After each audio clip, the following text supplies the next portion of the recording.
Chapter 96.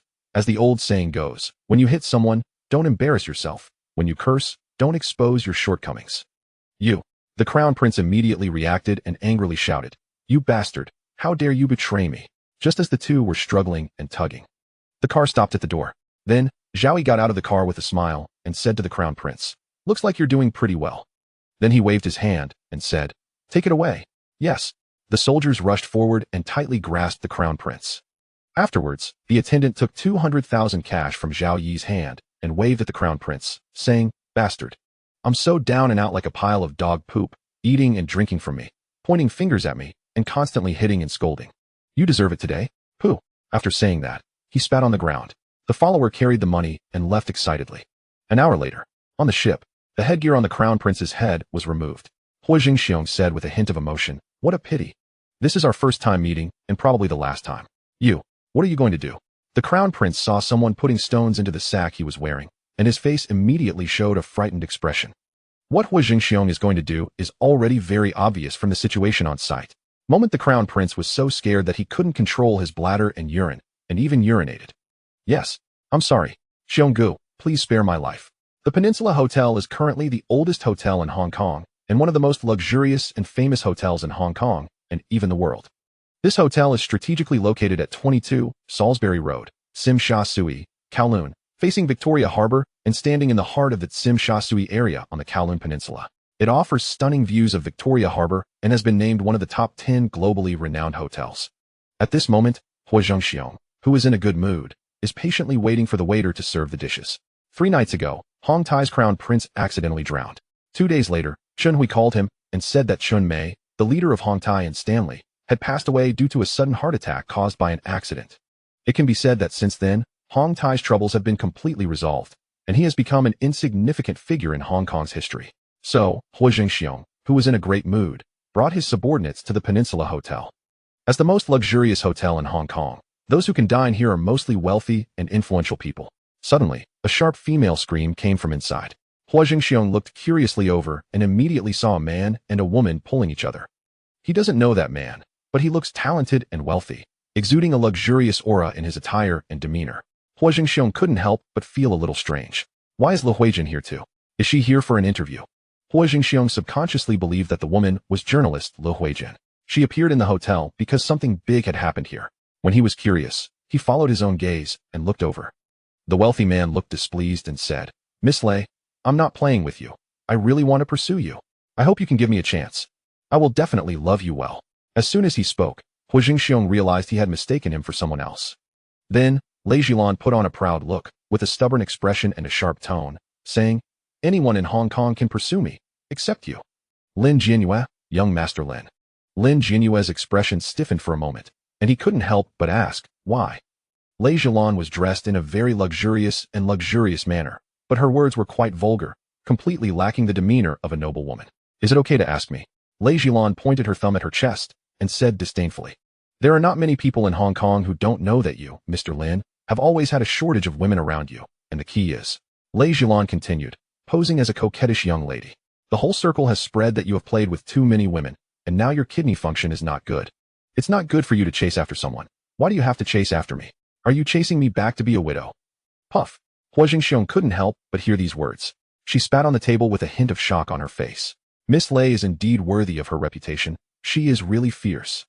As the old saying goes, when you hit someone, don't embarrass yourself. When you curse, don't expose your shortcomings. Even if you don't want to accept someone else's pursuit, it shouldn't be like this. How can such words be spoken in public? One sentence about kidney dysfunction immediately turned Lin Jianyue, who was already pale. Faced with Lei Zhilan's slander, Lin Jianyue tightened his teeth and stomped his foot hard. Just as Huo Zhengxiong thought he was about to get angry, he heard him say, "Zhilan, those are all unfounded lies. Those rumors outside are all fabricated by others out of jealousy. Don't believe them easily. Believe it or not, it's up to you." Lei Zhilan continued, "Look at your face and lips, they're frighteningly white. If it were someone else, I would have suspected that there might be a kidney problem." Huo Zhengxiong remained silent and remained silent. Lei Zhilan's words were already impolite enough, but Lin Jianyue was like an invincible Xiaoqiang, still relentlessly attacking her. This made Lei Zhilan extremely annoyed. She took a step forward, and Lin Jianyue followed suit. Lei Zhilan finally couldn't hold back and exploded. "Are you finished or not? Can you stop pestering me? In a fit of desperation, she shouted like a shrew, "If my boyfriend sees you, you'll be beaten badly." However, Lin Jianyue appeared indifferent and responded seriously. "I have carefully investigated and found out that you don't even have a boyfriend." Lei Jilan fell silent again. She looked helpless, and then Lin Jianyue continued, "If you say you have a boyfriend, then ask him to come out and show me. See if he is worthy of being the boyfriend of the Lei family's daughter, and whether he is worthy of being the son-in-law of the Lei family." Lei Jilan couldn't speak for a moment. She instinctively glanced at Huo Zhengxiong, who had just finished coughing and was wiping his mouth, and her eyes lit up instantly. This person looks really handsome, and he looks gentle and refined, with a bit more masculine than Lin Jianyue. Not bad.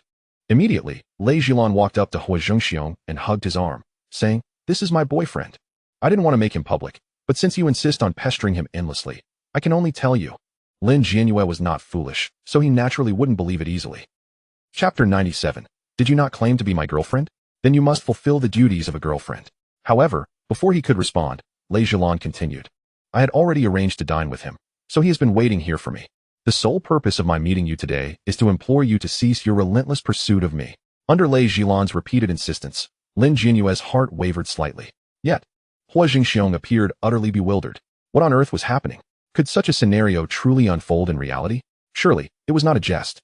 It was evident that Lei Jilan harbored no affection for Lin Jianyue, wished to extricate herself from him, but found herself unable to do so, and thus, upon encountering Huo Zhengxiong, devised this ruse to find a shield. Indeed, Huo Zhengxiong was that very shield. Immediately, Lei Jilan affectionately linked her arm with Huo Zhengxiong's. Her face flushed with shyness as she addressed Lin Jianyue, "Young Master Lin, I kindly request that you maintain your distance. I do not wish to create misunderstandings for my boyfriend." Huo Zhengxiong fell silent once more. However, he quickly realized that he had been cast as a mere shield. Just as he contemplated speaking, he noticed Lin Jianyue's expression darken upon witnessing Lei Jilan's intimate gesture. Lin Jianyue, fuming, pointed an accusatory finger at Huo Zhengxiong. "With someone like him, do you truly believe he is worthy of you?" Then, with a sarcastic tone, he mocked, "Just because he can share a meal here does not make him a prominent figure in the harbor. After years of navigating the social waters, I have encountered all sorts of individuals, yet I have never seen anyone of his caliber in high society. Jilan, do not be deceived by him. He is merely after your wealth, seeking to swindle you." Huo Zhengxiong's countenance instantly darkened. Very well, two insufferable individuals. Without uttering a single word, they had performed such a spectacle before him. Huo Zhengxiong's previously pleasant mood gradually dissipated as he cast a glance at Lei Jilan, who clung to him, and then at Lin Jianyue, his gaze growing increasingly frigid. Did they truly believe him, Huo Zhengxiong, to be easily bullied? A tiger does not reveal its strength. And they mistook him for a sickly cat? The smile that once graced Huo Zhengxiong's face vanished, his previously gentle demeanor turning icy in an instant. At that moment, Lei Jilan's arms were still wrapped around his. With a firm tug, he drew her into his embrace and leaned down to kiss her. One must admit, despite her fiery temperament, Lei Jilan was extraordinarily beautiful and exuded charm. After all, she was akin to another Lu Huijian. After what felt like an eternity of 5 breaths, he finally released her. Now, it was Lin Jianyue and Lei Jilan's turn to be taken aback. What on earth was he doing? What was his intention? Both were utterly flabbergasted.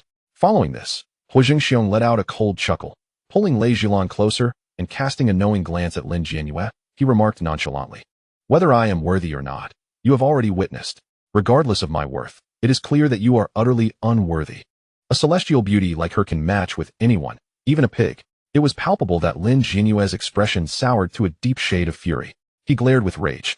His finger pointed accusingly at Huo Zhengxiong as he seethed. "How dare you compete with me, Lin Jianyue, for a woman? You are courting death." At this point, Lin Jianyue, incensed, realized he could no longer persist in his pursuit. Was he truly expected to wait for Huo Zhengxiong and Lei Jilan to publicly celebrate their union before he would accept the truth? Before Huo Zhengxiong could utter another word, Lin Jianyue, with a darkened expression, warned, "You wait for me." With that, he stormed off in a fit of rage. Upon exiting the hotel lobby, the refined demeanor he once possessed evaporated, and he bellowed in frustration, "Find out everything about that pretty boy as swiftly as possible. I want to ruin him." "Yes," his subordinates promptly replied. With that, Lin Jianyue left, consumed by hatred. The scene shifted back to the hotel, where the waitstaff had finally served all the dishes. The headstrong heiress, Lei Jilan, breathed a sigh of relief upon Lin Jianyue's departure and, with an air of arrogance, addressed Huo Zhengxiong, "You scoundrel. Who permitted you to kiss me?" Huo Zhengxiong replied coolly, "You claim to be my girlfriend. Is it not natural to share a kiss?" Lei Jilan's expression darkened as she retorted, How dare you take advantage of me? You shall pay for this. With that, she rose to leave. She contemplated finding an opportunity to teach Huo Zhengxiong a lesson. After all, she could not let this transgression go unpunished. Stop. However, Huo Zhengxiong's voice turned cold as he interjected, You think you can use me, and then leave at your whim? Do you truly believe I am invisible? Standing beside Huo Zhengxiong, Su Zhenyang and Zhao Yi immediately raised their hands to block Lei Zhilan's path. Lei Zhilan furrowed her brow, displeasure evident as she exclaimed, Hey, what do you mean by this? Do you intend to keep me here against my will? Huo Zhengxiong lifted his gaze, scrutinizing the haughty Lei Zhilan before suddenly stating, Do you know who I am? Whether you know or not does not matter. I did not expect you to be so insatiable. As she spoke, she pulled out a wad of cash from her bag, intending to toss it to Huo Zhengxiong to dismiss him. However, Huo Zhengxiong ignored her entirely, instead glancing at the dishes on the table, a playful smile gracing his lips. The food has arrived. It looks quite delectable. Without touching his chopsticks, Huo Zhengxiong stood up, donned his coat, and headed for the exit. Meanwhile, the heiress Lei Zhilan found herself being escorted out by Zhao Yi and Su Zhenyang, one on each side. It was at this moment that Lei Zhilan truly felt fear. Her previous composure shattered as she cried out in agitation, What do you want? Let me go? Huo Zhengxiong surveyed the onlookers around them, his face a mask of disdain as he declared loudly, Listen well, I am her boyfriend. Now, I am taking her to attend to some personal matters. The surrounding crowd, unwilling to invite trouble, could only watch helplessly as Huo Zhengxiong led Lei Zhilan away. Before entering the car, Lei Zhilan, filled with trepidation, hastily inquired, Hey, what do you intend to do? Are you after money? How much do you want? Before she could finish her sentence, Huo Zhengxiong impatiently interrupted. Did you not claim to be my girlfriend? Then you must fulfill the duties of a girlfriend. As soon as he finished speaking, he waved his hand, forcefully ushering Lei Zhilan into the car. The vehicle sped away, ultimately heading towards the presidential suite of the hotel. The following day, the sun shone brightly once more. Lei Zhilan emerged from the hotel, her eyes red and swollen, alternating between weeping and wiping her tears, limping and appearing utterly disheveled. Her tousled hair accentuated her disarray. Her clothes wrinkled and untidy, her lipstick long faded, as she stumbled out, crying and lamenting. Chapter 98. That pair of dog lovers went straight to a hotel after leaving yesterday. Last night, when Lei Zhilan was dragged into the hotel, she had maintained an air of arrogance, incessantly shouting and screaming. She incessantly emphasized her status as the daughter of the Lei family conglomerate. Even the suitor pursuing her in the hotel, Lin Jianyue, was the scion of the affluent Lin family. Should Huo Zhengxiong dare to act recklessly towards her, he would undoubtedly face dire consequences. Yet, the reality was far from this. Lei Zhilan never anticipated that the person she casually summoned as a shield would turn out to be so formidable. Huo Zhengxiong cared not for such identities and acted with unrestrained force. Initially, Lei Zhilan was audacious, but when Huo Zhengxiong brandished a weapon, she nearly fainted from fright. She had never encountered such a powerful weapon before, not to mention those of Asian descent. Even among Caucasians, such prowess was rare. In Lei Zhilan's perception, this object would need to be strapped to the waist. Panic enveloped her completely. Subsequently, Huo Zhengxiong commenced his actions. The resistance of a lamb before a wolf hardly constituted defiance. At best, it merely added a hint of amusement, or perhaps served as an appetizer for this lavish feast. In that moment, Lei Zhilan finally comprehended the meaning behind Huo Zhengxiong's two statements before leaving the hotel. The dishes were being served. They appeared quite delectable. It turned out she was the dish in Huo Zhengxiong's eyes.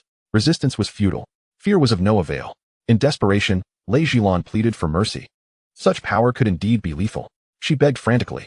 However, Huo Zhengxiong exhibited not a shred of compassion. Her pleas morphed into agonized wails.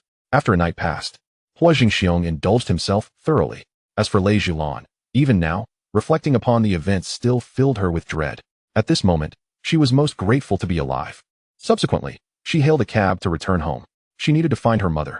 This was utterly terrifying. Meanwhile, Lin Jianyue received the news and, in disbelief, shouted, What did you say? That pair of shameless lovers went to a hotel right after leaving yesterday. His heart swelled with shock, frustration, and disbelief.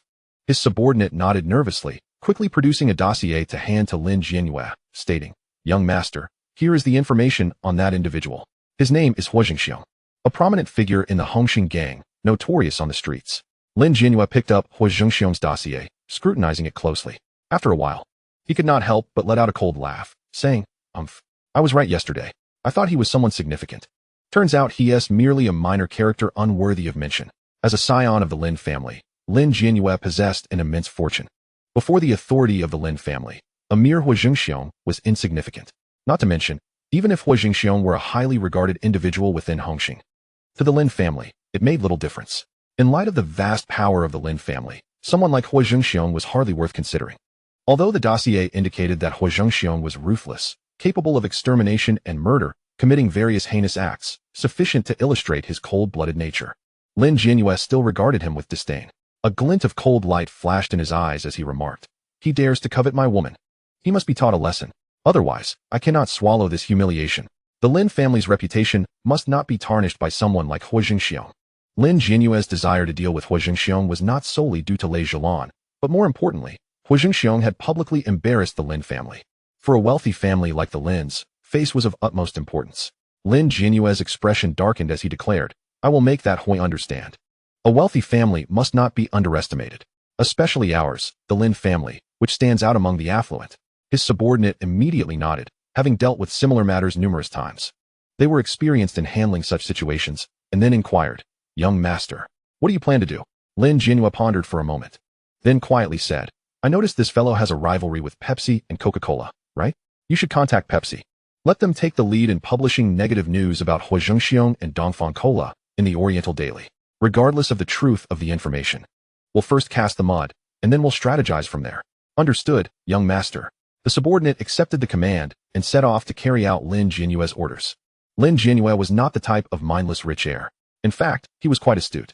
After all, born into a wealthy family, he had been exposed to schemes and tactics from a young age. Otherwise, how could he manage the family business in the future?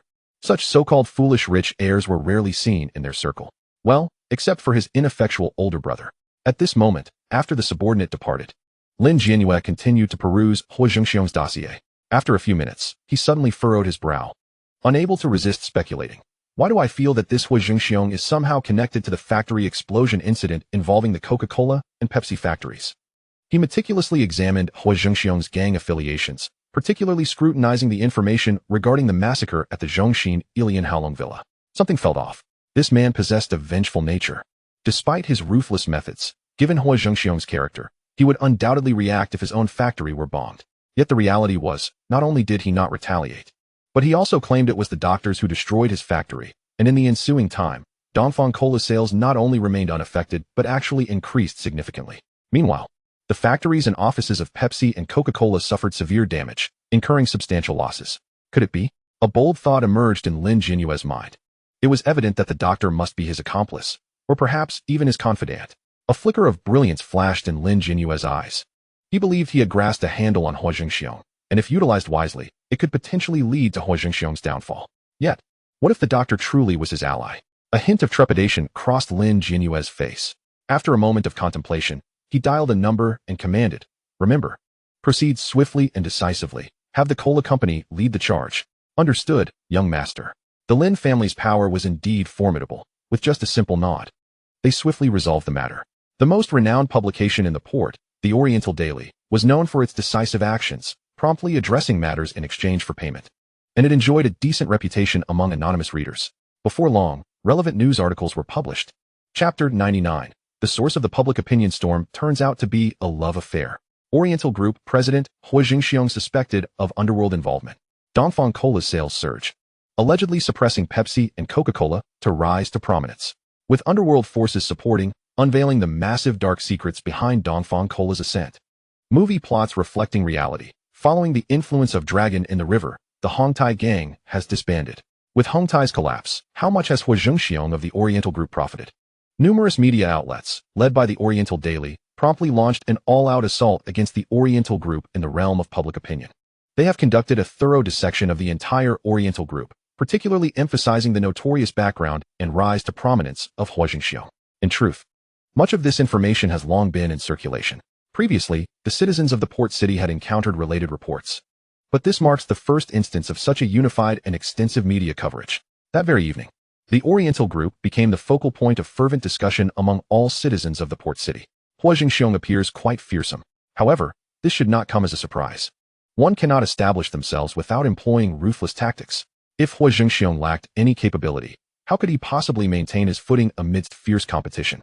Henceforth, one must tread carefully and refrain from speaking ill of Huo Zhengxiong, lest one attract his ire. The newspapers claim that Hongtai has collapsed. Is that true? Indeed. It seems he is a significant figure, possessing a formidable means. Yet, these matters are trivial. The pressing question is how Lin Jianyue could have succumbed to Huo Zhengxiong. While the citizens of the port city were engrossed in discussions about Huo Zhengxiong and the Oriental group, Huo Zhengxiong himself had procured information about Lei Zhilan and Lin Jianyue from Jimmy. Indeed, they are both scions of wealthy families.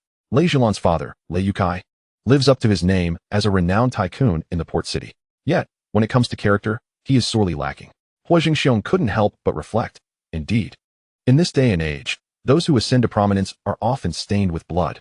The data reveals that Lei Yukai is a quintessential exploitative businessman with a notorious reputation, though undeniably wealthy. Thus, it is hardly an exaggeration to label Lei Zhilan as a spoiled heiress. No wonder she speaks so arrogantly. She possesses the means. And what of Lei Yukai? I am a thief. Lin Jianyue's background is equally remarkable. He is the second son of Lin Baixin, who boasts a substantial pedigree as a well-known entrepreneur in the port city and the founder of Leasing Group, which encompasses successful enterprises such as Effective Weaving Factory Limited and Yongfu Fabric Company Limited. His garment factories are not only widespread throughout the port city and Bay Island, but have also expanded into the Asian and African markets, in addition to venturing into real estate and other fields. In summary, he is a top-tier magnate with formidable strength. Thus, his son Lin Jianyue indeed possesses the capital for pride, having been fortunate enough to be born into such a lineage. Huo Zhengxiong fell into deep contemplation. Having already clashed with Lin Jianyue, and with the latter taking action, it was only natural for him to retaliate. Lin Jianyue's methods are indeed quite sophisticated. The reports of that evening merely scratched the surface regarding Huo Zhengxiong and the Oriental Group. Beginning the following day, the Oriental Daily commenced publishing negative news regarding the Oriental Group's instant noodles and cola. Expert reports claim that consuming Oriental cola is detrimental to health and may shorten one's lifespan. Oriental braised beef noodles contain harmful substances. The production line at the Oriental Group's factory is filthy and chaotic. Dead mice and cockroaches have been found on the production line. The Oriental Group is suspected of tax evasion. A plethora of negative reports catapulted Huo Zhengxiong into the center of public discourse, significantly tarnishing his image in the eyes of the port city's populace. I dare not consume products from the Oriental Group anymore. I heard there are mouse carcasses inside. Furthermore, Oriental Cola is allegedly involved in tax evasion. What to do? I've just purchased a substantial amount of Oriental Cola. For Huo Zhengxiong, if the damage were merely to his own reputation or that of the Oriental Group, he could accept it. His primary objective is profit, and he never cared much for such matters. If he were concerned about his reputation, he would not have committed heinous acts. However, the deluge of negative news and public opinion has harmed the interests of the Oriental Group, which has left Huo Zhengxiong extremely dissatisfied. Those who dare to obstruct his path to wealth become his enemies. Huo Zhengxiong has always preferred to err on the side of caution, eliminating foes rather than sparing them. In reality, despite being embroiled in the current tempest of public opinion, Huo Zhengxiong remains unperturbed. For these public sentiments lack any substantial evidence. Neither the police nor governmental bodies have taken any action.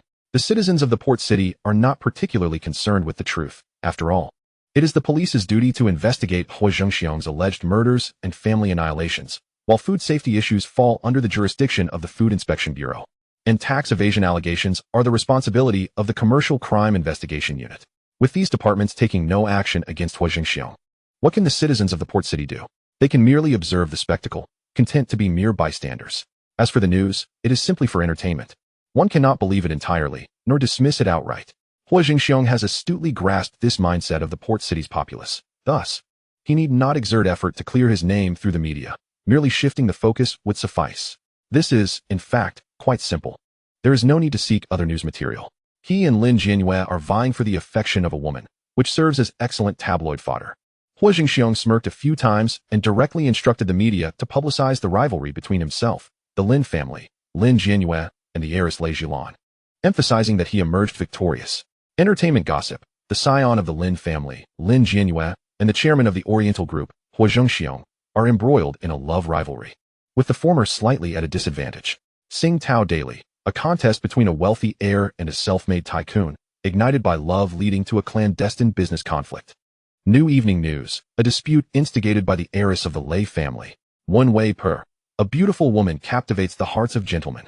Ta Kung Pao, the truth behind the annual war of public opinion turns out to be a love rivalry.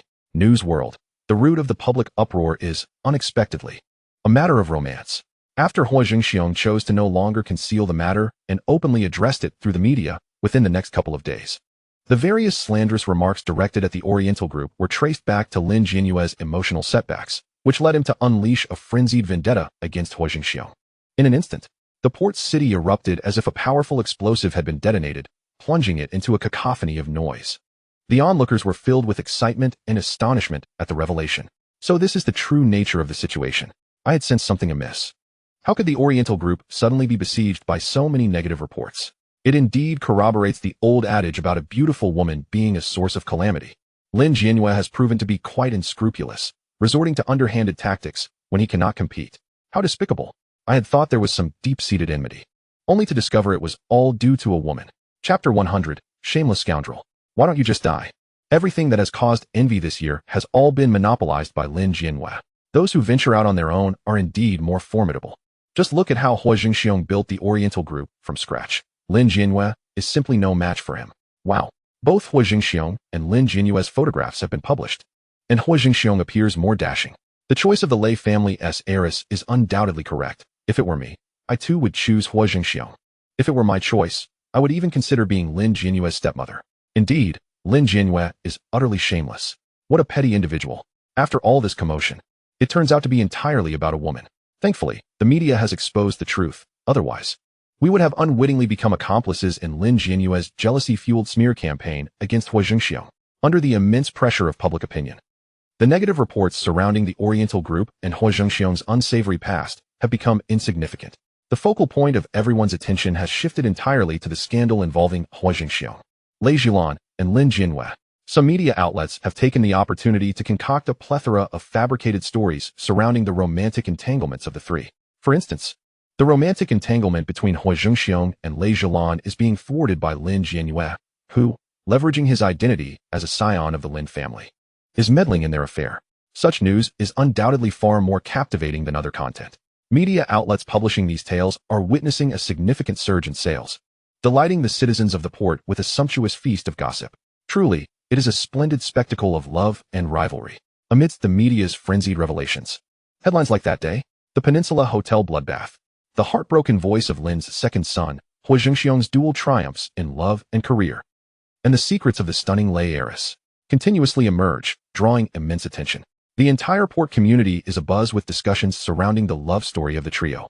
Who would bother to pay heed to the negative news about the Oriental group? After all, the consensus is that such disparaging reports are merely the despicable ploys of Lin Jianyue. Moreover, the Oriental group has launched its romantic success cola and romantic success beef instant noodles, which have flown off the shelves upon release. Witnessing this, Lin Jianyue feels an overwhelming sense of humiliation, nearly choking on his own blood at the thought that he has been outmaneuvered. As Huo Zhengxiong's series of maneuvers unfolds, the buzz surrounding Huo Zhengxiong, Lin Jianyue, and Lei Zhilan escalates rapidly. Furthermore, Huo Zhengxiong has enlisted Zhao Yi to contact personnel from the Oriental Daily. And with just a few follow-up reports, all negative repercussions vanish without a trace. For Lin Jianyue, attempting to tarnish Huo Zhengxiong's reputation not only proves futile, but instead provides Huo with the opportunity to capitalize on his own notoriety. This is a profound humiliation, and an obvious one at that. He is acutely aware that Huo Zhengxiong is deliberately provoking him, yet he finds himself utterly powerless. In such circumstances, he has no strategies left to deploy. Should he attempt to defend himself, what if Lei Zhilan intervenes? While he might tolerate a loss of face personally, the Lin family's reputation cannot afford such disgrace. The items in Lin Jianyue's room become the target of his pent-up fury, reduced to chaos under his wrath. Damn it! You scoundrel Huo Zhengxiong! Lin Jianyue's eyes blaze with fury, a visage of both rage and disarray. He never anticipated that his schemes against Huo Zhengxiong would inadvertently grant him an opportunity to ascend, leveraging Lin's stature for his own promotion. This is utterly absurd and infuriating. To hell with the romantic success cola. To hell with the romantic success beef instant noodles. Just as Lin Jianyue is on the verge of exploding with rage, an underling enters the room holding a phone. Young master, it's a call from the master. Lin Jianyue, with his keen intuition, can easily surmise the content of his father's call, and his expression darkens as he cannot help but curse Huo Zhengxiong once more. Damn it! Immediately, a roar emanates from the other end of the line. You wretch! Who are you cursing? The voice is thunderous, causing Lin Jianyue to stagger. Hastily grabbing the phone to explain, Dad, I wasn't talking about you. I truly wasn't. Useless fool. Lin Baixin's voice is low and scolding. You better come back quickly. Or do you expect me to fetch you myself? Lin Jianyue had initially hoped to negotiate further, believing his rivalry with Huo Zhengxiong was far from over. But hearing his father's familiar tone leaves him with no choice but to reply helplessly, "I'll be back right away." Humph. A cold snort escapes him before the call disconnects. From his father's irate tone, it is evident that he is in for a rough time. Meanwhile, both Pepsi and Coca-Cola have undergone extensive personnel changes at the executive level. Max has lost a hand and is now disabled. Mike nearly lost his life. The newly appointed president is working diligently to restore the factory, hoping to reclaim their market share once operations resume. Initially, both presidents of Pepsi and Coca-Cola were engrossed in their efforts to expedite the factory's completion, wishing to avoid any further complications. However, they ultimately found themselves persuaded by Lin Jianyue to collaborate in discrediting Huo Zhengxiong through the Oriental Daily and other media outlets. Not only did this endeavor fail, but it also allowed Huo Zhengxiong to launch his new cola and instant noodles, resulting in yet another resounding defeat for them. Following this, the new presidents, Henry and George, were left feeling utterly disheartened by the situation, erupting into a tirade of curses. What a futile effort. And to be duped by Lin Jianyue. Huo Zhengxiong's new cola is selling like hotcakes. This is infuriating. Indeed, the romantic success product line is simply formidable. It has proven to be a colossal waste of my time. The two new presidents are nearing the brink of exasperation thanks to Lin Jianyue, their incompetent ally. In the Lei family's villa, Lei Zhilan, who has been compelled by Huo Zhengxiong to fulfill her duties as his girlfriend, sits on the sofa, clutching a newspaper, gnashing her teeth at Huo Zhengxiong's photograph. The sound of the crumpling paper is grating, yet it does little to quell her anger. She tosses the newspaper onto the floor and stomps on it vehemently, cursing, "Ah, Huo Zhengxiong, you despicable scoundrel. Not only did you sleep with me, but you also used me against that bastard Lin Jianyue, and now you dare to use me for advertising. I have been utterly taken advantage of by dating you. How shameless. Why don't you just die?" Lei Zhilan appears utterly frantic. Though she possesses a capricious nature, she finds herself powerless to exhibit any of her usual defiance in front of Huo Zhengxiong, who leaves no room for her whims. Lei Zhilan is driven to the brink of fury, nearly on the verge of vomiting blood. As she continues her tirade, fleeting fragments of memories flash through her mind. In that instant, merely the blink of an eye, her rage gradually subsides, replaced by a flicker of terror and nostalgia. A fleeting expression that vanishes almost too quickly to grasp. Chapter 101. Unless unforeseen circumstances arise, his body has likely been entirely consumed by fish and shrimp. Women are truly the most enigmatic beings. At this moment, no one can decipher what Lei Zhilan is truly contemplating.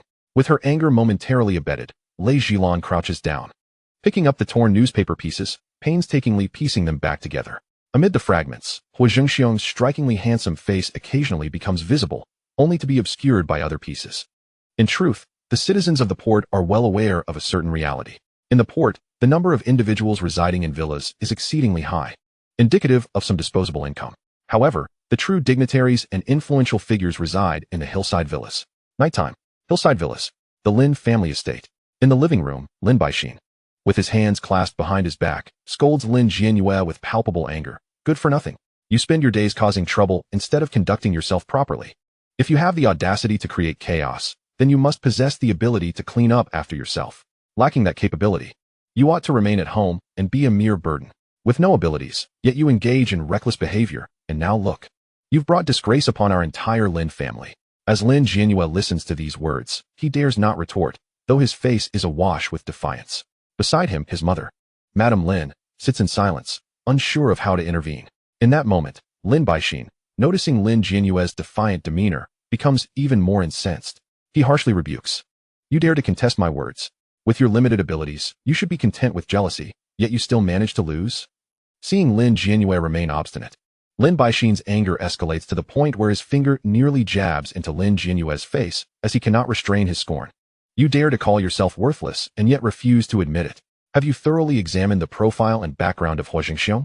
When he emerged from a place of severe hardship, he single-handedly took down the formidable boss Bai, swiftly ascending to power.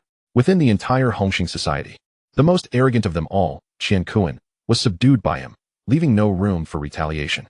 Even Kowloon, who was once a towering figure in the Underworld over a decade ago, saw his entire family obliterated by him, instilling fear in the hearts of all who dared to mention his name. This Huo Zhengxiong, so brazen, possesses genuine prowess. His methods of retaliation are far more ruthless than those employed against him. Do you dare provoke such a person? Lin Baixin's words resonated with Lin Jianyue, who could not suppress his rebuttal. They are merely small-time thugs. Small-time thugs. Lin Baixin was nearly struck dumb with rage by this ungrateful son, immediately retorting, "Fool. On what grounds do you look down upon small-time thugs? If I were to assign you the task of becoming one, would you even manage to hold your own?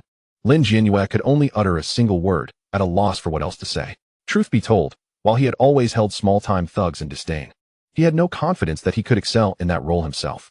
This statement hit a nerve. In reality, he was indeed inferior to a mere thug. It was only due to his family background that he had a modicum of advantage over the average person, but even that was hardly substantial. Compared to Huo Zhengxiong, he was miles apart. Lin Mu, observing that Lin Baixin had been a bit too harsh, could not help but interject. A mistake is a mistake. All you need to do is apologize to your father. However, Lin Jianyue, with his stubborn nature, refused to concede. Sighing deeply, Lin Baixin lamented, during the day, I gathered and reviewed the information on Huo Zhengxiong. This individual is undeniably formidable. In the world of gangs, success hinges on being ruthless, fierce, heartless, and audacious. Look at those who emerge from such backgrounds. Which of them is not a significant figure? And this Huo Zhengxiong is even more ferocious, more unhinged, and significantly more astute.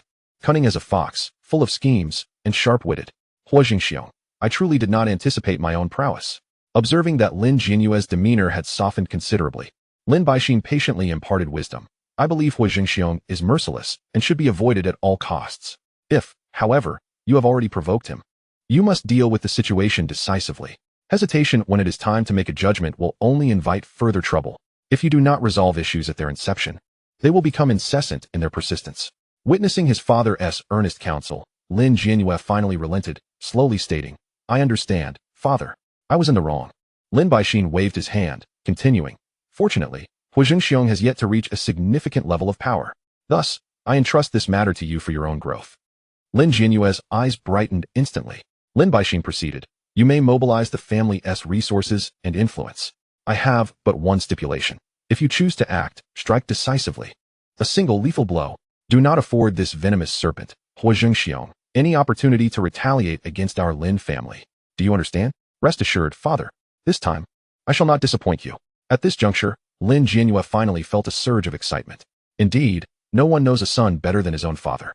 Although Lin Baixin publicly belittled his son and elevated Huo Zhengxiong, in the end, he still intended for Lin Jianyue to confront Huo Zhengxiong. Lin Mu finally wore a look of satisfaction. Meanwhile, as the Lin father and son plotted against Huo Zhengxiong, at the stroke of midnight, Huo Zhengxiong was also occupied. Still upon that familiar stretch of ocean, aboard the yacht's deck, Zhao Yi, with a stern expression, addressed a bound man. Mr. Editor-in-Chief of the Eastern Daily. Allow me to be frank. Just days ago, I sent someone to the depths below these waters. If all goes as expected, his remains have already been devoured by the fish and shrimp. Should our discussion falter, I shall send you down to keep him company. With that, Zhao Yi rose and moved behind Huo Zhengxiong. Huo Zhengxiong scrutinized the editor-in-chief before him, squinting with a smile as he inquired, I have but one question. The editor-in-chief, his face awash with terror, replied, please ask away. I assure you, I shall not lie. Huo Zhengxiong coolly stated, who instructed you to report my sordid details? Though the editor-in-chief's reporting style was audacious, he was still an ordinary man, equally fearful of death. Confronted by Huo Zhengxiong, images of the massacre flashed through his mind, and he recognized that Huo Zhengxiong was not jesting. Had it been anyone else, he might have retained some bravado, yet before Huo Zhengxiong, he possessed no courage to resist. In a whirlwind of fear and dread, the editor-in-chief divulged every detail Huo Zhengxiong sought, his voice trembling, punctuated by a sob. It was the new president of Pepsi and Coca-Cola who pressured me into this. Chapter 102. Too ruthless. I shall never dare betray again. Upon hearing this, Huo Zhengxiong lifted his gaze to Jimmy, inquiring, what are your thoughts? Jimmy instantly grasped his meaning, pondering briefly before shaking his head in response. That is utterly impossible. He went on to elucidate the reasoning. Pepsi and Coca-Cola's production lines are not yet rebuilt. At such a juncture, releasing such news would yield them no benefit. They are wholly focused on stabilizing the situation and would never invite unnecessary trouble. Any such operation would need to await the restoration of their production lines and the reintroduction of their beverages to the market, leveraging such news for a triumphant return. After hearing Jimmy's analysis, the editor-in-chief stood in stunned silence. He hastily interjected, that is not the case. They truly compelled me to do this. It is undoubtedly their doing. I swear to the heavens. I am not lying. Brother Xiong, I implore you, believe me, I would never gamble with my life. Please, I beg of you, trust me. It was indeed their directive. Huo Zhengxiong scrutinized the editor-in-chief's expression, sensing that he did not appear to be fabricating. Moreover, at this juncture, should the editor-in-chief be lying, it would indeed be a path to his own demise. Swiftly, Huo Zhengxiong began to analyze. Since Pepsi and Coca-Cola had no incentive to engage in such actions, their doing so must indicate a hidden instigator propelling them forward. And one capable of influencing such colossal corporations as Pepsi and Coca-Cola could hardly be an ordinary individual. Thus, the only plausible suspect remained Lin Jianhua. This realization confirmed that his prior countermeasures, aimed at undermining Lin Jianhua to bolster his own reputation, were not misguided. One must acknowledge that this affluent heir was indeed no simpleton. His tactics, though not exceptional, demonstrated considerable aptitude. At the very least, among the simple-minded in the underworld. Not everyone possesses such cunning. Acknowledging the ability to utilize others as a shield, Huo Zhengxiong silently commended Lin Jianhua's skill. This fellow dares to manipulate even giants like Coca-Cola and Pepsi.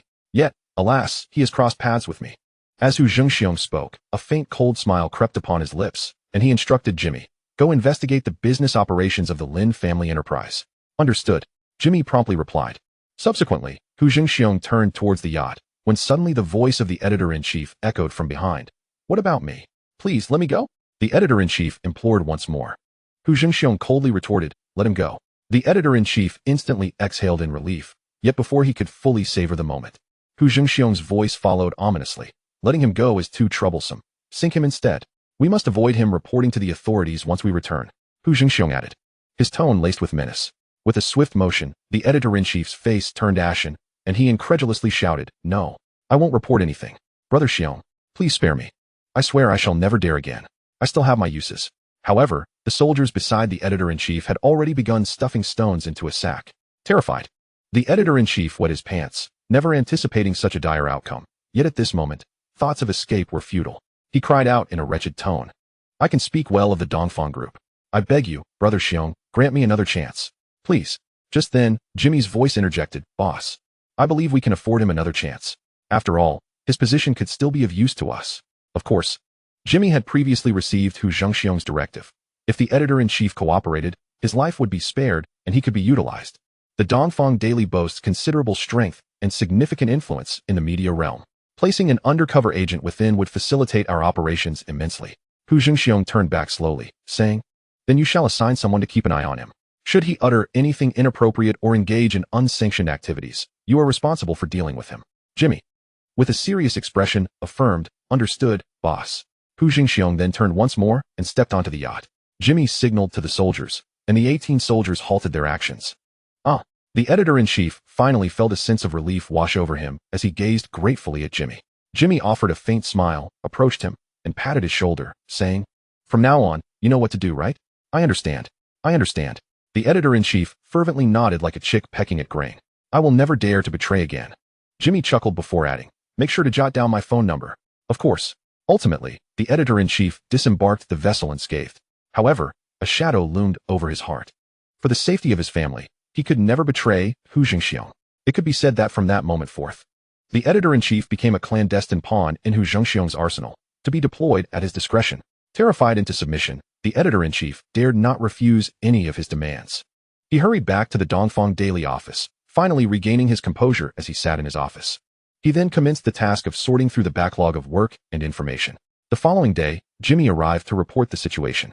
Unsurprisingly, as the editor-in-chief of the Dongfang Daily, he excelled at gathering information, and with his assistance, Jimmy's speed in collecting news increased significantly. This fact took Huo Zhengxiong by surprise. Through Jimmy's narration, Huo Zhengxiong gleaned an understanding of the Lin family's circumstances. The Lin family's principal business was in the garment industry, owning several fabric shops specializing in textile trade. However, among all their ventures, the sales of suits were the most prosperous. This constituted the Lin family's primary development sector.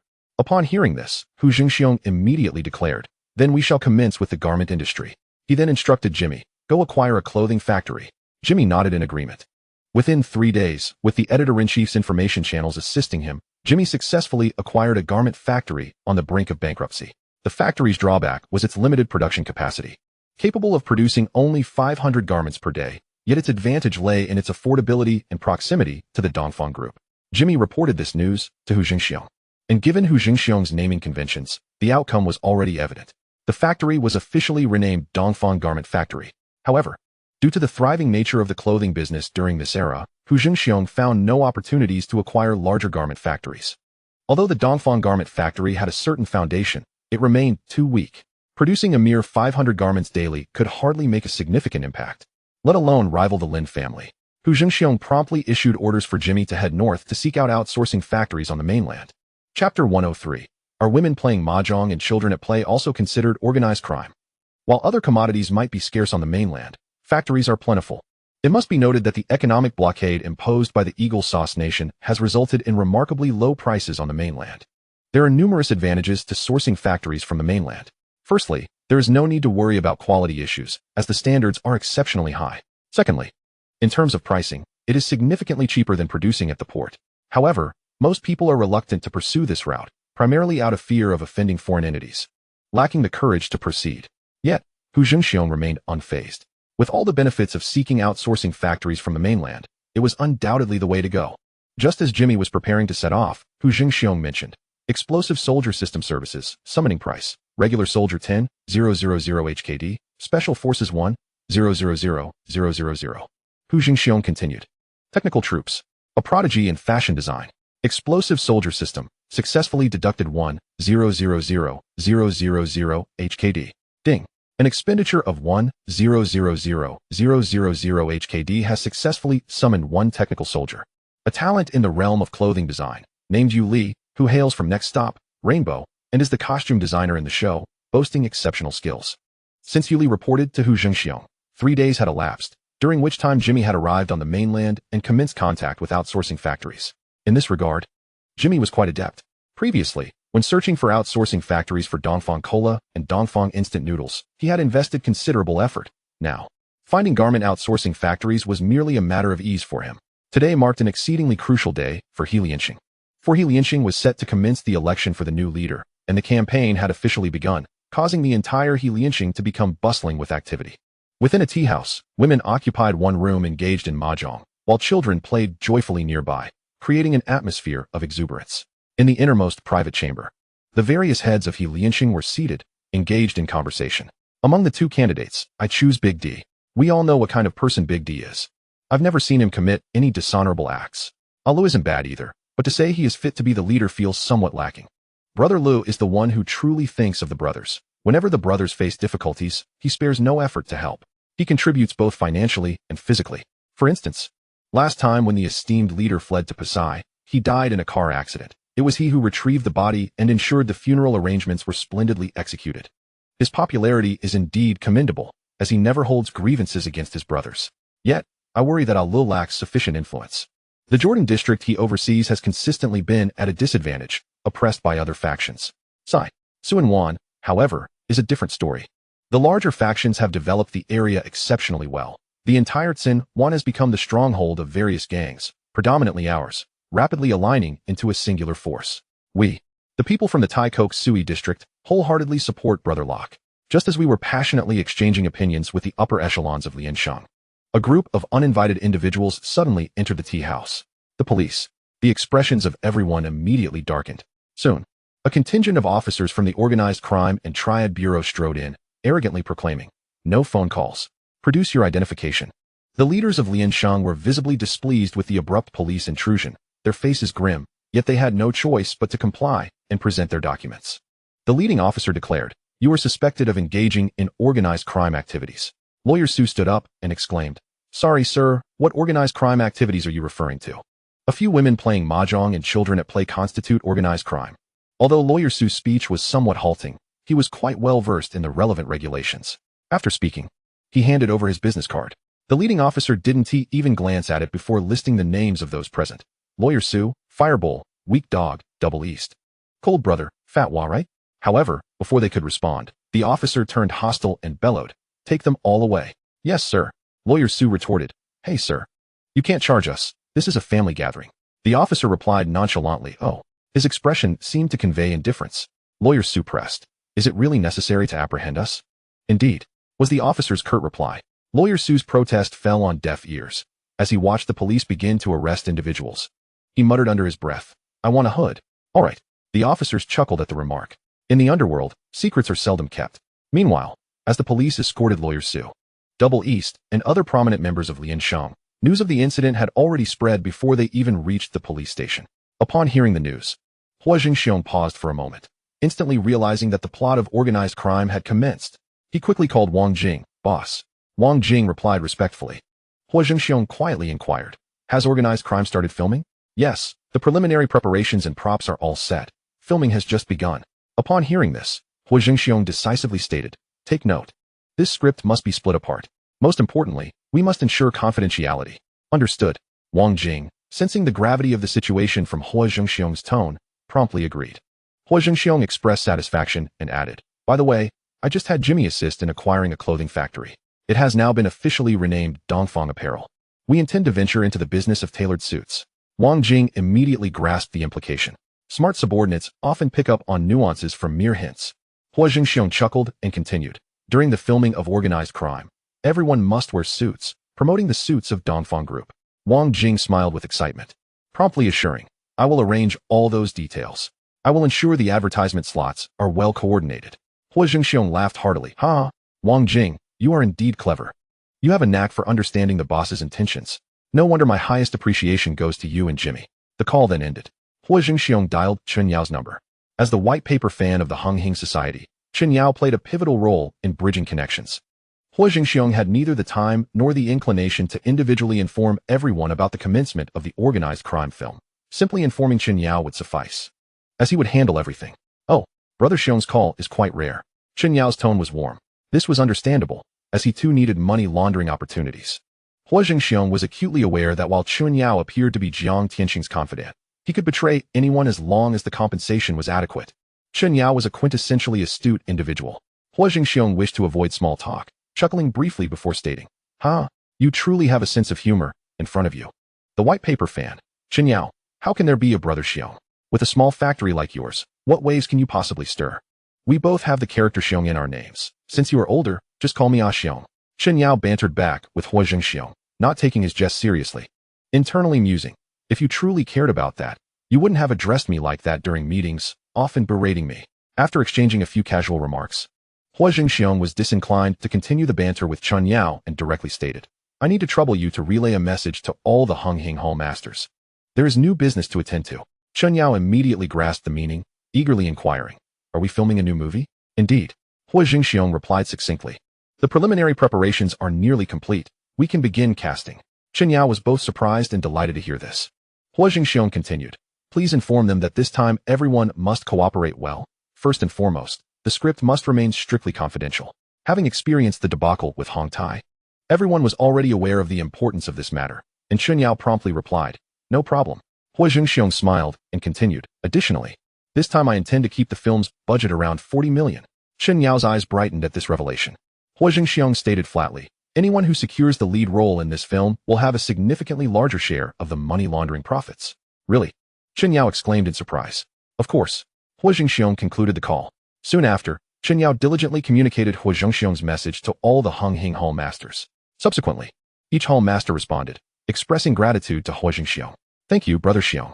You are indeed reliable. I happen to have some money that needs laundering, and I was at a loss for avenues. This is truly a case of someone offering a pillow just as I felt drowsy. Ha, Brother Xiong. Can't you make an exception this time? I believe it's not unreasonable for me to play the lead. Huo Zhengxiong silently listened. Sister Shursen said, Brother Xiong, when can you produce a movie for me to star in? Han Bin and the Dinosaur brothers expressed their profound gratitude as well. Only Liang Kuan did not call to express thanks, instead sending a gift, appearing very submissive. Zhang Kuan also did not call to thank him, similarly sending a gift. He genuinely dared not engage with Huo Zhengxiong, as he recalled the bitter memories of the past, while thanking the hall masters. Huo Zhengxiong also began to win them over. I promise that as long as everything goes smoothly and everyone is united as brothers, we will produce a film every 2 months. That amounts to 6 films a year, with each person earning between 15 to 20 million. Such endeavors to win hearts were naturally not tasks Huo Zhengxiong would delegate to Su Hui. He personally communicated with each hall master who called to express thanks. This was also the principal reason for his foray into the film industry, to establish this community of shared interests. Meanwhile, Lin Jianyue received news of Huo Zhengxiong's acquisition of the clothing factory, Dongfang Apparel. Lin Jianyue couldn't help but chuckle, his tone dripping with disdain. In this day and age, even the most insignificant characters dare to open clothing factories. He continued to mutter, with your meager capabilities, you think you can compete with our Lin family through a clothing factory? That's truly laughable. It is no wonder that Lin Jianhua looks down upon Huo Zhengxiong. Hua, instead of expanding his thriving cola and instant noodle factories, has opted to acquire a defunct small garment factory. To Lin Jianhua, this ambition is blatantly obvious. He intends to compete with the Lin family.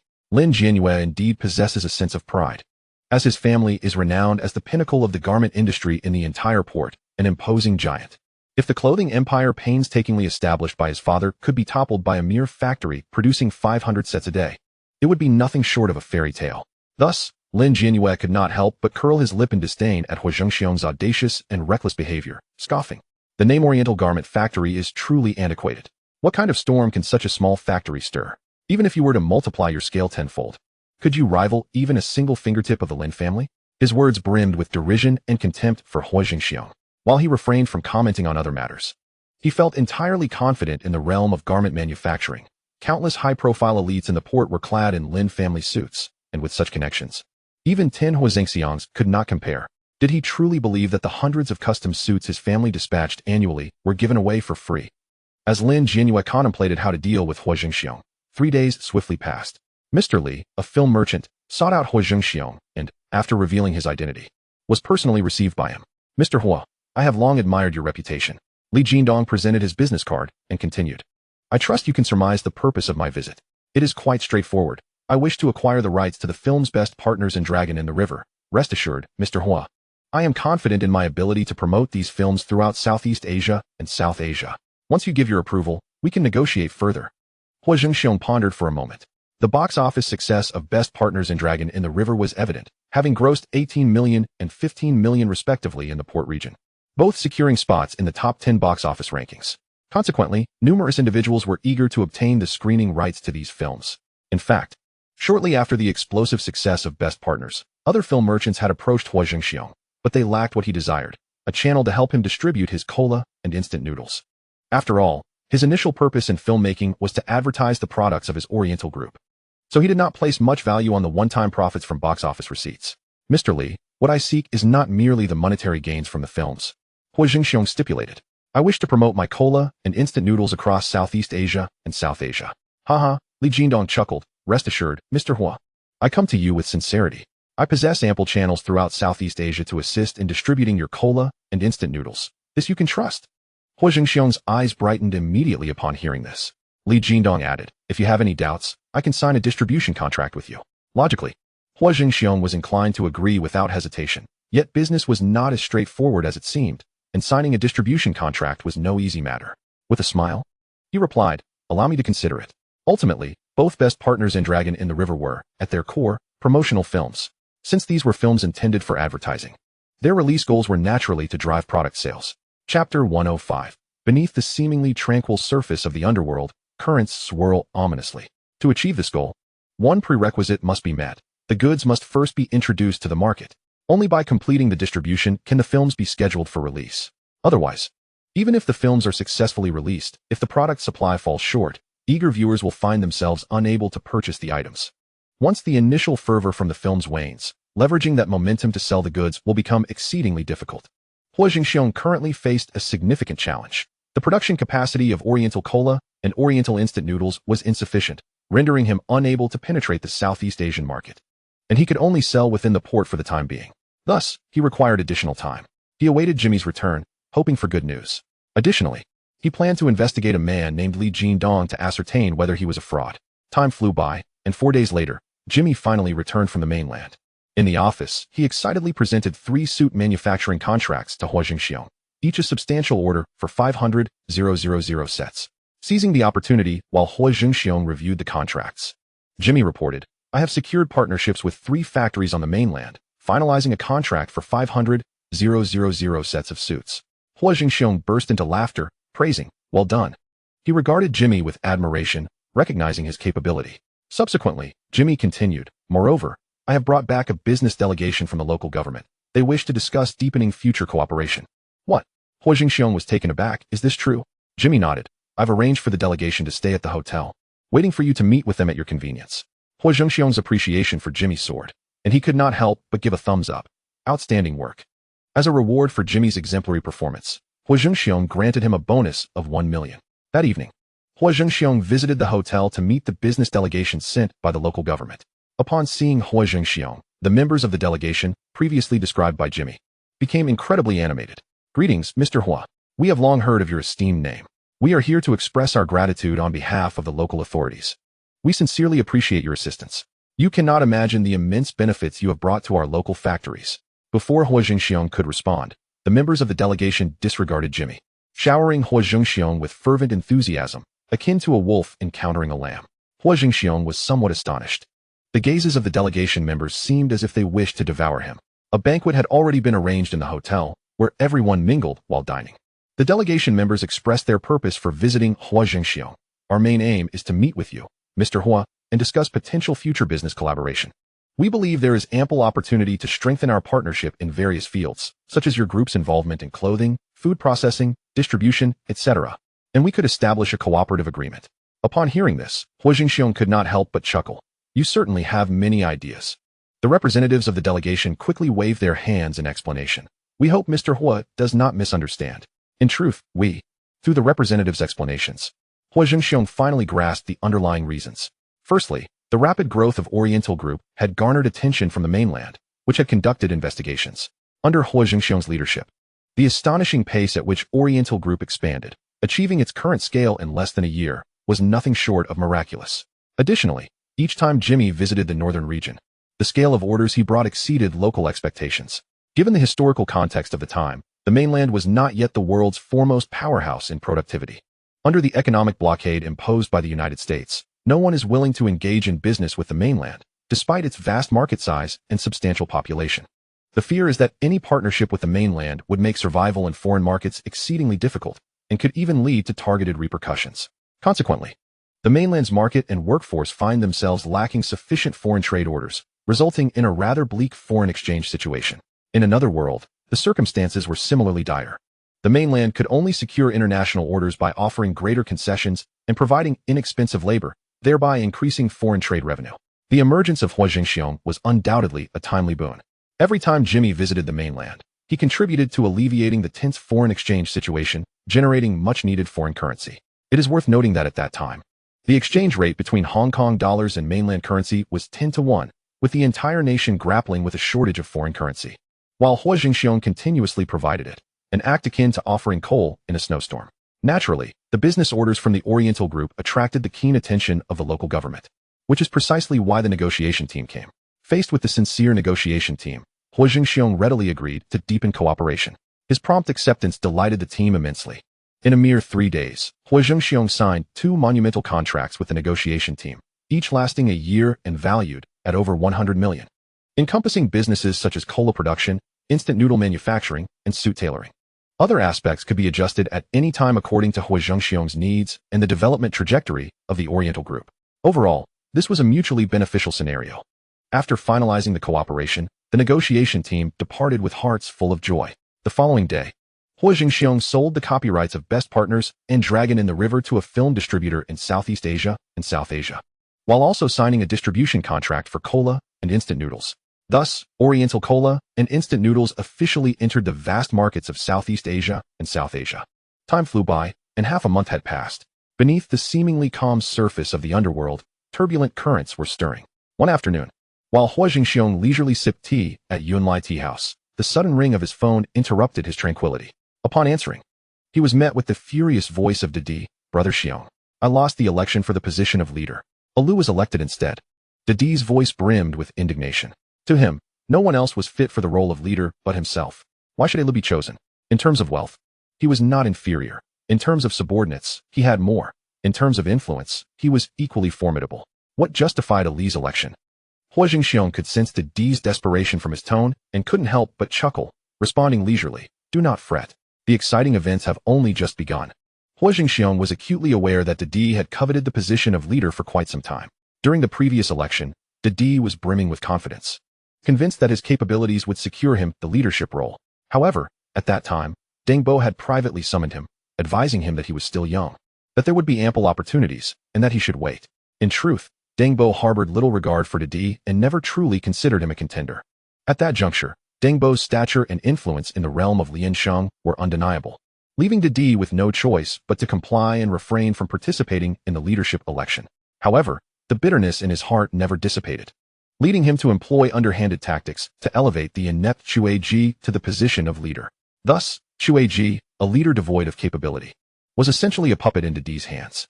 Yet some positions remain unattainable without the requisite identity, much like Cao Cao in ancient times, who, despite wielding power, never ascended to the imperial throne, always remained a step short of true authority. Although Chueji reaped considerable benefits for Didi after assuming the leadership, Didi felt an intrinsic void.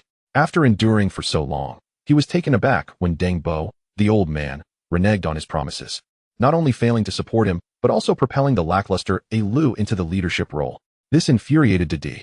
In his anger, he retorted, "Brother Xiong, this time I absolutely will not give up easily. Even if it means turning Liansheng upside down, I will secure the leader's position." In the ensuing days, Didi resorted to various aggressive retaliatory measures, plunging the entire Liansheng into chaos. Initially, he kidnapped Long Jin and Guanzai San, who had not voted for him, plundering their wealth. Subsequently, he took the two to the mountains, imprisoning them in cages, and sent them tumbling down the slopes until they were left barely alive, ultimately delivering them to the hiding place of Chueji. Although Chueji lacked any real prowess, he was the leader of Liansheng, wielding the critically significant dragon head staff. This staff was akin to the imperial seal in ancient times. Should Lu fail to acquire the dragon head staff, Didi could simply refuse to acknowledge his leadership status. Didi had previously stated that Liansheng must adhere to rules. Thus, he was exploiting a loophole in those very rules. However, Chueji was reluctant to become embroiled in the conflict between Didi and Lu. As well as Deng Bo, he was keen to avoid offending anyone, planning to take the dragon head staff and hide, waiting for the outcome of their confrontation. Yet before he could leave his territory, Didi appeared before him with the barely breathing Long Jin and Guanzai San, leaving Chueji in a state of sheer panic. By nightfall, Didi summoned Chueji to the Yuguchi restaurant, coercing him to surrender the dragon head staff. Once he obtained the staff, Ali's position as leader would forever lack legitimacy. Just then, the police arrived to investigate, and Chueji, terrified by Didi's fierce demeanor, became flustered and ultimately lapsed into a vegetative state. The whereabouts of the dragon head staff remained unknown. Lu, having plotted for so long and having served as a runner for those elders and past leaders, could not simply stand by and watch Didi usurp his position. Thus, with Deng Bo's backing, Lu began to retaliate. A fierce contest ensued, with the conflict spreading from the Tsuanwan district to Jordan, plunging the entirety of Liansheng into utter disarray. Didi was audacious, refusing to yield in the face of the combined pressure from Lu and Deng Bo. In the following period, the situation within Liansheng fluctuated unpredictably, with internal strife and factionalism rampant, creating a spectacle of chaos. Didi sought allies far and wide, while Lu was equally industrious in garnering support from other elders and leaders. Furthermore, as Deng Bo was already inclined towards Lu under his influence, the scales of victory began to tip once more in Li's favor.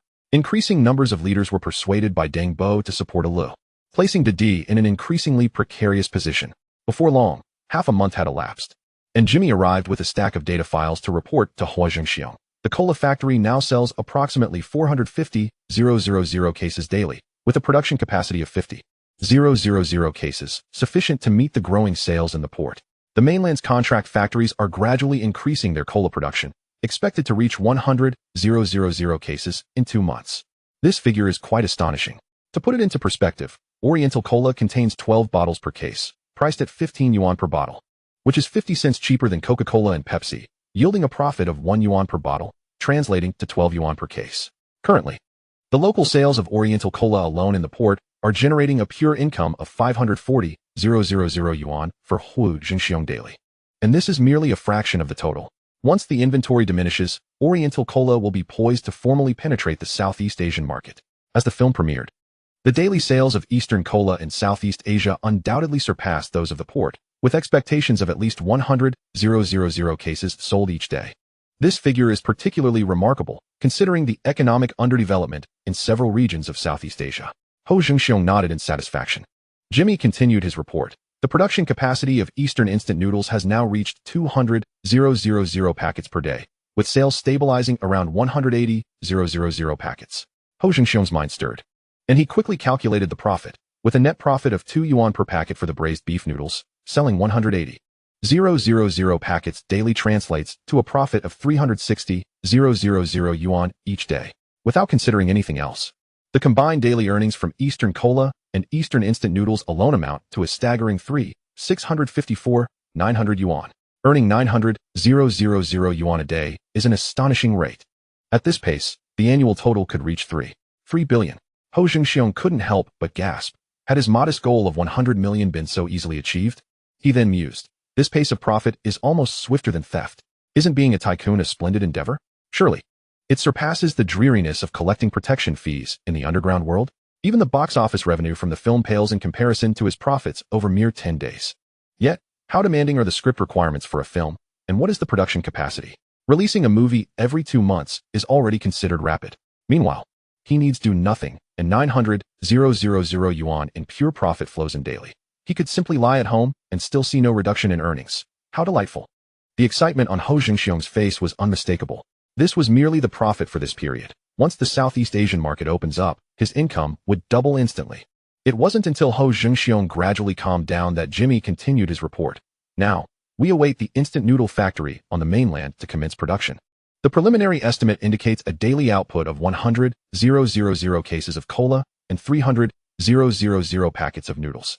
Currently, there are 300,000 cases of cola and 100,000 packets of noodles in stock. Huo Zhengxiong nodded and spoke slowly. The factory at the port remains too small to penetrate the Southeast Asian market. These figures must multiply by 50 to 100 times. Jimmy nodded in agreement. While 100-fold may sound exaggerated, as soon as the factory on the mainland begins operations, it should take less than a month for the stock levels to be sufficient to enter the Southeast Asian market. Huo Zhengxiong's face was filled with anticipation for the future. This meant that before long, his income could double again. Truly remarkable. In light of such astonishing profits, even the Lin family seemed less prominent. Chapter 107. If the Dragon Head staff is not surrendered, then war shall ensue. This was not mere bravado on Huo Zhengxiong's part. The principle of low profit margins with high sales was indeed valid, as evidenced by the current situation.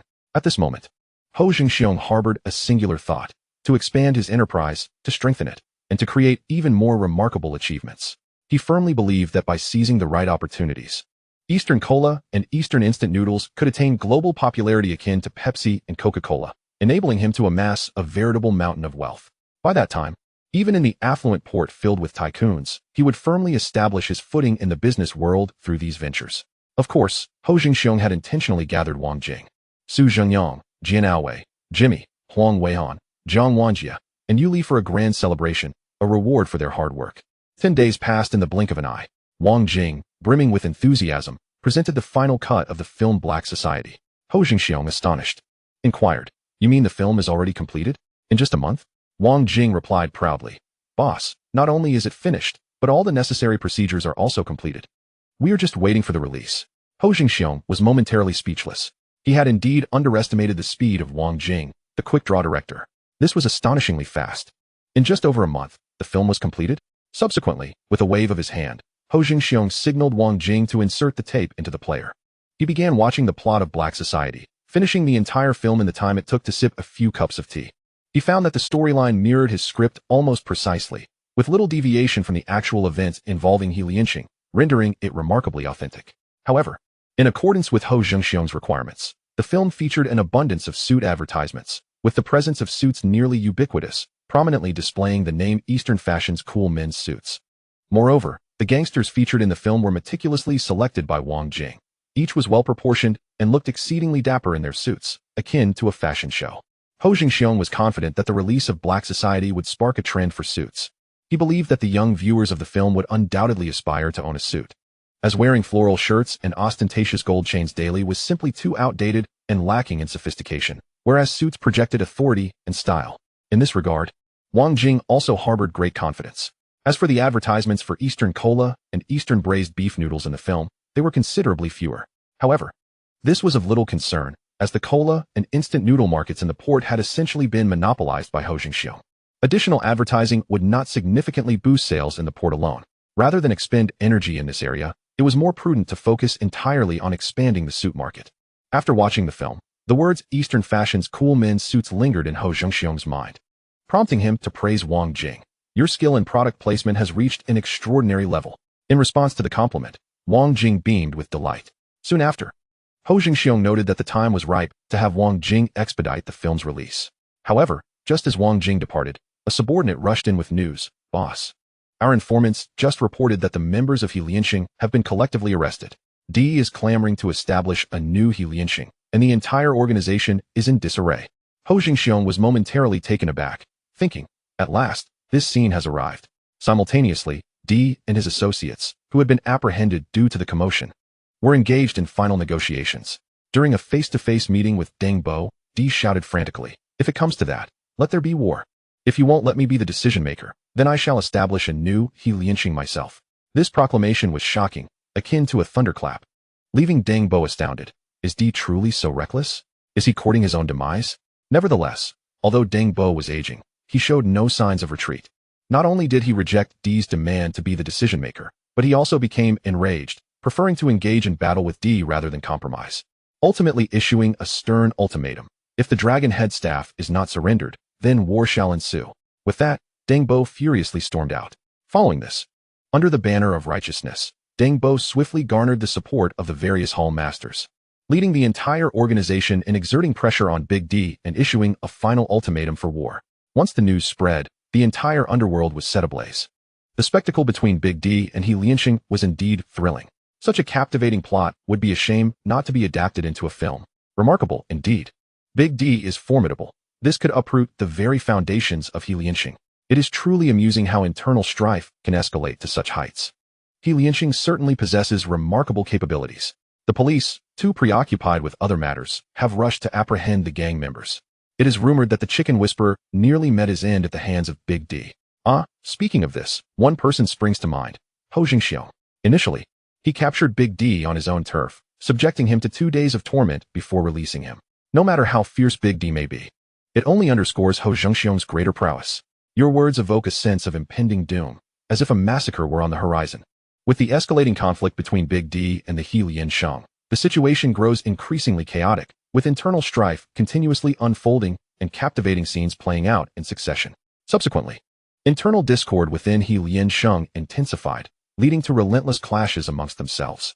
Upon the emergence of news about Big D's intention to establish a new Huo, the faction united against him, rallying their support behind Lu in a bid to undermine Big D. During this tumultuous period, Dong Guanzai seized the dragon head stick and accidentally killed the bald man, subsequently handing the stick over to Fei Ji. On the road, Fei Ji encountered Zhang Mizai, who attempted to snatch the dragon head stick, only to be confronted by Big D's men, ultimately resulting in his escape while Zhang Mizai made off with the stick.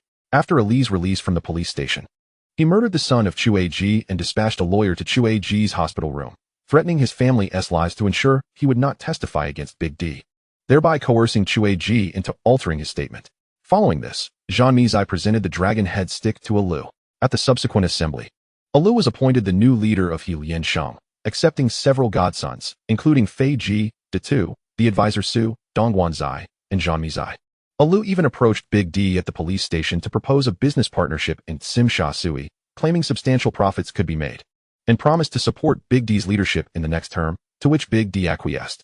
Later, Big D deceived the friends of the Tsim Sha Sui faction leader, Long Ying, not to be confused with Hung Hing, luring Long Ying's subordinate away before killing him and subsequently infiltrating Tsim Sha Sui to divide the territory. Long Ying is dead? Huo Zhengxiong scoffed. The timing for the release of Black Society has arrived. This time, it must create a sensation throughout Hong Kong. He called Wang Jing to arrange promotional efforts for Black Society, laughing to himself as he thought, now, there will be a spectacle to behold. I wonder if Big D will have the chance to see it after its release. Chapter 108. The action directive consists of merely 2 words, succinct and decisive, spend money. Thereafter, Huo Zhengxiong displayed a knowing smile, contemplating the unfolding of events, logically deducing, as long as they could successfully eliminate the leader of the number gang known as Long Ying, Huo would undoubtedly expand its influence into the Tsim Sha Sui area that very night.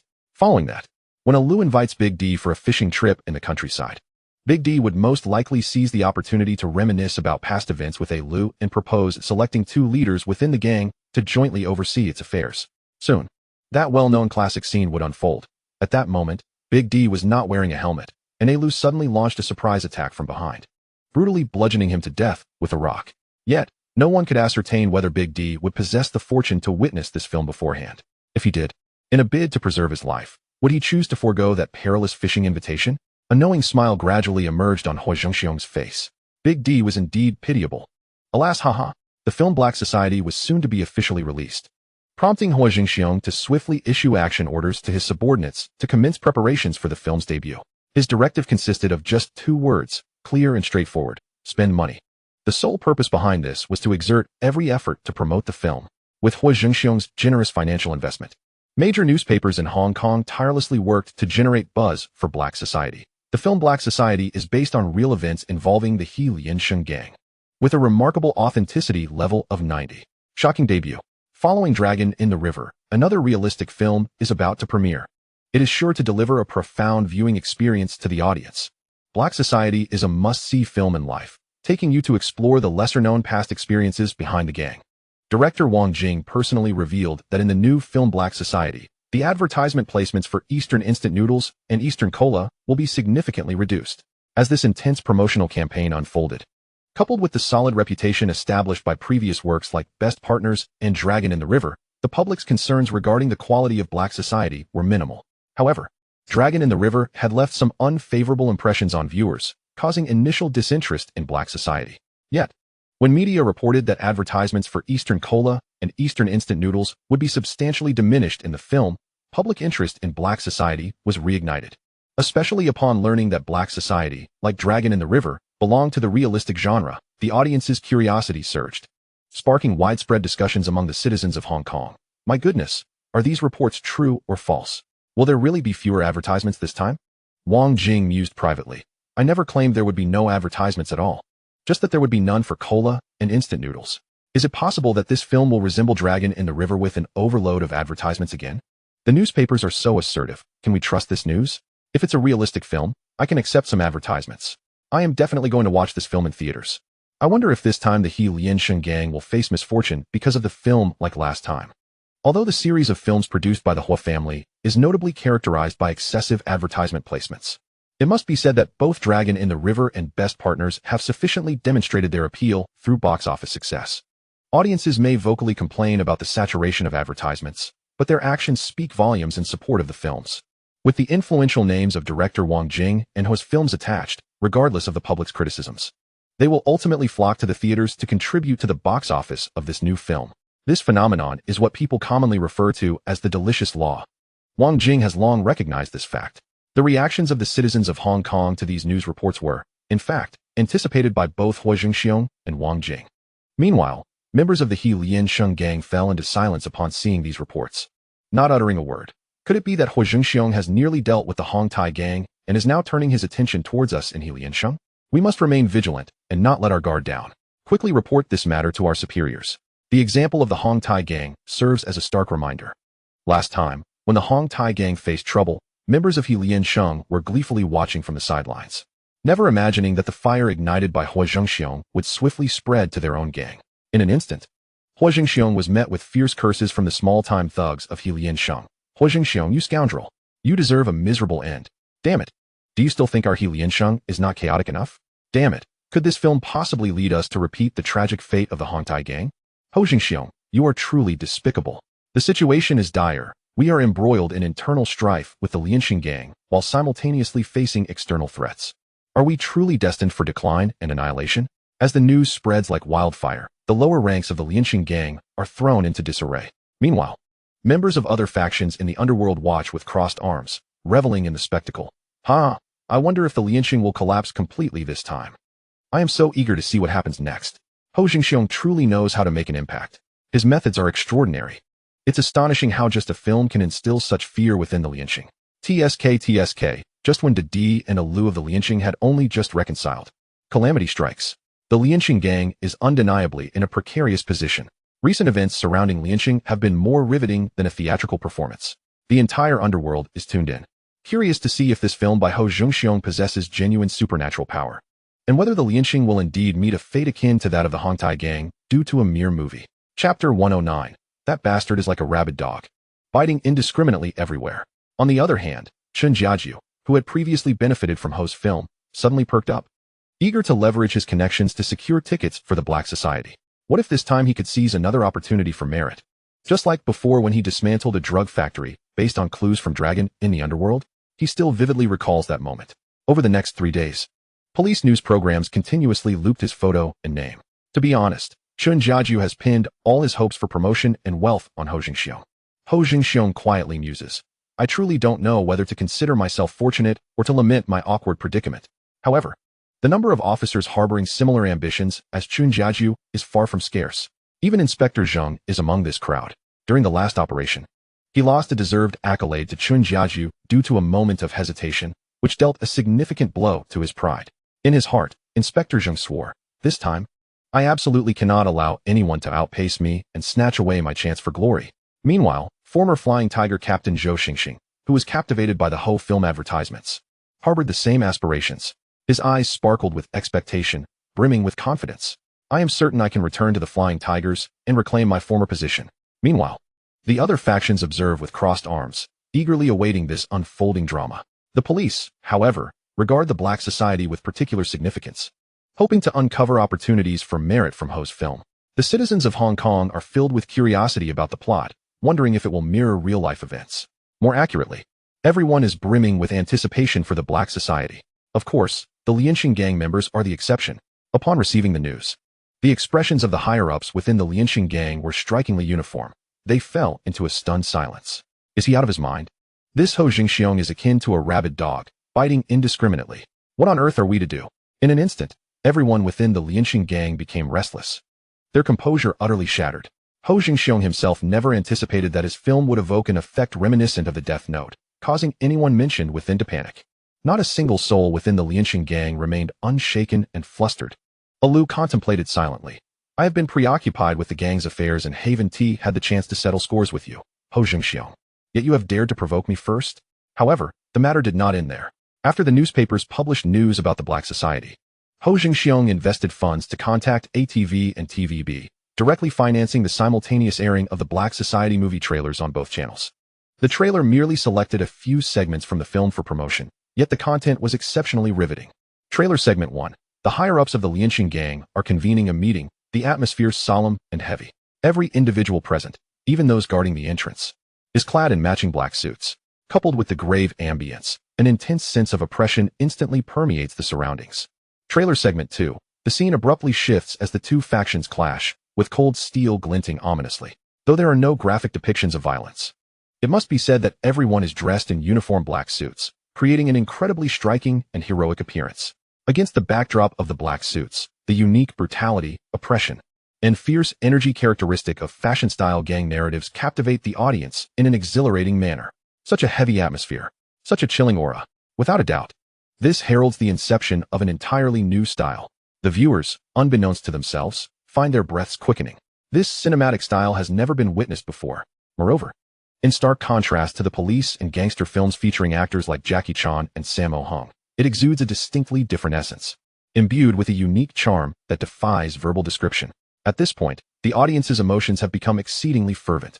Furthermore, the characters that appear on screen, a few of whom are instantly recognizable, make it clear to all that they are the film's protagonists. The aura emanating from these leading characters is even more pronounced, emphasizing the essence of the color black. Though the term black is never explicitly mentioned, the atmosphere created and the scenes of conflict unmistakably evoke that sentiment. These familiar faces are, of course, the various leaders of the Hongxing gang. Jiang Tian, to partake in the money laundering activities, even personally plays the role of a Lu. Liang Kuan continues his villainous path, portraying the D, and several seasoned leaders of Hongxing portray predecessors of the Lianxing gang. Since they have held the position of leaders, they have undoubtedly experienced countless such intense scenes firsthand, mastering the portrayal of their roles with remarkable accuracy. This truly validates the adage that even if the leaders of Hongxing slightly temper their presence, they can effortlessly embody such roles. In addition to these familiar faces, every supporting character that makes an appearance has been meticulously selected by the producers, each one tall and handsome, practically a natural model. In summary, the term that encapsulates this is simply dashing. Whether it's the commanding presence displayed through their attire or the overall ambience they create, they stand in stark contrast to the flamboyant young hoodlums of the port, resembling a style far more sophisticated than that of the mafia from the wine nation where the Blue Legion resides, exuding a demeanor that is both austere and domineering. Now, consider the local ruffians adorned in gaudy floral shirts and flared trousers. When have they ever possessed such poise and charisma? A comparison between the commonplace gangs of the island and the groups featured in the television preview for Black Society reveals a disparity as vast as that between a beggar and a white-collar elite in Central. They belong to entirely different strata. This profound gulf in status is vividly apparent to the audience. Chapter 110, stunning to the point of being unforgettable. In the ingrained perceptions of the port citizens, those who meander through gang life are typically clad in floral shirts, some even sporting dyed yellow hair, idling about with an air of arrogance, believing themselves to be formidable, yet appearing utterly ridiculous in the eyes of others. However, in the film Black Society, every character is attired in sharp suits, impeccably tailored and pristine, each black suit seemingly custom-fitted to enhance the male form. In Huo Zhengxiong's aesthetic judgment, even if these black suits were to be seen 40 years hence, they would still evoke a strong visual suggestion that anyone donning them is an elite, a member of the upper echelons of society. Moreover, these suits, crafted specifically for the film, were meticulously fashioned by skilled artisans called forth by Huo Zhengxiong himself. The final result is nothing short of breathtaking. At a glance, the actors in suits appear even more striking than high-ranking officers in white shirts. Yet, who could have anticipated that this group of striking individuals would adopt a modus operandi reminiscent of the most eye-catching tropes found in classic crime films and organized crime narratives? The stark contrast between their stunning appearances and their hardcore methods is undeniably captivating. Thus, when audiences finished watching the trailer for Black Society, they were left utterly stunned. My goodness, this is simply breathtaking, isn't it? Everyone was profoundly shaken, this shock completely upending their previous notions. The portrayal of the gang in the trailer stands in stark contrast to their preconceived notions of ruthless, violent underworld figures. A disparity as vast as the distance from the heavens to the earth. Before the television screen, countless viewers were impacted by the visuals, their hearts stirred to great depths. This film exudes an exceptional style. These characters are incredibly handsome. The suits they wear are extraordinarily cool, so stunning that one cannot look away. At this point, the viewer's curiosity about Black Society was thoroughly piqued, eager to uncover more details and a complete narrative. Some female viewers were so exhilarated that their legs trembled slightly. How can they be this handsome? I absolutely must see this film. I will be the first to rush to the cinema when it premieres. As the visuals played to a close, the trailer ended with a line of text. A groundbreaking police and thief action film, Black Society invites you to gather at theaters nationwide. Do not miss it. The trailer concluded, yet the audience remained immersed in the stunning fragments they had just witnessed, unable to regain their composure for quite some time. However, this was merely the beginning of Black Society's burgeoning popularity.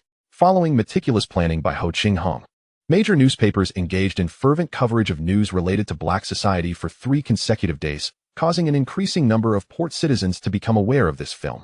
In no time, the conversations among the citizens during their leisure hours revolved entirely around Black Society. The themes of black suits and gang imagery became the center of heated discussions, with everyone filled with curiosity about the film. As the excitement surrounding Black Society continued to rise, more and more people began to anticipate its official release. Various cinemas seized the opportunity to open ticket pre-sales, resulting in an overwhelmingly enthusiastic response from audiences, who swiftly sold out all tickets for the first 3 days following the film's release. This thrilled the theater owners, who eagerly wished for more films like Black Society to achieve such popularity. Following 4 to 5 days of continuous promotional efforts, the buzz surrounding Black Society intensified, even catching the attention of television and radio stations, which began to discuss the film. From this alone, one could predict that Black Society's box office performance would be exceptional. Meanwhile, Huo Zhengxiong was not idle. He directly approached Tung Sing, proposing to convene a leadership meeting for the Hung Hing. Given Huo Zhengxiong's current standing and influence within Hung Hing, Tung Sing had no grounds to refuse and immediately instructed Yu to issue a notice and prepare for the meeting's arrangements. To be frank, had Tung Sing called for an emergency meeting himself, there might have been some dissatisfaction among the gang members, as previous emergency meetings rarely yielded good news. However, this time was entirely different. Upon learning that the meeting was at Huo Zhengxiong's behest, all the leaders readily agreed, and their responses to attend arrived with remarkable speed. I'll be there shortly. Give me half an hour. I'll be there soon. Yu, you should have mentioned it was Brother Hung's idea sooner.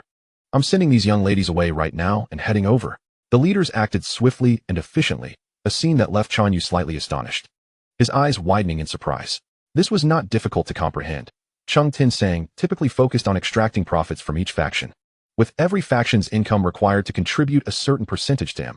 To put it bluntly, he merely took money from everyone. But Huo Zhengxiong was different. He had the ability to lead everyone toward profit, ensuring that by working alongside him, everyone would gain tangible benefits. Within an hour, All the leaders had arrived at the meeting venue, prepared to commence.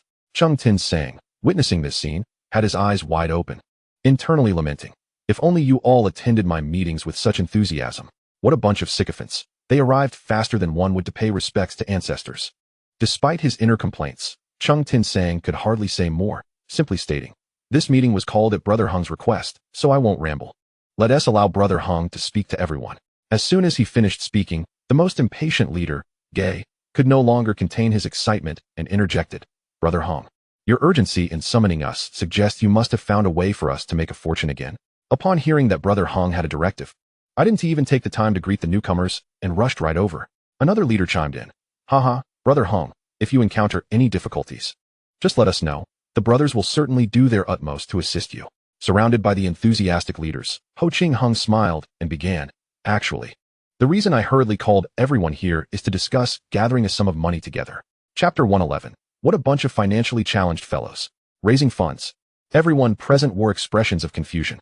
Although they had spoken earnestly moments ago, their demeanor shifted to one of wariness at the mere mention of money. "Brother Xiong, what exactly do you need the funds for? Have you uncovered another opportunity to make money? How much do we need to raise? Is this venture truly profitable? Is there any risk of loss?" Faced with the barrage of questions from the crowd, Huo Zhengxiong understood their calculations all too well. He promptly concealed his smile. Adopting a more serious expression, "The funds we raise are intended for short-selling the stock of Mingxin Garment International Limited. Of course, I wouldn't propose this if I had not identified a lucrative opportunity for everyone." "Short selling? What does that mean?" Ji Gu inquired, bewildered. Beside him, the dinosaur frowned, casting similarly puzzled glances towards Ji Gu and Han Bin. As for Han Bin, he too was at a loss regarding the concept of short selling. He turned to Huo Zhengxiong, his expression mirroring that of the others. Fatty Li and the others also furrowed their brows, their faces displaying a look of confusion, clearly lacking any grasp of the term. This was hardly surprising. These individuals had long been entrenched in the underworld, excelling in combat and conflict, yet when it came to financial jargon like short selling, it was as incomprehensible to them as reading an alien script. Among those present, only Jiang Tianxing and Chun Yao exhibited thoughtful expressions, seemingly pondering the term's meaning. Before long, Chun Yao spoke up first, patiently explaining the specifics of short selling to the various hall leaders. As they listened, the confusion gradually faded from their faces, and they finally grasped the concept. "How much capital do we need to prepare for this endeavor?" Liang Kuan was the first to voice what everyone was thinking, and the other hall leaders nodded in agreement, awaiting Huo Zhengxiong's response. Huo Zhengxiong replied in a calm tone, yet with an undeniable authority, "The more, the better. The greater the capital we gather, the more profit we can ultimately reap. If we wish to earn more, we must be willing to invest more." After hearing his words, the hall leaders fell into a renewed silence, exchanging glances filled with doubt. Subsequently, Huo Zhengxiong refrained from elaborating further, choosing to sit quietly in his seat. Meanwhile, the hall leaders began to communicate through glances, clearly engaged in silent deliberation. Truth be told, it was only because Huo Zhengxiong had initiated the request for funds that they were considering this matter so seriously. Had it been Jiang Tianxing seeking a loan, the crowd would have likely found various excuses to lament their financial woes, claiming they were short on cash. Moments later, Huo Zhengxiong exchanged a glance with Liang Kuan. Aware that Huo Zhengxiong held leverage over him, Liang Kuan had no choice but to step forward first, stating, "I can contribute 10 million Hong Kong dollars." With Liang Kuan leading the way, the others no longer hesitated, each declaring the amounts they could gather. "I can immediately mobilize 5 million Hong Kong dollars. I've just opened 3 bars and am currently experiencing cash flow difficulties, so I can only contribute 4 million Hong Kong dollars. I'll put in 7 million Hong Kong dollars. In reality, given the financial capabilities of the various hall leaders from Hongxing, they could certainly afford to contribute more. However, individuals like Fatty Li were inherently cautious, particularly fearful of incurring losses. Thus, managing to offer 4 million Hong Kong dollars was already a significant commitment for him. "I'll also contribute 10 million Hong Kong dollars. Jiang Tianxing, known for his robust financial strength, matched Liang Kuan's pledge. Chun Yao hesitantly added, "I don't have many lucrative avenues in my territory, so I can only manage 5 million Hong Kong dollars. As the hall leaders sequentially reported their contributions, they quickly amassed over 60 million Hong Kong dollars. Huo Zhengxiong discreetly smirked, inwardly muttering, "What a bunch of financially challenged fellows." Initially, he had estimated they would raise at least 100 million Hong Kong dollars. However, he did not expect the hall leaders of Hongxing to be so stingy and guarded, coupled with a few whose financial strength was merely average. In the end, the total was far less than he had anticipated, causing him to harbor a degree of disdain.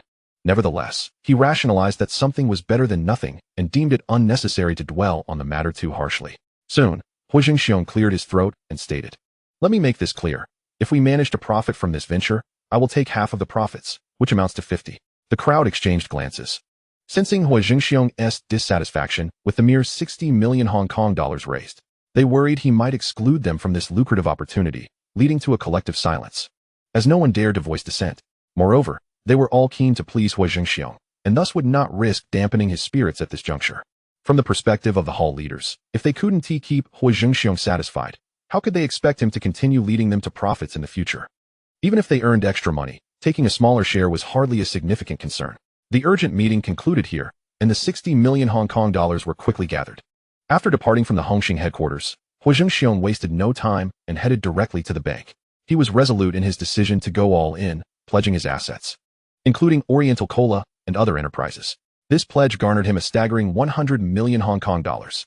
Combined with his savings of 20 million Hong Kong dollars and the 60 million Hong Kong dollars raised from the hall leaders, he now possessed a total of 180 million Hong Kong dollars in capital. The relevant mortgage paperwork was swiftly processed, and once the funds were fully transferred, Huo Zhengxiong immediately activated his special ability, his golden finger, troop deployment system, ready to serve you at any time. Summoning price information: regular soldiers cost 10,000 Hong Kong dollars each, special forces soldiers 100,000 Hong Kong dollars each, and technical troops also 100,000 Hong Kong dollars each. Note: all soldiers summoned through the system will maintain 100 loyalty to you, and betrayal will never occur.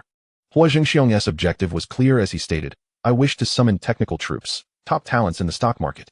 The troop deployment system promptly notified, "Successfully deducted 1 million Hong Kong dollars. Ding. 1 million Hong Kong dollars spent. Successfully summoned one technical troop." This troop is a stock market prodigy named Feng Zhanhua, originating from the work The Great Era. He is the eldest son of the Feng family, renowned in the stock market, possessing extraordinary talent in this field. In his youth, he faced persecution, leading to a shattered family. Yet he rebounded through his exceptional stock market skills, becoming the new generation's stock market prodigy. Chapter 112. This advertisement insertion is quite acceptable. A day later, Feng Zhanhua arrived at Dundas Street as instructed, where he met Huo Zhengxiong. "Boss." At this moment, Feng Zhanhua exuded a vibrant energy. His demeanor markedly different from that of ordinary individuals, subtly revealing a keen sensitivity to numbers and markets, making it evident that he was no ordinary person. Huo Zhengxiong nodded in satisfaction, and just then, at 10 o'clock the following morning, the film Black Society premiered on schedule in major cinemas. Prior to this, the two exceptional films, The Best Partner and The Dragon in the River, had already established a solid reputation for Huo Zhengxiong's film company. Coupled with the inherent buzz surrounding the Black Society and an intensive 3-day advertising campaign leading up to its release, major cinemas held high hopes for this film, scheduling an abundance of screening times. Moreover, today being Saturday, the weekend crowd was substantial. As soon as the cinema doors opened, citizens surged in continuously, swiftly filling the ticket hall to capacity. Outside the cinema, a long queue formed, stretching endlessly for those waiting to purchase tickets. Before long, discontented voices began to echo from the throngs of people. "I want tickets for the Black Society. 2, please. Give me 5 tickets for the Black Society, and I want seats in the middle. What the heck is going on? Are the tickets for the Black Society sold out? What? You mean tickets for this film are sold out for 3 days ahead? This is a joke. I took a day off just to be here. I've been waiting in line for nearly half an hour.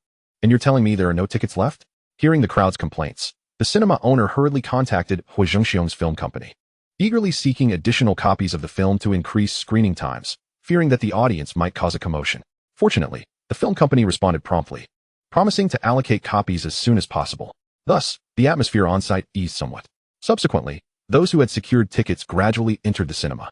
Surprisingly, every single patron who stepped inside expressed a singular desire to watch the Black Society, with virtually no interest in other films. The fortunate viewers who had managed to acquire tickets for the Black Society wore expressions of undeniable pride as they strolled leisurely towards the theater. Despite the cinema adding several extra screenings, a large number of viewers still left empty-handed, their faces etched with disappointment and frustration. Just then, a group of scalpers suddenly began shouting at the cinema entrance, shattering the silence. "Anyone need tickets for the Black Society? $500 each, first come, first served. I want one," came an immediate response. Some scalpers, noticing the lack of response, tentatively remarked, "Is no one interested?" The audience members who had failed to secure tickets were instantly incensed by the exorbitant price. "Good grief. You dare sell a ticket for $500? Why don't you just rob someone? You scoundrel. This is no different from highway robbery. This is outrageous. But I'll take that ticket. So don't you dare snatch it from me. Have you lost your mind? $500 for a ticket, and you want to fight for it? Then I want to. The scalpers wore smug expressions, their eyes gleaming with greed, completely disregarding the sentiments of others. Meanwhile, at the back door of the cinema, the unscrupulous owner displayed a greedy smile. It must be said that Huo Zhengxiong's promotional strategy for this film was remarkably clever, yielding results that far exceeded expectations. Such scenes unfolded continuously in cinemas screening The Black Society. Once the audience entered the screening room, the film commenced promptly. As the opening scene unfolded, accompanied by the backdrop of the 36 Oaths of the Hung Min, the atmosphere surged to a crescendo. The camera then shifted to a tea house, where a group of impeccably dressed gang leaders gathered over tea, their composed attire forming a stark contrast to the vividly dressed, flamboyant women nearby, judging solely by their appearance. These gang leaders were undeniably handsome. As the plot progressed, more characters clad in black suits appeared on screen, all impeccably dressed, exuding a striking charm. Upon witnessing this, the audience erupted with excitement, shouting in exhilaration. Wow, they're incredibly handsome. My goodness, this is too cool. Who knew black suits could look so good? They hardly spoke. But once donned in black suits, they were simply stunning. Coupled with their commanding presence, it was so stylish. This is leagues above the trailer, an absolute upgrade. This is the prowess of director Wang Jing. It was definitely worth coming to the cinema to watch this film. Throughout the screening, subtitles for Oriental fashion, cool menswear occasionally popped up, serving as clear advertisements embedded within the film. Audiences familiar with The Best Partner and The Dragon in the River were well accustomed to such occurrences. What is this? Wasn't it stated there would be no advertisements? Someone nearby remarked meaningfully. What they meant was no excessive ads for Coke, instant noodles, and the like. The audience fell momentarily silent. This is truly ridiculous. Despite their dissatisfaction, the viewers suppressed their emotions and continued to patiently watch the film. As the storyline unfolded, the figures in black suits appeared frequently, with the screen nearly filled with a parade of dashing actors in black suits, resembling a meticulously organized fashion show. The embedded advertisements were surprisingly tolerable. Shoo. Just enjoy the film. Wow. They look so dapper. So cool. Is this what gang members are supposed to look like? My goodness. They're even willing to bleed for a stick. They're really going all out. That hefty fellow named Zhongyi, even when beaten, clung to the dragon head stick, refusing to relinquish it. I truly admire his tenacity. Though he may be a bit overweight, for the first time, I feel that a chubby guy can look so dashing in a suit. As the plot progressed, the characters Dong Guanzai and Fei Ji made their entrance, instantly igniting an electrifying atmosphere in the screening room, akin to a pot boiling over. Suddenly, I felt that my attire was terribly outdated. I thought to myself, perhaps I should buy a suit as well. Look at those big brothers who are doing so well. They're all in suits. I must get myself a set of Oriental cool menswear. The audience's excitement reached a fever pitch. Male viewers were overwhelmed with hormones. Utterly defenseless against the allure of black suits, female viewers were no less affected, their eyes wide with admiration, their legs slightly weak, as they fixated on the handsome actors on screen, continually expressing their awe. Chapter 113. It is often said that movies are derived from life. And I too aspire to become a dashing gangster. Unlike ordinary viewers, many in the cinema were aficionados of gangster-themed works. As members of a society often embroiled in trouble, they connected with this film on a deeper level.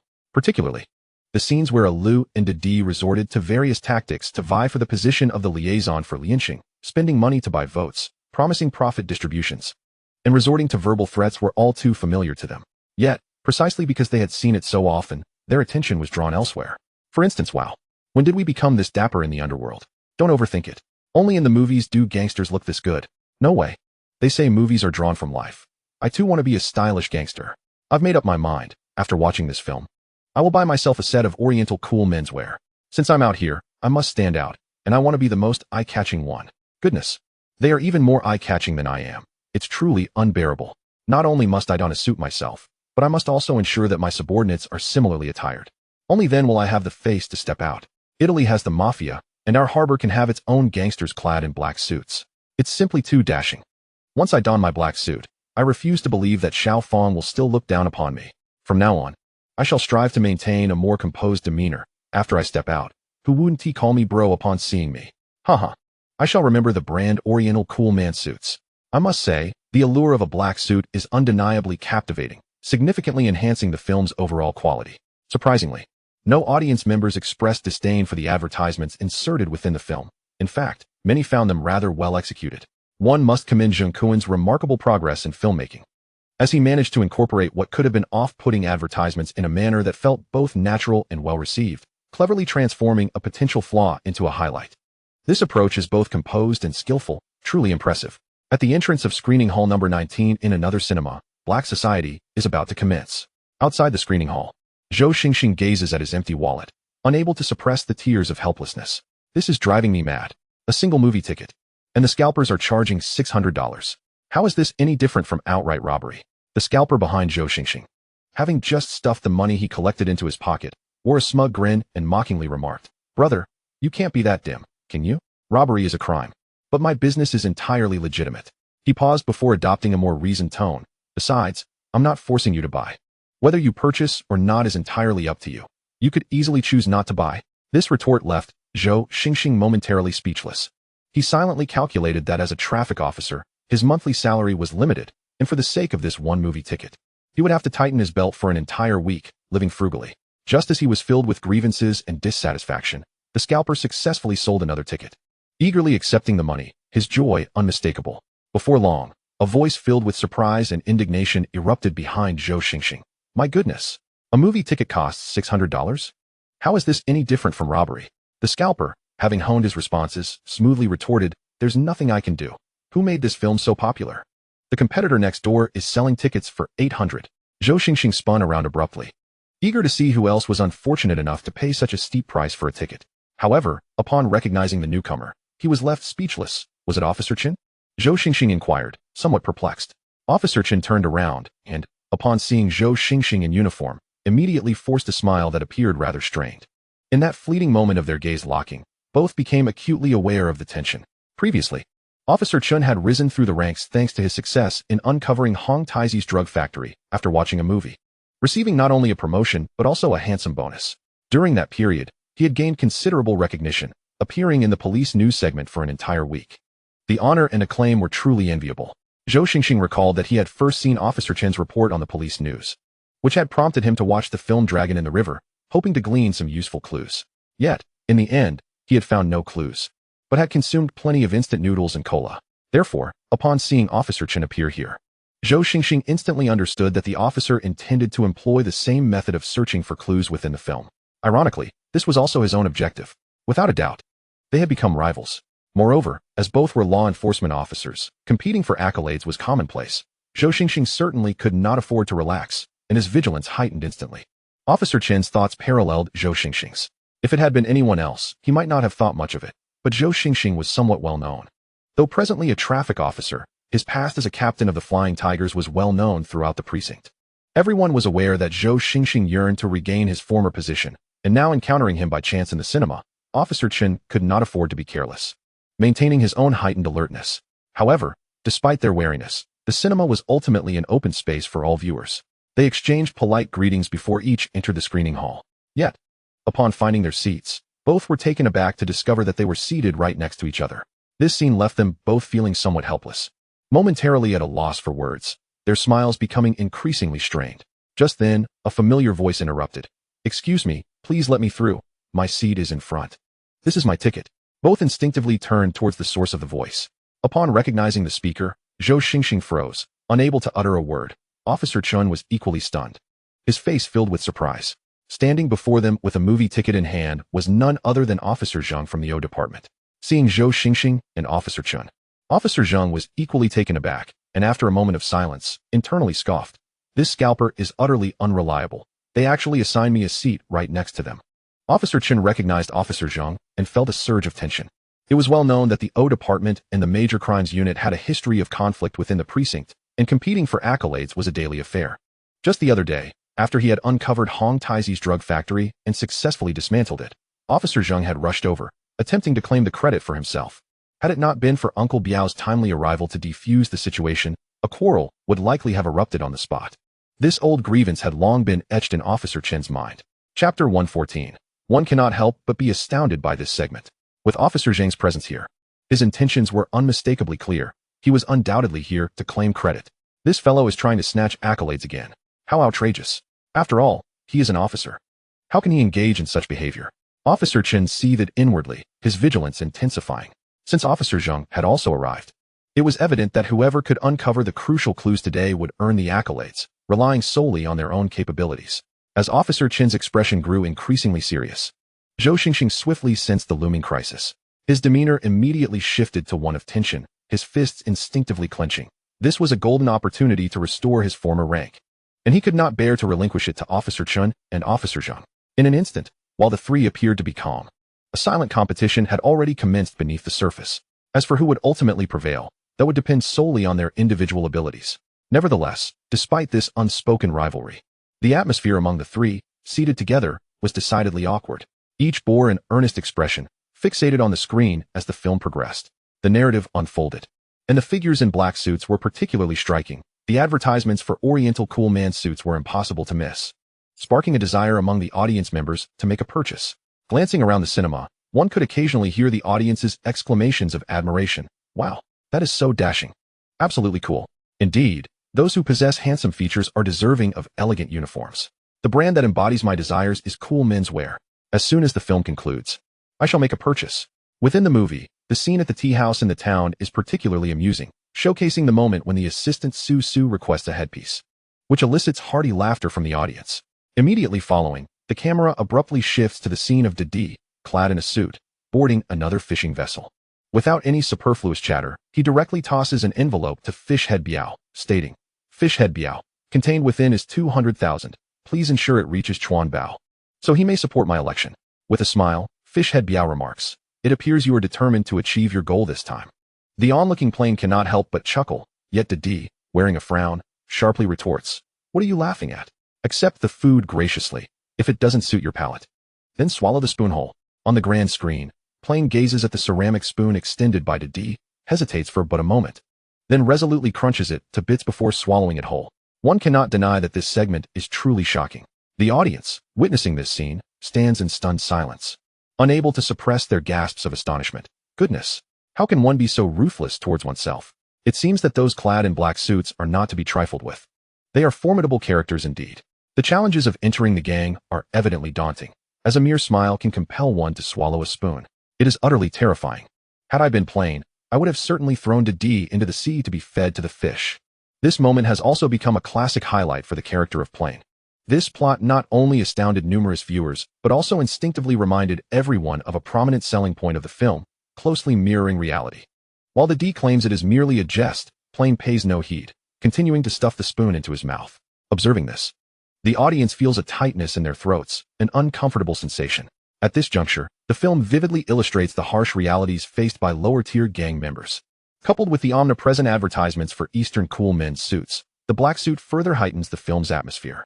As the narrative progresses, the dialogues among the gang leaders, including Lu and Didi, each vying for support and secretly contending for power, alongside Deng Bo's evident bias towards one side, render the plot increasingly riveting. The audience collectively exclaims, "Wow, who would have thought that a group of older gentlemen in suits could look so dashing? To have survived in the gang to this age, they must possess exceptional skills." Their gazes and presence are portrayed with remarkable precision. Subsequently, after Didi suffers defeat in the elections, his anger leads him to take drastic measures against Long Jin and Guanzai San, directly pushing both from the mountaintop. At this moment, his black suit accentuates his ferocity, instilling a sense of dread. Didi further threatens Ji Xiong, accusing him of violating gang rules and demanding the dragon head stick be handed over. Seizing the opportunity, his subordinates create chaos, prompting the police to take action. A fierce battle ensues among various factions contending for the dragon head stick. Different camps scheme against one another, waging both open and covert battles, all seeking to leverage the dragon head stick for their own maximum gain. Deng Bo attempts to communicate with Didi, yet this dialogue ultimately yields no results, ending in failure. Moreover, Didi boldly declares his intention to sever ties with the existing organization, establishing a new gang called New Huo. This audacious proclamation leaves the members of Huo utterly astonished. Subsequently, in a bid to maintain organizational stability and prevent a split, the gang members finally set aside their internal conflicts and unite. Under Deng Bo's leadership, their goals align, and they join forces, coalescing into a formidable power. Due to Didi's call for division, no one within the gang is willing to side with him. Ultimately, Lu rallies the entire strength of Huo, preparing to confront Didi. A highly representative classic scene emerges at this moment. Lu arrives at the police station, intending to pick up the just-released Didi. At the entrance of the police station, The division between Lu and Didi's factions is starkly evident, their subordinates poised in opposition. The atmosphere tense to the point of eruption.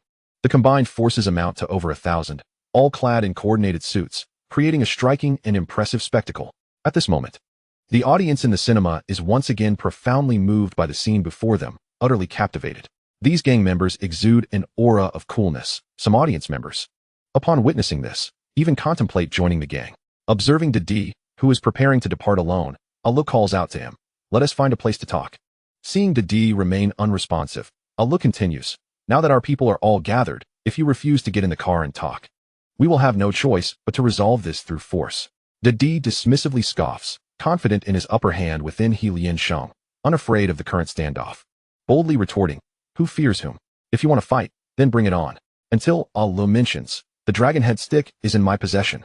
It turns out that due to Didi's intentions to split the gang, the members of Huo Zhengxiong have reached a consensus, ceasing their private scheming and ultimately entrusting the dragon head stick to Lu. Upon hearing this, Didi finally halts his retreat. Without the dragon head stick, even if he assumes the role of leader, he would lack legitimacy and true recognition from the members. Chapter 115, I can't take it anymore. My legs are weak after watching. Previously, Didi's side was somewhat negotiable. He advocated for the gang's division, maintaining some moral high ground. However, now that Lu has acquired the dragon head stick, the situation has drastically shifted, tilting in Ali's favor. Subsequently, Lu and Didi find themselves in the same vehicle. The car moves smoothly forward. Trailing behind are Ali's subordinates and Didi's men, all dressed in black suits, yet clearly divided into two factions, each following closely behind the vehicle. Should the two individuals within the car fail to reach an agreement, the knives in their hands would inevitably turn against their former allies. This scene possesses an exceptionally strong visual impact.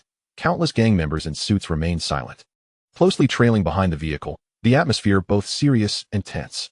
Meanwhile, Didi, clad in black, radiates an air of defiance, exuding the demeanor of a true leader.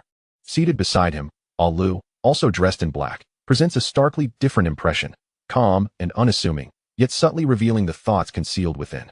The audience in the cinema can no longer contain their excitement, erupting into exclamations. "My goodness, this scene is simply too cool. Wow, it's absolutely incredible. So stylish, it's stunning." Male viewers are ignited by this exhilarating scene, their testosterone surging, wishing fervently to be among those following Didi. Female viewers are equally thrilled, incessantly squealing. Utterly enchanted. "I can't take it anymore. My legs are weak after watching. Men in black suits are just too charming, too masculine. No way. I would love to be under the guidance of such a commanding presence." In the cinema, every gaze is firmly locked onto the characters donned in black suits on the big screen, completely entranced. Such flair. I must acquire this black suit. The handsome men wear black suits. I've made a note of it. I must purchase one. The aura of the black suit is simply irresistible. As the film approaches its conclusion, Lu and Didi decide to join forces and launch an offensive towards Tsimsha. The subordinates of both parties were clad in sleek black suits, engaging in a fierce battle from the northern reaches of Tsimsha all the way down to the south, creating a breathtaking spectacle. Only in the end, when Alak and Didi found themselves fishing by the riverside, did the atmosphere temporarily ease. While fishing, Alak reminisced about past events and suggested the election of two spokespersons within the organization. Seizing an unguarded moment, Alak picked up a large stone from the riverbank and struck Didi's head with it, resulting in his immediate demise. Thus, the film came to a close. Upon exiting the cinema, the audience was still in a state of emotional turmoil, fervently discussing the plot even after leaving the screening room. This was the true essence of a gang story, where every character was far from ordinary. To be frank, it is indeed quite challenging to navigate the world of gangs, fraught with peril at every turn.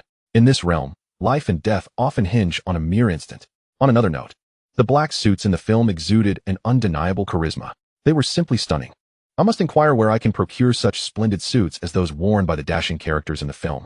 Just as the male audience members were enthusiastically discussing, they reached the entrance of the cinema, where a stall had been set up. A massive banner hung above, proclaiming, "Jinba cool and stylish suits for the Oriental gentleman." No one anticipated that this would be a promotional venture leveraging the film, and that a stall would be established right outside the cinema. Clearly, the Oriental group had mastered the art of film-based marketing. The banner also featured another catchy slogan, "Jinba suits, the preferred choice for Oriental men's fashion."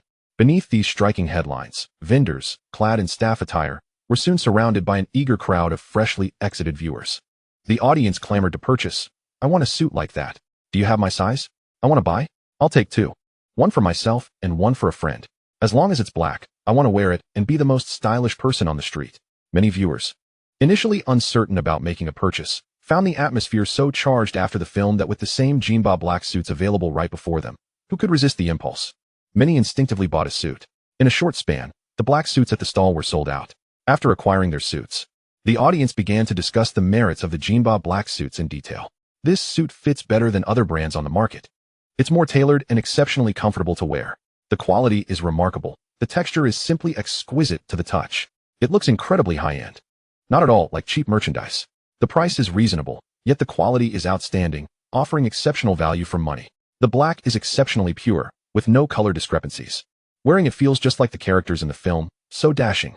At that moment, a customer, disregarding the gazes of those around him, changed into his newly purchased suit right by the roadside. In an instant, his appearance and demeanor transformed completely. A female viewer, previously unimpressed by his looks, gasped in astonishment at his new suit and could not help but exclaim, "You look so handsome. This Jinba suit seems a bit fitted, doesn't it?" Not fitted. It's called a slim design. The shoulder line of the suit fits perfectly. Darling, you look so much more handsome in this suit. Don't be too handsome, or I might start to worry. The roadside shops had mirrors, and many who bought suits, though not fully changing, tried on the suit jackets. Upon glancing in the mirror, they were instantly dazzled, barely recognizing the dapper figure reflecting back at them. They could distinctly feel that wearing this suit imbued them with a cool, composed aura. It was undeniably stylish, and they adored it. The craftsmanship of this suit was exceptionally meticulous, rivaling that of bespoke suits. I can't resist. I must buy 2 more suits as backups. It didn't take long for everyone to recognize the numerous advantages of the Jinba suits. With such great quality at a reasonable price, not purchasing an extra pair would be a missed opportunity. Regrettably, however, the stock at the stall had sold out, leaving no inventory. At this juncture, the vendor cheerfully reassured everyone, "Don't worry, after the next screening concludes, new stock will arrive." Upon hearing this, many immediately expressed, "Then I'll wait right here for the new stock to arrive." That day, the film Black Society achieved remarkable box office success, drawing a large audience. Simultaneously, sales of Jinba suits under the Oriental fashion brand surged, becoming extraordinarily popular.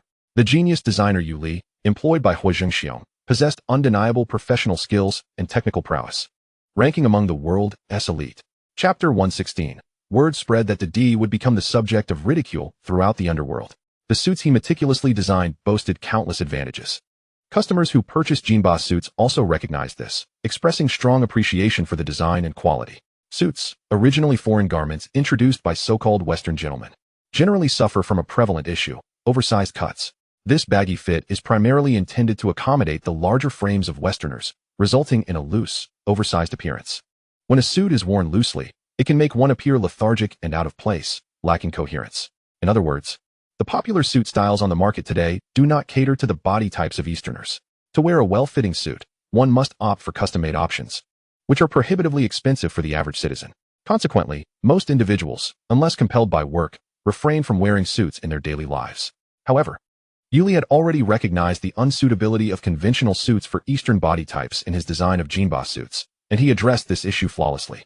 Under his careful design, Jinba men's suits became more tailored and stylish. These suits are meticulously crafted to fit the physical characteristics of Easterners, making them highly favored and sought after. In another part of the cinema's exterior, the scene was starkly different.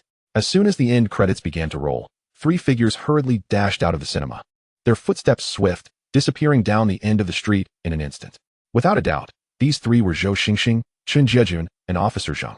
Having just watched the film, their minds were singularly focused on diving into the investigation. Their first target for inquiry was none other than Dong Guanzai. In the film they had just seen, this individual callously killed a police officer in his quest to seize a leading baton. The film titled Black Society explicitly promoted the idea of mirroring cinematic plots with reality. Ironically, not long ago, a similar incident involving a police officer being killed had indeed occurred at the port, causing quite a stir locally. It is important to understand that being a police officer in the port often requires turning a blind eye to numerous illegal activities. Whether it be smuggling drugs or engaging in violent assaults, there always seems to be room for negotiation. However, when one of their own, specifically a police officer, falls victim to misfortune, the police force will not take it lightly. They will undoubtedly commit to an exhaustive investigation. This is also why, despite the immense dangers associated with being a police officer during that era, some individuals were still willing to pursue this profession. As the safety of internal officers was held in the highest regard, Huo Huo Zhengxiong is acutely aware of this reality. Therefore, when he initially sought to confront Inspector Peng, he refrained from directly deploying officers. It is pertinent to note that Huo Zhengxiong had been dismissed from the police force, which had already incited public outrage. It was only when he found himself at a dead end that he resorted to drastic measures. Consequently, when Inspectors Zheng, Chen Jiejun, and Zhou Xingxing in the film discovered that the true culprit behind the officer's death was Dong Guanzai, each of them could hardly contain their inner turmoil. In truth, the police had been diligently investigating the case of the slain officer. But the darkness of the night during the incident and the absence of surveillance equipment at the scene had hindered any progress. The perpetrator, Dong Guanzai, had long since vanished without a trace.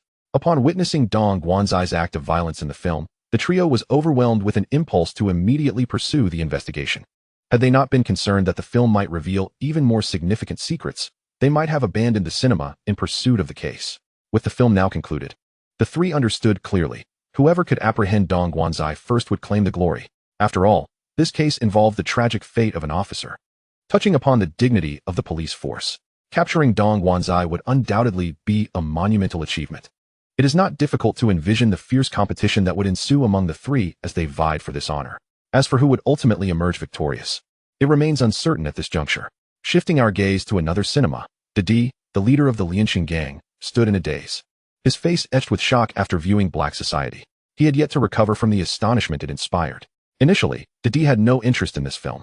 Even though the trailer showcased intriguing characters clad in black suits, he remained unmoved. However, Huo Zhengxiong's film was intricately linked to matters concerning their gang, which piqued his curiosity to some extent. At first, Didi's greatest apprehension was that Huo Zhengxiong might deviate from convention and portray his past humiliating experiences on screen. Should such a scenario unfold, the news would spread, and he would become a laughingstock throughout the underworld. Thus, with a mix of hesitation and unease, Didi ventured into the cinema, determined to witness the film firsthand. Yet, what he encountered left him utterly astounded. Every event related to the Lianxing gang was depicted in its entirety by Huo Zhengxiong.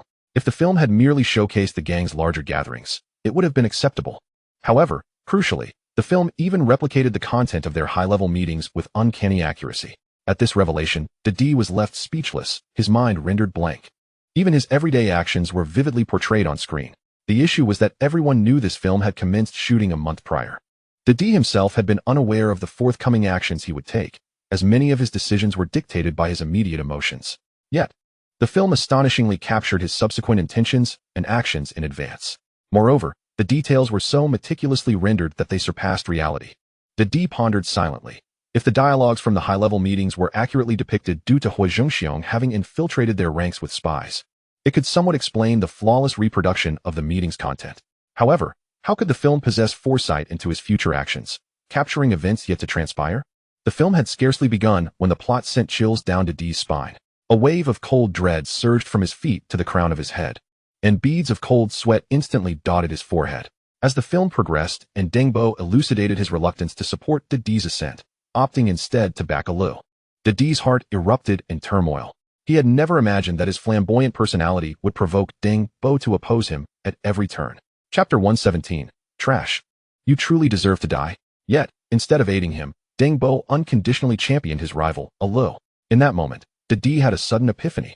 The so-called position of authority, the notion of supporting someone based on fairness, was a mere facade. Genuine fairness had never truly existed. All clues pointed to a singular truth. Dengbo cared not for competence, but sought a compliant figure to assume the mantle of authority. Only in this manner would the new leader pose no threat to his core standing within the Lianxing gang. Regrettably, it was only through the film that Didi grasped this convoluted reality.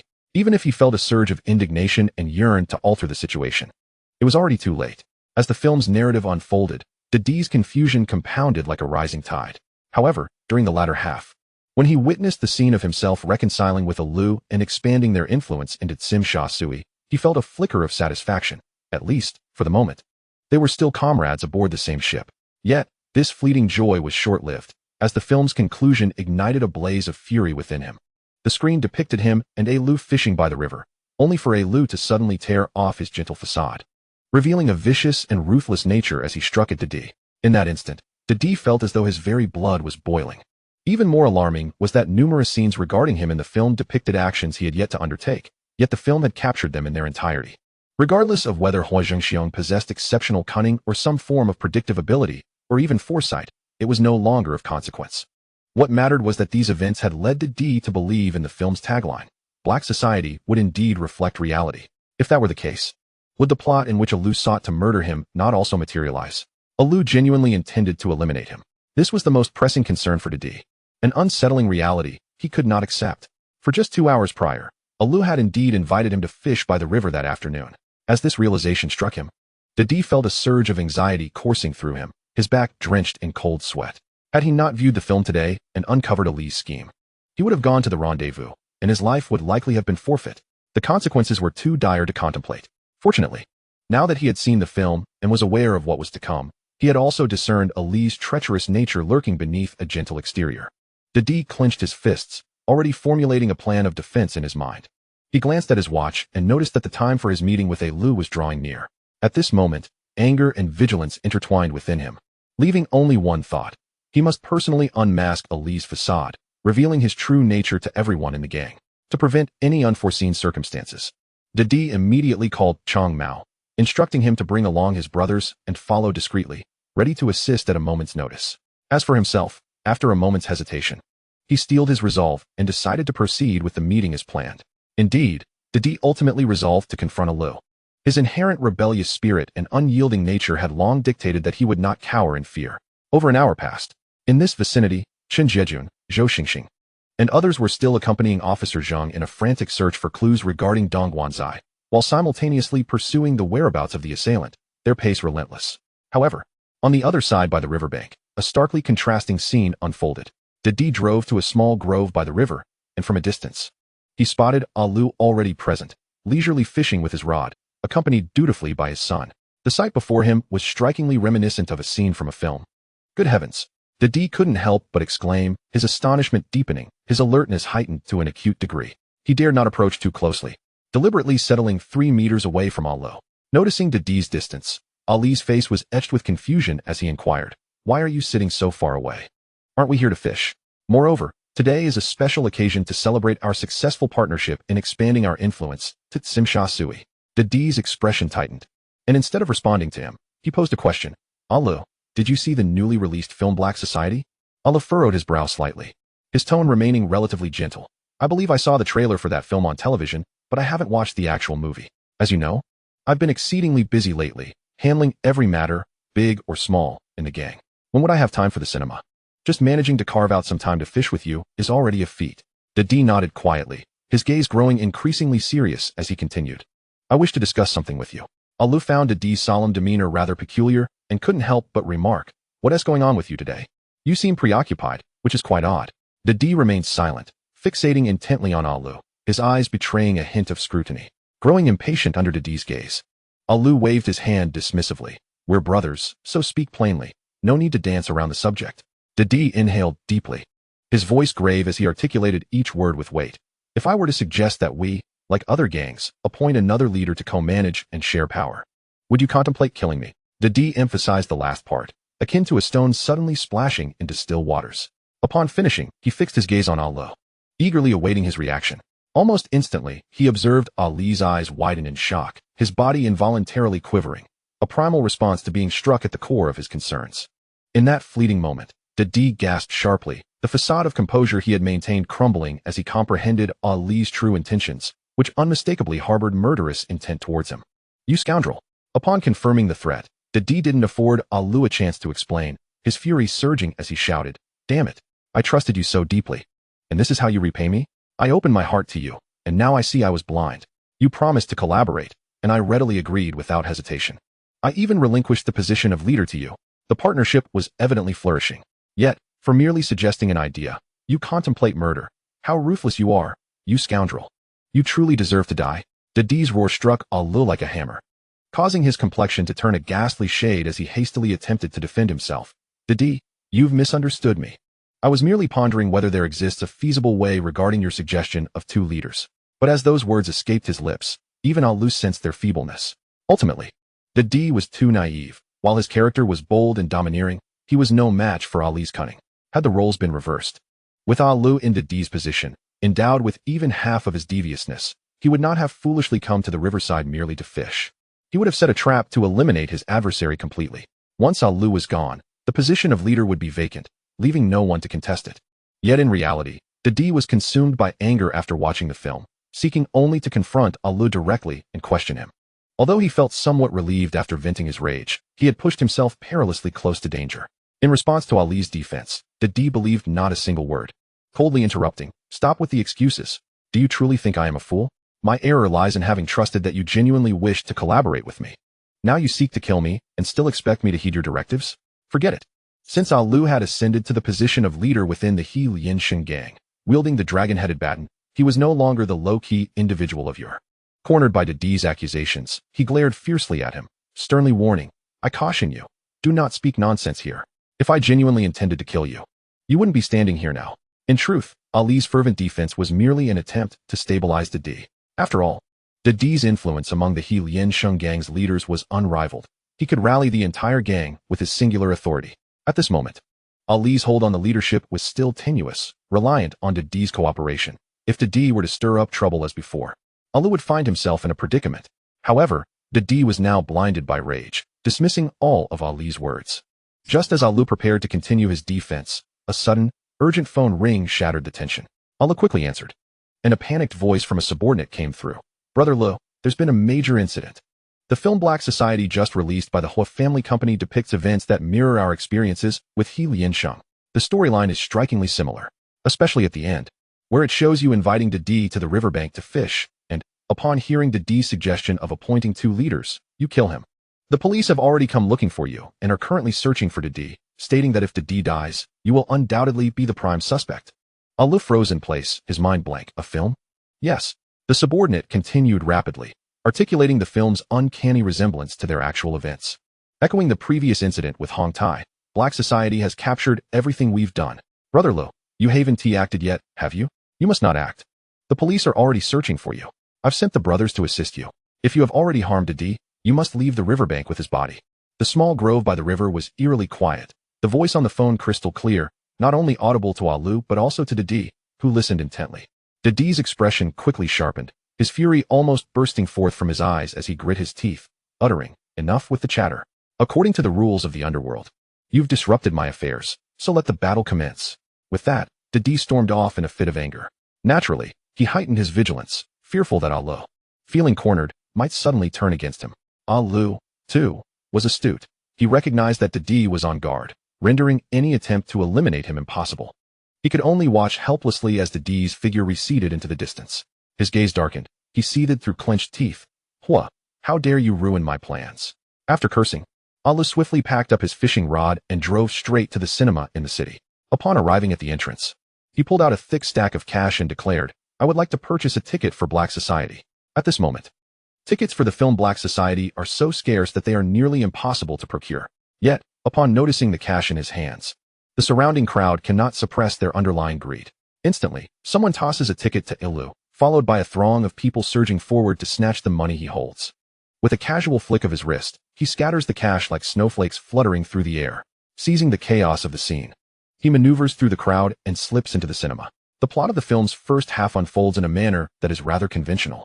But as the story progresses and the screen reveals his clandestine conversation with Deng Bo after seizing power, Alu finds himself frozen in place, engulfed in profound bewilderment. Shock inundates his heart like a tidal wave, and he repeatedly questions within himself, how could those private discussions with Deng Bo have been leaked? Could Deng Bo have divulged this to anyone? Had he inadvertently mentioned it to others? The answer is glaringly obvious. Absolutely not. He can vouch that only he and Deng Bo are privy to such matters. Yet, to his horror, Huo Zhengxiong has captured these very details verbatim in the film. A chilling wave of dread surges from his feet to the crown of his head, enveloping him in terror. A tingling sensation cascades over his scalp. And only now does Alu finally comprehend why Didi was so infuriated. Every detail presented in the film mirrors reality with uncanny precision, without the slightest discrepancy. This film, steeped in a realistic style, is alarmingly close to the truth. It meticulously reconstructs every detail from the entire process of the election for the leader of the Union victory. The only disparity in the film lies in the black suits and their accompanying attire. Everything else aligns perfectly with reality. A wave of fear inexorably spreads within Alu's heart. This is a fear of Huo Zhengxiong. He mutters in astonishment. How on earth did he come to know all of this?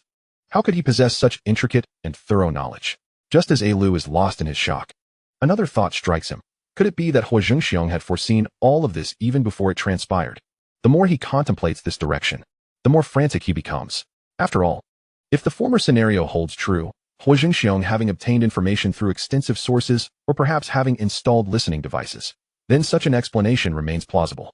However, if the latter scenario is accurate, what secrets lie behind it? Lu dares not delve any deeper. Goosebumps erupt across his skin, his hair stands on end, and cold sweat trickles down his back, leaving his mind utterly blank. He struggles to suppress the tumultuous emotions bubbling within him and continues to watch the film. Chapter 119. This time, he must take a substantial bite from the Lin family.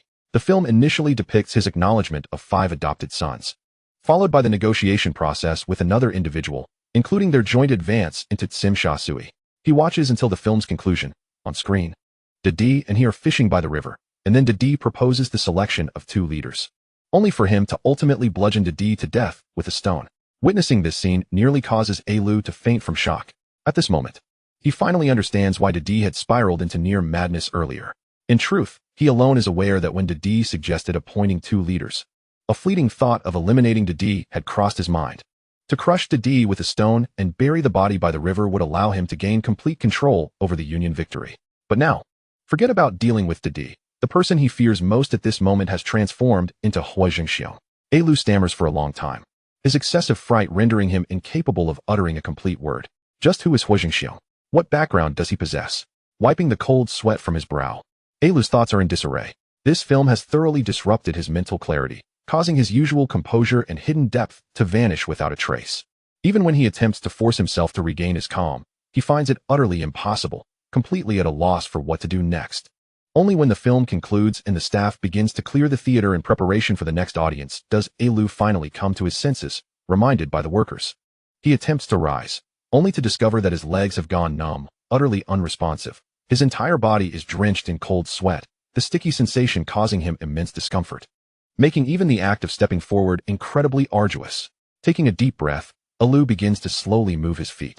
No one could have anticipated that the newly appointed leader of the Union victory, Lu, who had just ascended to power, quelled internal strife within the organization and successfully advanced into Tsim Sha Sui, demonstrating exceptional capability and profound thought, would be so rattled by a film created by Huo Zhengxiong.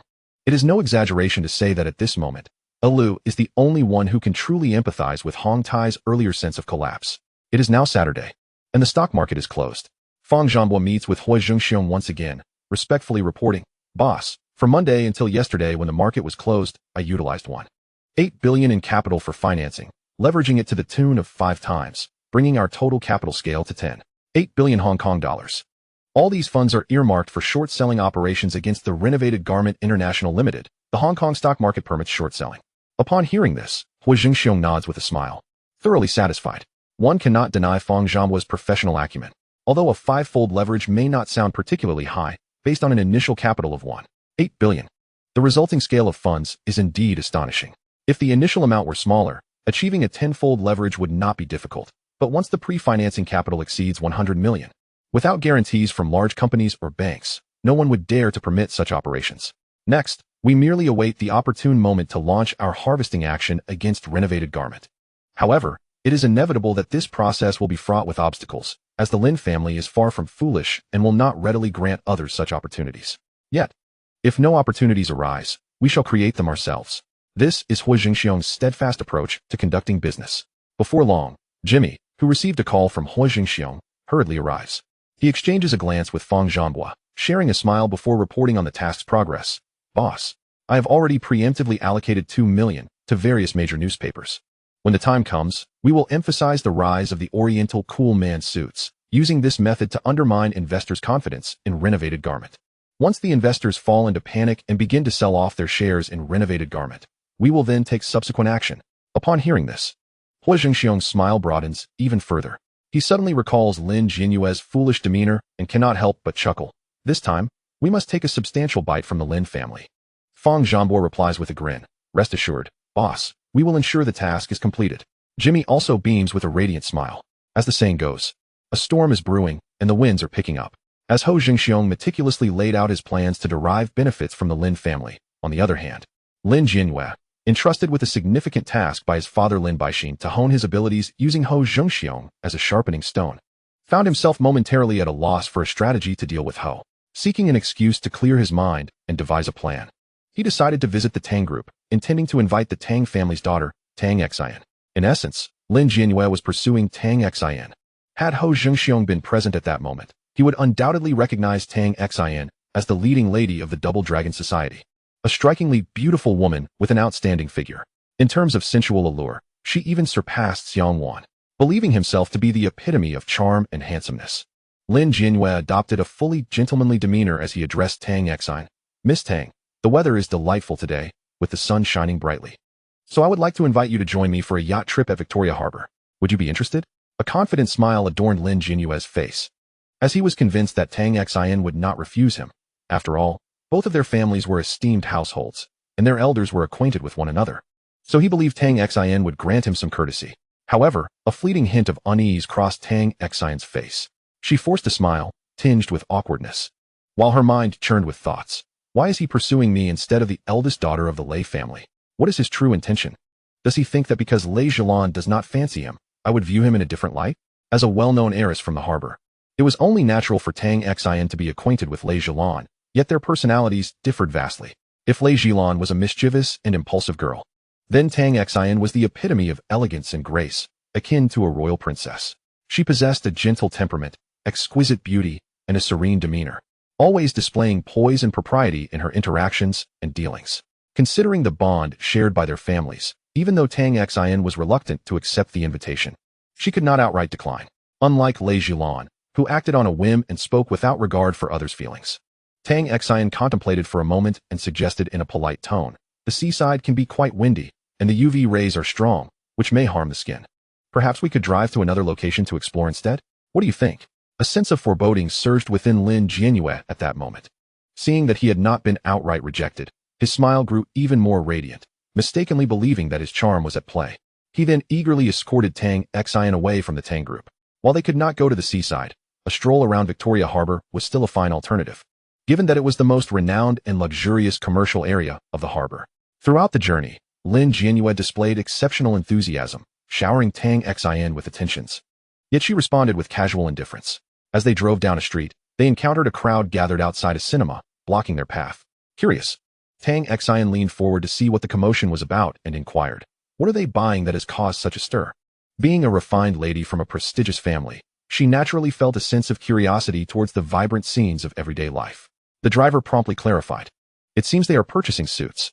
Upon hearing the word suit, Lin Jianyue instantly perked up, as his family was in that line of business, and thus particularly attentive to such matters.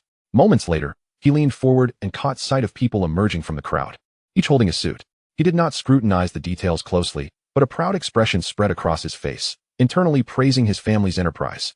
"Ha, Miss Tang. Please excuse my excitement. This is merely a small affair, nothing remarkable.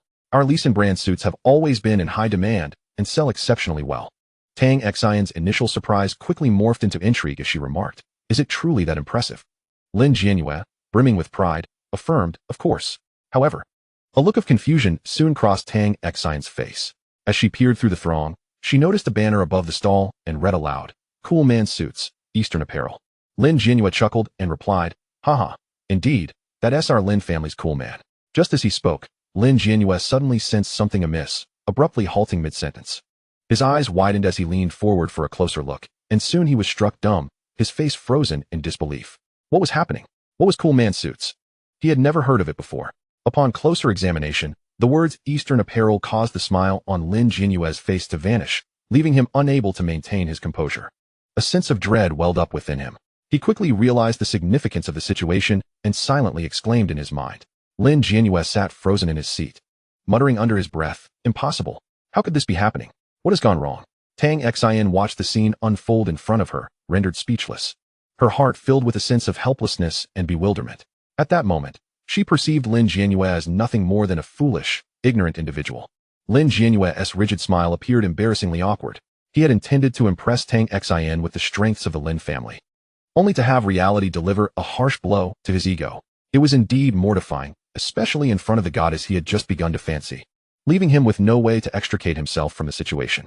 His mood plummeted to an all-time low, particularly because being overshadowed by Huo Zhengxiong was an affront he could not bear. Tang Xian, observing Lin Jianyue's utterly stiff expression, couldn't help but cover her mouth and chuckle softly. Despite her efforts to suppress her laughter, the absurdity of the situation made it nearly impossible to contain. Soon, the name Eastern Apparel struck a familiar chord with Tang Xian, prompting her to recall the recent emergence of the Eastern Group. A question sprang to her mind, and she could not resist asking Lin Jianyue, isn't the Eastern Group primarily involved in the food industry? Why are they now venturing into the suit business like your Lin family? However, as soon as she posed the question, Tang Xian suddenly connected the dots. Recalling the widely known love triangle rumors that had circulated throughout the harbor, instantly understanding the implications. Regret washed over her. She wished she had not raised the issue. But upon hearing the name Eastern Group, Lin Jianyue was instantly consumed by rage. He glared at Tang Xian and shouted, "Don't mention that guy Huo Zhengxiong to me." Realizing his reaction was overly intense and disrespectful, Lin Jianyue quickly acknowledged his impoliteness. After all, it was only natural for him to want to showcase the Lin family's prowess in front of Tang Xian, but instead, he had embarrassed himself in front of everyone, especially under her scrutiny, leading to a moment of emotional outburst that was, regrettably, understandable. Upon regaining his composure, Lin Jianyue immediately adopted a demeanor of profound contrition. Addressing Tang Xian with an earnest expression, "Miss Tang, I sincerely apologize. My emotions were rather heightened earlier, and I truly feel remorseful." However, Tang Xian had no intention of accepting his apology. Her countenance shifted slightly, and she outright disregarded Lin Jianyue's contrition, turning to the driver and stating, "I'm sorry. I'm feeling rather unwell. Please take me home." The driver cast a hesitant glance at Lin Jianyue, for he was ultimately his employer, and his every action was contingent upon his boss's disposition.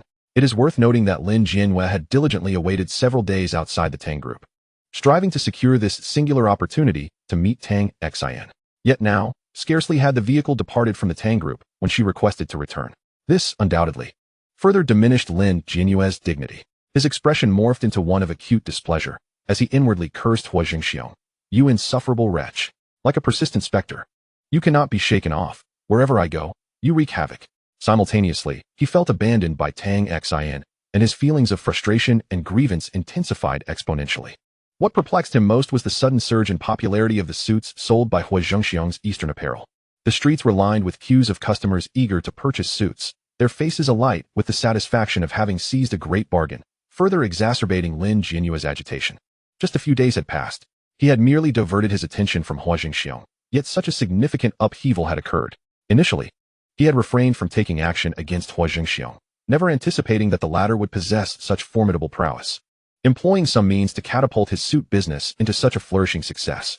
He recalled how, upon learning of Huo Zhengxiong's acquisition of a small garment factory capable of producing merely 500 suits daily, he had secretly mocked him for an extended period, convinced that he would never amount to anything. Chapter 121. Father. A grave situation has arisen. Yet, before long, reality had delivered a resounding slap to his face. This was utterly unexpected. His mental equilibrium was shattered, just as Lin Jianyue stood there in a state of complex emotions. Tang Xian's voice cut through once more. "I'm sorry, please take me back." His expression remained rigid, and he lowered his voice to instruct the driver, "Take Miss Tang home." This was the last shred of gentlemanly composure he could muster. Shortly thereafter, the car altered its course towards the Tang Group. Tang Xian alighted at the entrance of the Tang Group. Lin Jianyue managed a strained smile, saying to her, "Let us go out again sometime." "Oh," Tang Xian replied absently, turning away to depart. In truth, from Lin Jianyue's earlier reaction, Tang Xian had already labeled him as someone incapable of handling matters and perpetually causing disruptions. As the second son of the Lin family, his emotional resilience proved to be remarkably lacking. Merely because a rival had sold a few suits, he displayed such unseemly behavior. Such a person could never achieve greatness. Tang Xian resolved to promptly report to her father that Lin Jianyue was entirely unreliable. Watching Tang Xian's figure vanish from sight, Lin Jianyue's expression darkened instantly as he commanded the driver, "Return to the company." The driver asked no further questions and promptly accelerated, swiftly departing the scene. Moments later, Lin Jianyue returned to the company. He paced back and forth in his office, contemplating for a brief moment before issuing orders to his subordinates. Notify all major media outlets and newspapers that when reporting on cool man suits tomorrow, they must write positively. No negative remarks are permitted. However, there was one crucial stipulation. His subordinates immediately exhibited focused expressions, listening intently as Lin Jianyue continued, when covering Eastern Apparel. The focus must be solely on Eastern Apparel itself. There must be no association with our Lin Group, and our name must not be mentioned. Having studied abroad, Lin Jianyue was not the typical idle rich heir. He clearly understood the significance of marketing to a brand. Understood, his subordinates replied, hurriedly setting out to contact the media and newspapers. Lin Jianyue remained occupied, promptly summoning another subordinate to gather information and ascertain how Eastern Apparel's cool man suits, which previously bore little renown, had suddenly become so popular. The subordinate accepted the task and promptly departed. Lin Jianyue anxiously paced in his office, unable to settle his mind. It was essential to note that Huo Zhengxiong had been deliberately assigned by his father, Lin Baixin, as a training adversary, meant to facilitate his growth through competition. Yet, what was the outcome? He had yet to embark on any training, and the very tool meant to sharpen him had become a sharp blade, leaving him in disarray. Should his father discover that during this period he had accomplished nothing substantial and had been preoccupied with pursuing a woman, he would undoubtedly receive a severe reprimand. As Lin Jianyue anxiously awaited news, the 2 hours swiftly elapsed. The subordinate who had been tasked with gathering information returned first. Lin Jianyue hurried forward, eagerly inquiring, what transpired? The subordinate bore a perplexed expression, explaining helplessly, it's due to a film. This film, titled No Inhibition, is what has propelled cool man suits into the limelight. Currently, the demand for cool man suits far exceeds supply. Lin Jianyue was rendered speechless. A film? At that moment, he suddenly recalled the connection between Eastern Group and Eastern Apparel. He finally realized that he had previously underestimated Huo Zhengxiong's capabilities. It was indeed through a film that product sales had surged. Lin Jianyue's expression darkened further.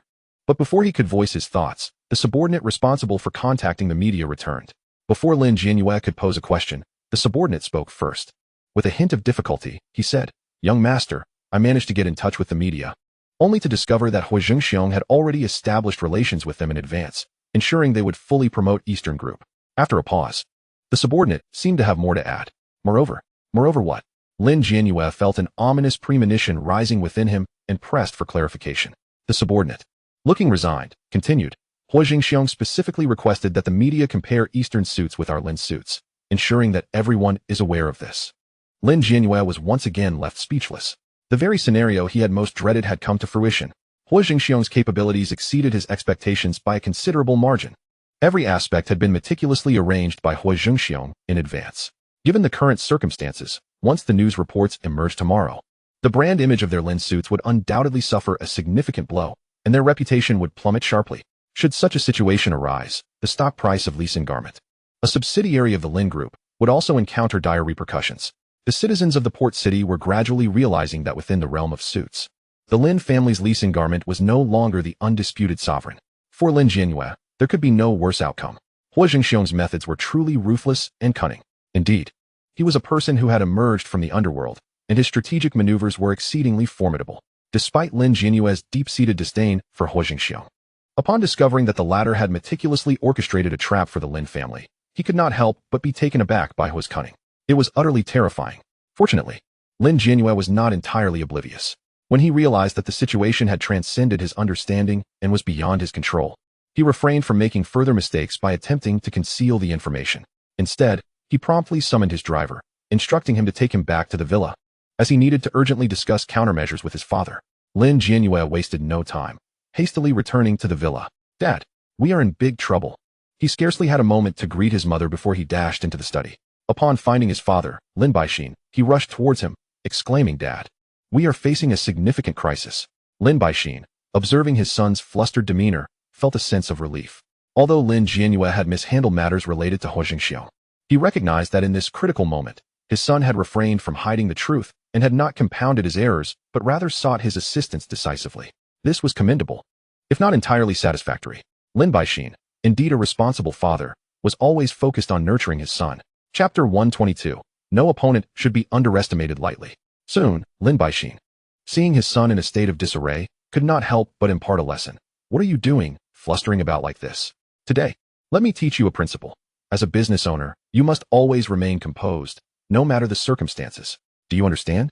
Confronted with his father's admonition, Lin Jianyue felt a wave of helplessness wash over him and muttered internally, at this point, what good are these words? The priority is to promptly resolve the trouble at hand. Before long, unable to contain himself, Lin Jianyue blurted out, Dad, the cool men's suit launched by Dongfang Apparel poses a threat to our Lin Group standing. However, he was interrupted by Lin Baixin. By the time you relay this information to me, we will have already missed the optimal response window. Stunned by his father's words, Lin Jianyue stood frozen, disbelief etched on his face as he asked, "Dad, you knew about this all along? Or else what did you think?" Lin Baixin replied, laced with a hint of disdain, "Can I truly expect you to achieve anything significant? You spend all your time chasing after girls, and yet fail to win over a single one. You are nothing like me." Lin Jianyue found himself at a loss for words, his expression growing increasingly uncomfortable. Yet, he had to concede that his father's observations were entirely accurate. Whether it was Lei Jilan or Tang Xian, he had failed in his pursuits, each attempt leading to an embarrassing setback. Continuing in a matter-of-fact tone, Lin Baixin said, "Since last Wednesday, I sensed that someone was secretly harboring ill intentions towards our Lee Sin garment stock, so I initiated an investigation into the matter long ago." He let out a cold snort, his tone tinged with vigilance. Upon hearing this, Lin Jianyue could not suppress a gasp, his disbelief palpable as he inquired, "Dad, are you suggesting that Huo Zhengxiong has already begun to target our stock?" Lin Jianyue's astonishment was not unfounded. Initially, upon receiving the news, he had merely speculated. Based on limited information, that Lee Sin garment stock price could be adversely affected. Lacking the capability to tackle such a dilemma, he hurried back to seek his father's guidance. Yet, only now did he realize that the issue at hand was far more complex than a mere decline in stock price. Huo Zhengxiong had clandestinely begun shorting their Lin group's stock days ago. At that moment, Lin Jianyue truly grasped the extent of Huo Zhengxiong's prowess. He understood that he had only just begun to perceive the first step of Huo's strategy, yet this initial step was already daunting enough to leave him feeling helpless, necessitating his father's assistance. In reality, he had only glimpsed the onset of the opponent's elaborate scheme, while Huo Zhengxiong had advanced the plan to its fourth stage.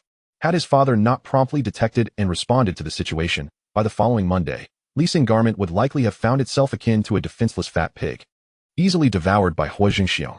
Once again, Lin Jianyue found himself at a loss for words, his expression a portrait of shock, his complexion paling. Previously, he had always believed that Huo Zhengxiong was not a worthy adversary, but now he had a startling epiphany. The true rival was, in fact, himself. To put it bluntly, he lacked even the qualification to serve as Huo Zhengxiong's subordinate. In that instant, Lin Jianyue comprehended this harsh reality, his demeanor sinking into profound despondency, tinged with a sense of defeat. He had long harbored an inflated sense of self-worth, yet at this moment, he finally understood the meaning of being a frog at the bottom of a well, with a narrow perspective. The adage about mountains beyond mountains and people beyond people was vividly illustrated before him. Ultimately, he had never been Huo Zhengxiong's match. As the truth unraveled, his confidence was utterly shattered, leaving him bereft of any semblance of strength to support himself. At that very moment, Lin Baixin's secretary hurriedly entered the study. Noticing Lin Jianyue's listless and dispirited demeanor, the secretary paid him little mind, instead leaning closer to Lin Baixin and lowering his voice to report, "Chairman, we have just uncovered Huo Zhengxiong's latest movements." Lin Baixin did not immediately take the documents to peruse, his gaze still fixed intently on the secretary. After all, he had already reviewed Huo Zhengxiong's past information countless times, which bore no relevance to the current situation. What he urgently needed to know was Huo Zhengxiong's recent specific actions. The secretary, well aware of Lin Baixin's thoughts, promptly detailed the information at hand.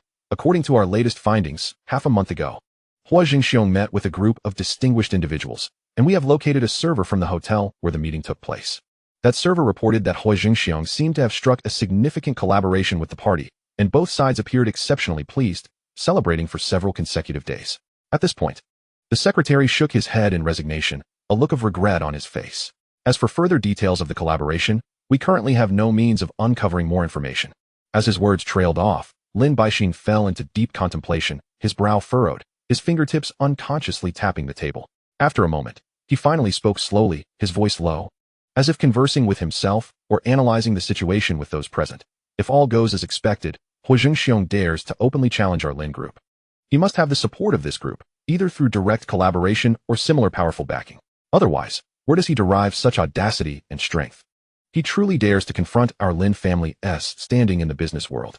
At this juncture, Lin Baixin paused, unusually offering a high assessment of Huo Zhengxiong. This fellow possesses qualities that far exceed the ordinary. At such a young age, he has managed to present a formidable challenge, quite remarkable indeed. He gently shook his head, his tone laced with a hint of reflection. The old adage holds true. The business arena is akin to a battlefield. Indeed, one must never underestimate any opponent. It is essential to recognize that Lin Baixin is a seasoned businessman, having navigated the tumultuous waters of commerce for decades. His thoughts are intricate and profound, and the fact that he holds such an opinion of Huo Zhengxiong is indicative of the considerable losses the Lin group has incurred this time. More precisely, It seems that the Lin group is on the brink of facing a significant predicament. He could not help but recall that Huo Zhengxiong is of a similar age to his son, Lin Jianyue, yet their capabilities and perspectives are worlds apart. Truly, the youth are indeed remarkable. Heroes often emerge in their formative years. Lin Baixin sighed softly, a hint of regret lacing his tone, acknowledging that he had underestimated Huo Zhengxiong, leading to the present circumstances. As the saying goes, know thyself and know thy enemy, and you will never be defeated. Lin Jianyue, listening to his father's assessment of Huo Zhengxiong, felt increasingly despondent. He understood that Huo Zhengxiong was not only contemporaneous with him, but had also once vied for the affections of the same woman. In his father's eyes, the disparity between him and Huo Zhengxiong was akin to the heavens and the earth, one soaring above, the other grounded below. Previously, Lin Jianyue had looked down upon Huo Zhengxiong, dismissing him as merely a streetwise ruffian with no real skills. Yet, it now appeared that such thoughts were utterly absurd, and reality had dealt him a resounding slap, awakening him to the truth. It was not that Lin Jianyue lacked capability. Rather, Huo Zhengxiong was simply too formidable, and their strengths were not on the same plane. This crushing blow felt like a plunge into an abyss, rendering Lin Jianyue utterly defeated, devoid of the strength to rise. Fortunately, Lin Baixin noticed his son's distress in time. He recognized that his younger son was enveloped by an overwhelming sense of defeat and needed encouragement to regain his confidence. Otherwise, he feared that Lin Jianyue would succumb to despair and never recover. Thus, Lin Baixin softened his tone and gently reassured him. Do not belittle yourself or regard yourself as worthless. We must acknowledge that Huo Zhengxiong, at such a young age, possesses remarkable strategies and skills.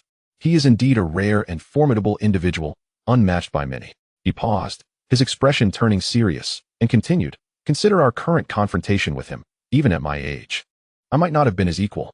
Thankfully, after years of grappling in the business arena, I have accumulated considerable experience, allowing me to still compete with him. And the outcome is yet to be determined. Do not lose hope, for there will always be a turning point. As he spoke, Lin Baixin reached out and gently patted Lin Jianyue's shoulder, his tone filled with encouragement. So, do not despair. With me shielding you from risks and resolving challenges. As long as you are willing to learn and practice, there will come a day when you, too, can possess abilities akin to Huo Zhengxiong's. It is merely a matter of time. There is no need to rush. Upon hearing his father's words, Lin Jianyue's despondency began to lift, and the gloom in his eyes diminished somewhat. As his emotions gradually stabilized, he looked up at his father and could not help but inquire, So, Dad, what should we do next? Lin Baixin bowed his head in contemplation for a moment before raising it, his gaze resolute as he declared, As the old saying goes, know thyself and know thy enemy, and you will never be defeated. The most pressing task now is to ascertain the identities and backgrounds of the significant figures collaborating with Huo Zhengxiong. Only by thoroughly understanding Huo Zhengxiong's foundation, knowing his allies and supports, can we formulate targeted strategies. Furthermore, since we have resolved to take action, at this juncture, Lin Baixin's expression turned icy and sharp, exuding the authority and pressure befitting a titan of the business world. He lowered his voice, his tone brooking no dissent. We must identify the opponent's vulnerabilities and deliver the most lethal blow, leaving them with no opportunity to retaliate. Strike decisively. We cannot afford to give Huo Zhengxiong any chance of a comeback. Upon hearing this, Lin Jianyue's eyes brightened, filled with admiration for his father, a look he had not displayed in quite some time. Observing his son's reaction, Lin Baixin felt a sense of relief wash over him, easing his own pent-up frustration. He then turned to his secretary and issued a command. Immediately arrange for personnel to conduct investigations on the mainland. We must ascertain the origins of these individuals and the specifics of their collaboration with Huo Zhengxiong. Understood. The secretary nodded promptly, turning to execute the order. Wait. Lin Baixin added, his tone urgent. Remember, the investigation must be completed swiftly. There can be no delays. Of course. The secretary replied, hurrying away to arrange the investigative tasks. Lin Baixin picked up the files on Huo Zhengxiong, his expression grave as he murmured under his breath, Huo Zhengxiong is indeed talented and capable. He is no ordinary character. It is only natural that IU is not his match, given the evident disparity between them. He paused, his tone hardening with a sense of defiance. However, now that I am personally taking charge, the outcome of this contest is far from certain. With those words, Lin Baixin let out a heavy snort and slammed the documents onto the table with a resounding crack. It was evident that the commercial battle between the Lin group and Huo Zhengxiong was far from over. In fact, with Lin Baixin stepping into the fray, this confrontation was only just beginning, and the ensuing clashes would undoubtedly be even more intense. Simultaneously, a tense atmosphere pervaded within the He Liansheng gang, as if a significant event were on the verge of unfolding. Ever since the conflict between Didi and Ah Lu reignited, The mood within the gang had grown increasingly taut, the air thick with an invisible tension that could ignite conflict at any moment. Yet, this charged atmosphere did not dampen the spirits of the ordinary members of Huo Zhengxiong. After watching a film, they gathered together, animatedly sharing their viewing experiences, discussing the plot and characters, momentarily casting aside the gang's disputes. My goodness, you cannot possibly imagine how powerful a presence one exudes when donning a black suit. I witnessed it firsthand. He truly looked stunning. The most unfortunate one here is definitely me. When that film was showing, I couldn't even get my hands on a stylish suit like the one in the movie. Just as the conversation reached a fever pitch, a voice suddenly rang out from the entrance. Hey, were you just talking about the stylish suit I'm wearing? The group immediately looked up, their expressions shifting to one of seriousness as they spotted several uninvited guests at the door. They were former members of the Huo Zhengxiong gang, but they could no longer be considered allies. On one side stood Ali's subordinates, while on the other were Didi's, both factions having long since become adversaries. The group's demeanor quickly turned wary, and as they recognized the identical black suits worn by their rivals, envy flickered across their faces. However, upon seeing the smug expressions of the newcomers, their countenance darkened, and they sternly questioned, "What are you doing here? This is Brother Li's territory, Brother Lu." The other party scoffed disdainfully, retorting with a cold smile, "Brother Didi has already given the order. We strike now. From this moment on, this place belongs to Brother Didi." Chapter 124. Compared to the black suit, this attire is utterly outdated. A discerning observer could easily discern that the two factions were distinctly divided, one under the command of Big D and the other affiliated with Ali. "What gives?" shouted Ali's subordinate, indignant. "Just this elegant black suit I'm wearing," roared one of Big D's followers, his voice imbued with an almost supernatural fervor as he charged forward with a machete in hand. In an instant, chaos erupted within the bar. The two groups clashed violently, blood splattering in all directions. At the entrance of the bar stood a newcomer, Lantern Blue, tasked with lookout duties. In the organization, Lantern Blue refers to those who have recently joined, lacking status, and who have not yet undergone a formal initiation ceremony, the incense offering. They are free to switch allegiances at their discretion. Typically, Lantern Blues refrain from engaging in violent altercations. After all, they are merely Lantern Blues. And even if they sustain injuries, there is no reimbursement for medical expenses, prompting them to tread cautiously. Usually, they are assigned only the less hazardous tasks. And when faced with actual combat, their instinct is to flee. At this moment, two Lantern Blues observed the turmoil within the bar, and one could not help but murmur, "Goodness, why is Black Brother so fierce today?" The other Lantern Blue chimed in, "Perhaps it's due to that striking black suit he's wearing. Who knows? Maybe it enhances one's combat prowess." Indeed, they thought, casting envious glances at Black Brother in the bar. Truth be told, they too yearned for a suit of that caliber. Setting aside other considerations, the suit's appearance was undeniably dashing. Moreover, there was a popular belief that donning such a black suit could genuinely amplify one's fighting ability. Unfortunately, the Lantern Blues lacked financial means. Although the Kappa brand suits are not exorbitantly priced, they remain beyond their reach. The two Lantern Blues stood outside the bar, gazing at the imposing figure of Black Brother clad in his suit, tears of envy nearly spilling from their eyes. They silently vowed to themselves, "Once I officially join the organization and receive my earnings, I must acquire a suit like that." Their eyes gleamed with determination. Such scenes unfolded throughout various locales associated with the Huo Zhengxiong organization. Whether in bars, casinos, brothels, or bathhouses, throughout the night, anyone attired in a black suit exhibited a notable boost in combat capabilities. One cannot help but marvel at the formidable power of this black suit. It was not solely Big D's followers who experienced this. Ali's subordinates did as well. Anyone who had seen the film Black Society and donned a black suit seemed to gain a certain advantage in combat. However, when one considers the entirety of the harbor, this was but a minor episode. Many had watched Black Society, and once the members of Huo Zhengxiong concluded the film, a question arose in their minds. Is our organization truly so formidable? And that black suit is exceptionally stylish. I want one to be the most eye-catching individual on the street. Influenced by this mindset, the gangsters of Huo Zhengxiong developed a deeper appreciation for the allure of the dapper black suit. In due course, as tensions escalated between Big D and Ali, internal strife erupted within the Huo Zhengxiong organization, plunging it into chaos. Other leaders within the organization were baffled, unable to comprehend what madness had seized Big D, prompting him to clash with Ali. After some diligent inquiry, they discovered that the catalyst for this conflict was indeed a film, specifically one in which Ali ultimately vanquished Big D. Initially, the leaders found it incredulous that such turmoil could arise from a mere movie. However, upon learning that the film was a realistic portrayal directed by Huo Zhengxiong, the reason became clear. After all, the Hongtai organization served as a living testament. As these leaders grasped the sequence of events, they were left speechless, hesitating for a moment before they could issue any directives. They found themselves reluctantly embroiled in the conflict between Big D and Ah Lu. With no alternative, they were compelled to choose sides based on their own positions and preferences, either supporting Ah Lu or Big D. As more leaders became entangled in the fray, the situation naturally devolved into greater chaos. The He Lian Sheng organization resembled a disturbed hornet's nest, with skirmishes erupting everywhere. No matter the location, scenes of fierce conflict were visible. The two sides battled fiercely, rendering the situation as chaotic as a pot of porridge. It is worth mentioning that this turmoil also drew in numerous other organizations.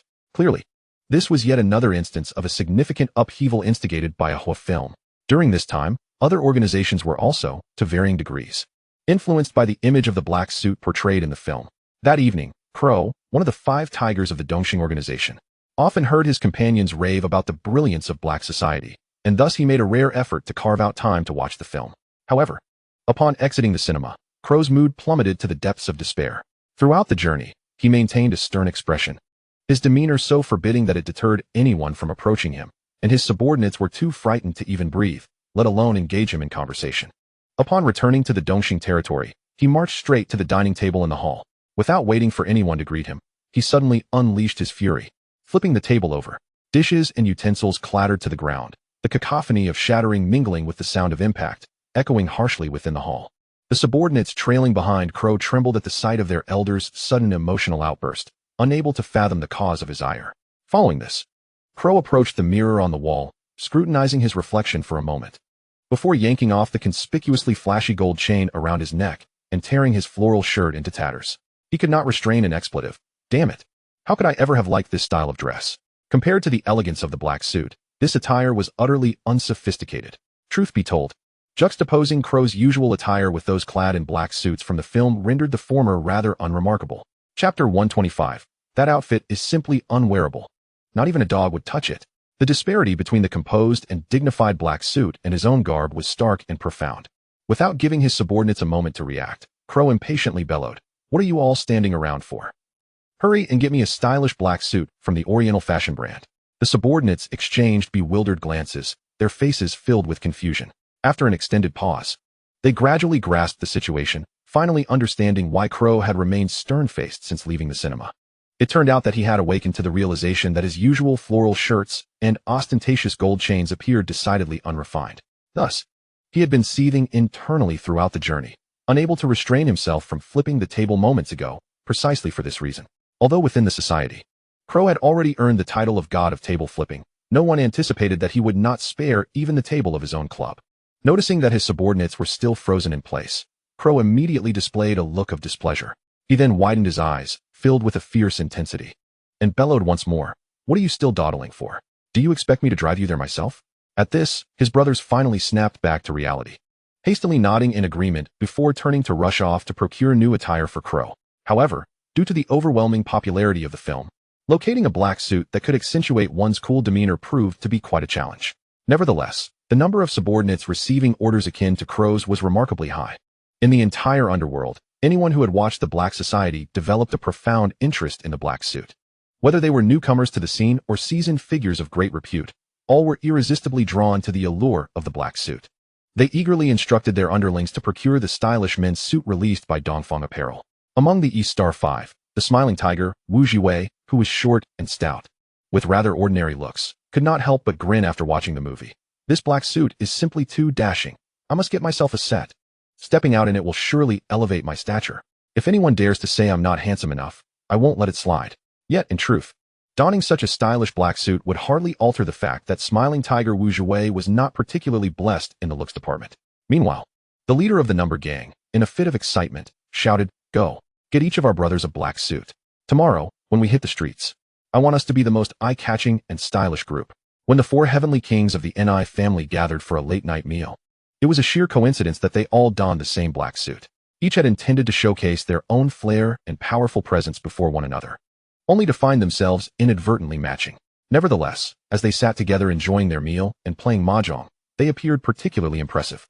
Those who had previously favored floral shirts cast them aside and looked down upon their peers who still wore such garb. A fresh trend swept through the underworld, creating significant waves. Among those mingling in the underworld, the affluent donned black suits immediately, while the less fortunate sought every possible means to acquire one.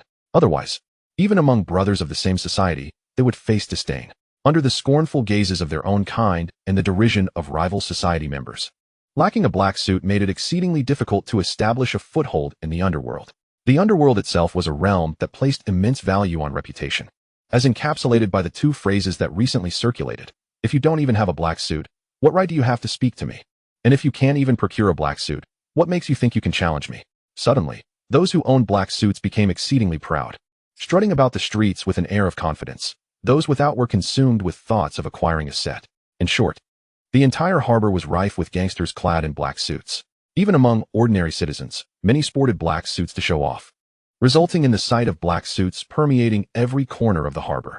This, however, also allowed for easy differentiation between ordinary citizens and society members.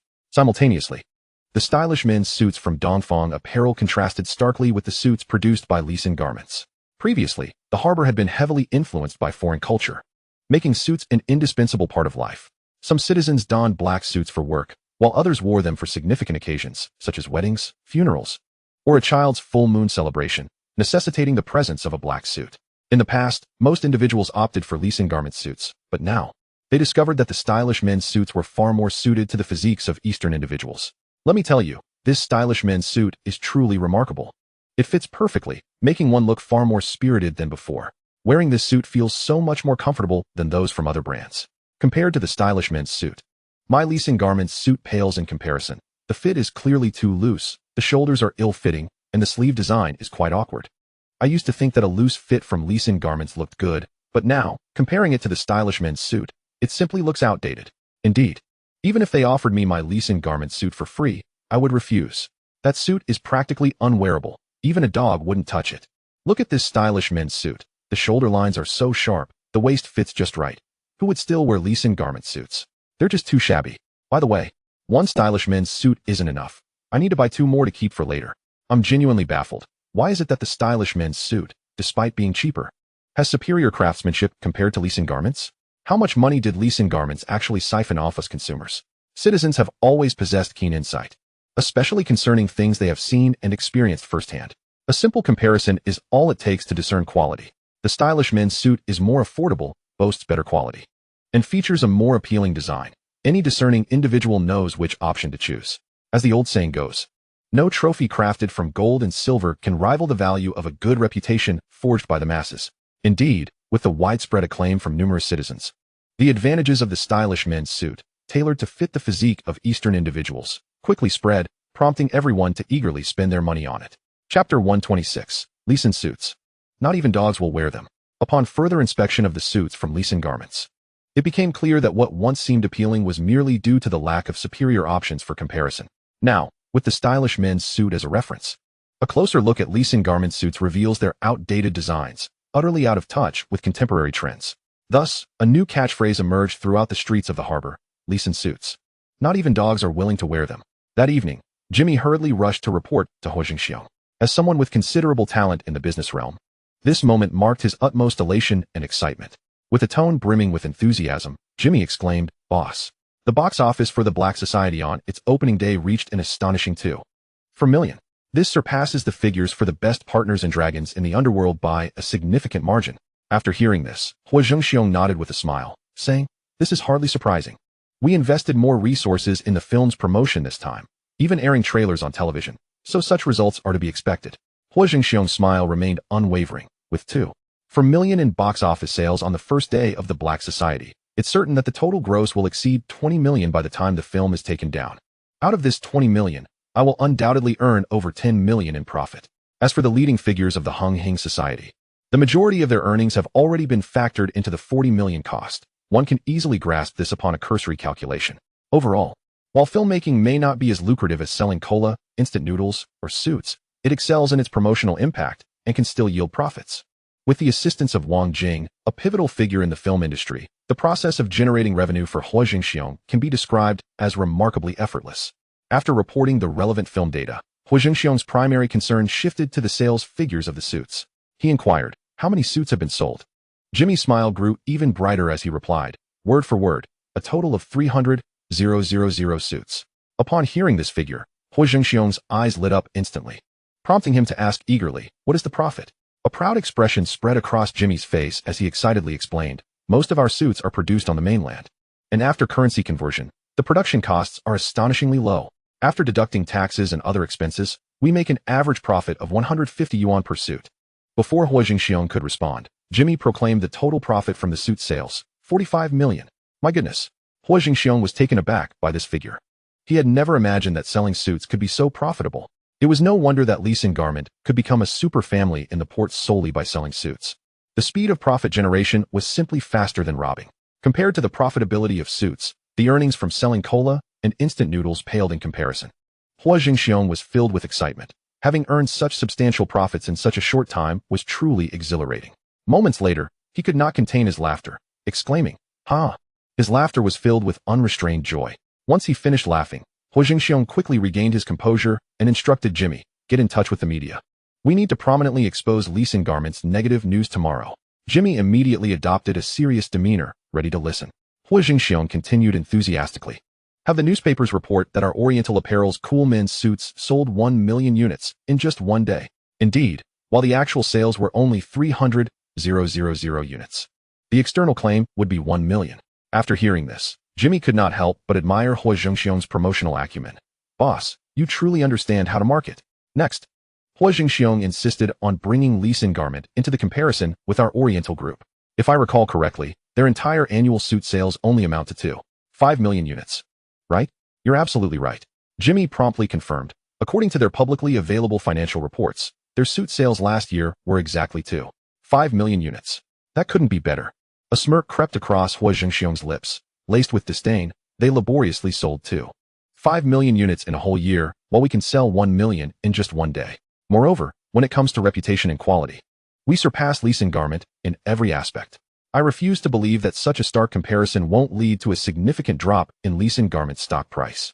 After a moment of silence, Huo Zhengxiong continued to dissect the core logic of the matter. As long as we focus our promotional efforts on this, the citizens of the port will understand that our suits are far superior to those of Lee Sin Garment. At that time, our sales are bound to soar. From now on, our Oriental Apparel will become the true leader in the port's garment industry. Jimmy once again expressed his admiration. "Boss, your grasp of promotional timing is simply impeccable." As he spoke, he gave a thumbs up. Following Huo Zhengxiong's analysis, the potential impact of this brand comparison promotion was vividly clear to him. Huo Zhengxiong laughed heartily once more, and then reminded, "By the way, those crucial news headlines must be pinned by the Oriental Daily. The headline should be Lee Sin suits. Not even dogs would wear them." Upon hearing this title, Jimmy couldn't help but chuckle. The boss's strategy was indeed ruthless, but he relished this straightforward and decisive style. It was evident that Huo Zhengxiong intended to thoroughly suppress Lee Sin Garment, leaving them no opportunity for a comeback. Jimmy could even envision that once the phrase Lee Sin suits, "Not even dogs would wear them" spread in the port, Lee Sin Garment would surely find itself in dire straits, losing even the qualification to compete with Oriental Apparel. As for the Oriental Daily, it was unfortunate that the editor-in-chief had previously aligned with Lin Jianyue to collaborate with Pepsi and Coca-Cola. But now he had fully pledged allegiance to Huo Zhengxiong, becoming one of his own. Although publishing such news would place considerable pressure on the Oriental Daily, the editor-in-chief would undoubtedly handle it well. After all, if he mishandled it, his position as editor-in-chief might very well be at risk. Before long, Jimmy placed the profit report on Huo Zhengxiong's desk and promptly turned to leave, heading to contact the media and the Oriental Daily to finalize the promotional arrangements. Huo Zhengxiong casually picked up the report to peruse it, and once again a smile of excitement graced his face. Early the next morning, under Jimmy's meticulous coordination, the promotional campaign orchestrated by Huo Zhengxiong officially commenced. The Oriental Daily took the lead, publishing a report titled Lee Sin suits. Not even dogs would wear them. The content was direct and sharp, unmistakably targeting its subject. The Tsingtao Daily's headline was striking. Incredible. Cool men's suits surpass 1 million units in one day. Oriental Apparel rises to become a new giant in the port. Chapter 127. Excuse me, I must rush to withdraw money and purchase 2 more cool men's suits. The Ming Pao focused on data comparison, with the headline reading, Lee Sin Garment's annual suit sales, 5 million units. While Oriental Apparel's cool men's suits break 1 million units in a single day. The One-Way proposed a question to provoke public thought, titled, Surprising. How should Lee Sin Garment navigate in the face of the aggressive Oriental Apparel? The Morning Post made a direct prediction about changes in the industry landscape. With the report titled, Black Suits Trigger Buying Frenzy, Lee Sing Garment Shows Signs of Decline, Potential Change of Industry Leadership. The Business Daily emphasized the rapid rise of Oriental apparel. With the headline, No Brand Can Compete. Oriental apparel rises, sparking a trend for black suits in the port. The Sun Daily focused on the competitive landscape. With the title, A New Giant Emerges in the Suit Industry, Lee Sing Garment Faces Its Strongest Competitor. The Economic Daily guided public opinion by quoting expert perspectives. With the report titled, Experts Predict Lee Sing Garment Stock May Face Significant Decline. The XIN POW exposed the corporate connections behind the scenes. With the report content stating, Lee Sing Garment's formidable rival, Oriental Apparel, belongs to the Oriental Group. However, Huo Zhengxiong's campaign was not confined solely to the newspaper realm. After he invested substantial funds, television media also joined the promotional battle. In front of the TVB camera, reporter Lu Huijin held a microphone and reported, Hello everyone. I am TVB reporter Lu Huijin. Please observe the crowd gathered outside the cinema, where many viewers who just watched the film Black Society are eagerly purchasing Oriental Apparel's cool men's suits. As you can see, the scene is incredibly vibrant, with even citizens disputing over a single suit. From such a scene, it is evident how popular the cool men's suits are among the citizens of the port. Moreover, scenes of such fervent purchasing are not confined to just this location. Similar occurrences are unfolding at the entrances of major cinemas throughout the port city, where one can frequently witness individuals eagerly snatching up cool guy suits.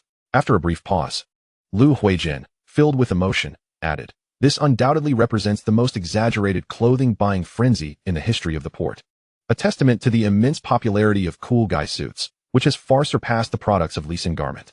Asia Television swiftly followed suit, releasing related reports. In the footage, an Asia TV reporter approached a citizen who had just secured a cool guy suit, smiling as they inquired, Hello. May I take a few moments of your time for an interview? I would like to ask why everyone seems to have such a preference for cool guy suits. Even going to the lengths of frenzied purchasing? The citizen, still beaming with surprise from their successful acquisition, readily explained, You wouldn't know this. Lee Sing's suits have a relatively loose fit. I initially thought they looked good, only to later realize they were designed to cater to the Western market. In contrast, the cool guy suit is specifically tailored for us Easterners, featuring a slimmer cut that better suits our Asian body proportions. The reporter exhibited an expression of enlightenment before turning to another citizen for further inquiry. To their astonishment, this individual immediately uttered a shocking remark. Lee Sing's suits. Not even a dog would want to wear them. The reporter then shifted to a third citizen, who appeared quite anxious, exclaiming, Step aside. I need to quickly withdraw some cash to buy 2 more cool guy suits. Subsequently, the reporter interviewed a fourth citizen, who elaborated on the advantages of cool guy suits. The benefits of cool guy suits extend beyond just their flattering cut. They are also more affordable. And the materials used are superior to those of Lee Sing Garment, making them aesthetically pleasing. Who wouldn't love such attire? Hearing these responses, the reporter found themselves momentarily at a loss for words. Following this, the Asia TV reporter turned to the camera, continuing the report, according to our understanding. On the day of the premiere of the film Black Society, the sales of cool guy suits surpassed 1 million units in a single day. Just this day, sales accounted for a significant proportion of Lee Sing Garment's annual suit sales. In light of the rapid and unstoppable growth of Oriental apparel, the strategies Lee Sing Garment will adopt in response are of great interest. Before long, with the collaborative promotion of newspapers and television media, the names Oriental Apparel and cool guy suits spread throughout the streets and alleys of the port city, becoming familiar to nearly all citizens. Especially the various advantages of cool guy suits have garnered widespread praise and recognition from all purchasers. In stark contrast, the suits produced by Lee Sing Garment have been identified by citizens as having numerous flaws, frequently sparking dissatisfaction and complaints. Previously, due to a lack of alternative products in the market, people had no choice but to accept that the quality of Lee Sing Garment's suits was acceptable. However, with the increasing variety of market options, cool guy suits have far outshone Lee Sing Garment's offerings, making the disparity exceedingly evident. Furthermore, reports indicate that within the Oriental factory producing cool guy suits, workers are exceedingly busy, with sewing machines operating at nearly full capacity. Such scenes undoubtedly attest to the popularity of cool guy suits. In juxtaposition, when compared to cool guy suits, Lee Sing Garment appears to possess almost no advantages, even seeming to fade into obscurity, experiencing a significant decrease in perceived value. By noon, a financial program had specially invited industry experts to conduct an in-depth analysis and commentary on the recent competitive events in the suit industry. The host began with a warm greeting. Hello, dear viewers, seated beside me is Mr. Lee, a renowned economist from the port city. The host then posed a question. In recent days, the competition between cool guy suits under the Oriental Group and Lee Sin Garment has garnered significant attention in the port city. With an incredibly heated atmosphere, could you analyze the future development trends of these two enterprises for us? Expert Lee cleared his throat lightly before responding. Since the host has posed such a question, I shall provide a detailed analysis. Let us first discuss Cool Guy Suits, a brand launched by Oriental Apparel. Prior to this, the brand had virtually no recognition in the port city. In fact, according to my research, Oriental Apparel was established a little over a month ago when Huo Zhengxiong acquired a small factory capable of producing 500 suits daily, marking the beginning of its development. The host, appearing astonished, queried, "A daily production capacity of 500 suits, yet Oriental Apparel has already sold 1 million suits. This discrepancy is quite staggering, is it not?" Expert Lee shook his head, promptly clarifying, "Based on the information I possess, Huo Zhengxiong's acquisition of the factory in the port city was merely a preliminary step to establishing the company. In reality, all of Oriental Apparel's suit products are produced with the assistance of northern factories, which also outsource work to other factories. It is precisely through this production model that Oriental Apparel can maintain high product quality while setting relatively low sales prices." The astonishment on the host's face had not yet faded, and a look of realization began to dawn. The expert then commenced an analysis of Huo Zhengxiong as an individual. Ultimately, to determine the victor in this competition, one need only examine the leaders of both companies for guidance. Let us first focus on Huo Zhengxiong, whose career began to ascend 6 months ago when he founded Oriental Cola, subsequently leveraging the immense popularity of the film The Best Partner to establish Oriental Cola as a household name. Coincidentally, just as Oriental Cola was gaining traction in the market, the port city was suddenly struck by a terrorist attack, which directly led to explosions at the Pepsi and Coca-Cola factories located there. Additionally, the flavor of Oriental Cola is indeed quite appealing, and this advantage allowed it to swiftly capture a significant share of the port city's cola market. Following this, Huo Zhengxiong capitalized on this momentum to establish the Eastern instant noodle brand, once again utilizing the influence of film. The collaborating film this time was Dragon in the River, and thanks to the film's popularity, Eastern instant noodles quickly gained fame in the market. Of course, the success of Eastern instant noodles is also predicated on its excellent taste. Reflecting on Huo Zhengxiong's past development trajectory, he undoubtedly emerges as a businessman exceptionally adept at seizing and capitalizing on commercial opportunities, with both Oriental Cola and Eastern instant noodles ensuring robust product quality. Therefore, in the current competition within the suit industry, I believe the likelihood of Huo Zhengxiong leading Oriental Apparel to replace Lee Sin Garment as the new frontrunner in the port city's suit industry is considerably high. Upon hearing this analysis, the host's expression was one of profound shock, leading them to pivot the discussion towards Lee Sin Garment's Lin Baixin. The expert responded, "Historically, Lee Sin Garment has been the leading enterprise in the port city's suit industry. However, after all these years, the company has failed to innovate in product design or operational models, and the continual rise in clothing prices has now rendered it a high-end brand in the eyes of ordinary citizens and frequent suit purchasers alike. In comparison across various facets, Lee Sin Garment evidently falls short of Oriental Apparel, while Lin Baixin has been in the industry for a longer time and possesses extensive experience and substantial capital. These attributes do not compare to the relatively nascent Oriental Apparel. However, the moment the stylish men's suits launched by Dongfang Apparel hit the market, they swiftly sold 1 million units, while the total annual sales of Lee Sin Garment suits amounted to only 2.5 million. The market's choice has vividly demonstrated the intrinsic value of the product. For Lin Baixin, this situation is akin to encountering a fiercely competitive adversary like Shangshan, who in the later stages of his career development. It is entirely predictable that when the stock market opens on Monday, Lee Sin Garment's stock price will undoubtedly experience a decline, leading to a corresponding shrinkage in the company's market value, which poses a formidable challenge for Lee Sin Garment. Whether Lee Sin Garment can successfully navigate this crisis hinges on its ability to reverse the current unfavorable circumstances. At this critical juncture, if Lee Sin Garment can implement unprecedented reform measures and regain the recognition and support of the citizens of the port city, there may still be a glimmer of hope for the company. This industry competition may, at most, serve as a test for them. However, should Lee Sin Garment fail to safeguard its remaining market share, it will inevitably be surpassed by Dongfang Apparel. Furthermore, Dongfang Apparel will seize this opportunity to usurp Lee Sin Garment's established position within the suit industry.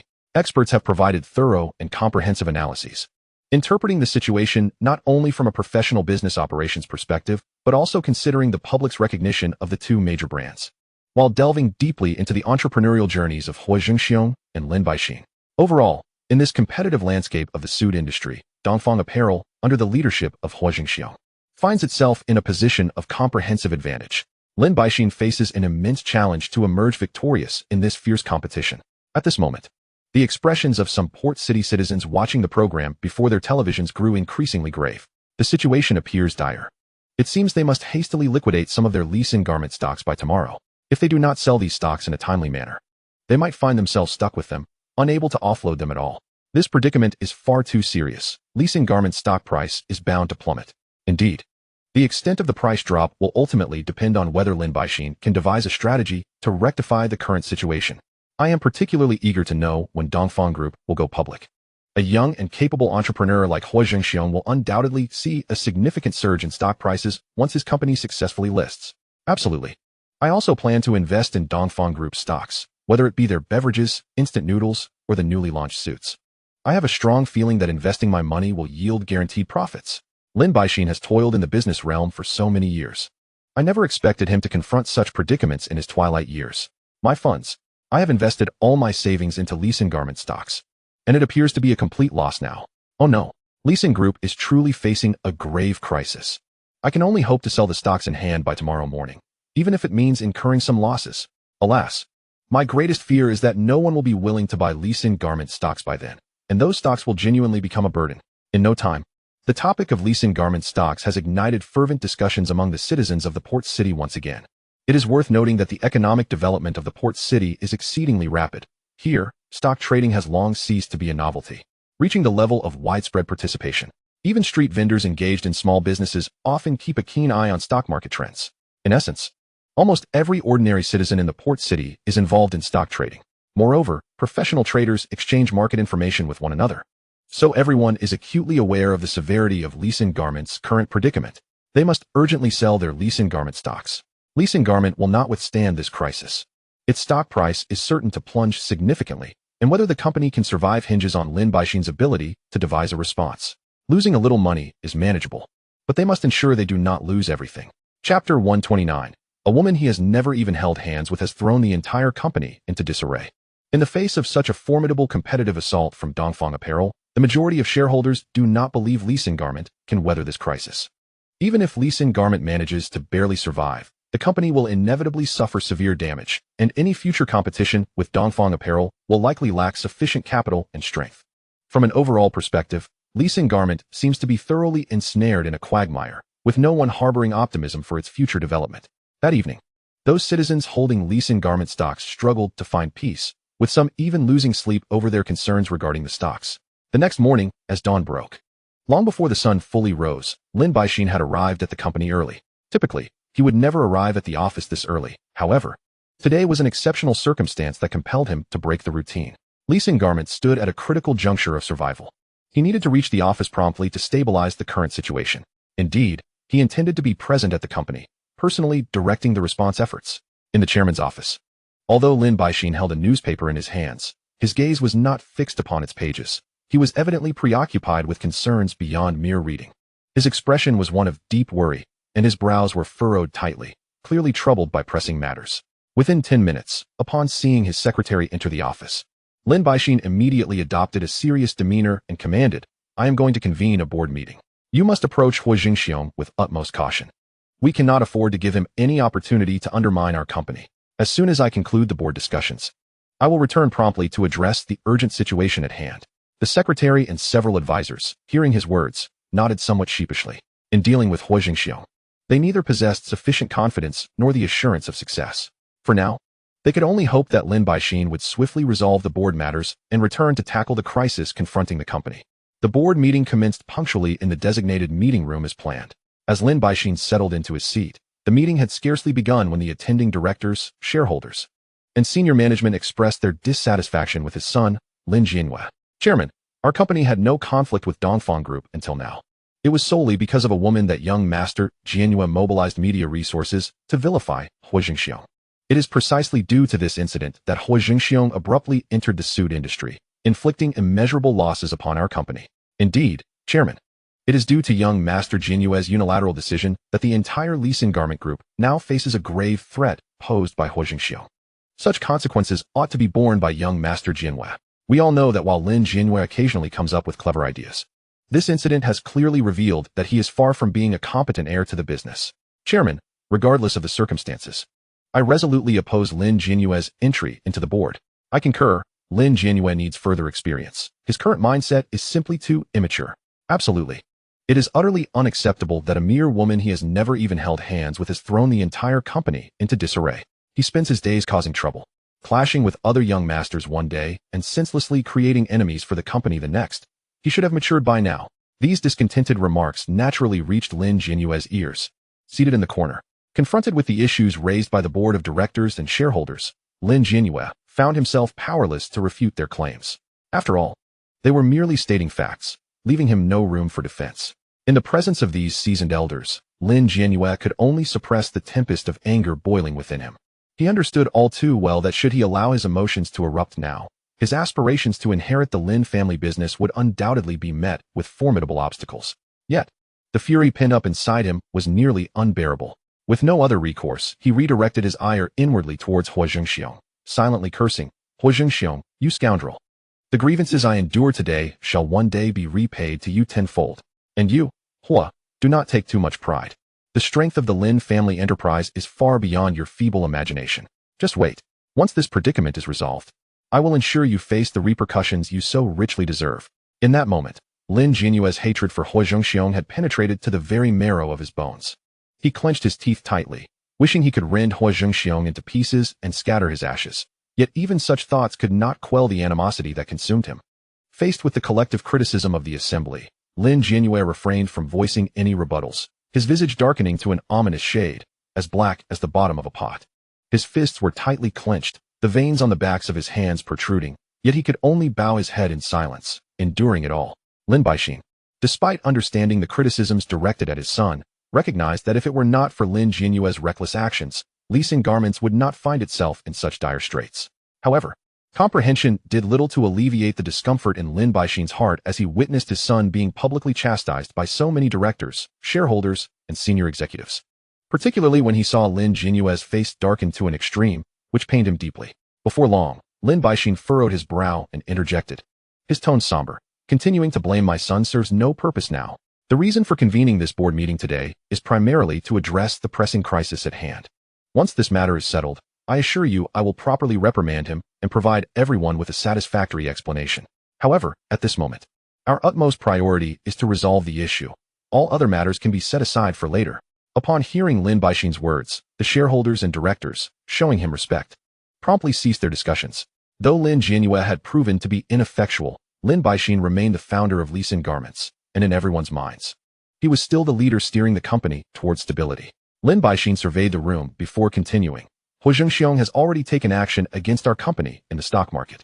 To navigate through this critical juncture successfully, we need to raise a substantial amount of capital." Hearing this, everyone furrowed their brows, yet none spoke up immediately.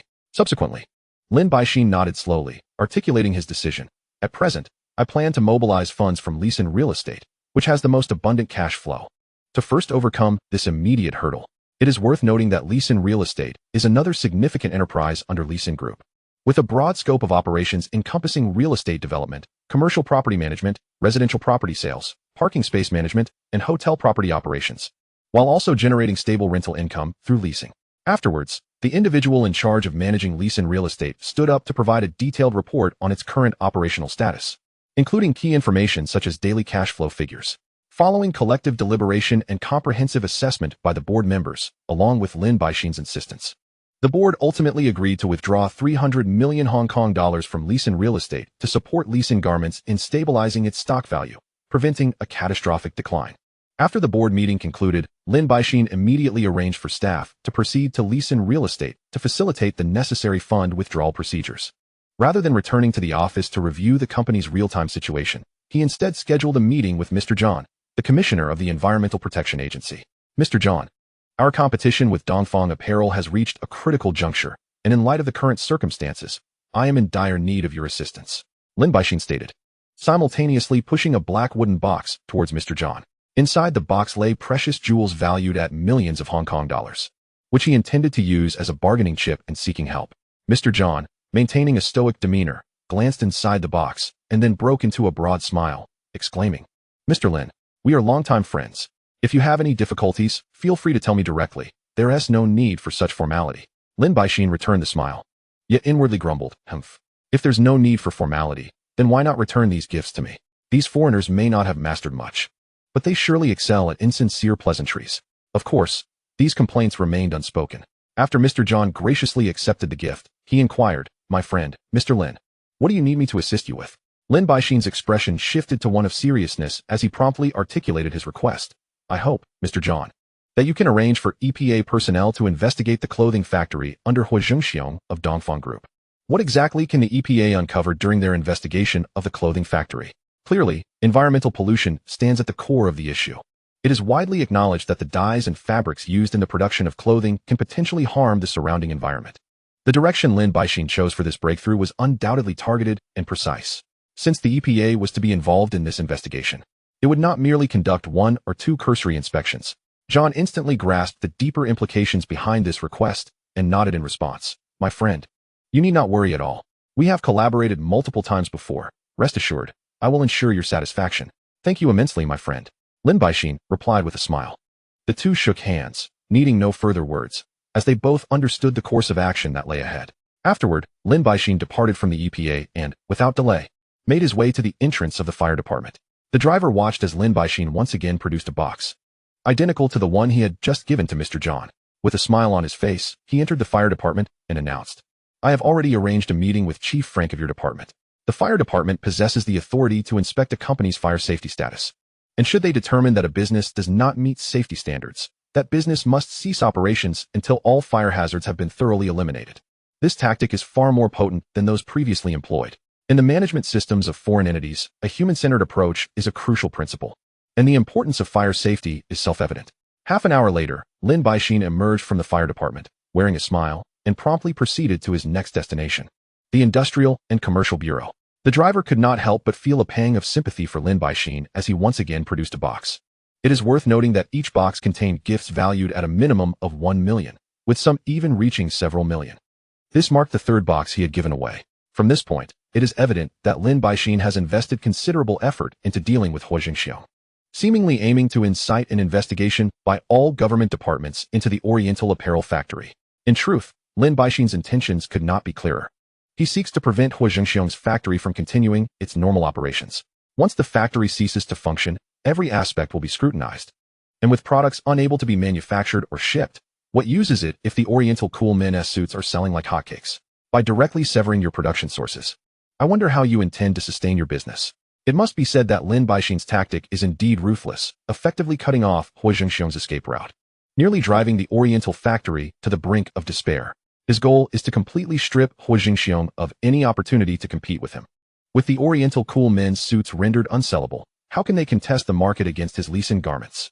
This method is exceedingly insidious, which explains why Lin Baixin personally undertook this endeavor. Before long, Lin Baixin emerged from the Bureau of Industry and Commerce. However, the matter was far from concluded, as he proceeded to the health department. Although the health department's influence on the Oriental apparel factory may be limited, it has the authority to investigate Oriental Group's subsidiaries, such as Oriental Cola and Oriental Noodles. Lin Baixin is determined not to overlook any governmental agency capable of impacting the Oriental Group, intent on instigating a comprehensive inquiry that would create turmoil for the company. After a considerable time, when Lin Baixin exited the health department and entered his vehicle, a glint of icy resolve flickered in his eyes, and he coldly remarked, Humph. Huo Zhengxiong, you pride yourself on your business acumen and relish opposing me, do you? Now that things have turned out this way, I wonder how you will continue to contend with me? Do you truly believe that our Lin family is so easily manipulated? Drive, he commanded, and instead of returning directly to the company, he headed home to prepare an even more lavish gift than any he had previously presented. That evening, Lin Baixin arrived at the Peninsula Hotel. At the entrance to the private dining room, he meticulously adjusted his attire, ensuring everything was in order before stepping inside. He carefully inspected the substantial gift he held, confirming that there were no mistakes, and then immediately donned a warm smile as he greeted Governor's secretary. It has been a while since we last met. I trust work has kept you quite busy. Indeed. Lin Baixin had arranged this meeting with the secretary to the foreign governor of the port. Chapter 131. This is truly satisfying. This secretary occupies a high-ranking position within the power circles of the port, being among the elite. His status surpasses even that of the foreign director of the police department, marking him as a genuine heavyweight in the port. Every word he utters and every action he takes possesses the potential to sway the fate of countless individuals. Little do people realize that the reason the Lin family has managed to maintain its foothold in the port for so long is not due to connections with figures at the level of the 33 bureaus, but rather because of this trusted aide to the foreign governor, a true kingpin in every sense. Such a person, with just a few whispered words in the governor's ear, could easily stir significant upheaval in the port, even without relying on those foreign directors. The mere status of being the governor's secretary, second only to the governor himself, affords him the ability to accomplish much. Upon presenting the gift, Lin Baixin was met with a satisfied smile from the secretary. Subsequently, the two engaged in conversation while dining. Throughout the meal, Lin Baixin refrained from making any requests of the secretary, instead indulging in casual banter. Their dialogue encompassed trivial matters, such as Queen Victoria's recent travels and the latest developments at the governor's residence, all of which were inconsequential insider tidbits. Following this, they discussed the recent advancements of the Lee Sin group. During the conversation, Lin Baixin seemingly nonchalantly remarked, Huo Zhengxiong from the Oriental group appears to have extensive dealings with the mainland. Upon hearing this, the secretary's brow furrowed slightly. Yet he continued to engage in the previous topic. However, Lin Baixin was acutely aware that his objective had been achieved. The secretary's lack of refusal signified his tacit agreement to intervene and assist in dealing with Huo Zhengxiong. This was indeed immensely gratifying. After relishing their meal and satisfying their appetites, Lin Baixin departed the hotel. He returned to the Lin family's standalone villa nestled in the hills. And as he crossed the threshold, the tension that had gripped him finally dissipated, replaced by an unmistakable smile of satisfaction. Meanwhile, Lin Jianhua, who had been anxiously awaiting updates on this matter, rushed to greet him. Father, how did the situation unfold? He inquired eagerly. The father and son retreated to the villa's garden, finding a comfortable spot to sit, and thus commenced their discussion regarding the developments.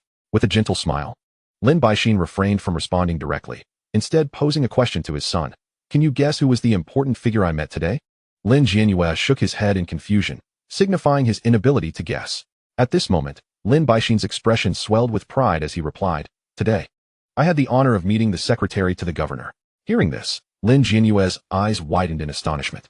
Utterly taken aback by his father's ability to enlist the secretary's assistance in resolving this matter. What happened next? What transpired? Lin Jianhua could hardly contain his excitement as he pressed for details. Lin Baixin let out a light snort, his tone shifting to one of gravity.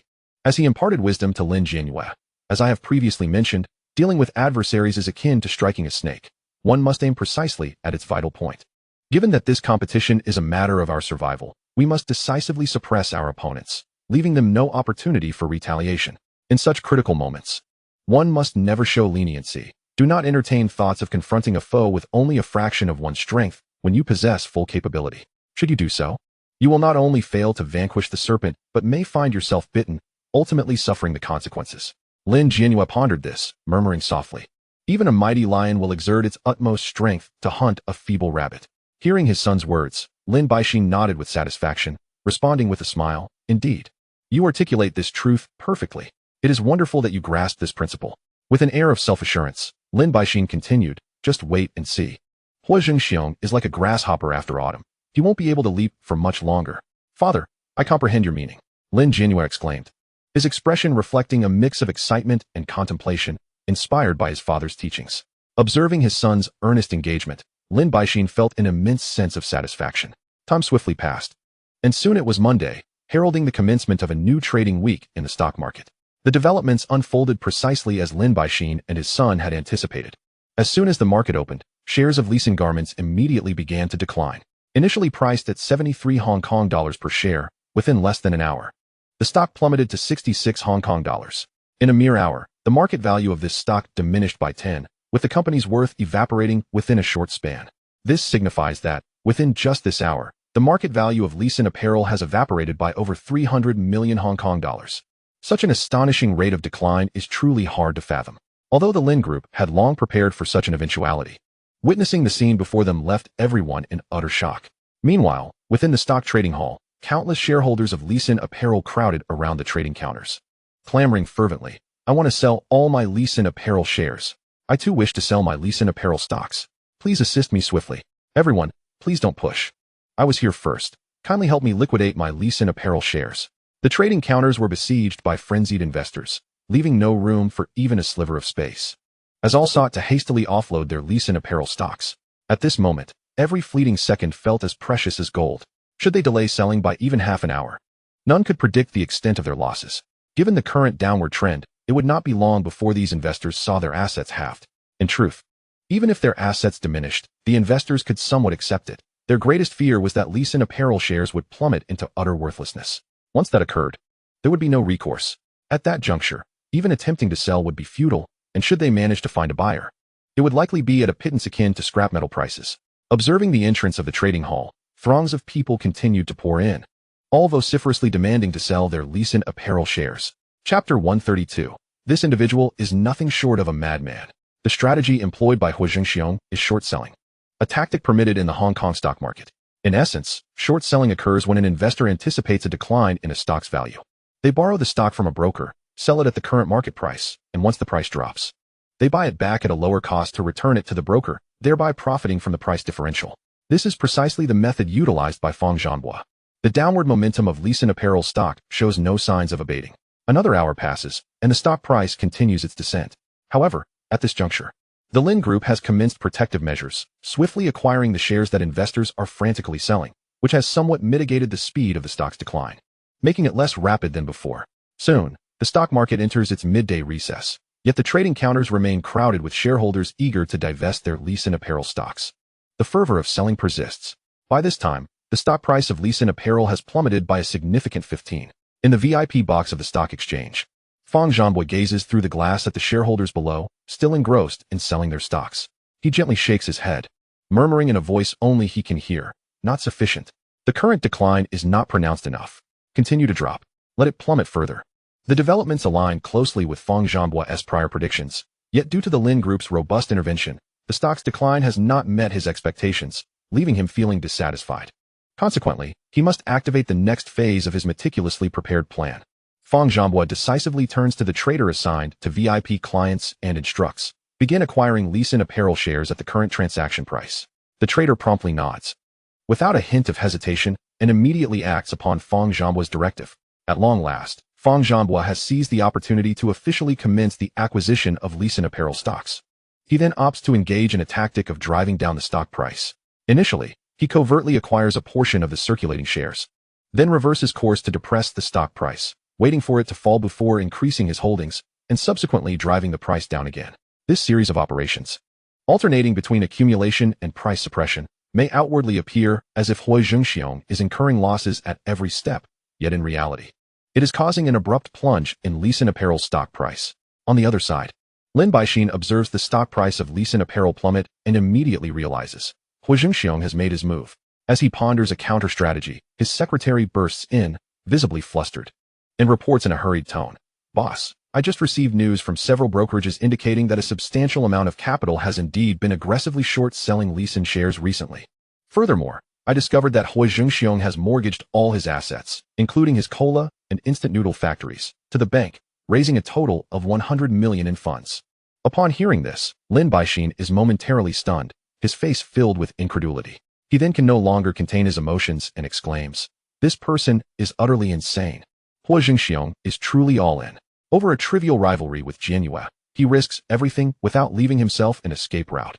At this moment, Huo Zhengxiong contemplates, "Forgive me, for making money is exceedingly easy for me." Not only does Lin Baixin perceive Huo Zhengxiong as mad, but even the secretary standing before him believes that Huo Zhengxiong's actions are excessively radical, entirely beyond reason. After calming his emotions, Lin Baixin suddenly considers a potential counterattack. Muttering to himself, "What if I were to acquire all the circulating Lee Sin Apparel shares right now?" Once Huo Zhengxiong's short position matures, and he cannot provide sufficient shares to return to the broker, would he not face catastrophic losses? This is the first solution that crosses Lin Baixin's mind. Does Huo Zhengxiong not realize the fatal risk of betting his entire fortune on shorting Lee Sin Apparel? It is evident to any discerning observer. Should Lin Baixin now deploy ample financial reserves to preemptively acquire all the Lee Sin Apparel shares being sold off by investors, then the leverage Huo Zhengxiong has drawn from the brokers would become the final straw that breaks his back. After all, while short selling itself poses no issues, the crux lies in the obligation to return the full quantity of shares to the broker upon maturity, regardless of how drastically the stock price may have fallen. This requirement remains inflexible. Lin Baixin cannot fathom that Huo Zhengxiong would be oblivious to this fundamental rule. Yet, Lin Baixin is inherently suspicious. And even as he contemplates this counterattack, Doubts begin to plague his mind. Huo Zhengxiong cannot be so foolish. He would not expose such a significant loophole without reason. I have meticulously studied his profile. This individual never engages in unprepared battles. Could it be that he possesses another plan?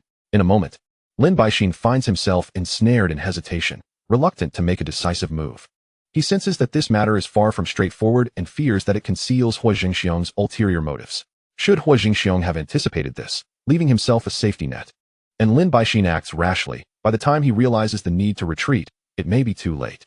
If ultimately Huo Zhengxiong were to ensnare him like a cicada caught by a mantis, it would spell considerable trouble. With these thoughts, Lin Baixin experiences a throbbing headache. He simply cannot decipher Huo Zhengxiong's tactics. His methods are not only enigmatic, but entirely unpredictable. Meanwhile, Huo Zhengxiong is far from idle. In the cutthroat arena of business, during such a critical moment, how could he possibly remain passive? Huo Zhengxiong strode into a bank, clutching a complete set of documents pertaining to the Dongfang suit factory, and directly requested a meeting with the bank's vice president. Upon their first encounter, he wasted no time and stated his intention plainly. I wish to mortgage 40 of the shares of Dongfang Garment Factory.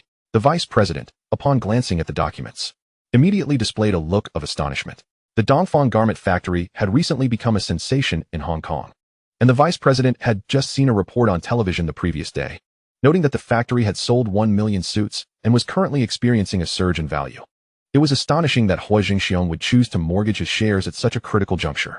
However, having previously overseen the mortgage dealings of Dongfang Cola and Dongfang Instant Noodles, the vice president understood that Huo Zhengxiong was always meticulous and forward-thinking.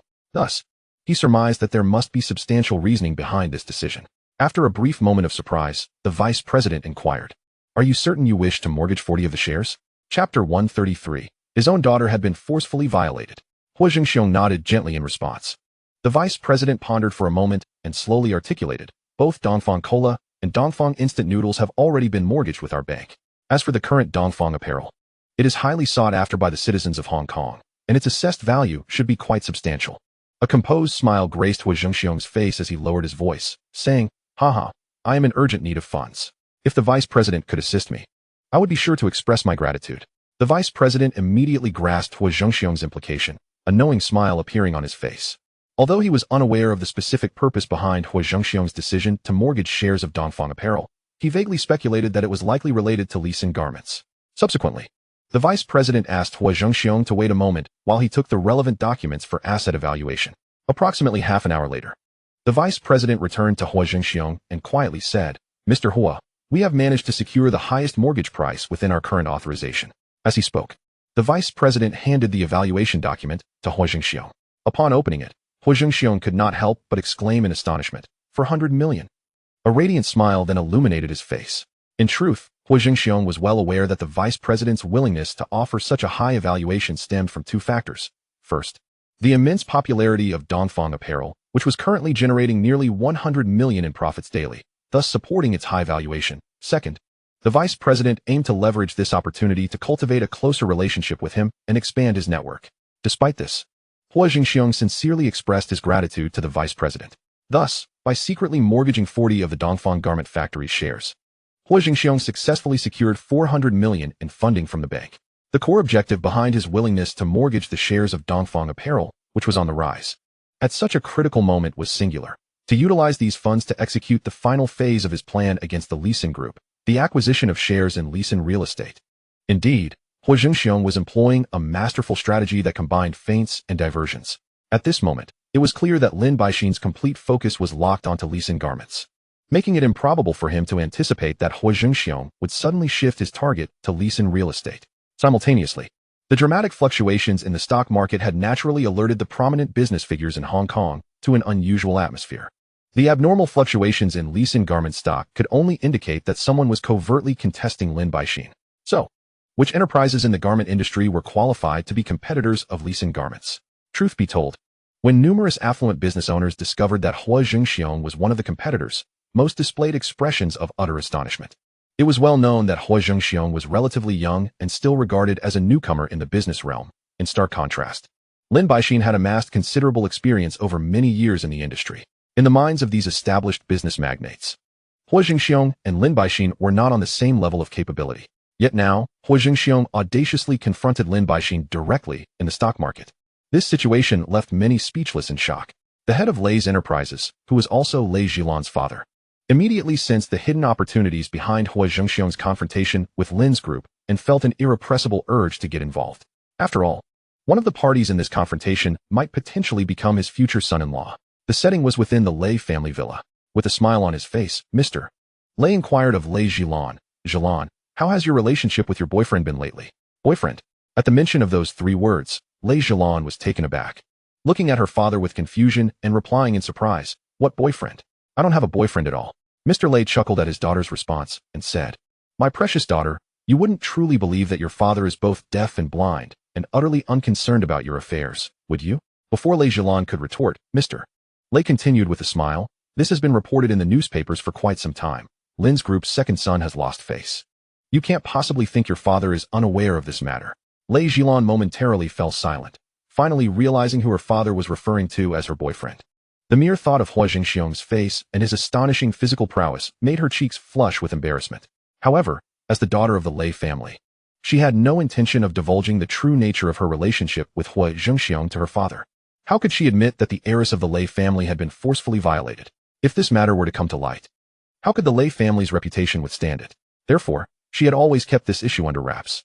Although she was unclear as to why her father suddenly mentioned Huo Zhengxiong, Lei Zhilan couldn't help but respond with a hint of discontent, saying, "Why are you bringing him up? That person is nothing but a scoundrel." Mr.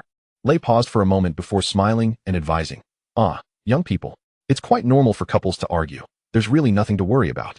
Just be more accommodating with one another. I understand these matters, having gone through them in my youth."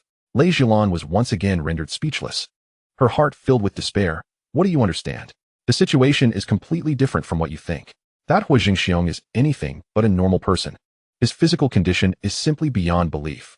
Just as Lei Zhilan was mentally cursing Huo Zhengxiong, she suddenly seemed to recall something and asked her father with curiosity, "By the way, why did you suddenly bring him up?" Mr. Lei chuckled softly and, lowering his voice, said, "There's nothing particularly special. I just wanted you to arrange a meeting with my future son-in-law. I would like to invite him to dinner." Lei Zhilan was once again at a loss for words. Future son-in-law? The mere mention of that title made her feel uncomfortable. Unable to contain herself any longer, Lei Zhilan recounted the circumstances surrounding her relationship with Huo Zhengxiong to her father. However, upon hearing her story, Mr. Lei's expression darkened as he realized that his own daughter had been forcefully violated. Yet, having already devised plans to leverage Huo Zhengxiong's power for his commercial ambitions, he was not one to easily abandon his intentions due to this incident. Immediately afterward, Boss Lei spoke again, "As for this matter, we shall discuss it further at a later time. Father will surely assist you in seeking justice.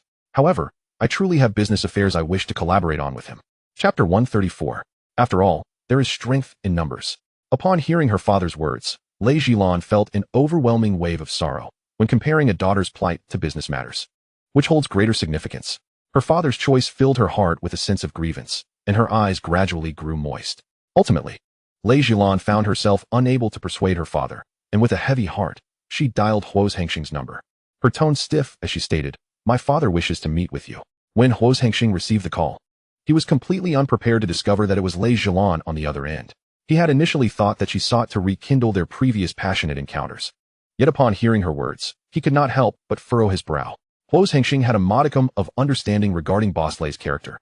Moreover, from the hint of grievance in Lei Zhilan's voice, he could easily deduce that this call was made under her father's duress. After a lengthy pause, Huo Zhengxiong finally replied, "I am available at noon." The two agreed upon a meeting place. An hour later, Huo Zhengxiong arrived at the Peninsula Hotel as arranged. This location held a wealth of unforgettable memories for both him and Lei Zhilan. As Huo Zhengxiong had anticipated, Lei Zhilan did not show up. Instead, only Boss Lei appeared at the appointed place. Given that this man prioritized business over familial ties, Huo Zhengxiong had no intention of extending any civility towards him. A father-in-law? What a jest. Huo Zhengxiong had no need for such a figure. However, upon their meeting, Boss Lei's demeanor exceeded Huo Zhengxiong's expectations, displaying an unusual warmth. "Nephew, I am aware that you and Zhilan have had a bit of a disagreement, likely just some minor misunderstandings. But you know how young people are. A girl's feelings can be quite delicate. Just pamper her a little, and it will all be resolved." Huo Zhengxiong's face revealed surprise. He found it difficult to ascertain whether Lei Zhilan had disclosed the true nature of their relationship to Boss Lei. If she had kept it to herself, then Boss Lei's words could be somewhat rationalized.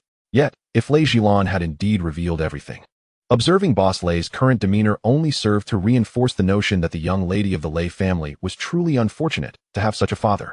At the dining table, Huo Zhengxiong's expression was even more haughty than Boss Lei's, yet the latter remained unfazed. Initially, he seized upon the topic of Lei Zhilan to bridge the gap with Huo Zhengxiong, before finally revealing his true intentions. To be frank, dear nephew, I have long harbored dissatisfaction towards the Lee Sin group. This time, as you engage in a fierce battle in the stock market, I, your future father-in-law, am quite eager to lend you a hand. Upon hearing this, Huo Zhengxiong immediately grasped Boss Lei's intentions, internally scoffing, while also recognizing the underlying sentiment concealed within the man's words. Any grievances toward the Lee Sin group were, in reality, simply Boss Lei's long-standing desire to seize the lucrative Lee Sin real estate. Huo Zhengxiong was fully aware that he presently lacked the requisite strength. If Boss Lei was willing to assist, he would not oppose joining forces. He then subtly inquired, "May I ask how Boss Lei intends to assist?" Boss Lei replied with a smile, "This is a rare opportunity. Therefore, my idea is quite simple. I wish to collaborate with you. What do you think?" Although Lin Baixin had kept Huo Zhengxiong in the dark throughout, the strength of the Lee Sin group was evident. It was not something Huo Zhengxiong could conquer alone in a single attempt. Since Boss Lei had taken the initiative to propose collaboration, Huo Zhengxiong found no reason to refuse. After all, there is strength in numbers. The two reached a consensus on the spot, their agreement swiftly cemented. With an additional ally, Huo Zhengxiong then meaningfully asked, "I wonder about the extent of Boss Lei's sincerity?" This inquiry concealed deeper implications. Internally, Boss Lei cursed, "Damn it. My daughter has been bullied by you. And you, young man, show no sign of gratitude? Do you not know to be a little courteous to your future father-in-law?" Despite his grievances towards Huo Zhengxiong, Boss Lei hesitated before extending 3 fingers, stating, "You know, in our line of work, most assets are fixed, and our liquid capital is rather limited. The amount I can mobilize right now is merely this much." The 3 fingers he raised clearly represented 300 million. Huo Zhengxiong's eyes lit up. He had not anticipated this old fellow to possess such determination. 300 million could indeed be considered a measure of sincerity. Subsequently, Huo Zhengxiong decisively nodded and extended his hand. "Boss Lei, may our collaboration be fruitful. May it be fruitful." Boss Lei's face instantly radiated a brilliant smile. Thus, with Boss Lei contributing 300 million, coupled with the 400 million Huo Zhengxiong had just secured through collateral, they amassed a total of 700 million. This sum was ample enough for Huo Zhengxiong to embark on a grand venture. Simultaneously, as Huo Zhengxiong and Boss Lei solidified their partnership, multiple departments, including the Fire Department, the Industry and Commerce Bureau, the Environmental Protection Agency, and the Health Department, began working overtime since the weekend to investigate the garment factory, the cola factory, and the instant noodle factory under Huo Zhengxiong's purview. This investigation, which was still ongoing, had led to the temporary suspension of all industries under the Oriental Group. The joint investigation by several departments created quite a spectacle, with inspectors arriving at the factories even earlier than the employees, almost as if they were preparing to set up camp beside the factories. Jimmy was unable to remain seated any longer and promptly called Huo Zhengxiong, "Boss, we're in big trouble. The inspectors have no intention of leaving." Upon hearing this, Huo Zhengxiong could not help but let out a cold laugh, murmuring, "Lin Baixin's tactics might work flawlessly against others, but against me? Huh." After his chuckle, Huo Zhengxiong reassured Jimmy, "Do not panic. This is merely a counterattack by the Lin family. Moreover, I have already established cooperation with the mainland. Even if the local factories are temporarily closed for rectification, the cola, instant noodles, and noodles produced in the mainland can still supply the market. Therefore, there is no need to worry about supply issues." Jimmy immediately pressed on, "But we can't be subjected to this investigation indefinitely. If the Lin family continues to manipulate public opinion, our factories will remain under scrutiny. Even if we step forward to explain, no one will believe us."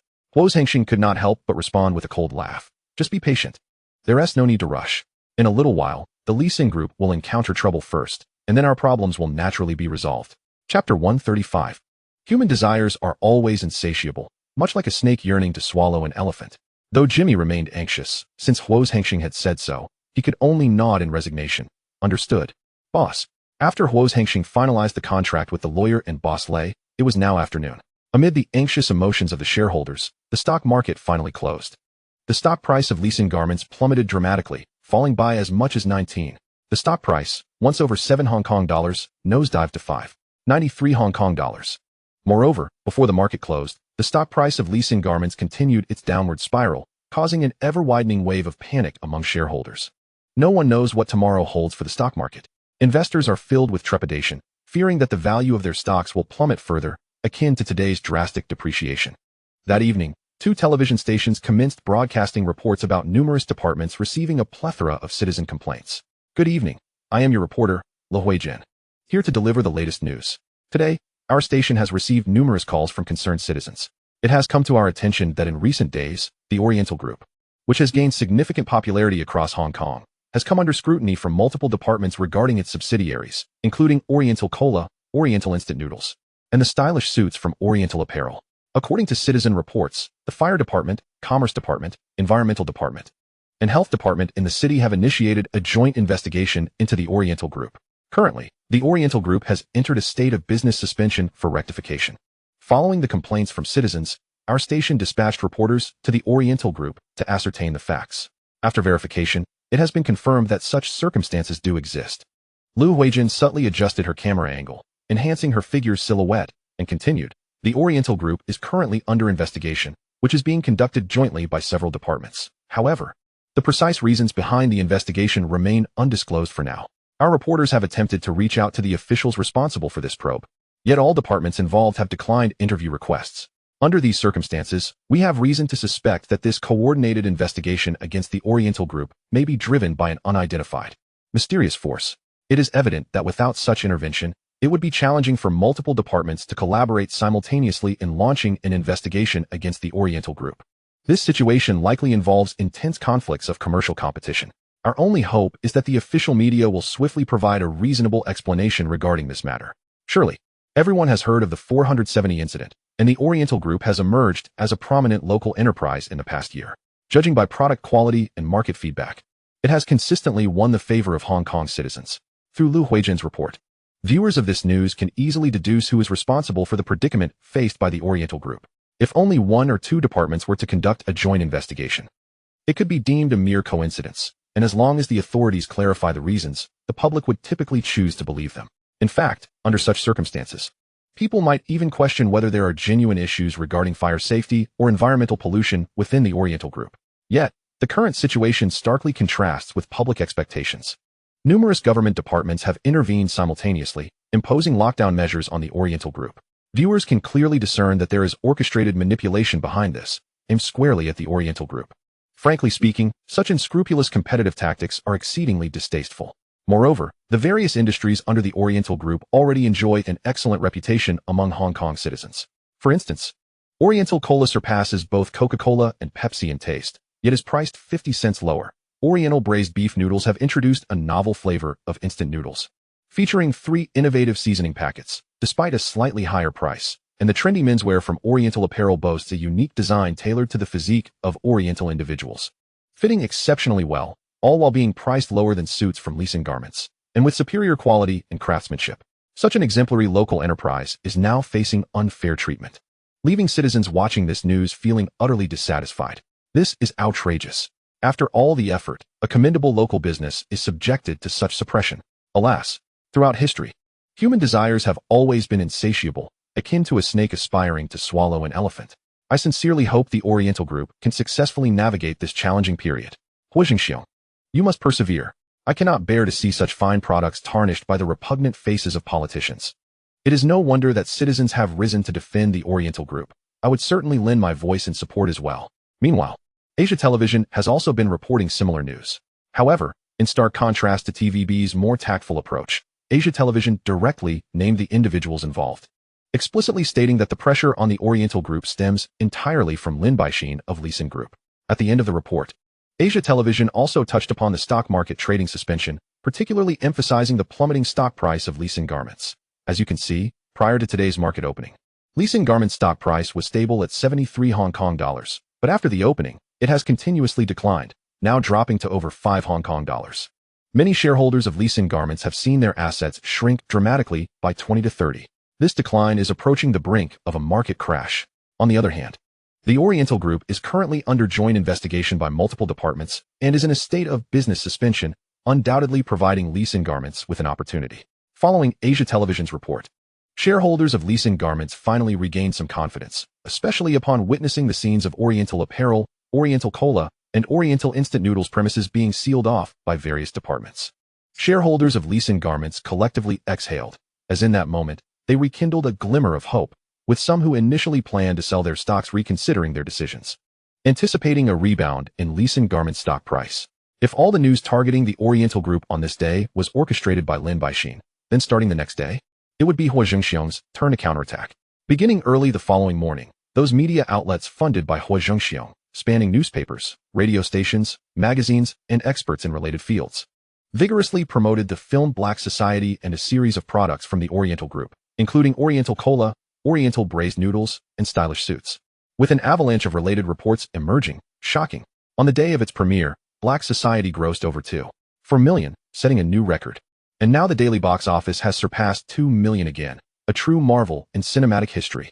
According to our reports, Oriental Cola's market share in Hong Kong has now exceeded 96%. Oriental Cola dominates the Hong Kong market, relegating Pepsi and Coca-Cola to the past. Oriental braised beef noodles have become an essential convenience food for the people of Hong Kong, immensely popular among citizens. Remarkable. Following the sale of over 1 million suits from Oriental Apparel the previous day, sales have reached new heights. Incredible. Let's take a look at how much Hong Kong citizens adore the stylish suits. Sales have skyrocketed, leading to shortages. Don the sleek black suit and be the most dapper person in Hong Kong. Of course, Huo Zhengxiong's counteroffensive tactics extend beyond these measures. There are also media outlets specifically reporting on Lee garments, deliberately fostering an atmosphere of panic, with incisive reports targeting the core issues. Lee garment stock price plunges dramatically. Shareholders panic and sell off, causing chaos in the market. Conspiracy exposed. Lee garment has employed unscrupulous tactics against the Dongfang Group. Could Dongfang Apparel be on the brink of a turnaround? Reliable sources reveal that since the launch of the popular Jingku suits, Lee garment has managed to sell only a mere 3-digit number of suits, totaling less than 1,000. Remarkably, in just one day, Dongfang Apparel suit sales have equaled Lee garment sales for half a year, a staggering disparity that has plunged Lee garment into a state of panic. Initially established as a suit manufacturer, the Lin Group's core business now faces potential peril. While both companies produce suits, Dongfang Apparel remains steadfast in its commitment to refining its products, whereas Lee garment finds itself embroiled in a scandal concerning the deception of consumers in the port city. Does the mere magnitude of a brand grant it the license to bully its competitors? The price of Lee garment suits far exceeds that of Dongfang Apparel, and the chorus of consumer skepticism has never ceased. Experts predict that Lee garment stock price may continue to plummet tomorrow, urging shareholders to prepare for potential fallout. In light of the drastic decline in Lee garment stock value, how can investors navigate the looming crisis? In the realm of commercial rhetoric, the strategy of cultivating a positive brand image while disparaging competitors to gain an advantage is quite prevalent. Generally, such rhetorical tactics primarily influence public sentiment, yielding limited tangible results. Yet, this time, the substantial drop in Lee garment stock price has become an established fact, intensifying shareholders' anxiety upon encountering related news. The current reality continually affirms various negative signals. Rumors of Lee garments' impending bankruptcy and the relentless decline in stock price only exacerbate shareholders' fears. Despite a few media outlets reporting negative news regarding Huo Zhengxiong and his ties to the Dongfang Group, their influence is minimal and cannot alter the overall narrative. Ultimately, it is the television coverage that has evoked sympathy for the Dongfang Group among the citizens of Hong Kong, thus eliminating any space for the already scarce negative news to circulate. Just as Huo Zhengxiong's verbal offensive thoroughly suppressed Lee garment, the stock market opened promptly at 9 o'clock. The market conditions today appear largely unchanged from yesterday. Shortly after opening, Lee garment stock price resumed its downward trajectory. By 10 o'clock, within merely an hour, the stock price had further declined by 5. At this moment, Lin Baixin's expression had grown exceedingly grim. Few are aware that the actual decline in Lee garment stock price is far more severe than it appears on the surface. Yesterday, the stock price fell by only 2 Hong Kong dollars, a situation that he barely managed to stabilize through a significant infusion of capital. Throughout the day, whenever the stock price dipped excessively, Lin Baixin would promptly intervene, injecting substantial funds to slightly recuperate the stock price. Today, however, that precarious situation has re-emerged. In the market, investors opting to sell Lee garment stocks are numerous. Despite Lin Baixin's relentless efforts, the stock price remains unstable, perpetually in a downward spiral. It is worth noting that the day has only just begun, within a span of 2 hours. The 300 million he had set aside to stabilize the stock had already been depleted by 1.5 billion, the depletion rate far exceeding expectations. Just as Lin Baixin was overwhelmed with concern over the rapid depletion of funds, his secretary hurriedly entered the office with a worried expression, speaking in a hushed tone. "Chairman, We have just received breaking news that an unidentified mysterious fund is clandestinely contacting our minority shareholders, with a clear intention to acquire their shares and gain control of Lisan real estate. Upon hearing this news, Lin Baixin immediately surmised that Huo Zhengxiong must be orchestrating this scheme behind the scenes. He recalled the previous day's confrontation in the stock market, where Huo Zhengxiong had deliberately presented what seemed to be a flawed opening, leaving him in a state of hesitation as he speculated on the other party's next move. In that moment, he suddenly realized Huo Zhengxiong's true target is Lisan real estate. Recognizing the urgency of the situation, Lin Baixin promptly retrieved the stock price data for Lisan real estate. Upon examining it, he felt a tightening in his chest. Within the 2 hours following this morning's market opening, the stock price of Lisan real estate had inexplicably begun to rise. He instantly grasped the critical insight, exclaiming, "This is bad. Lisan real estate may indeed be Huo Zhengxiong's actual objective." No sooner had he spoken than a series of urgent phone rings pierced the atmosphere. Lin Baixin swiftly composed himself and answered the call with a serious demeanor. On the other end, several directors from Lisan real estate immediately made their demands, insisting that he promptly return the 300 million in liquidity previously borrowed from Lisan real estate. They feared that if they delayed any longer, Lisan real estate would fall into the hands of the mysterious fund.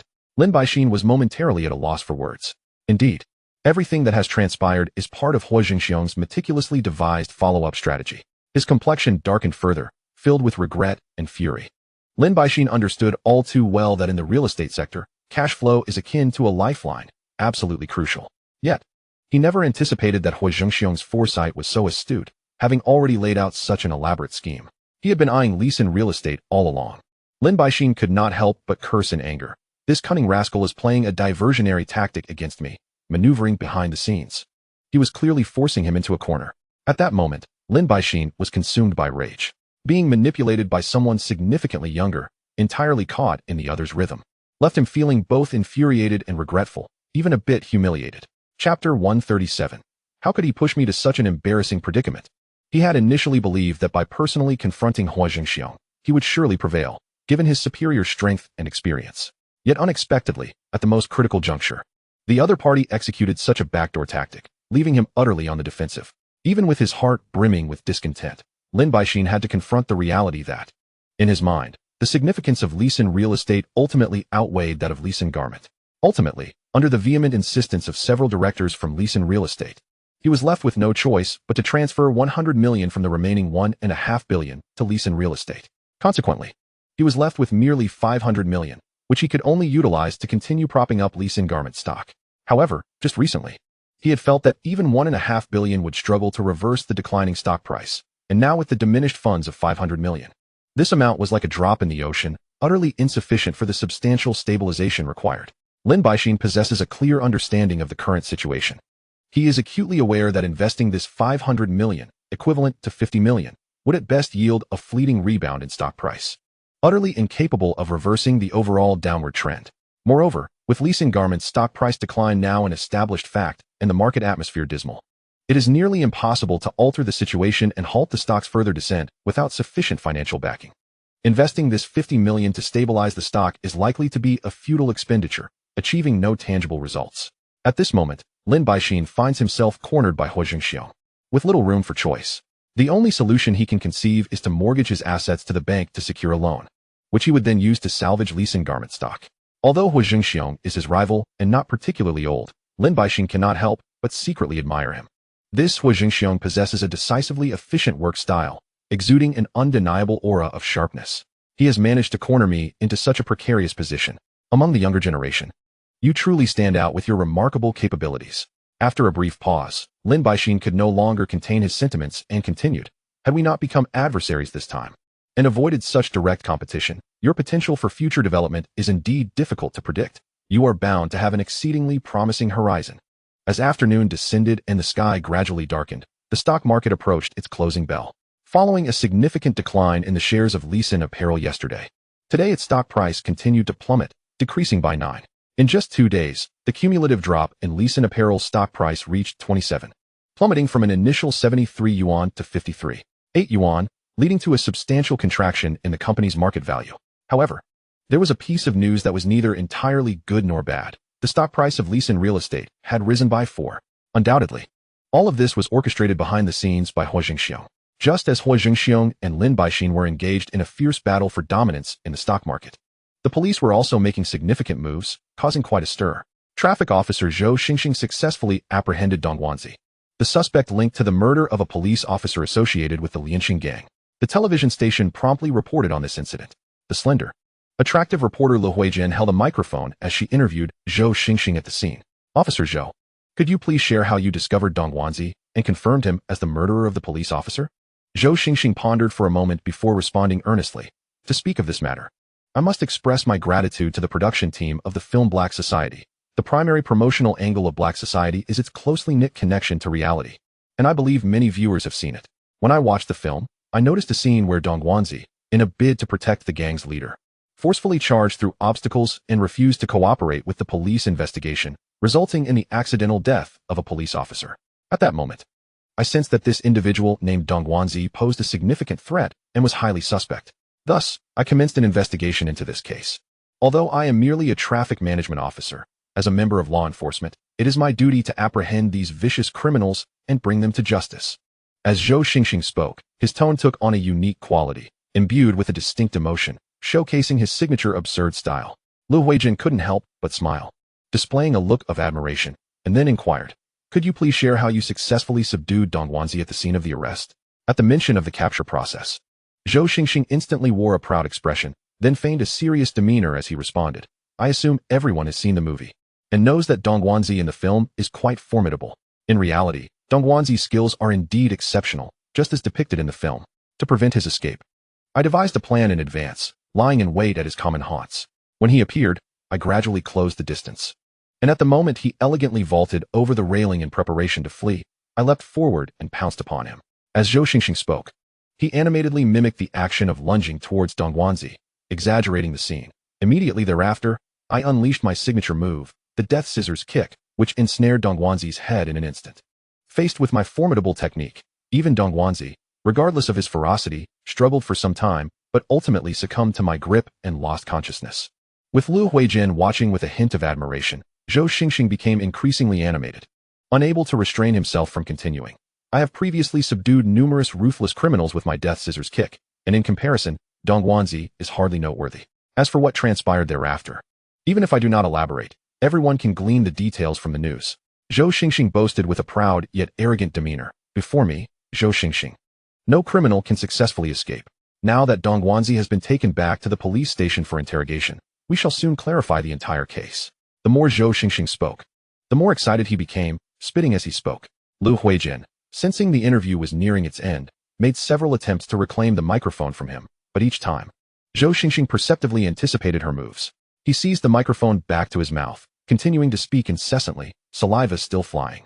For a moment, he vividly recounted the entire process of capturing Dong Guanzi, filled with intricate details. However, the atmosphere grew somewhat awkward due to his overzealous performance, leaving others perplexed. In Chapter 138, Yuan, you had better not let me find an opportunity for revenge. Finally, at Lu Huijin's exasperated glance, a nearby staff member quickly intervened, pulling the still chattering Zhou Xingxing aside, allowing the interview to conclude. Zhou Xingxing hurriedly interrupted, eagerly stating, but I haven't finished speaking. In fact, I could provide even more detailed accounts of the situation. Lu Huijin did not respond, choosing instead to remain silent. Her face bore a trace of lingering trepidation as she recollected the encounter. Feeling utterly exasperated by Zhou Xingxing's tendency to ramble and lack of seriousness, after calming her emotions slightly, she resumed the news broadcast. This concludes the account of the successful apprehension of the criminal suspect Dong Guanzi. Viewers watching this report on their televisions widened their eyes in astonishment, whispering, this police officer is indeed capable, but is his method of thinking somewhat abnormal? My goodness, is he overly verbose? It was merely a matter of rushing in and apprehending the individual, yet he has made it sound so convoluted. The television screen then transitioned to another scene, where Chen Jiejun reappeared on camera. The ATV reporter sought him out immediately for an interview. Facing the camera, Chen Jiejun spoke gravely. This time, our West Kowloon Police Department's Major Crimes Unit has identified crucial leads from the film Black Society, successfully gathered relevant evidence, and apprehended the head of the Lianqing gang, Lu. The reporter, astonished, pressed further. Are you referring to the character Lin Huai Lu from the film, corresponding to a real person? Indeed, Chen Jiejun affirmed with a nod. What charges are the police pressing against him? The reporter inquired. Chen Jiejun's expression turned serious as he answered. we suspect that Lin Huailu, in an attempt to seize the Lianxing leader's symbolic weapon, the dragon-headed stick, orchestrated the vehicular homicide of the son of the former Lianxing leader, Xue Ji. We currently possess relevant evidence, and the suspect Lin Huailu has been arrested. The case is under further investigation. During the arrest of Lin Huailu, did you encounter any difficulties? The reporter posed another question. Upon hearing this, Chen Jiejun became animated, unable to resist elaborating. When we apprehended Lin Huailu, he, relying on his status as the gang leader, refused to cooperate with the police. His subordinates repeatedly clashed with us, obstructing our arrest efforts. However, fortunately, our police force embodies an unwavering spirit of perseverance, and we ultimately succeeded in bringing him to justice. Upon reaching this point in the narrative, Chen Jiejun instinctively straightened his posture, his expression remaining grave, presenting a far more reliable demeanor than that of Huo Zhengxiong. Following the conclusion of the interview, Chen Jiejun's superior, Uncle Biao, who also serves as a representative of the West Kowloon police station, stepped forward to address the media. With a beaming countenance, he unabashedly expressed his approval of Chen Jiejun, proclaiming him to be the future pillar of the West Kowloon police station. In summary, this time, Huo Zhengxiong apprehended the Dongguan youth responsible for the murder of a police officer, while Chen Jiejun successfully captured Lin Huaiyu. During this period, the police's reputation soared, effectively eradicating the negative impact left by the previous incident involving a doctor. More precisely, as time passed, the public gradually forgot the panic induced by the doctor's incident, thereby affording the police an opportunity to regain public trust. The developments unfolded as anticipated by all. The film Black Society once again became the focal point of public attention. Much like the preceding film Dragon in the River, the police gleaned evidence implicating criminal suspects from this cinematic work, successfully arresting them and ensuring that justice was served.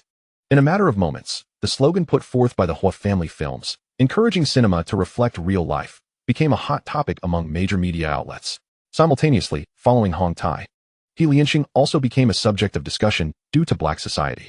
The latter not only faced ridicule from various factions in the underworld, but also raised heightened vigilance towards films produced by Huo Zhengxiong. After all, one could never be certain whether their own organization might become the next target exposed by cinematic content. In stark contrast to Huo Zhengxiong and Chen Jiejun stood Inspector Zheng.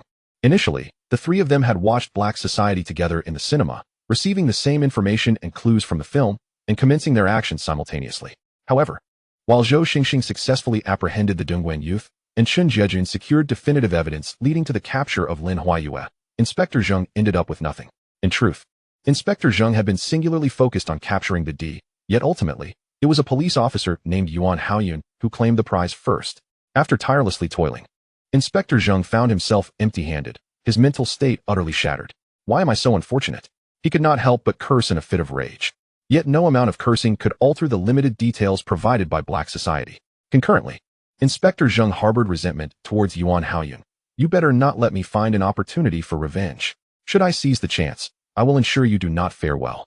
Left with no alternative, Inspector Zheng resorted to picking up a newspaper, hoping to calm his agitated mind through reading. He casually unfolded the paper, only to be rendered speechless by the headline, Huo Zhengxiong versus Lin Baixin. Who will ultimately prevail? Upon seeing this title, Inspector Zheng's eyes reddened, and he could not help but exclaim, Huo Zhengxiong again. Damn it. You, a scoundrel from the underworld, why must you meddle in matters that do not concern you? Is there no justice left in this world? Inspector Zheng continued to vent his frustrations, his heart ablaze with anger, but ultimately, it was merely jealousy of Huo Zhengxiong's achievements that fueled his ire. During this time, both De Di and A Lu had been apprehended by the police. Logically, one would expect that, following the capture of these two individuals who had been at odds within Lianxing, the organization would stabilize swiftly. However, the actual scenario diverged entirely from expectations. De Di's subordinates, mirroring his temperament, particularly one known as Long Mao, exhibited behavior strikingly akin to De Di's.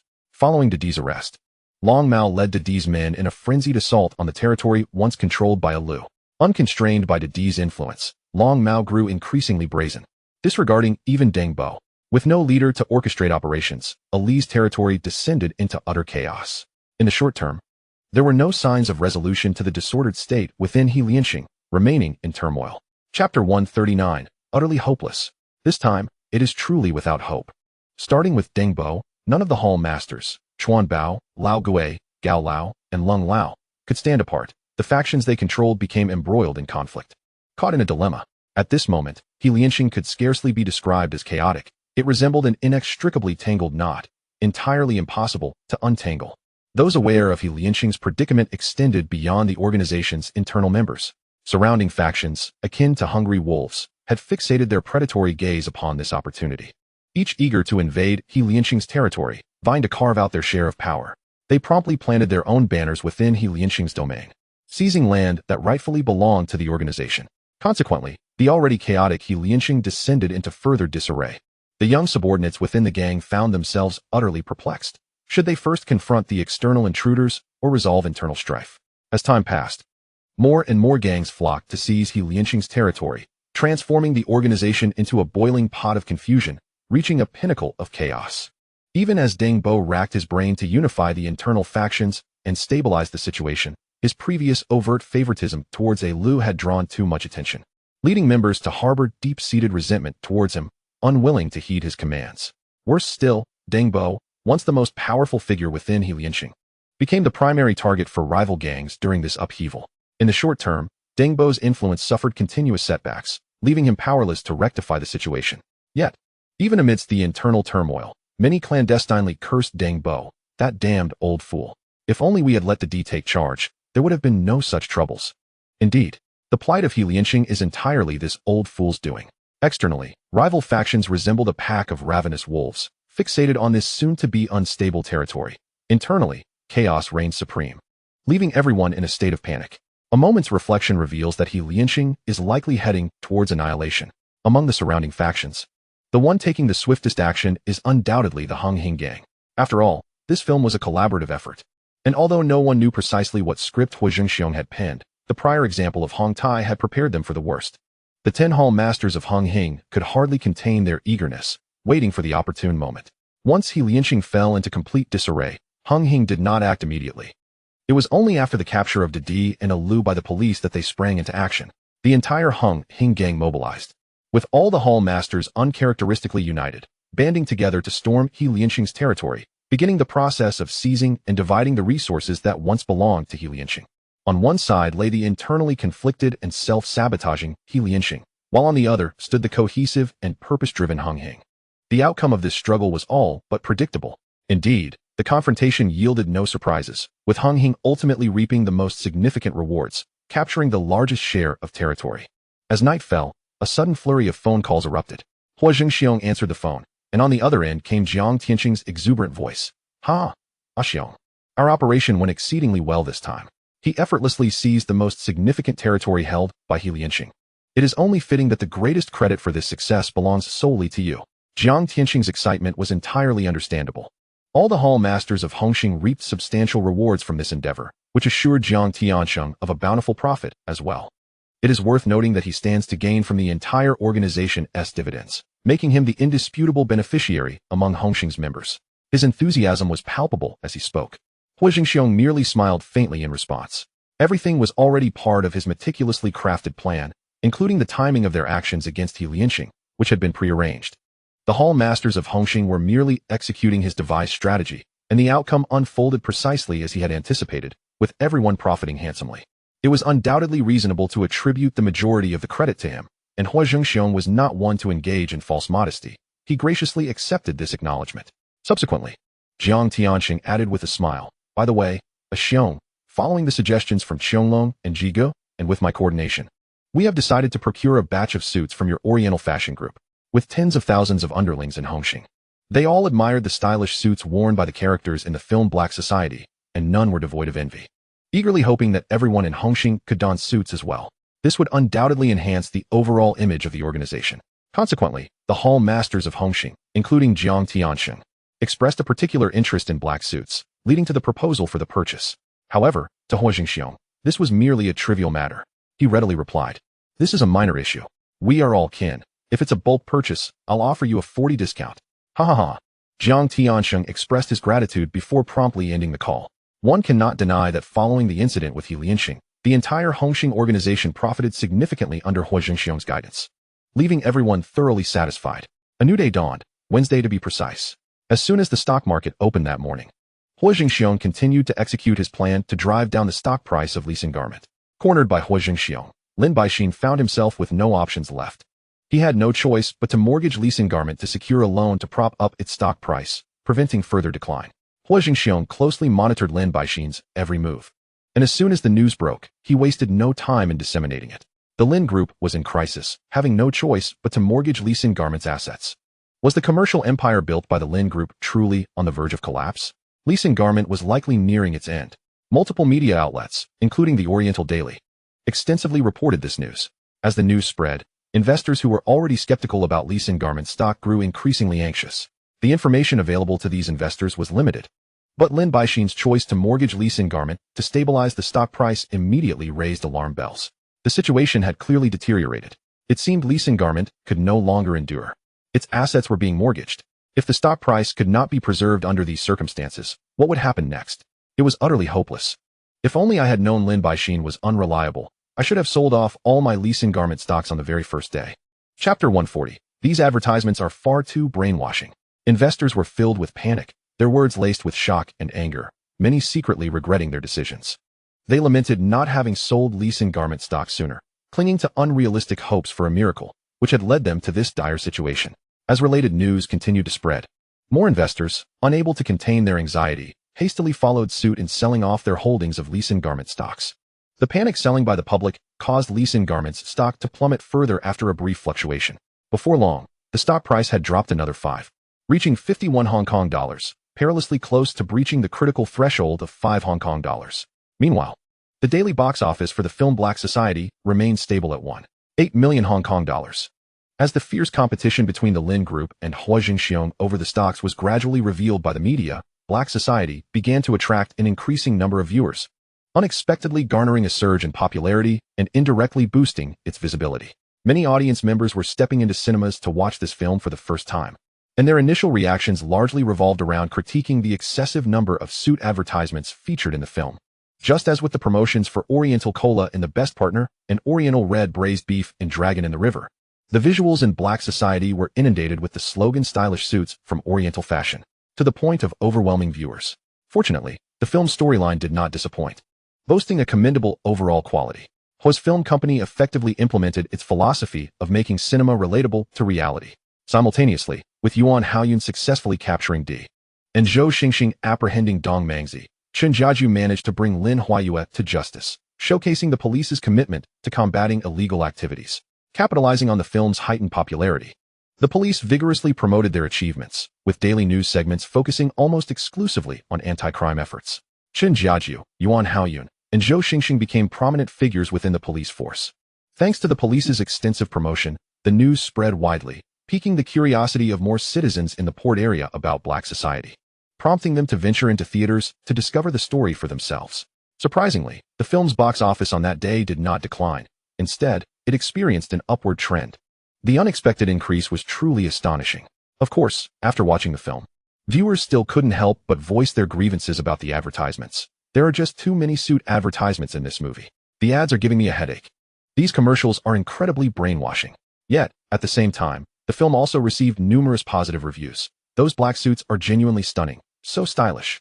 I'm particularly curious about how Stylish Suits manages to make every piece both perfectly fitted and visually appealing. Are they all custom-tailored for each individual? Some informed viewers, brimming with pride, felt compelled to explain to others, not at all. After all, this is just a movie. The reason everyone's suit looks so well-fitted is that Stylish Suits caters to the physique of Eastern people, unlike Lee Sin Garment's Western-style suits, which are loose and ill-fitting. Hence, they truly look sharp.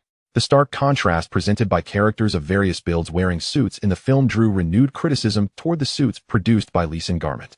Oh dear. In comparison, the suit I purchased from Lee Sin Garment is utterly lacking in style. The cut is baggy and unflattering, making me feel like I borrowed it from someone else. Indeed, I must opt for stylish suits. Wearing one instantly elevates my entire demeanor. Nowadays, as I walk down the street, I can spot many people donning stylish suits, and they undeniably look fantastic. It seems I, too, must acquire a stylish suit. I have a wedding to prepare for next month, and I absolutely need to get myself a stylish suit to wear. Driven by such a prevailing trend, and bolstered by the promotional efforts of the Black Society. By the third day, the stylish suits from Oriental fashion continued to experience a fervent sales momentum, achieving an impressive sale of 100,000 sets in just one day. This translated to a staggering profit of 2.5 million for Huo Zhengxiong that day. On the fourth day, however, the stock price of Lee Sin Garments remained in a downward spiral within the market. Although the rate of decline had somewhat slowed compared to the previous 3 days, the overall situation remained grim. This predicament was largely attributed to Lin Baixin having mortgaged Li Xin garments to the bank. It was solely through the loan procured from the bank that the enterprise managed to sustain its operations. Without this financial support, the drop in Li Xin garment stock price would have been far more precipitous, an alarming collapse almost inevitable. Witnessing some fruits of his labor, Lin Baixin could finally breathe a sigh of relief. Yet, the overarching situation had not altered. By the 4th day, Li Xin garment stock price continued its relentless descent. Meanwhile, Huo Zhengxiong had no intention of granting Lin Baixin a moment's respite. On one hand, he instructed Fang Zhanghua to persist in selling off Li Xin garment shares in the stock market. On the other, he discreetly seized the opportunity to acquire shares of Li Xin garments. This maneuver was primarily aimed at repaying the stocks borrowed from brokers for short-selling Li Xin garments. In the realm of stock trading, Fang Zhanghua possessed unparalleled expertise. To avoid arousing Lin Baixin's suspicions, he exercised utmost caution with each transaction, meticulously timing his acquisitions to coincide with the periods when Lin Baixin was investing to stabilize the stock price, proceeding with small batches at a slow pace. According to Huo Zhengxiong's strategy, this confrontation against Lin Baixin in the stock market required a seesaw approach, advancing gradually.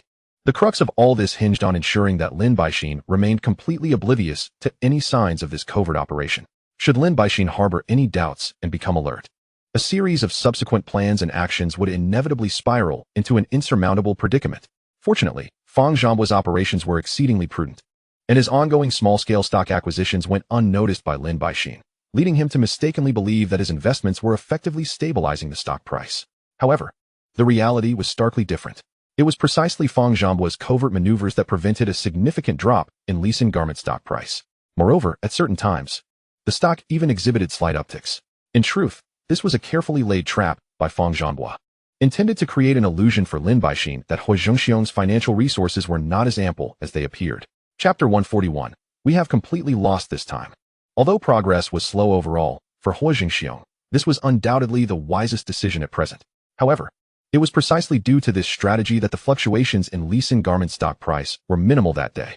The stock price oscillated between rises and falls, remaining within a specific range, exhibiting a state of repeated fluctuations.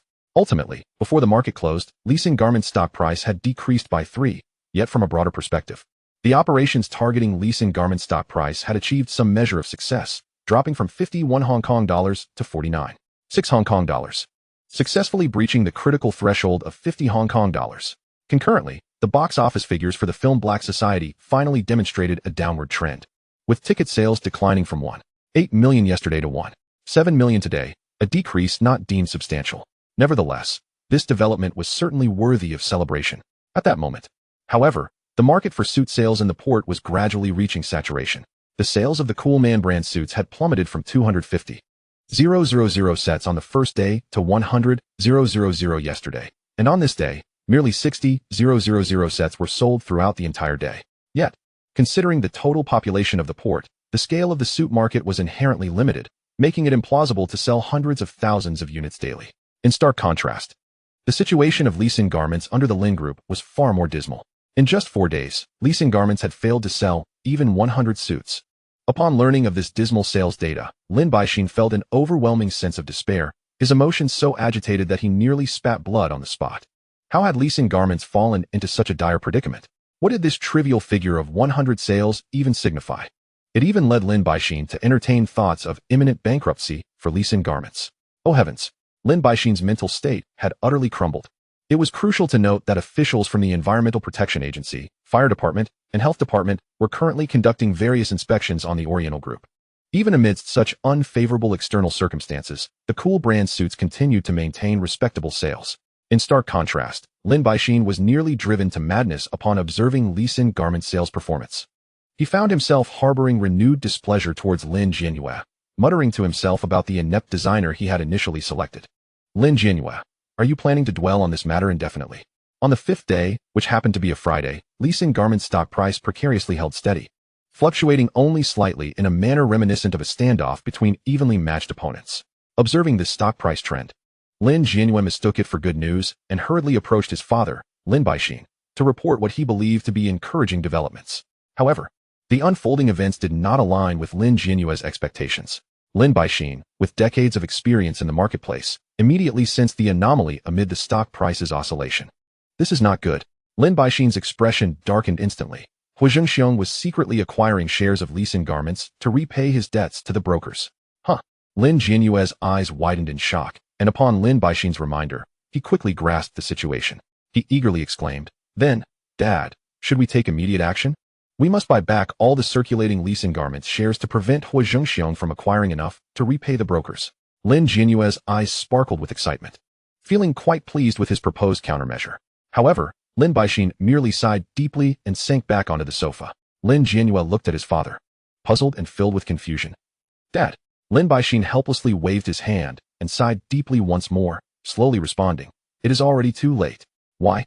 Lin Jianyue pressed urgently, eager to understand the reasoning. Lin Baixin pointed out the window and continued, "It is simply too late. Today marks the 5th day, and the shareholders of Lee Sin garments have completely lost faith in the company. An increasing number of investors are selling off their stocks." Observing his son's still bewildered expression, Lin Baixin felt a surge of frustration rising within him, reflecting inwardly, "How disappointing. How could such a simple truth escape your understanding? Don't you realize this? During your time studying abroad, did you only occupy yourself with romance and frivolity? Take a good look at how many shares of Lee Sin garments are currently circulating in the market." Only then did Lin Jianyue begin to grasp the gravity of his father's words, fully comprehending the implications. Due to the prolonged struggle against Lee Xin garments in the stock market, an increasing number of investors have begun to divest their shares, resulting in an extraordinarily large circulation of Lee Xin garment stock. They now lack the sufficient capital to acquire all the circulating shares. Presently, they find themselves in a state of utter helplessness and despair. The mere thought of defeat sends a chilling wave through Lin Baixin and Lin Jianyue's hearts, leaving them filled with despondency. Lin Baixin, with a forlorn expression, gazes out the window, his eyes fixated on the fluctuating numbers on the stock registration board, murmuring, "This time, we have truly lost." Lin Jianyue is left speechless, his face etched with unwillingness yet devoid of options. Lin Baixin, with clarity akin to a mirror, recognizes that this round against Huo Zhengxiong has ended in utter defeat for them. However, this is but a temporary conclusion. They remain unaware of the myriad troubles that lie ahead. As time progresses, Lin Baixin ultimately relinquishes any hopes of stabilizing the stock price. Fang Zhangbua, with his keen observational skills, discerns from the rapid decline in stock prices that Lin Baixin has come to terms with the reality of the situation, prompting a quiet smile from him. Subsequently, Fang Zhangbua no longer conceals his intentions and openly begins to acquire scattered stocks in the market, ensuring he possesses enough shares to return to the brokerage. Meanwhile, Lin Baixin quietly observes, curious about how many shares the other party can procure. It is not long before Lin Baixin concludes that the actual number of shares acquired diverges significantly from his previous estimations. This implies that Huo Zhengxiong has commenced the repurchase of shares far earlier than he anticipated, and the quantity being reclaimed surpasses his expectations. In other words, had he realized this sooner and attempted to counter Huo Zhengxiong with all his might, mobilizing substantial funds to reclaim shares, he would have faced an even more devastating defeat. As the clock strikes 5 in the afternoon, trading in the stock market halts as per regulations, bringing all buying and selling activities to a close. Tomorrow being Saturday, the stock market will suspend trading, granting Lin Baixin a momentary respite. By the end of trading, the stock price of Lee Xin garments has plummeted by approximately 5, dropping from 49 Hong Kong dollars to 47. 1 Hong Kong dollars. Simultaneously, after 5 days of market competition, the fervor surrounding the suit market gradually wanes. From selling 60,000 sets yesterday, only 10,000 remain today, indicating that the market has essentially reached saturation. It will be challenging to exceed this figure in daily sales moving forward. Turning to the situation of the Lin father and son, at the moment the stock market closes, Lin Baixin feels like a deflated balloon, listlessly slumping into the sofa. This time, they have indeed suffered a thorough and humiliating defeat.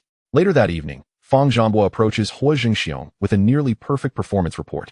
"This is excellent work," Huo Zhengxiong exclaims, asking Fang Zhangbua to tally the number of Lee Xin garments shares they hold. Fang Zhangbua, with an air of ease, responds with a smile, "Rest assured, boss, I've already done the calculations, and it's confirmed that we have accumulated enough shares to fully repay the brokerage." Huo Zhengxiong smiles with satisfaction, once again acknowledging Fang Zhangbua's professional capabilities. It is fortunate to have Fang Zhangbua's assistance, which has allowed this plan to proceed so smoothly. "Boss, what should we do next?" Fang Zhangbua inquires, seeking confirmation on the next stage of their work. Huo Zhengxiong bows his head in contemplation, and after a moment, he shakes his head, softly stating, I believe we have managed to contend with the Lin family to this extent, which is already quite commendable. Continuing further would likely escalate into a life-and-death struggle, which, at this juncture, seems unnecessary. Thus, persisting in a stalemate would yield little profit and waste considerable resources and energy. In this regard, Huo Zhengxiong exhibits remarkable rationality, undeterred by greed.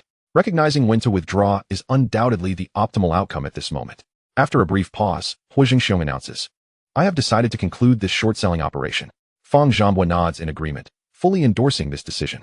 To continue pushing would likely lead to mutual destruction, an outcome that is entirely avoidable. Subsequently, Fang Zhanghua begins to calculate the profits from this operation. Boss, we invested a total of 700 million, including principal and financing, earning a profit of 259 Hong Kong dollars per share, resulting in a total return of 3.5 billion Hong Kong dollars. Excellent. Huo Zhengxiong lightly applauds, highly satisfied with this result. In essence, Huo Zhengxiong has turned in 1.8 billion principal into a remarkable profit of 3.5 billion Hong Kong dollars in just 1 week. However, of this 1.8 billion, 60 million was borrowed from various heads of the Hung Hing society, meaning that a portion of the profits must also be shared with them. Naturally, the division of profits with the society cannot be calculated in a simplistic manner. Huo Zhengxiong had previously stated that a 50 commission would be taken, so the correct calculation should be 60 million multiplied by 3.5 billion divided by 700 million, resulting in 30 million. This means Huo Zhengxiong, using the borrowed 60 million, helped the heads of the society earn 30 million in profits, from which they will also deduct 50 as commission. Of course, this is without considering taxes. Roughly calculated, giving the society 15 million would be reasonable.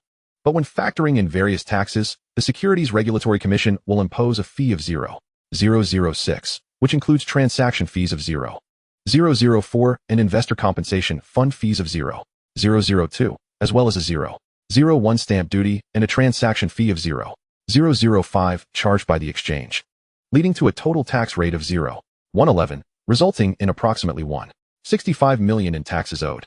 Consequently, rounding this figure, giving the heads of the Hung Hing society 10 million should not be deemed excessive, right? Certainly not excessive. I have been quite fair. Huo Zhengxiong murmurs to himself with a smile. Fang Zhanghua, witnessing this scene, cannot help but chuckle along. In light of these calculations, it appears that Huo Zhengxiong has netted over 300 million in profits from this venture. All this effort has not been in vain. At this moment, Huo Zhengxiong increasingly finds Fang Zhanghua to be exceedingly agreeable. Moreover, this does not even account for the profits from the sales of the stylish suits or the box office earnings from Haizui. If these were included, the total revenue would undoubtedly stabilize at 4 billion. Additionally, the value of the fixed assets available for collateral, such as the beverage business, instant noodle business, and garment factory, has exceeded 500 million, with cash reserves surpassing 400 million.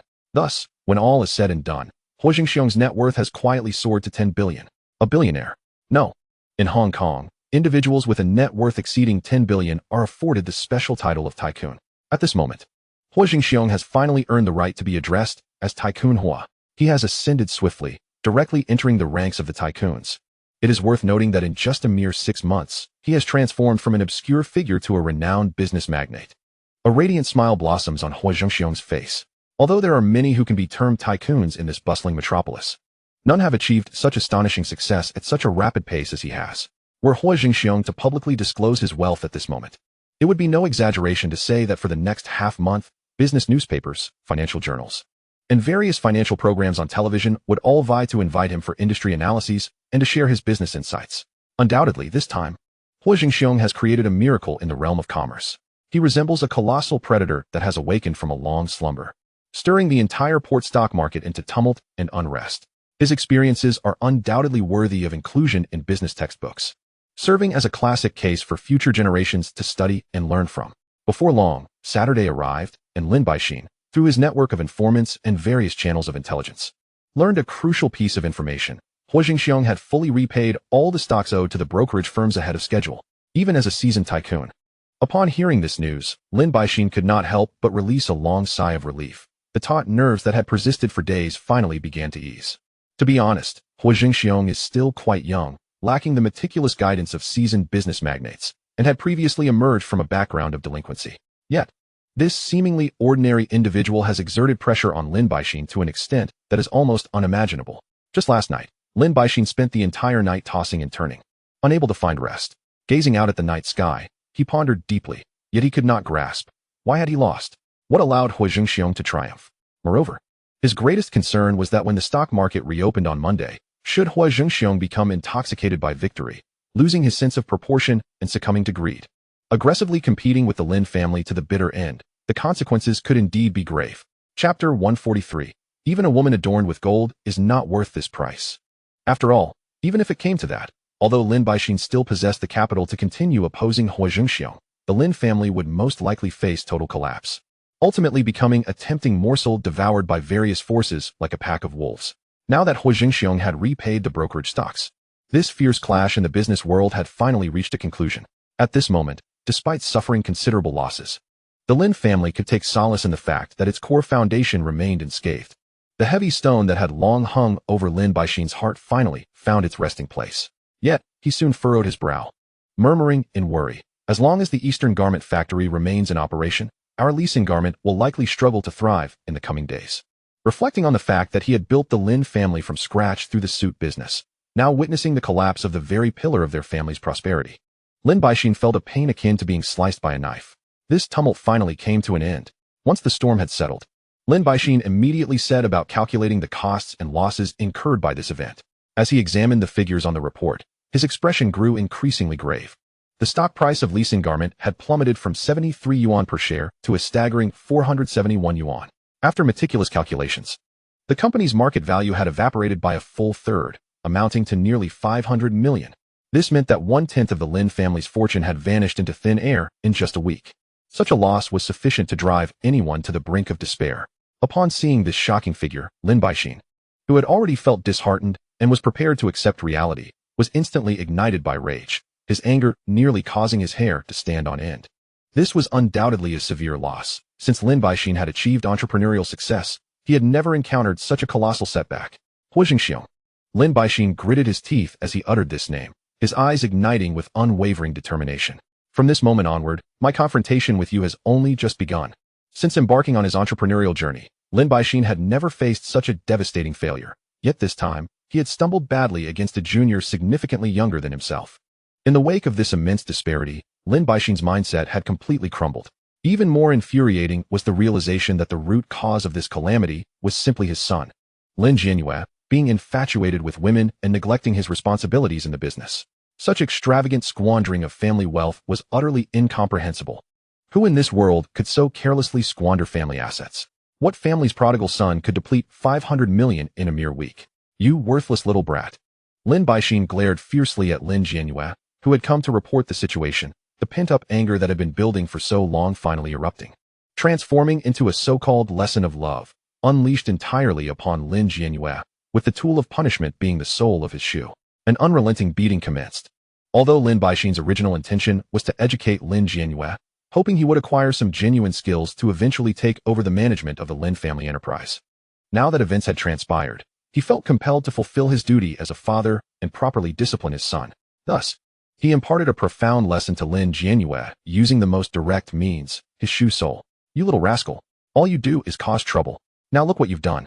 The Lin family's fortune is nearly squandered." Lin Baixin chastised while striking.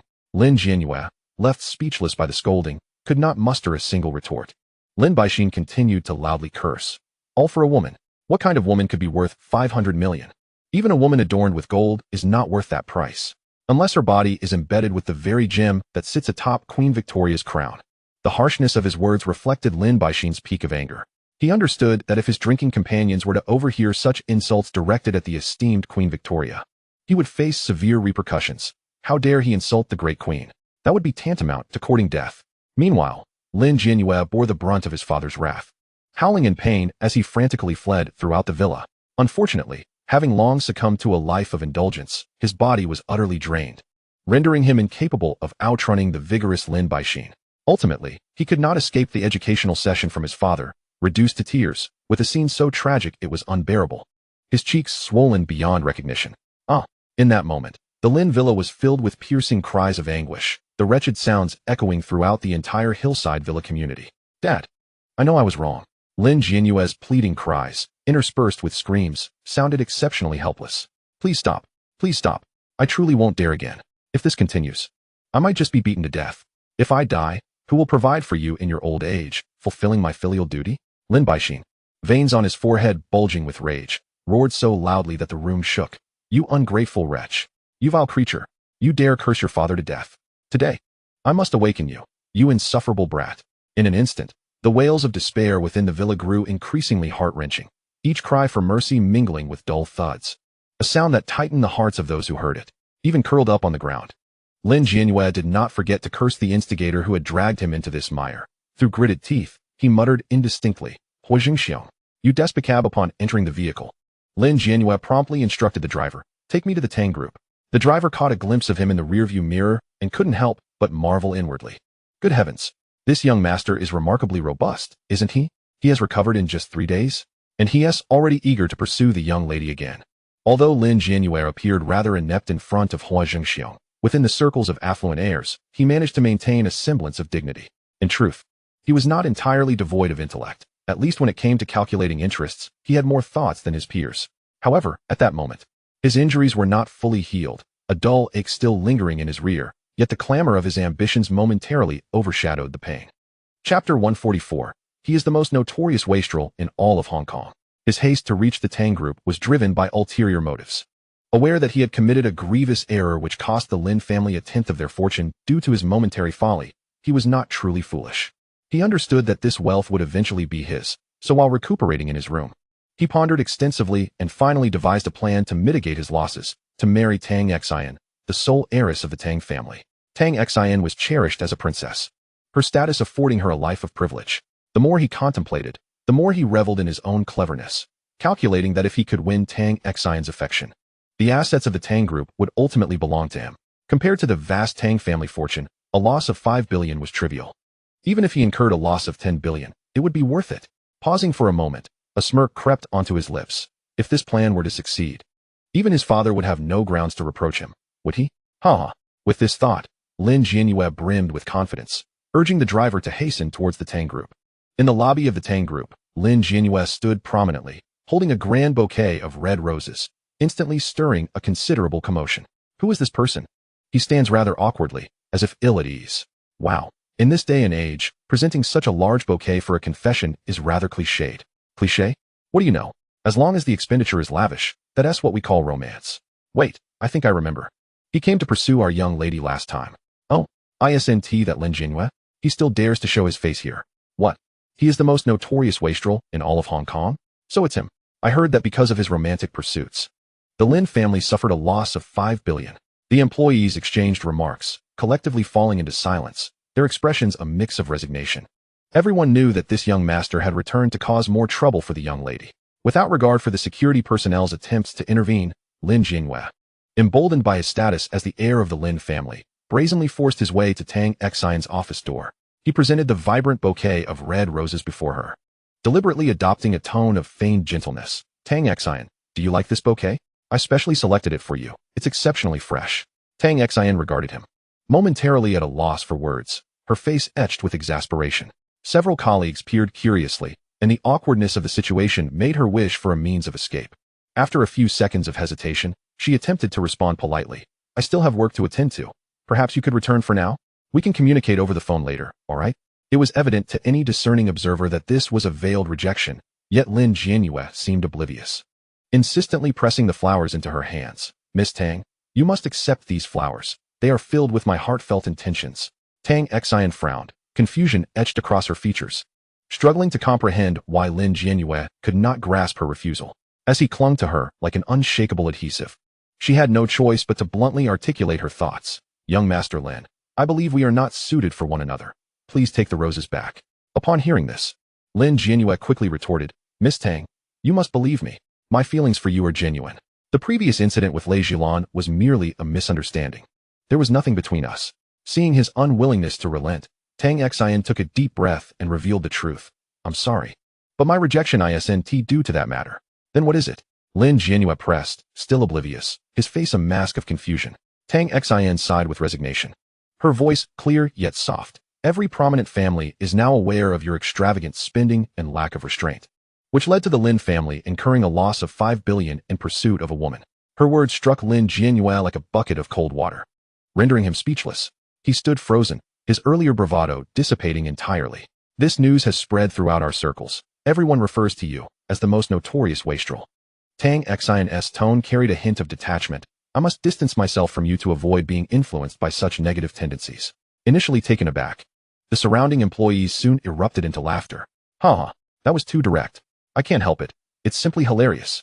My goodness, I'm nearly in tears from laughing. It became clear that he was indeed the notorious wastrel circulating in the wealthy circles. These jeers pierced Lin Jianyue's heart, Tang Xin's words striking at his most vulnerable point. Upon hearing the term wastrel, his expression darkened instantly. He opened his mouth to defend himself, yet the words caught in his throat, a swirl of grievances and explanations forming. Yet he was at a loss for where to begin. Tang Xin maintained her calm demeanor, speaking steadily. Please take the flowers and leave. She paused before adding, if I were to accept your flowers or agree to go on a date with you, I would undoubtedly become the subject of ridicule. The moment Lin Jianyue heard this, his face flushed crimson, akin to a boiled lobster. Tang Xin had been painfully explicit, and with numerous onlookers. He felt as if his dignity had been forcefully dragged through the mud, leaving him utterly humiliated. This was beyond embarrassing. In just 3 days. How had word spread so rapidly? Even Tang Xin was aware of the situation and labeled him the most notorious wastrel.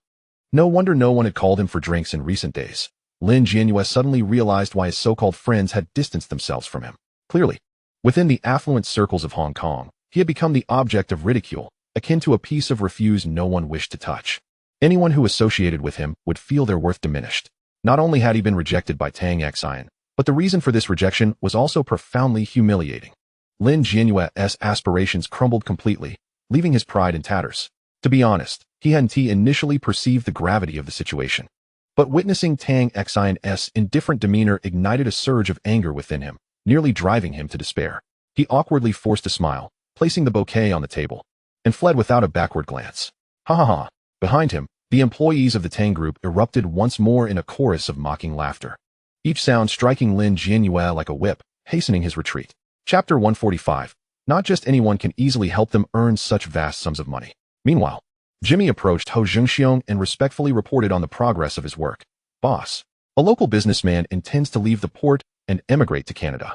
I have just finalized all the details with him, and I have successfully acquired his real estate company. Upon hearing Jimmy's report, Huo Zhengxiong was once again pleased with his efficiency. In merely 3 days, Jimmy had fulfilled his request and completed the acquisition of the real estate company, proving to be remarkably reliable, a description aptly characterized by the word steadfast. Immediately, Huo Zhengxiong instructed, rename this real estate company as Eastern Real Estate and formally incorporate it under the Eastern Group. Understood. Jimmy promptly responded, I will arrange this matter at once. Huo Zhengxiong nodded and continued, now that we have ample funds and a new direction for investment, the real estate sector holds immense potential for growth. The focus of our upcoming work must be to establish a foothold in this industry. You need to prepare accordingly. Understood. Jimmy eagerly nodded in agreement. Just as Huo Zhengxiong had said, his next target was indeed the real estate market of the port. The profitability of the real estate industry requires no further elaboration. Moreover, during that era, property prices in the port had begun to soar dramatically. Prime locations were valued as if each inch of land were worth its weight in gold. Furthermore, the port was wholly deserving of the title Pearl of the Orient, a claim that was far from exaggerated. It is noteworthy that, during that time, the economic development of the port was at the forefront globally, rivaling even major international metropolises such as Los Angeles. With such economic prosperity, the land prices naturally escalated to unprecedented heights. Consequently, numerous real estate companies emerged, fiercely competing for parcels of land, often to the point of desperation.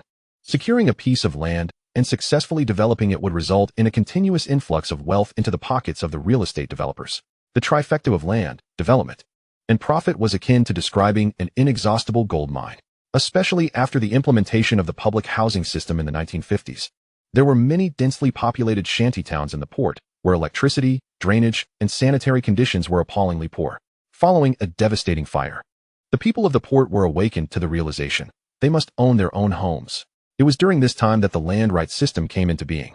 Thus, property prices in the port have consistently trended upwards, never experiencing a decline. As a bridge and window connecting the mainland to the world, the port welcomed unprecedented development opportunities propelled by tremendous economic waves, prompting real estate developers to significantly increase their investments in constructing various types of buildings.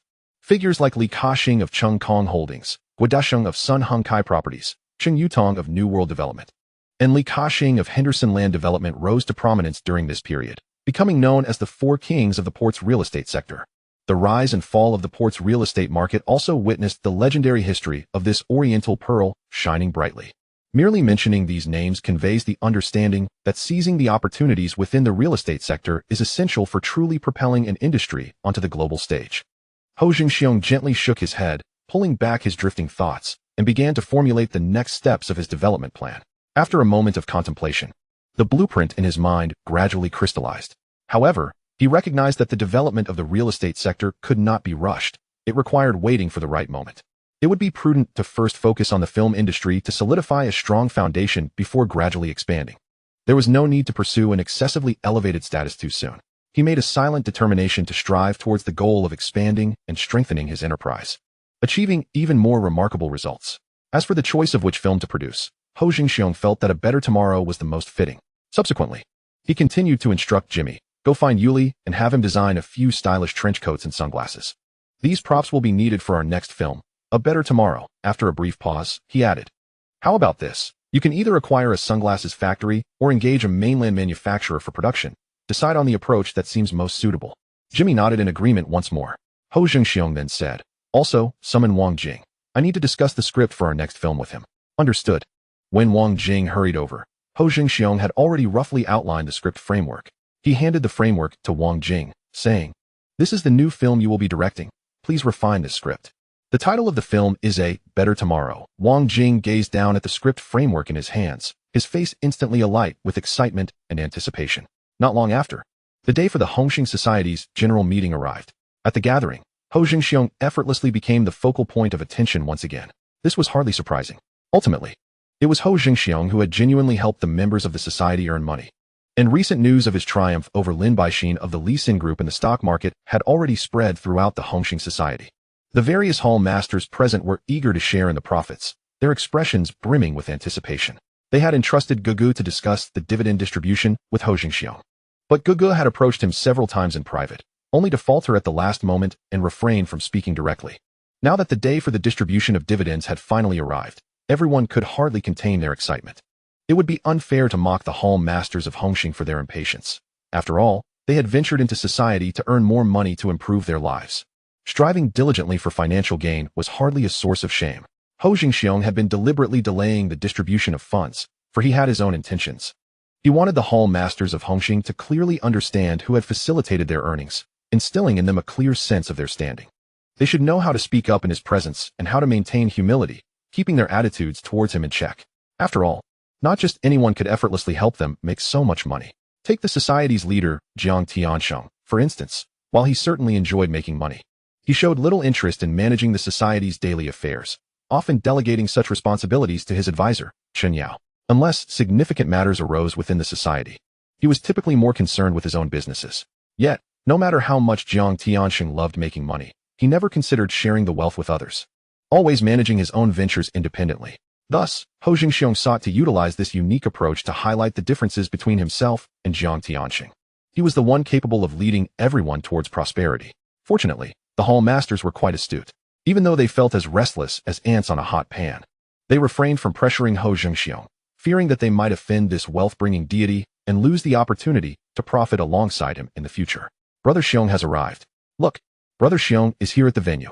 Brother Xiong looks exceptionally vibrant today. I envy him.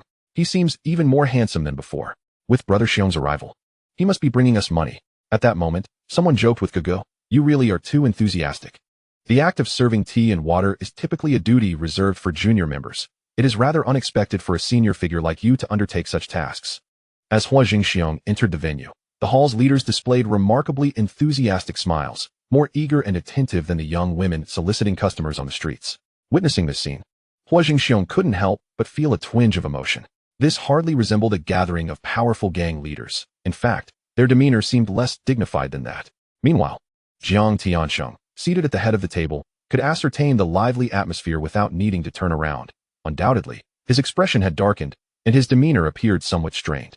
In Jiang Tiansheng's view, such adulation should rightfully be bestowed upon him as the head of the gang. Yet, whenever he graced an event with his presence, the attendees merely offered perfunctory remarks, lacking the fervent enthusiasm displayed now.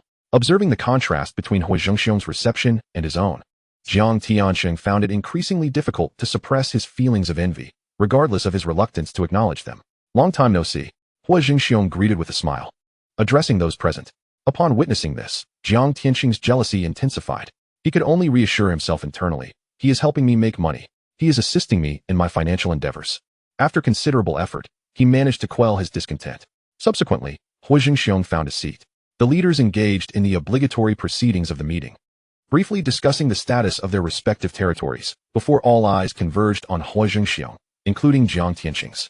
Noticing the attention, Huo Zhengxiong couldn't help but grin before calmly stating, "Recently, I engaged in a stock market competition with the Lin Group and managed to turn a modest profit.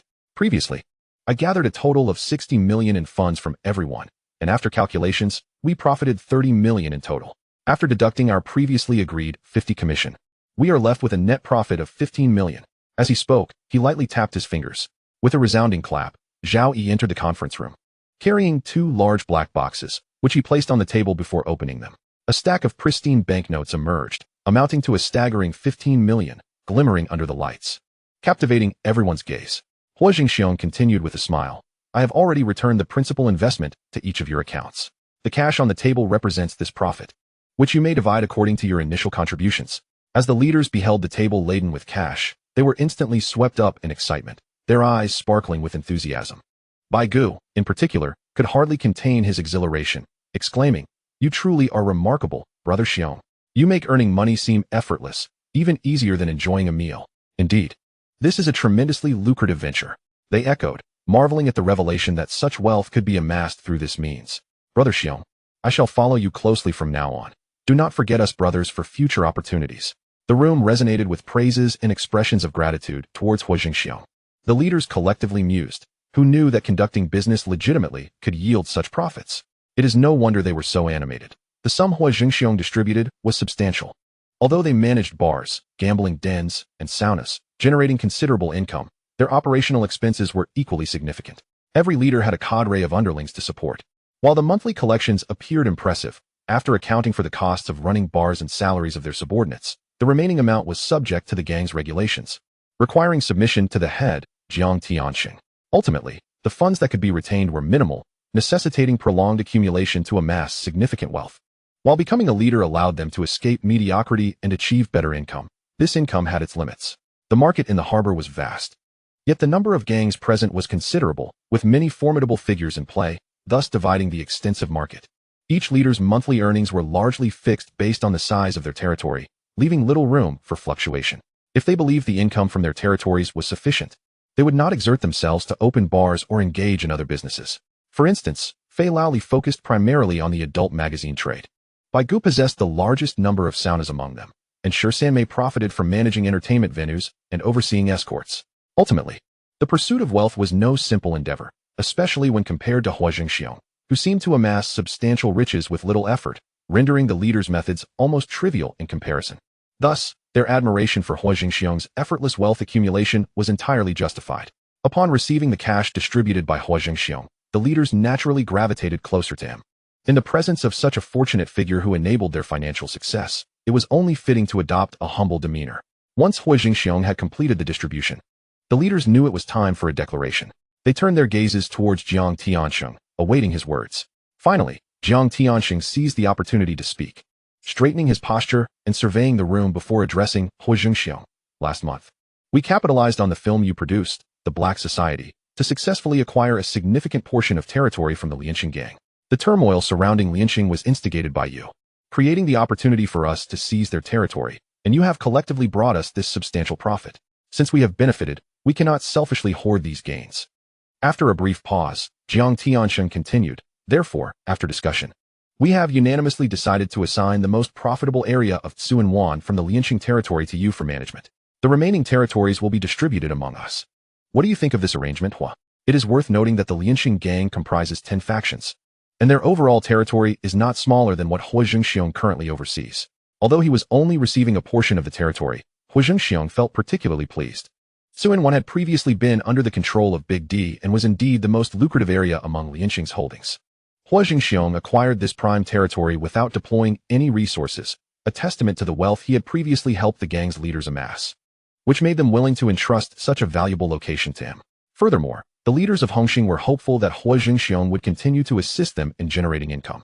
Without this expectation, No one would willingly relinquish the prized Sunwan territory. Ultimately, it was a gesture of goodwill towards Huo Zhengxiong. Upon hearing Jiang Tianxing's words, Huo Zhengxiong felt greatly satisfied and, without hesitation, responded with a smile. Thank you, Mr. Jiang. I also appreciate the trust of all my brothers. No need for such formality. We are all one family. Don't be so reserved, Brother Xiong. Brother Xiong. It is worth mentioning that half of the Tsuinwan territory was fiercely fought for by my subordinates. Brother Ji, could you please refrain from boasting? Among all the territories of Lianxing, Tsuinwan is undoubtedly the hardest to conquer. It was clearly taken by the subordinates of the prince, yet here you are, claiming credit for the achievements of others. Haha, perhaps I have mixed up my memories. Brother Ji shows no sign of embarrassment. His face adorned with an almost overflowing sycophantic smile directed at Huo Zhengxiong. The crowd present extends their congratulations to Huo Zhengxiong, discussing territorial expansion and wishing him prosperous business in the future. However, just as everyone is engrossed in congratulating Huo Zhengxiong, he suddenly speaks up. Actually, I have recently been short-staffed. As you all know, I've been busy opening factories and establishing companies, and my brothers have been dispatched to handle these matters. For instance, in Dundas Street, I can barely scrape together enough manpower to manage it. If any unforeseen circumstances arise, it could easily lead to conflicts with other organizations. I truly cannot spare anyone to oversee Sunwan. As soon as Huo Zhengxiong finishes speaking, expressions of astonishment appear on the faces of those present. From his words, it seems that Huo Zhengxiong is reluctant to take over Sunwan. Everyone is puzzled. How could this be? Why would one turn down a beneficial opportunity? The various hall masters are particularly taken aback, thinking that only Huo Zhengxiong would dare to utter such words. If it were them, they would be eager for their territory to expand. Even Jiang Tianxing displays a look of surprise. Although everyone is focused on making money, they are all aware that the larger the territory, the greater the influence and profits, thereby accumulating more wealth. But what could Huo Zhengxiong possibly mean? In a moment, the hall masters exchange glances, each uncertain. Jiang Tianxing gives Huo Zhengxiong a knowing look and quickly asks, his tone laced with urgency. Xiong, what do you mean by that? Huo Zhengxiong, unflustered, explains. What I mean is that I no longer wish to manage the territory of Tsuinwan. Moreover, I am currently engaged in a variety of businesses and simply do not have the bandwidth to oversee it. It would be more practical to convert it into cash. Convert to cash. The crowd is momentarily stunned. Is that even possible? However, upon reflection, it appears that it indeed could be done. Yet, a new question arises in their minds. Who would foot the bill? Before anyone can voice their inquiries, Huo Zhengxiong reveals that he has already devised a plan. He promptly smiles and states, I have considered two solutions. The first option is for the organization to directly purchase the territory, and as for who will manage it afterward, we can discuss that at our leisure. I shall not involve myself in that matter. The second option is even simpler. If any brothers here are interested in Tsuinwan and can offer me a price that satisfies me, they can take it. Clearly, as soon as he finishes speaking, the gazes of the hall masters and attendants become fervent. It is well understood that Tsuinwan is a lucrative territory. Each hall master knows that if they can successfully acquire Tsuinwan, their influence will undoubtedly see a significant increase. To be honest, if it weren't for Huo Zhengxiong's connections, such a prime territory as Tsuinwan would never have been up for allocation. Now, the opportunity to expand their influence is right before them, particularly in such a profitable golden location as Tsuinwan, and each person begins to quietly contemplate their next move. Liang Kuan, a notable figure in the organization, naturally also finds himself intrigued by the prospect of Tsuinwan. However, he is faced with the dilemma that even if he could secure Tsuinwan, he currently lacks suitable personnel to manage it, which could lead to a host of troubles. If he cannot suppress the influence of surrounding organizations, Tsuinwan will inevitably be divided among others. Rather than face such an outcome, it might be wiser to simply let it go. While Jiang Tianxing remains indecisive, others have already begun to take action. In their view, purchasing Tsuinwan themselves is the most prudent choice. If Jiang Tianxing were to buy it in the name of the organization, it would be uncertain whether the territory would end up in their hands. So it is better to take the initiative and seize this opportunity. Before long, Brother Ji is the first to inquire, Brother Xiong, what price do you intend to sell Tsuinwan for? Fat Lai immediately follows up, Brother Xiong, we are all on the same side here. Could you give me a discount? How about 5 million? As soon as he finishes, Han Bin retorts with discontent. Fat Lai, do you dare to scheme against Brother Xiong? 5 million. Were you in a daze when you went to the spa earlier to utter such a thing? Indeed, chimes in Shursen Mei, her tone laced with playful teasing typical of couples. 5 million is only enough to buy the territory of Jordan back when it was just a small piece of land. You think you can buy Tsuinwan at that price? Surely you jest. Fat Lai is left speechless by their remarks, managing only an awkward smile as he defends himself. I'm merely trying to help Brother Xiong out of a predicament. 5 million may not be particularly substantial, but it can't be dismissed as insignificant, can it? Upon hearing this, the hall masters regard Fat Lie with disdain, and the conference room is filled with mocking murmurs. Shortly after, Ma Wangjian, with a serious expression, suggests, why not let Brother Xiong set the price himself, allowing the brothers to see if they can afford it? Chapter 148. For him, money is never too plentiful. Others nod in agreement, deeming Ma Wangjian's suggestion quite reasonable, as it offers a fair approach. Allowing Huo Zhengxiong to name his price, with the highest bidder winning, ensures that whoever possesses sufficient funds can acquire the territory. And letting Huo Zhengxiong speak first would not leave him feeling slighted. While the logic is sound, one must not forget that Huo Zhengxiong is a shrewd businessman. How could he possibly engage in a losing deal? Although he is not selling the entirety of Tsuan, it is evident that this territory played a crucial role in Di's expansion. Clearly, this land is not something that could be easily obtained for a mere few million. After pondering for a moment, Huo Zhengxiong quickly devises a clever plan. Why must he be the one to set the price? It would be ill-advised to take the initiative.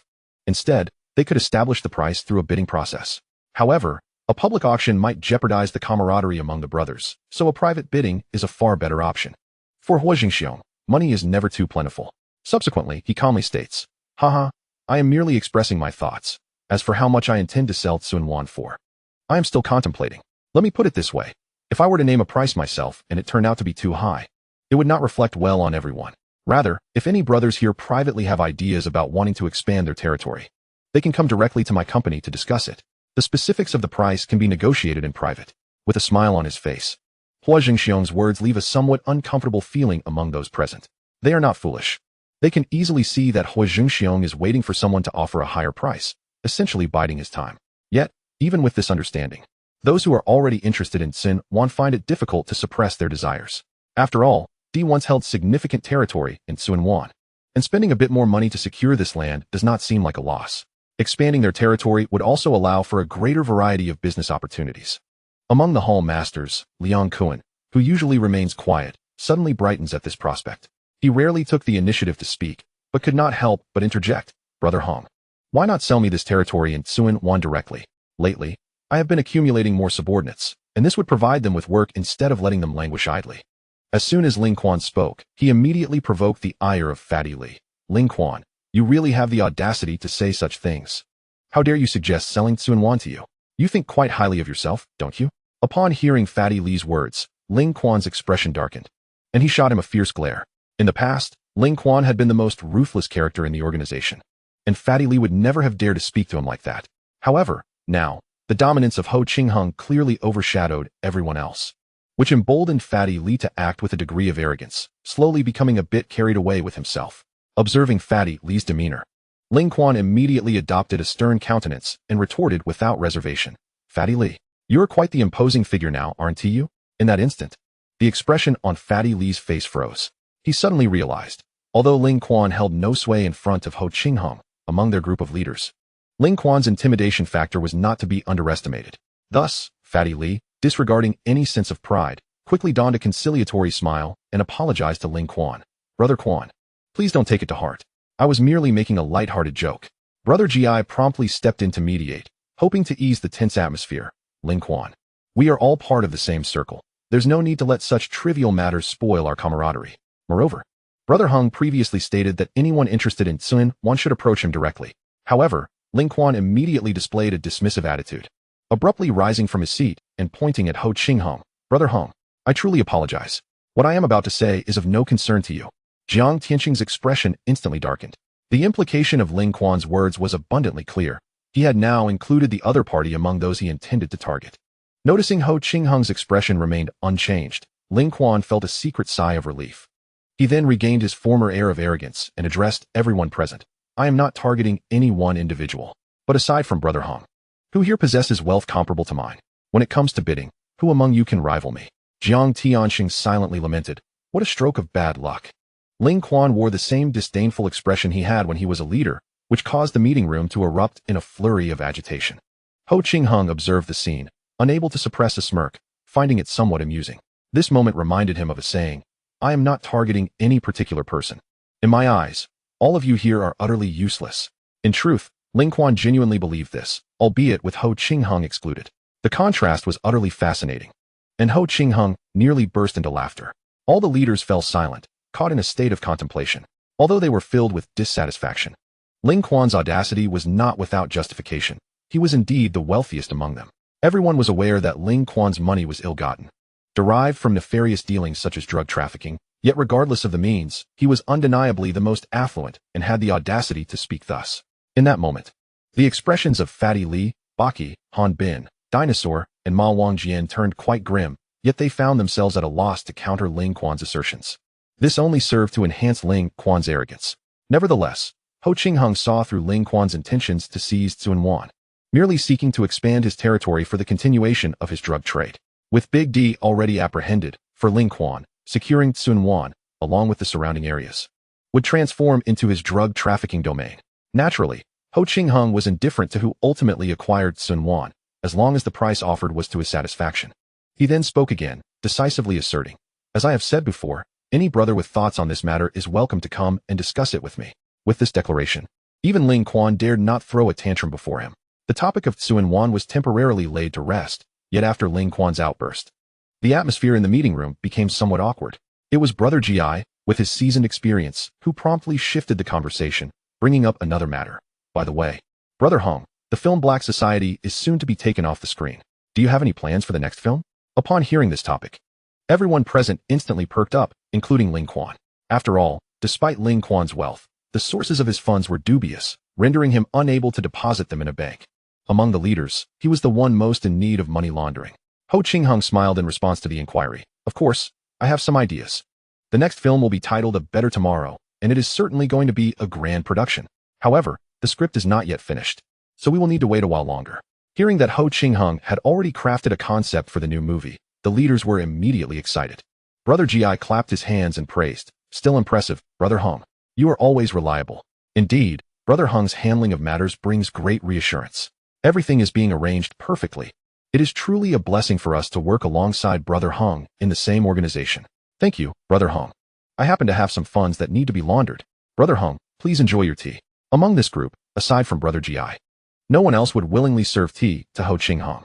Before Huo Zhengxiong could even lift his teacup, Brother Gi, with a flattering smile, interjected, "Brother Hung, next time you film, could you consider casting me as a lead? The previous leads have always rotated among a few of us, but I believe I could also handle the role." Huo Zhengxiong found the teacup in his hand suddenly scorching, and had it not been for his quick reflexes, he might have nearly spilled the tea. Under the amused gaze of the others, he managed to respond, "Let's discuss it later.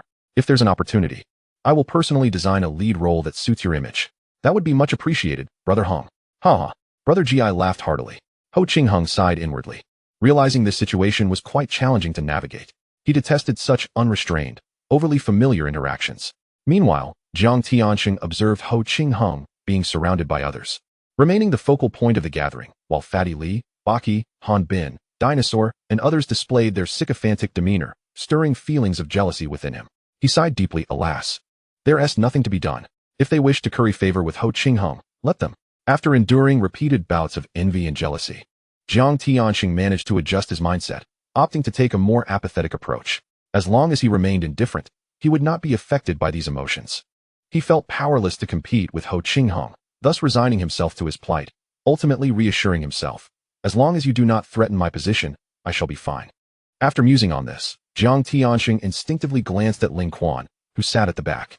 A new week had commenced. On this Monday, in the office of the chairman of Lee Sin Group, Lin Baixin appeared to still be reeling from the staggering loss of 500 million, her expression heavy with concern. He casually picked up the newspaper delivered by his secretary and began to peruse its contents. But after just a few fleeting glances, he found himself utterly stunned. The headlines on the paper were particularly striking. The wealthiest scion of the Bayport, Lin Jianhua, a new power rising in the stock market, Huo Zhengxiong shorting Lee Sin, raking in 300 million in a single week. The stock market welcomes a new superplayer. Breaking news, Huo Zhengxiong sets his sights on Lee Sin real estate. Lee Sin real estate poised for a surge. As Lin Baixin's gaze swept over these headlines, his brows knitted together in a tight frown. His face etched with dissatisfaction. This is utterly illogical. Clearly, someone is deliberately orchestrating this. Our Lin Group has not taken any action. So how could Lee Sin real estate suddenly be on the verge of a rise? Moreover, who has heard that Huo Zhengxiong has set his sights on Lee Sin real estate? Could it be that these rumors were disseminated by Huo Zhengxiong himself? In that instant, Lin Baixin's eyes brimmed with vigilance. Ever since their last encounter, he no longer dared to underestimate this individual. At this moment, he resembled a startled bird, becoming exceedingly sensitive. Lin Baixin was acutely aware. Huo Zhengxiong's new round of maneuvers had quietly commenced. If this matter truly were instigated by Huo Zhengxiong, could it be that his plan is to first elevate Lisan Real Estate's hype, wait for the stock price to reach a peak, and then liquidate his shares for profit? With this thought, Lin Baixin could no longer contain the fury bubbling within him. He abruptly flung the newspaper away and gritted his teeth, cursing, "This is utterly outrageous. Huo Zhengxiong, you scoundrel, can you not let it go?" As Lin Baixin raged against Huo Zhengxiong, on the other side, Boss Lei set aside the newspaper, suddenly pondering a crucial question. This tactic aligns perfectly with Huo Zhengxiong's modus operandi. He intends to cash out at a high stock price. In an instant, a glimmer of insight flashed in his eyes, and without a moment's hesitation, he cast the newspaper aside and dialed Huo Zhengxiong's number. As soon as the call connected, Boss Lei adopted an unusually gentle tone, saying, "My future son-in-law, I just read the newspaper. Are you planning to take action against Lisan Real Estate?" Huo Zhengxiong remained silent, not uttering a word, and after a considerable pause, finally replied, "Boss Lei, please refrain from addressing me in such a manner. Our previous collaboration has long concluded, and we are not that close." However, Boss Lei paid no heed to Huo Zhengxiong's words, continuing with his earlier cordiality. "Dear nephew, we are bound to become family eventually. I mentioned before that Jilan has a particular fondness for you. I do not oppose your relationship, since you two are destined to be together. Why maintain such distance with me?" Huo Zhengxiong was taken aback by this statement. "Is this what you call distance? I am clearly rejecting you. Moreover, I do not share mutual feelings with your daughter. I have forcibly claimed her, and you are not even the slightest bit angry? This old fox has likely long sensed the opportunity for profit lurking here. Furthermore, regardless of the circumstances, this old man is utterly reckless, showing no concern for his daughter. Lei Jilan, if he had even a shred of affection for her, he would not converse with me in such an unabashed manner. Yet, recalling the plot of I Am a Thief, where Lei Jilan was kidnapped and Boss Lei was threatened for ransom, it was indeed a shocking scene.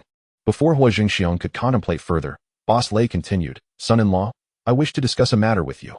I would like to purchase the shares of Lisan Real Estate that you hold." In truth, Boss Lei had long harbored ambitions of entering the real estate sector and becoming an industry titan. In the Bay, those who genuinely ascend to the ranks of top merchants invariably owe their fortunes to real estate. The land here is astonishingly valuable, a fact that cannot be understated. Moreover, he had coveted Lisan Real Estate for quite some time. And the reason was simple. Lisan Real Estate had yet to establish itself as a leading enterprise in the real estate industry. Had it been the shares of one of the four industry giants, he would never dare to act so readily. This opportunity, once missed, would never return. Now, he had finally awaited this chance. If he could acquire Huo Zhengxiong's shares in Lisan Real Estate, he would have the opportunity to seize control of the company. Such an opportunity, once lost, would never come again. Huo Zhengxiong smiled faintly, neither directly refusing nor immediately agreeing, simply stating, "Let me think it over." Upon hearing this, Boss Lei's spirits lifted.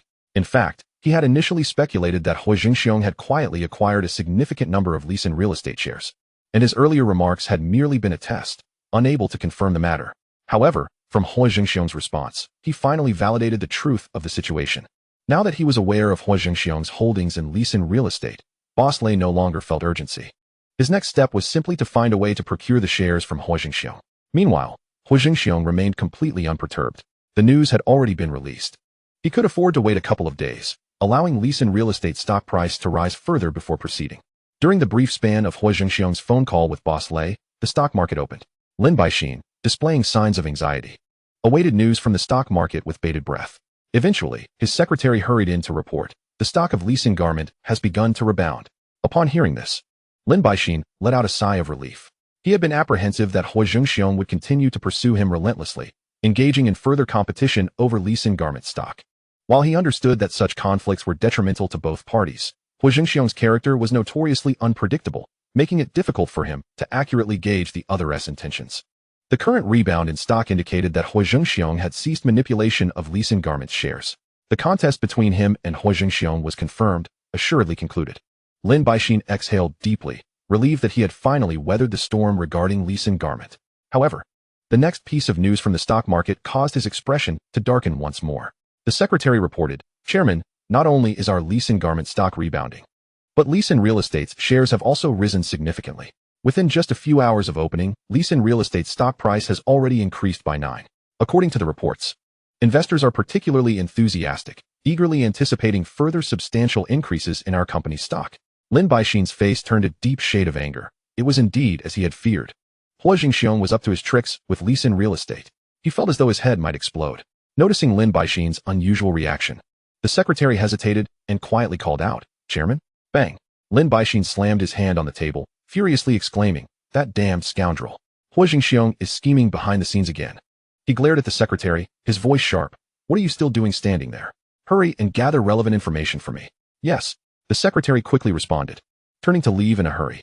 By the end of the trading day, Lisin real estate's stock price had skyrocketed by 10. The following day, Huo Zhengxiong continued to invest funds, making payments to the newspaper. His intention was simple, to maintain the hype surrounding Lisin real estate and further propel its stock price upwards. Soon, a series of related reports began to emerge, shocking. In just one day, Lisin real estate's stock price surged by 10, becoming the hottest topic of the moment. The stock market is once again in turmoil, with a single day increase surpassing 10. Can Lisin real estate replicate the remarkable rebound of Lisin garment?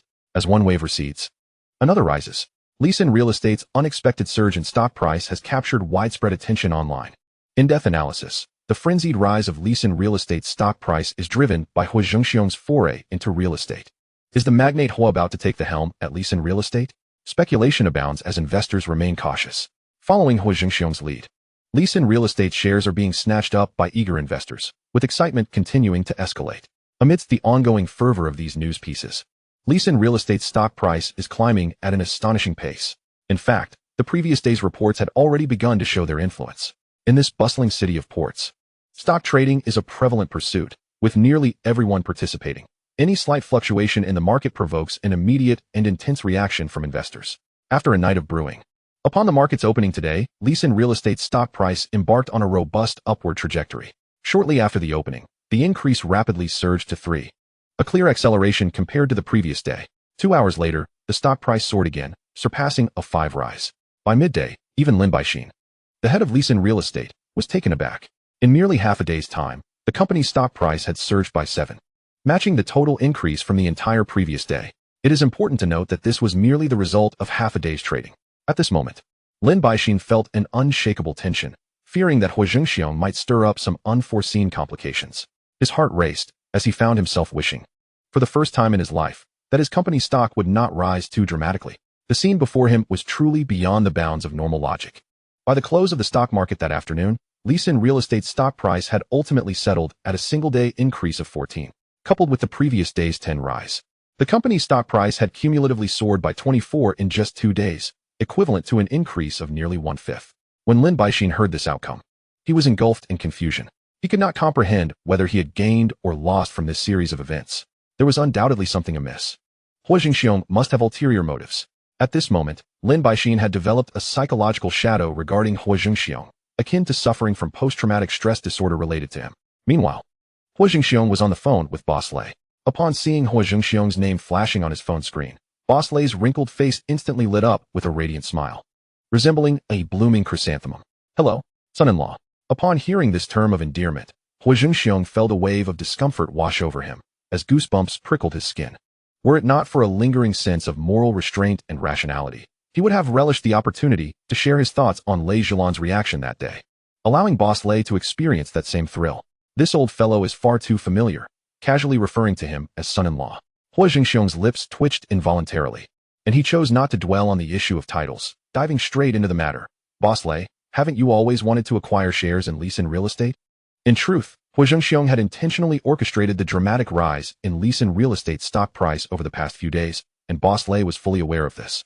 Understanding his intentions, however, Boss Lei was utterly unconcerned with such matters. Chapter 151. This pace of profit-making is faster than outright robbery. As long as he had the opportunity to enter Lisin real estate and gain control of the company, he was willing to pay an even greater price. Thus, he eagerly responded, "Yes, that's right. I've always wanted it." Huo Zhengxiong nodded slightly and continued. "The stock price of Lisin real estate has already risen by 25 over the past 2 days. I will offer you an additional 10 on top of this increase for the acquisition. You should have no objections, right?" "No objections. Of course, I have no objections," Boss Lei assured him, thumping his chest. For him, funding was never a concern. What he truly lacked was the opportunity to enter Lisin real estate and control the company. Therefore, even if the price were to rise further, he would not mind at all. After all, through other channels, even with money, it was impossible to acquire shares in Lisin real estate. Then it's settled. Huo Zhengxiong declared. Upon hearing this, Boss Lei erupted into joyous laughter. Ha! You truly are my good son-in-law. I will transfer the funds to you immediately, and my lawyer will draft the contract right away. Huo Zhengxiong glanced at the time and couldn't help but say, let's wait until tomorrow, it's quite late now. All right. At that moment, Boss Lei was so consumed with excitement over acquiring Leeson Real Estate's shares that he hardly noticed it was nearly midnight.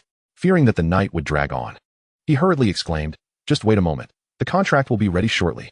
Ultimately, Huo Zhengxiong could not refuse Boss Lei's insistence, waiting until after midnight to meet with him and sign the contract. Afterwards, the exuberant Boss Lei generously offered to treat Huo Zhengxiong, dragging him out for a night of revelry with young women, exclaiming, today, I celebrate with my son-in-law. This story will surely become a cherished tale. Huo Zhengxiong was at a loss for how to respond, silently cursing in his heart. My goodness, Boss Lei, I am truly amazed by you. The next morning, Huo Zhengxiong arrived at Dongfang Group, where he began to calculate the profits from this venture in his office. Including his previous funds, he had a total of 1 billion in principal, nearly all of which had been discreetly utilized by Feng Zhonghua to acquire shares in Leeson Real Estate. Last week, Leeson Real Estate's stock price had quietly risen by 7. By this Tuesday, it had surged by another 25, totaling a 34 increase overall. In just a few days, through Huo Zhengxiong's maneuvering and after selling Leeson Real Estate's shares to Boss Lei, his cash on hand had soared from the original 1 billion to 5 billion, resulting in a substantial profit of 1 billion. This pace of profit-making was swifter than outright robbery. Unable to contain his joy any longer, Huo Zhengxiong burst into laughter. However, after his laughter subsided, he immediately summoned Jimmy. Jimmy, boss, I'm here. Go short on Leeson Real Estate stock. Start with 100 million as a trial. Also, spread the word that I have no interest in Leeson Real Estate. In my view, this company has an excessive number of properties while also incurring additional management fees and rental costs, and the actual real estate assets, like land and buildings, are alarmingly scarce, making it hardly a compliant real estate company. Jimmy was momentarily stunned by this statement, secretly marveling. Boss, your tactics are quite ruthless. Meanwhile, Boss Lei, unable to withstand the ravages of time, found himself physically drained and decided to return to his villa for a much-needed rest. The previous night, he had indulged in excessive drinking with Huo Zhengxiong, leaving him utterly fatigued and unable to rest properly. Thus, when the option to rest presented itself, he did not hesitate to head home. However, as soon as he stepped through the door, he was met by his daughter, Lei Zhilan, who approached him with a worried expression. Dad, where were you last night? Immediately following, with a tone laden with urgency, she exclaimed, you have not returned home for an entire night. Do you have any idea how worried I am about you? Although Lei Zhilan genuinely cared for her father, Boss Lei, the tone and attitude with which she spoke invariably left him feeling somewhat uncomfortable. The hint of pride and her unwillingness to easily relent was all too evident. Upon hearing his daughter's words, Boss Lei immediately broke into a radiant smile, responding, where else could I possibly go? He added with a chuckle, of course. I was out drinking with my esteemed son-in-law. At first, Lei Zhilan was taken aback by this revelation, as if frozen in place, unable to move. After a considerable pause, she could no longer contain herself and let out a shriek, her face awash with astonishment as she stared at Boss Lei, her voice trembling with disbelief. Are you referring to my son-in-law, Huo Zhengxiong? With a smile still adorning his face, Boss Lei retorted, is there anyone else it could be? Lei Zhilan, still reeling from the shock, was about to voice her thoughts when Boss Lei continued without giving her a chance.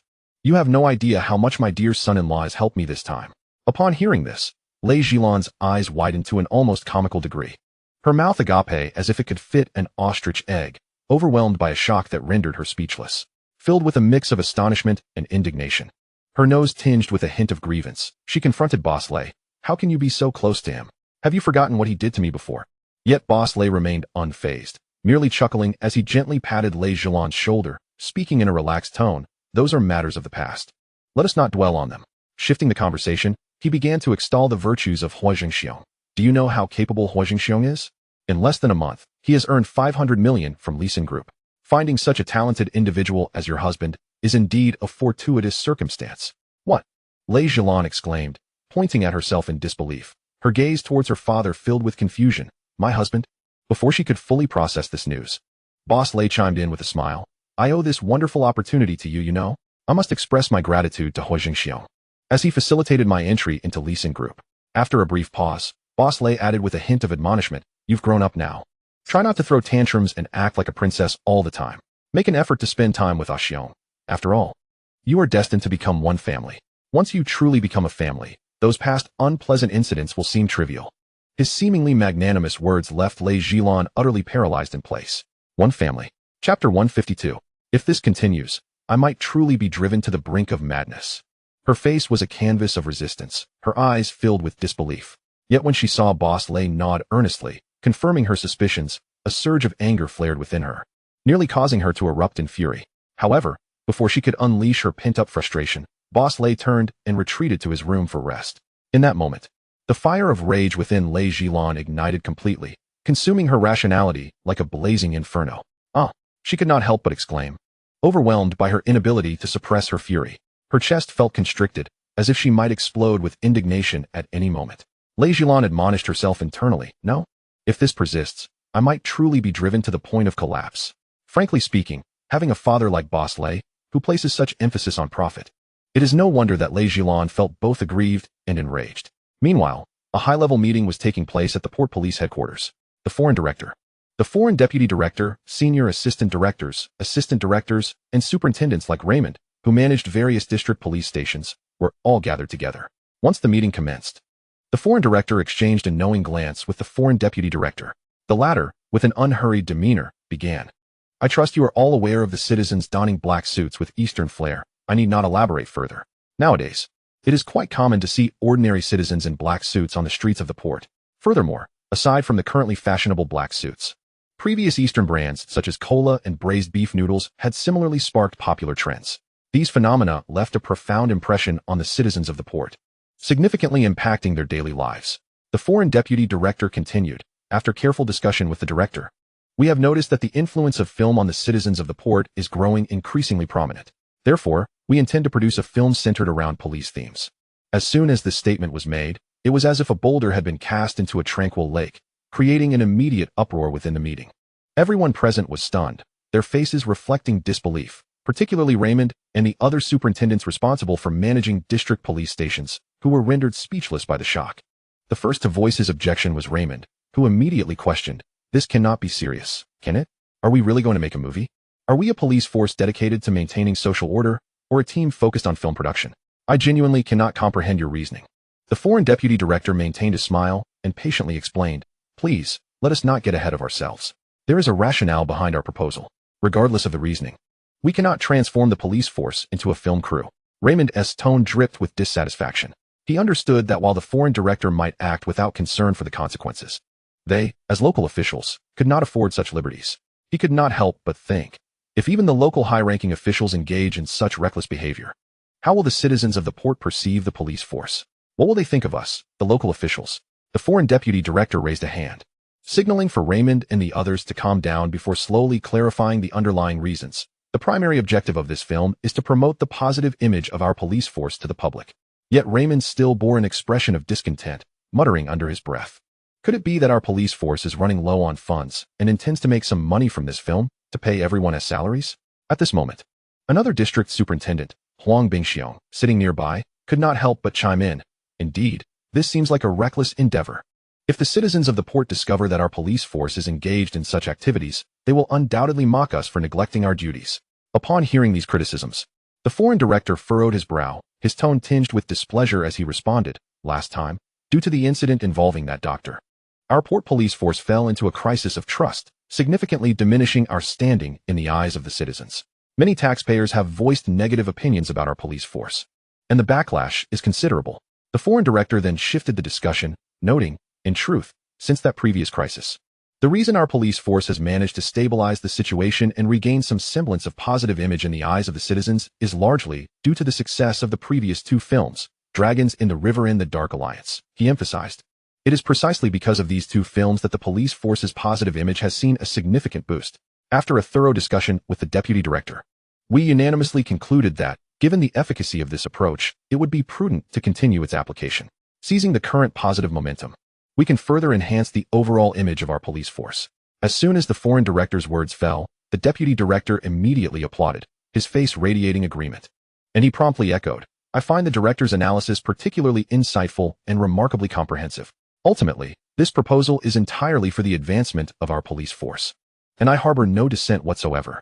Although the foreign director's sentiments held a modicum of merit, both Raymond and Huo Zhengxiong harbored reservations regarding the plan. After all, the police had managed to rehabilitate their image through those two films not due to the film's inherent allure, but because screenwriter Huo Zhengxiong had strategically incorporated insider information and pivotal clues regarding certain cases. It was precisely these clues that enabled officers like Chun Yaoju to discover breakthroughs in their investigations, successfully solving the cases based on the trails left by Huo Zhengxiong. In essence, the police's ability to restore their reputation was not fundamentally tied to the films themselves. Rather, it hinged on the information and clues provided by Huo Zhengxiong. Had the police possessed this information earlier, they would have resolved the cases without the need to adapt the clues into films. Was it meant to be shown to the criminals? Such an idea is utterly absurd. Furthermore, Huo Zhengxiong had incorporated numerous clues related to other organizations into the films. While it may not be entirely apt to describe it as a case of killing with a borrowed knife, it essentially captures the essence of the situation. However, the question remains, how could the police enhance their image in the eyes of the citizens by producing their own film? Unless Raymond and Hung Hing exchanged a knowing glance, and simultaneously, a bold idea emerged in their minds. A film could indeed be produced. But it must be helmed by a singular individual. Just then, several other senior assistant directors, including Li Wenbin, the director of the regional police station, nodded in agreement, expressing their support for the film project. Chapter 153. Everyone was aware of his origins from the Underworld. He was a quintessential villain.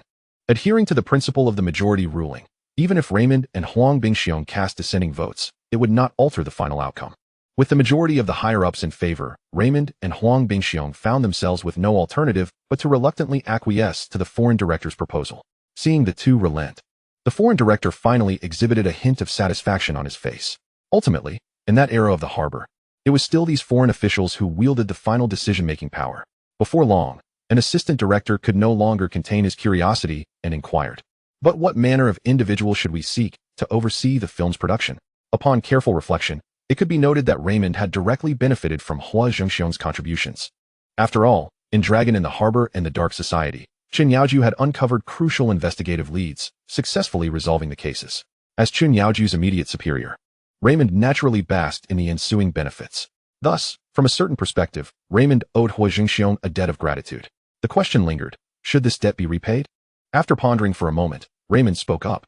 "Since the director has mentioned that our police force's image was restored thanks to Dragon in the Harbor and the Dark Society, both produced by Huo's film company, it stands to reason that Huo Zhengxiong should be entrusted with the responsibility of creating this police-themed film. I oppose." The foreign deputy director was the first to voice his dissent, stating, "If we are to enhance our police force's positive image, we must enlist someone from our ranks to produce it. With over 30,000 officers in the harbor police force, I refuse to believe we cannot find a suitable candidate among them." The foreign deputy director's eagerness to oppose stemmed primarily from personal bias. To put it plainly, he harbored an aversion towards Huo Zhengxiong, rooted in the latter's underworld connections. Moreover, during the incident at the Coca-Cola factory, he had arrived at the scene after receiving a call from Huo Zhengxiong and felt that Huo had exhibited a lack of respect towards him.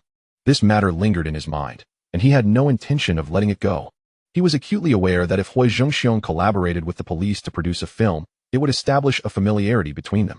Should Huo leverage this opportunity to forge ties with the police force, it could lead to even greater audacity in the future. Therefore, the foreign deputy director reiterated his opposition.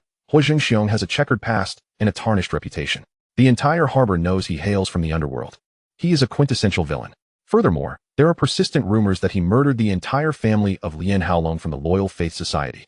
Collaborating with such an individual will not restore our police force's image. It will only lead the citizens of the harbor to believe we are colluding with criminal elements to perpetrate wrongdoing. Witnessing the foreign deputy director's resolute stance against the plan, the other senior officials present could not help but furrow their brows, weighing the pros and cons of the situation. After a moment of hesitation, Raymond could no longer refrain from speaking. The concerns raised by the deputy director do indeed hold some weight. Yet, in reality, these assertions lack concrete evidence to substantiate their truth. They are merely unfounded rumors lacking credibility. Raymond paused, fixing his gaze on the foreign director before continuing. "Director, the harbor produces a considerable number of films each year, many of which revolve around police and gang themes. Yet, why have other films failed to provide us with investigative leads or assist us in rehabilitating our tarnished image? It is only Huo Zhengxiong's films that have achieved both." Raymond paused again before adding, "I concede that Huo Zhengxiong's reputation is not particularly stellar. However, a glance at the recent newspapers reveals his fierce commercial competition with the Li Xin Group, which has been quite spectacular. Although he emerged from the underworld, He is now navigating legitimate business avenues, and based on my understanding, he rarely engages in unscrupulous practices. I believe that collaborating with such a prominent businessman merits our consideration. Those circulating rumors are entirely unfounded fabrications, stemming from a desire to stifle his progress. Ultimately, our core objective remains unchanged: to do everything in our power to help the police force restore its damaged image. Huo Zhengxiong, overhearing this exchange, could not help but chime in. I wholeheartedly agree with Director Raymond's perspective. In the realm of directors across the entire harbor, only Huo Zhengxiong possesses the capability to aid our police force in solving cases through his works, thus leaving a mark of accomplishment. I even sense that he may be intentionally providing us with leads. While one could argue that he has his own motivations behind these actions, such reasoning is entirely valid. Moreover, considering his recent dealings with the Alliance's merger with Hung Hing, I can confidently state that he has not sought any territory for himself. Thus, there is no basis for suggesting he intends to use our police force to eliminate rival gangs. On the contrary, I believe that if we are to produce a film that promotes the police force, it is imperative that we collaborate with Huo Zhengxiong. If he is not sought out and replaced by another director, it would be a sheer waste of effort. It would be better not to film at all. Huo Zhengxiong's words were both pragmatic and reasonable, leaving the foreign director lost in contemplation. Beside him, the foreign deputy director wore a displeased expression. But no one paid him any mind. It is worth mentioning that the last time he gave an impassioned speech to the media outside the PepsiCo building, a sudden loud explosion occurred as a bomb was detonated. The catalyst for this chaos stemmed from someone's dissatisfaction with him. Since that incident, his image and status within the police force have plummeted. After a brief moment of silence in the conference room, faced with the divergence among the police leadership regarding the choice of director, the foreign director hesitated for a moment, but ultimately made the decision. Let us have Huo Zhengxiong direct. After all, in terms of the goals we aim to achieve, he is a professional and knows how to handle the publicity effectively. The foreign director then turned to the visibly disgruntled foreign deputy director and, with a grave tone, stated, "The notion of a family being murdered is nothing but baseless rumors. It is merely a case of information being exaggerated. As law enforcement personnel, we must refrain from making unfounded claims in the absence of concrete evidence, lest we invite complaints." The foreign deputy director was momentarily at a loss for words, unsure of how to respond. Subsequently, the foreign director stood up and announced, "It is settled then. The meeting is adjourned." Everyone rose to leave, though their faces were marked by a certain awkwardness. Chapter 154. This is simply unimaginable. Raymond could not help but mutter under his breath. Who would have thought that our police force would collaborate with thugs from the underworld? And all for the sake of maintaining a positive image for the police. This is utterly absurd.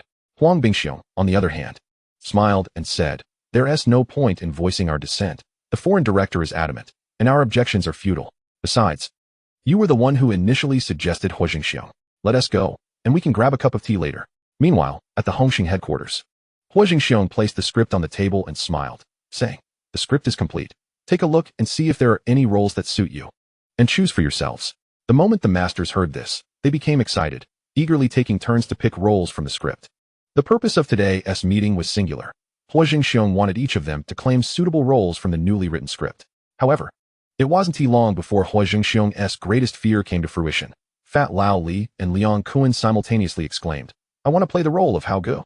Huo Zhengxiong was momentarily stunned, unsure of how to respond. This is simply beyond imagination. The mere thought of the two of them portraying Hao Gu made Huo Zhengxiong cringe. In comparison, Liang Kuan was slightly more acceptable, as his appearance suited the role, though his temperament did not align well. Liang Kuan's demeanor was overly aloof and somber, and upon speaking, his voice did not convey the essence of a good person, making it difficult to bear. The imagery was utterly dreadful. While Liang Kuan's appearance could somewhat suffice, what was Fat Lao Li thinking? He actually wanted to play Song Zihao? This was sheer folly, utterly impossible. With Fat Lao Li's inherently sleazy visage, allowing him to portray Song Zihao would ruin the entire film. By then, not only would the film fail to launder money, but Huo Zhengxiong would likely lose all his fortune, leaving him with nothing. Huo Zhengxiong's forehead was instantly adorned with dark lines of distress, and he helplessly replied, "Perhaps you two should reconsider other roles? Your temperaments are simply not suited for Hao Gu."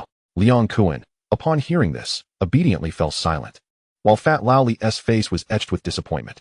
Just then, Jiang Tianqing interjected, "I believe the role of Xiao Ma Gu in this script is quite appealing." The implication of his words was all too clear. He wished to portray Xiao Ma Gu. This was utterly absurd. Huo Zhengxiong's composure shattered in an instant. To be honest, in some respects, Jiang Tianqing was quite similar to Liang Kuan. Both possessed profound thoughts and deep-seated personalities. Neither Xiao Ma Gu nor Song Zihao were roles they qualified to play. Indeed, they lacked the qualification. However, given that Jiang Tianxiong was the leader of the gang, Huo Zhengxiong could not easily dismiss him as he had with Fat Lao Li and Liang Cohen. After a moment of contemplation, Huo Zhengxiong promptly said, "Actually, I believe Mr. Jiang is more suited for the role of Tanxiong in the script. The reasoning is quite simple. Jiang Tianxiong, like Tanxiong, is a hypocrite who presents one facade while concealing another. Their temperaments are remarkably similar." And Huo Zhengxiong was confident that Jiang Tianxiong could portray the character of Tanxiong well. As for the role of Xiao Ma Gu, let us set that aside. Who is Xiao Ma Gu? He is the epitome of loyalty and righteousness, a classic character that has captivated audiences across Asia for decades. To have the shifty Jiang Tianxiong portray Xiao Ma Gu would be to tarnish the image of this iconic role. Huo Zhengxiong would never agree to that. After all, despite being entrenched in the underworld, Xiao Ma Gu is a person of great integrity and a profound sense of justice. In stark contrast, Jiang Tianxiong was far removed from that essence. He could never evoke the spirit of Xiao Ma Gu. Huo Zhengxiong was unwilling to squander manpower, resources, and energy on the whims of these gang leaders. Huo Films was a prestigious brand, and he would never allow himself to tarnish it. Upon hearing Huo Zhengxiong's words, Jiang Tianxiong displayed a hint of dissatisfaction. He had long sought to cultivate an image of sunshine and integrity in the public eye. Yet the role Huo Zhengxiong suggested was a far cry from his aspirations. "No, I still wish to explore other roles." Huo Zhengxiong fell silent once more, uncertain of how to reply. After a while, he finally said, "I still recommend you consider the role of Tanxiong." At this point, Huo Zhengxiong's voice inadvertently rose a few notches, and Jiang Tianxiong's expression shifted accordingly. A flicker of disdain crossed Huo Zhengxiong's mind. Yet he responded in agreement. "Exactly. It should be this way. Moreover, as the leader of our Hung Hing society, your roles in the previous two films were not sufficiently emphasized. This time, it is imperative that we assign you a leading role to match your status. Furthermore, the treacherous nature of Tanxiong is not something an ordinary person can portray. Only you, as the leader, would be most fitting." Jiang Tianxiong remained silent, lost in thought. His initial discontent gradually dissipated, and a contemplative expression emerged on his face, his fingers subtly moving. Upon reflection, it seemed feasible, yet inexplicably, he felt a lingering discomfort, sensing that Huo Zhengxiong's words carried an undertone of veiled criticism. As Jiang Tianxiong pondered, Huo Zhengxiong continued, "Moreover, in the realm of filmmaking, all arrangements are made to ensure the quality of the film and its ultimate box office success. A Better Tomorrow is a classic among classics. I can permit some optimizations and enhancements to the original script, but I will not allow any alterations that compromise the integrity of my original work." Upon hearing this, Jiang Tianxiong finally nodded in agreement. Truthfully, he still wished to vie for the role of Xiao Ma Gu, but upon witnessing the impatience in Huo Zhengxiong's gaze, he dared not provoke a rift with him, ultimately conceding with a nod of agreement. This scene, of course, did not escape the notice of the other masters present. Seeing that even Jiang Tianxiong dared not confront Huo Zhengxiong, everyone immediately became more subdued. Take Fatty Li, for instance. He had no objections whatsoever at this point. Soon, most of the roles were arranged, leaving only a few main characters still up for debate, which led to a heated discussion among the group. Huo Zhengxiong realized that this was not a sustainable situation and promptly interjected, "For the roles of Song Zihao, Song Zijie, and Xiao Ma Gu, in order to ensure stable box office revenue and facilitate everyone's money laundering through the film, I intend to cast 3 professional actors, Chow Yun Fat, Ti Long, and Leslie Chong. As for the other supporting roles, feel free to choose as you wish." The faces of those who had not secured their desired roles, or who still coveted the 3 main character positions, immediately fell.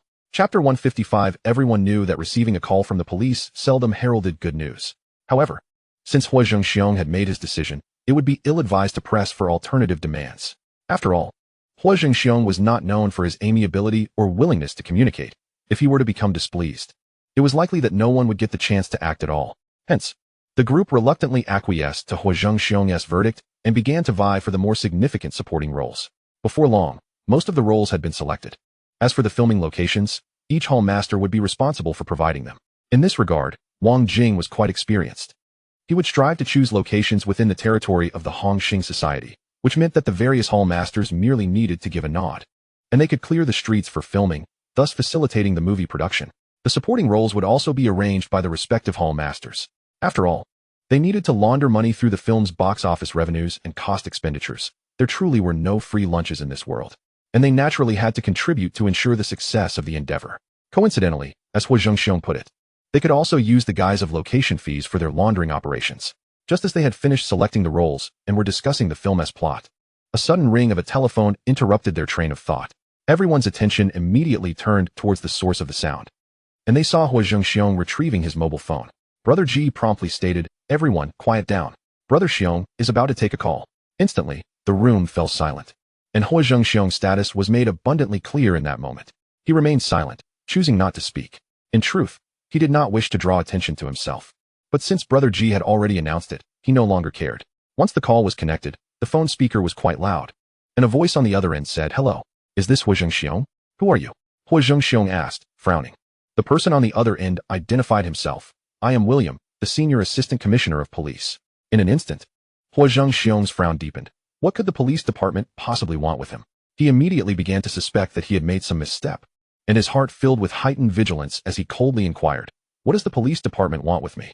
The hall masters surrounding Huo Zhengxiong widened their eyes in astonishment. After years of navigating the underworld, they all understood that receiving a call from the police was rarely a harbinger of good fortune.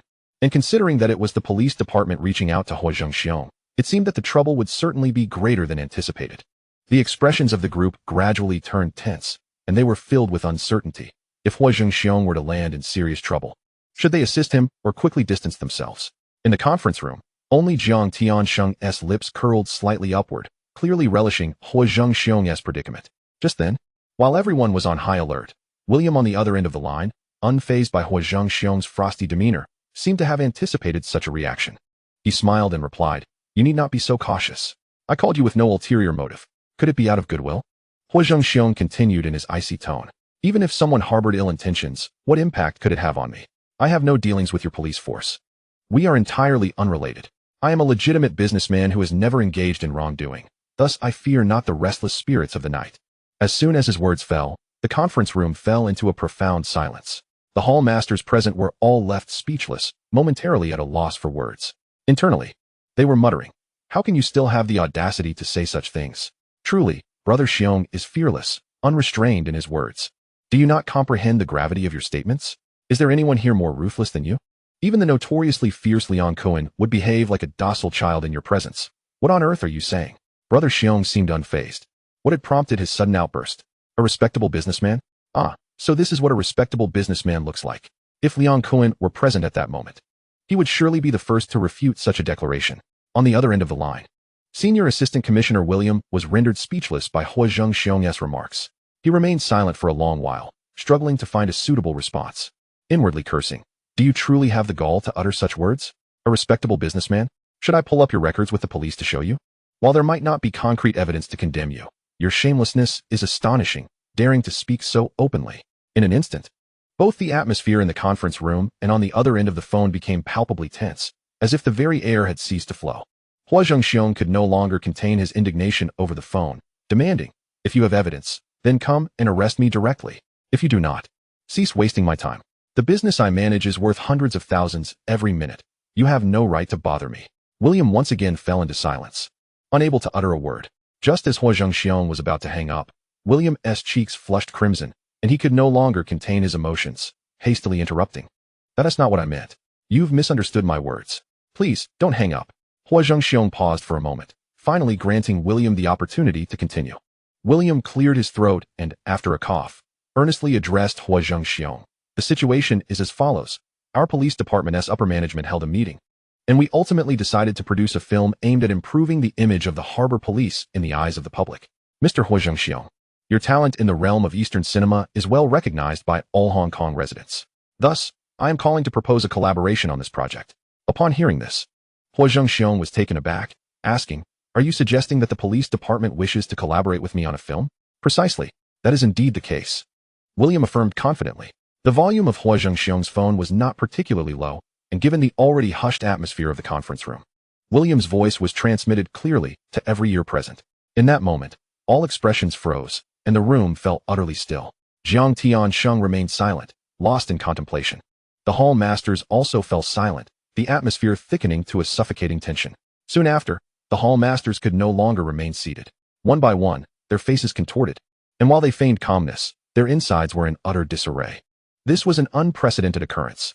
How could the police possibly seek collaboration with members of a society to make a film? Chapter 156. If this matter were to be disclosed. Who outside would ever believe it? It is nothing short of a fantastical tale, utterly unbelievable. Especially considering that it was the police department that took the initiative to propose such a collaboration. The individuals present were left in a state of bewilderment, unable to recover from their shock for quite some time. At that moment, their thoughts were likely along the lines of, "Oh my, you are the leader of a gang. How could you possibly collaborate with the police to make a film? This must be a mistake." It's akin to a cat actively seeking cooperation with a mouse to produce a film. How absurd and outrageous. My goodness, this is truly astonishing, far beyond imagination. If this were to be revealed, who would believe it? They would surely think it is mere fiction. My heavens. This would be a matter that would shock the entire underworld of Hong Kong. Could there be some hidden agenda behind this? Has the police department lost their senses to make such a decision? The crowd's thoughts were exceedingly complex, yet ultimately distilled down to two words: shock, bewilderment.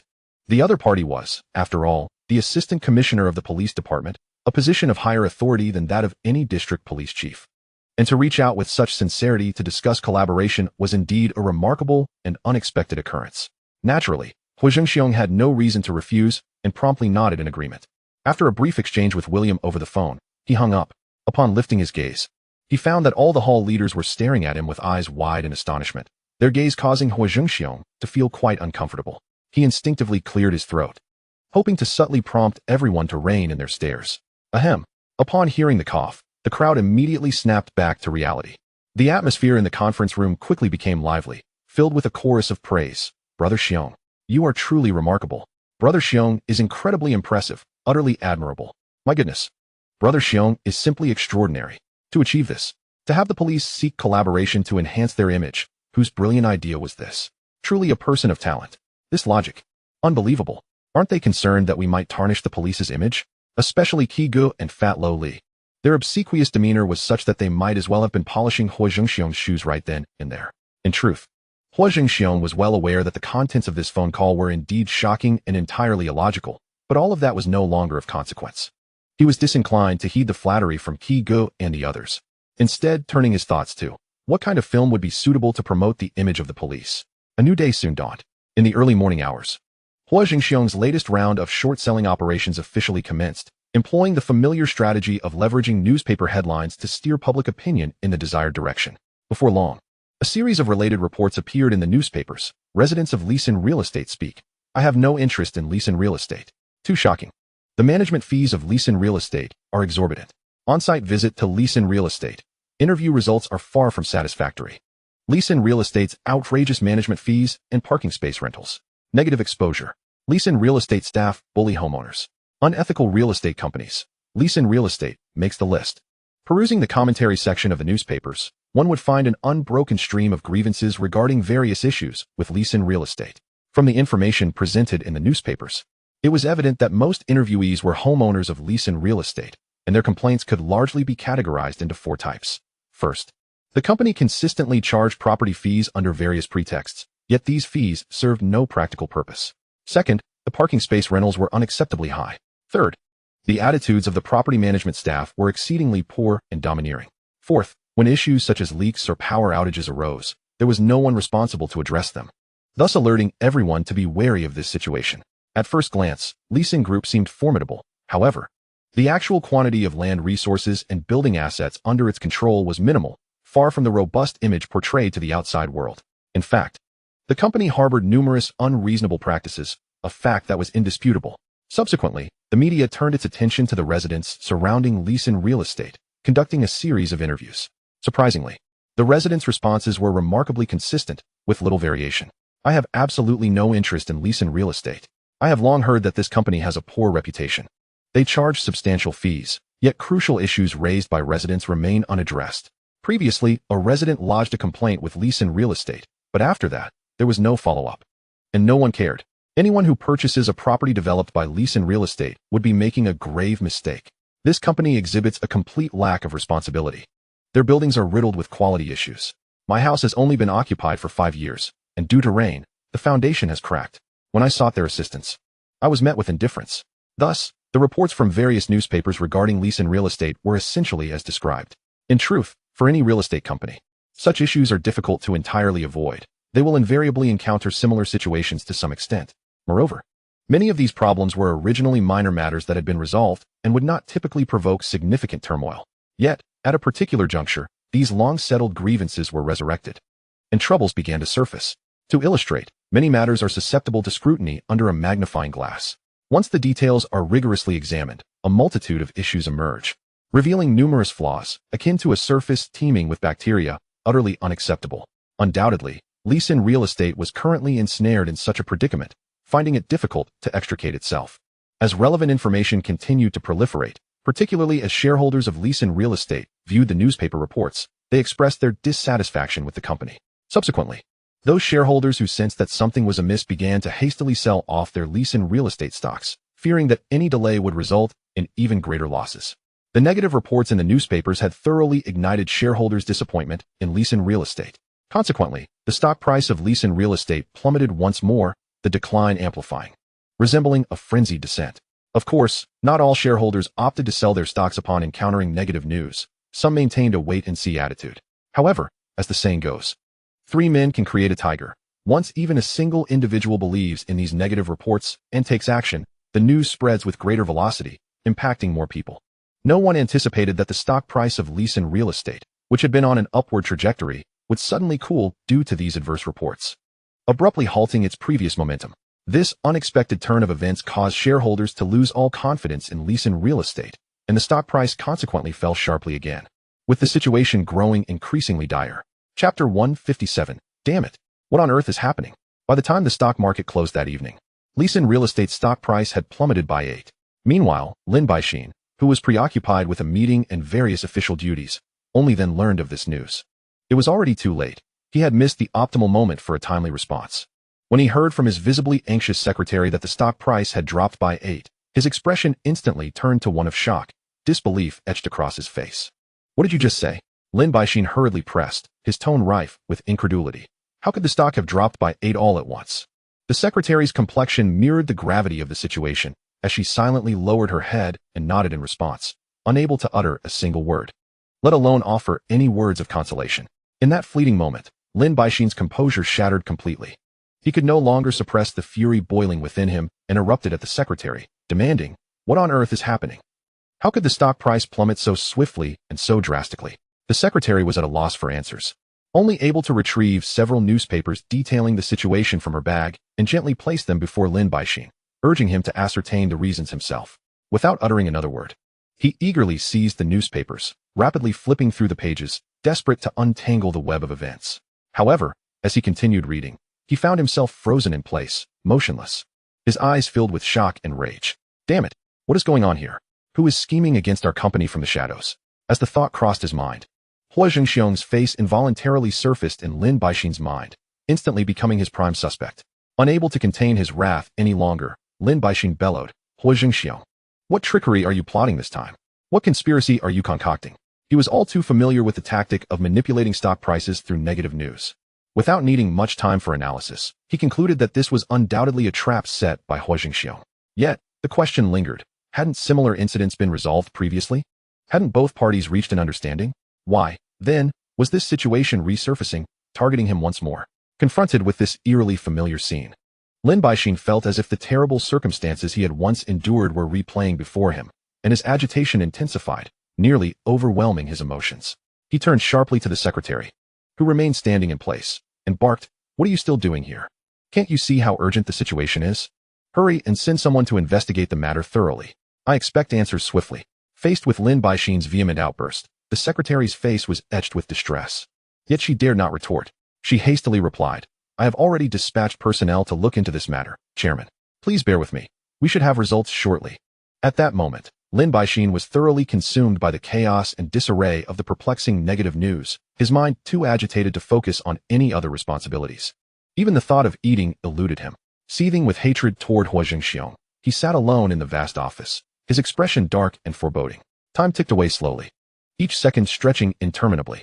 It wasn't until over 2 hours later that the secretary re-entered Lin Baixin's office, her face filled with despair, clearly indicating the investigation had not yielded favorable results. With great caution, she reported, Chairman, your earlier suspicions were indeed correct. The situation is precisely as you presumed. It is Huo Zhengxiong who is covertly undermining our company. After a brief pause, she elaborated, It was his capable subordinate, Huo, who once again short-sold shares of Lisin real estate, causing the stock price to plummet. Indeed, it was him. Once again, they were behind this. Lin Baixin was furious. His fists clenched tightly. Although he had suspected Huo Zhengxiong's involvement upon receiving news of the stock's decline, the confirmation of his culpability ignited an uncontrollable fury within him. Threatening to engulf him entirely, he abruptly seized his most cherished ceramic ornament from the desk and hurled it to the ground with a resounding crash. The ornament shattered instantly, and he could no longer contain his wrath, roaring, "Huo Zhengxiong, what will it take for you to relent? Is there no end to this madness?" His fury boiling over, he slammed his fist down on the desk, unleashing a primal scream into the empty room. What schemes is Huo Zhengxiong plotting? Is the money he has taken from us not enough? Must this torment continue indefinitely?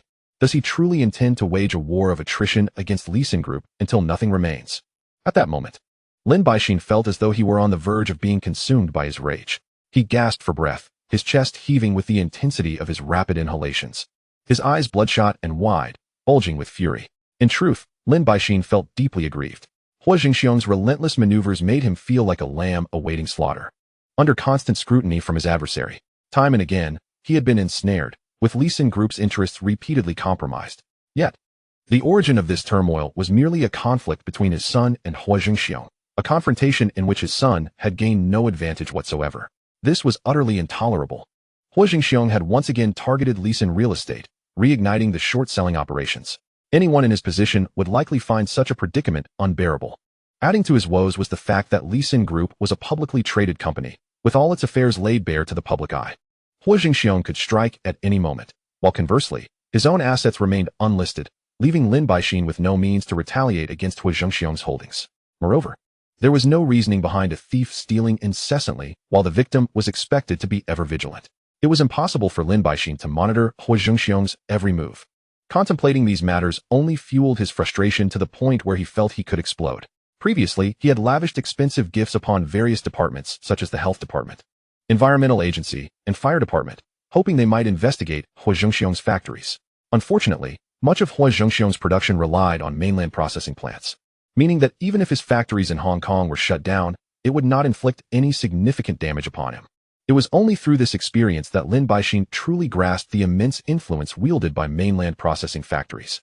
He turned once more to the secretary, shouting, "Regardless of the means, you must restore the stock price by tomorrow morning." The secretary's face immediately reflected her distress, and she cautiously replied, "But Chairman, we are just beginning to mobilize funds. It will surely be too late. Mobilizing substantial cash flow requires time." Lin Baixin was momentarily rendered speechless, succumbing to silence. The office was enveloped in an awkward stillness, the air seemingly frozen. Hearing the secretary's words only intensified his anger, and he flung the newspaper he held at her face. Shouting furiously, "Get out!" The secretary, startled and flustered, hurriedly exited the office. She dared not provoke Lin Baixin further in his state of fury. As the secretary had indicated, mobilizing funds was indeed a time-consuming endeavor. It was unrealistic for Lisin real estate to gather sufficient capital to restore the stock price overnight. Thus, on the following day, Lin Baixin was left to suppress his fury, standing in the stock market trading hall, helplessly watching as Lisin real estate's stock price continued to decline. By the time the market closed that evening, the trading system shut down, and Lisin real estate shares had predictably fallen another 7. Witnessing this unfold, Lin Baixin felt as though his heart were bleeding, filled with anguish and resentment. Each percentage drop in stock price represented a staggering financial loss for Lisin real estate. From yesterday to today, the stock price of Lisin real estate has inexplicably plummeted by 16, even dipping below the level at which Huo Zhengxiong cashed out at the peak. This is truly infuriating. By evening, Lin Baixin sat dejectedly on the sofa, awaiting his secretary to bring forth new updates. At this moment, he couldn't help but reflect. Was he too lenient when teaching Lin Jinhua that day? His heart was filled with regret, lamenting that he had not been stricter in guiding his son. How could Lin Baixin have raised such an unworthy child? Just as Lin Baixin's fury reached its zenith, his secretary rushed into the office, her face alight with excitement, exclaiming loudly, "Chairman, it's done. The funds are all in place. Tomorrow morning, we will surely lift the stock price. Rest assured." Upon hearing this news, Lin Baixin finally breathed a sigh of relief. No one knew the extent of his anguish over the immense loss he had endured today, yet he harbored a glimmer of hope. He exhaled deeply, feeling as if all his strength had been sapped, collapsing onto the sofa. He waved his hand and spoke in a low tone. "Lisin real estate is the foundation of our group. Hurry and prepare. The stock price must not fall any further tomorrow. Yes, I understand your intentions. The secretary replied promptly. In this regard, the secretary was acutely aware of the stakes. Should Leeson Real Estate's stock price decline for 3 consecutive days, those shareholders who had once held steadfast confidence in the company would inevitably begin to panic. Once panic set in, they would sell off their shares. If such selling triggered a chain reaction, it would spell disaster. Fortunately, Lin Baixin reacted swiftly, immediately beginning to raise cash in preparation for boosting the stock price. The secretary clenched her fists in determination, silently encouraging herself. Tomorrow, we must restore the stock price. However, just as the secretary and Lin Baixin were gearing up for a fierce business showdown the following day, Huo Zhengxiong was simultaneously finalizing settlement procedures with the brokerage. Indeed, Huo Zhengxiong promptly concluded his short-selling operation. Roughly calculated, his investment for this maneuver totaled 100 million, a sum he deemed trivial. Of course, in just 2 days, he could only earn a modest profit, approximately around 15 million. The following morning, as the first rays of sunlight streamed through the blinds into the office, Lin Baixin and his secretary were fully prepared. They were poised, eagerly anticipating a high-stakes confrontation with Huo Zhengxiong. Yet reality exceeded their expectations dramatically. Leeson Real Estate's stock price only experienced a slight dip, a far cry from the violent fluctuations they had anticipated. Lin Baixin had just invested a sum of money, and with little effort, he easily restored Leeson Real Estate's stock price to normal levels. This unusual turn of events startled Lin Baixin. He felt an unsettling sense that something was amiss, each step contradicting his previous calculations. Just as he intended to instruct his secretary to investigate the underlying reasons and uncover where the error lay, the secretary suddenly burst in, her face ashen, her voice trembling with suppressed tears. Chairman, something terrible has happened. We've just received news from the brokerage that Huo Zhengxiong has ceased his short-selling operation on Leeson Real Estate. Upon hearing this, Lin Baixin froze in place, his mind blank. The office fell into an oppressive silence. Even the sound of breathing became unnaturally pronounced. In the next moment, his face flushed crimson, his gaze fixed on the secretary, confusion and disbelief swirling in his eyes, as he shouted, word by word. What did you say? Huo Zhengxiong has stopped short-selling? The silence in the office lingered, the air seemingly solidified. Finally, unable to contain the turmoil within, Lin Baixin squeezed out a single word through clenched teeth. Damn. As the words fell, he felt like a deflated balloon, instantly drained of energy, collapsing into the sofa, his body trembling uncontrollably. To be honest, upon hearing the news of Huo Zhengxiong's cessation of short-selling, Lin Baixin's emotions were complex. He felt a mixture of relief and an indescribable sense of collapse. Although Huo Zhengxiong's withdrawal would undoubtedly spare him a great deal of subsequent trouble, he had been thoroughly prepared and eagerly anticipated a fierce contest with Huo Zhengxiong. Instead, the punch he had mustered with all his might landed squarely in empty space, encountering no resistance whatsoever. This sensation of exerting oneself to no avail was far more disheartening than losing a confrontation. At this moment, Lin Baixin trembled with rage, the fire in his chest nearly bursting forth. Meanwhile, Huo Zhengxiong suddenly fell victim to post-traumatic stress disorder. Yet soon after, another piece of news eclipsed this event. Within just 2 days, Huo Zhengxiong had raked in a staggering 15 million, a fact that spread like wildfire within the Hung Hing society, leaving nearly no one unaware. A wave of envy surged among the society's members, sweeping through the entire group like a tide. Have you heard? Brother Xiong has gone head-to-head with Lin Baixin of Leeson Group again. In just 2 days, he made quite a fortune from Leeson Real Estate stocks. At least over 10 million. I reckon he could even make 20 million. Brother Xiong's prowess is beyond compare. Compared to him, we are light years away, utterly incomparable. Indeed, in this day and age, only those with true skill can amass great wealth. TSK, the money we've struggled for months to earn. Brother Xiong has effortlessly pocketed in just 2 days. It's almost like child's play. Big Brother G couldn't help but mutter under his breath, his tone laced with envy. It seems I simply haven't worked hard enough. If only Brother Xiong would take me along next time, I'm sure I'd hit the jackpot. Fatty Li gritted his teeth, his eyes filled with yearning. Why wasn't I among those chosen by Brother Xiong? Jiang Tiansheng, who had originally worn a gentle smile, found it frozen upon hearing this news, unable to maintain his composure. 2 days. Over 10 million. These 2 phrases struck him like a hammer to the heart, leaving him in turmoil. His emotions became exceedingly complex, a mixture of jealousy and admiration intertwined. He envied Huo Zhengxiong's ability to make money while grappling with a sense of begrudging jealousy. Even the ordinarily respectful Liang Kuan could not help but display a complex expression, momentarily at a loss for how to react. Huo Zhengxiong was undeniably formidable. One must admit, his ability to generate wealth surpassed that of those engaged in legitimate business, and the speed at which he earned was significantly faster. In an instant, Liang Kuan found himself in a state of confusion. wavering in his previous beliefs. It turns out that legitimate business could indeed be this lucrative. It far surpassed the earnings from those dubious ventures, operating on an entirely different level. How frustrating. Why couldn't I learn stock trading? If I could, perhaps I too could earn such substantial sums. 2 hours later, without any prior indication, each of the Hung Hing Society's members found themselves in possession of a stock trading manual, the source of which remained a mystery. Later, when they encountered one another, seeing the identical books in hand, they exchanged awkward yet polite smiles, creating a rather peculiar atmosphere. However, individuals like the infamous Ji Gu and the dinosaur-like figure casually toss aside the preface of a book without a second thought. To them, investing time in reading and learning about stock trading pales in comparison to seizing opportunities to cultivate a rapport with Huo Zhengxiong, as receiving his guidance seems far more reliable than muddling through on their own. Having effortlessly amassed 15 million, Huo Zhengxiong's spirits were naturally soaring, radiating an undeniable sense of delight. When in such a buoyant mood, one naturally seeks out a picturesque locale, conducive to relaxation, for lunch. He chose the Peninsula Hotel, a favored haunt of his, where the ambience and cuisine were perfectly to his liking. Seated by the window, he savored a meticulously crafted lunch by a Michelin-starred chef, while indulging in the splendid view outside, thoroughly enjoying the moment. At that instant, a raucous cacophony erupted nearby, shattering the restaurant's tranquility. Damn it, what a useless fool. You can't even handle such a trivial matter. You've ruined my business. What else can you do? You moron. You've driven me to fury.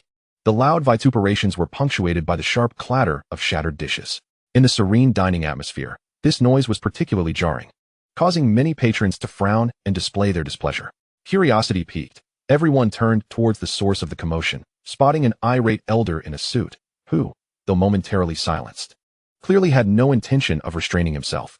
As anticipated, he soon resumed his tirade, the din unabated. This disruption directly tarnished Huo Zhengxiong's previously enjoyable dining experience, dissipating any remnants of tranquility. Frowning, he followed the source of the uproar and immediately spotted an elderly gentleman in a suit, relentlessly cursing without regard for those around him. When a nearby waiter approached in an attempt to mediate, he was met with a resounding slap. The elder continued his tirade, now advancing towards Huo Zhengxiong's table with an air of arrogance, utterly dismissive of the other diners. Huo Zhengxiong's remaining good humor was swiftly extinguished by the cacophony. Those familiar with Huo Zhengxiong knew he possessed a sharp temperament, never one to suffer indignities or accommodate others unnecessarily. If someone provoked him, they could expect no meekness in return. Therefore, his mounting dissatisfaction could no longer be concealed, and he turned to the suited elder, delivering a low but forceful rebuke. You scoundrel! Silence yourself. Do not disturb this place with your clamor. In an instant, the bustling restaurant fell silent, the previous uproar vanishing without a trace. Surrounding patrons cast admiring glances in his direction, secretly commending his courage. Everyone understood that such disruptive individuals had no place in an upscale establishment, where their antics could ruin the dining experience for others. However, the elder's aggressive demeanor had deterred anyone from intervening, until now. With Huo Zhengxiong finally stepping up to restore order, the onlookers grew excited, eager to witness the unfolding drama and curious about the elder's reaction. Huo Zhengxiong snorted disdainfully, his displeasure evident. Even the previously boisterous elder was taken aback, clearly unprepared for someone to speak to him in such a manner. Gradually, he turned, his expression a mixture of defiance and rage, bellowing, "Who the hell dares to insult me? Are you tired of living, speaking to me like that?" Soon, his gaze locked with Huo Zhengxiong's, their eyes clashing in an electric confrontation, the tension palpable. The elder glared fiercely, pointing an accusatory finger at Huo Zhengxiong, demanding, "You brat, was it you who insulted me? Isn't that obvious?" Huo Zhengxiong remained impassive, his tone dripping with contempt as he replied, "Is there any need to ask? Can't you see? Fool." The elder was utterly flabbergasted, disbelief etched across his face, as if he couldn't fathom that someone would dare speak to him in such a way. He suppressed his rage and retorted, "Do you have any idea who I am? How dare you speak to me like this? What, do you think you're someone important? That everyone should know you and treat you with reverence?" Huo Zhengxiong shot back, his sarcasm unmistakable. The other diners couldn't help but chuckle, finding the elder's arrogance laughable. Whispers of amusement circulated. "Huh? An important figure, really? Just look at him." In the brief interlude of their exchange, Huo Zhengxiong scrutinized the elder's face, feeling an inkling of familiarity, as if he had encountered him before. Suddenly, recognition dawned. This man was none other than Zhu Tao, the notorious antagonist from Police Story 1. What a surprising reunion. At that moment, Zhu Tao, incensed by Huo Zhengxiong's insults, felt his face flush with anger, his chest heaving. He pointed to his own nose, his bravado swelling. "You brat, you don't even know who I am, yet you dare to speak to me like that? You must be tired of living. Beside him stood his sycophant, Charlie Chow, who immediately puffed up with pride, eager to leverage Zhu Tao's reputation to intimidate Huo Zhengxiong. Listen here, kid. My boss is the infamous Zhu Tao, and no one in this area dares to cross him. If you don't want a brutal end, you should come and kneel, begging for my boss's forgiveness. Perhaps he will spare your life. Meanwhile, Zhu Tao's nephew, Danny Zhu, approached with a menacing expression, his tone dripping with threats. You scoundrel, do you believe I can ensure you never leave this hotel? That you'll be forced to dine here indefinitely? In an instant, the previously jovial patrons fell silent, their smiles evaporating at the sight of the escalating confrontation. It seemed they were either aware of Zhu Tao's notorious reputation or intimidated by the palpable aura of menace surrounding him and his entourage. Concerned glances were cast towards Huo Zhengxiong, as they feared for his safety in light of Zhu Tao, Danny, and Charlie's intimidating threats. Yet, in the face of their bluster, Huo Zhengxiong merely smiled with calm assurance, undaunted by their bravado. It appears I was not mistaken. You truly deserve the title of Pighead. This clever play on words elicited a fresh wave of amusement from the onlookers. You little brat, you're asking for it. Danny rolled up his sleeves, advancing towards Huo Zhengxiong, clearly intent on teaching him a lesson. In that moment, Huo Zhengxiong's expression darkened. Today, he had initially been in high spirits, having chosen the Peninsula Hotel for its exceptional dining atmosphere. Yet, encountering such an inconsiderate individual had completely soured his mood, obliterating any trace of enjoyment. At this moment, Huo Zhengxiong's mood had plummeted to its nadir. Silently, he set down the knife and fork in his hands, uttering not a word. Without needing an explicit command from Huo Zhengxiong, Su Zhengyang, who usually spoke little, now wore a frosty expression on his face. As Huo Zhengxiong's trusted confidant, he was acutely aware of the depths of his boss's discontent. Given this, resolving the matter became a straightforward endeavor. Su Zhengyang stepped forward, immediately striding towards Zhu Danny, who was preparing to approach. Suddenly, he accelerated, swiftly reaching Zhu Danny's side, and unleashed a powerful punch, solidly connecting with Zhu Danny's cheek. Zhu Danny felt a jolt of excruciating pain, his head involuntarily snapping back. Before he could react, Su Zhengyang raised his leg, delivering a precise kick to his abdomen. In the next instant, Zhu Danny was sent flying like a rag doll, his body tracing a parabolic arc through the air. Thud! With a muffled crash, Zhu Danny landed heavily on the table before Zhu Tao. Both Zhu Tao and Chow Charlie were instantly struck pale, their eyes wide with terror. They were all too aware of Chow Charlie's martial prowess, yet Su Zhengyang's skills exceeded their expectations. While Chow Charlie was no slouch, capable of handling a few street thugs with ease, he found himself utterly outmatched before Su Zhengyang, who rendered him powerless in a heartbeat, sending both men into a state of sheer panic. Ah! Chow Charlie's scream pierced the air, sharp and jarring, akin to a firecracker that had just exploded. Zhu Tao instinctively sensed the danger and began to retreat, hoping to evade the impending turmoil. However, Su Zhengyang would not grant him the luxury of escape. How dare you disturb my boss's meal? You all deserve to perish. Su Zhengyang's voice was as frigid as ice. Before his words had fully escaped his lips, he propelled himself forward, leaping into the air to deliver a flying kick towards Chow Charlie. Bang! Following the dull thud, Chow Charlie was sent crashing to the ground. Su Zhengyang then advanced rapidly, raining down a flurry of 5 punches upon the fallen Chow Charlie, each strike fierce and relentless. Chow Charlie barely began to invoke Zhu Tao's name in an attempt to intimidate, but he had clearly miscalculated. Su Zhengyang had never concerned himself with the adversary's affiliations when he struck. In mere moments, Chow Charlie was rendered unconscious, slipping into a state of oblivion. At which point Su Zhengyang ceased his assault. He casually kicked Zhu Danny, who rushed in to assist, sending him sprawling once more. With these actions completed, Su Zhengyang swiftly positioned himself before Zhu Tao, obstructing his escape. Now, Zhu Tao was thoroughly flustered, a forced smile plastered on his face as he hastily attempted to explain. This is a misunderstanding. A complete misunderstanding. It was my lack of decorum that interrupted your esteemed boss's meal, and I shall. His words were abruptly cut short. Smack! Su Zhengyang's hand struck Zhu Tao's face with a resounding slap, instantly reddening and swelling one side of his cheek. Zhu Tao attempted to respond. Smack! Another slap fell. You dare to argue? Smack! Su Zhengyang provided no opportunity for Zhu Tao to defend himself, delivering a third blow to the same cheek. Zhu Tao could not utter a single coherent sentence, his eyes welling with tears, nearly on the brink of sobbing. Even more astonishing was the sight of Su Zhengyang focusing his assault on just one side of Zhu Tao's face, which swelled grotesquely, resembling that of a pig. In truth, Zhu Tao had intended to offer a sincere apology, but Su Zhengyang had denied him that chance.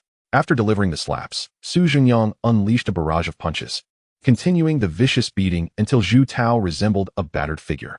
The atmosphere in the restaurant fell into a profound silence.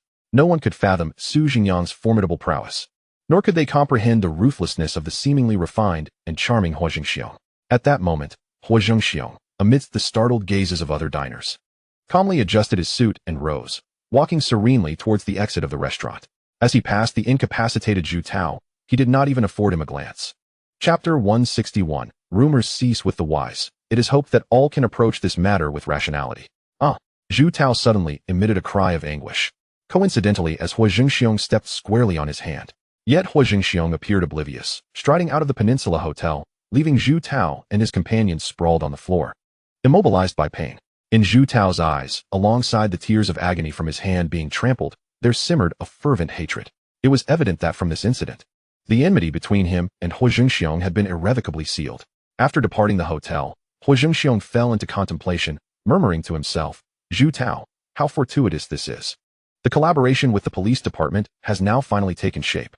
Indeed, upon seeing Zhu Tao, Huo Zhengxiong instantly recalled the film project titled Police Story, which had been discussed during previous negotiations with the police department. An excellent choice, especially since original cast members like Chun Jiajun and Raymond were still available. They could easily participate using their true identities. Huo Zhengxiong estimated that once the film was completed, Zhu Tao would be utterly ruined, thus serving a dual purpose. Subsequently, having entered his vehicle, Huo Zhengxiong dialed the number of Senior Assistant Director William at the police department. 2 days later, with the script finalized, Huo Zhengxiong was invited to the police department's conference room. Observing the surroundings, he couldn't help but marvel at how a person from a gang background could one day be invited by the police to discuss collaboration. Such is the irony of fate. With this thought, a smile crept onto Huo Zhengxiong's lips. Soon, he presented the completed script to William, engaging in a brief exchange. William, holding the script, wore a beaming expression, praising, "Indeed, the reputation is well-deserved. Mr. Huo's expertise in this domain is beyond question. This script is phenomenal." The director was equally impressed, expressing hope that the film's outcome would meet their expectations. "That is absolutely guaranteed," Huo Zhengxiong replied with a smile. Finally, Huo Zhengxiong made a modest request to William. After a moment's contemplation, William, considering that the core aim of this collaboration was to enhance the police force's image in the eyes of the public, particularly the positive portrayal of the dedicated police officer character created by Chun Jiajun, did not hesitate and readily acquiesced to Huo Zhengxiong's request. Not long after, the superintendent of the West Kowloon police station, Raymond, along with Senior Superintendent Biao and Inspector Chen Jiejun, received their new assignment, to collaborate with Huo Zhengxiong on the film. In an instant, the personnel at the West Kowloon police station fell into silence, unsure of how to react. Once the script was confirmed, the police swiftly convened a press conference through the public relations department. At the event, William, with great enthusiasm, declared, "In order to enhance the police force's image in the eyes of the public and to foster greater trust among citizens, the senior management of the police department has decided, after thorough discussion, to engage Mr. Huo Zhengxiong of the Oriental Group as the screenwriter and director of this film, while also inviting renowned director Wang Jing to serve as the assistant director. We hope this film will present a unique perspective on policing to the audience." The atmosphere at the press conference was charged with disbelief, as many journalists wore expressions of incredulity. They have long been deeply entrenched in the realm of port news. How could they possibly be unaware of the illustrious figure of Huo Zhengxiong? It is widely acknowledged that Huo Zhengxiong hails from a legitimate organization and has, in his early years, experienced a tumultuous life akin to that of a gangster.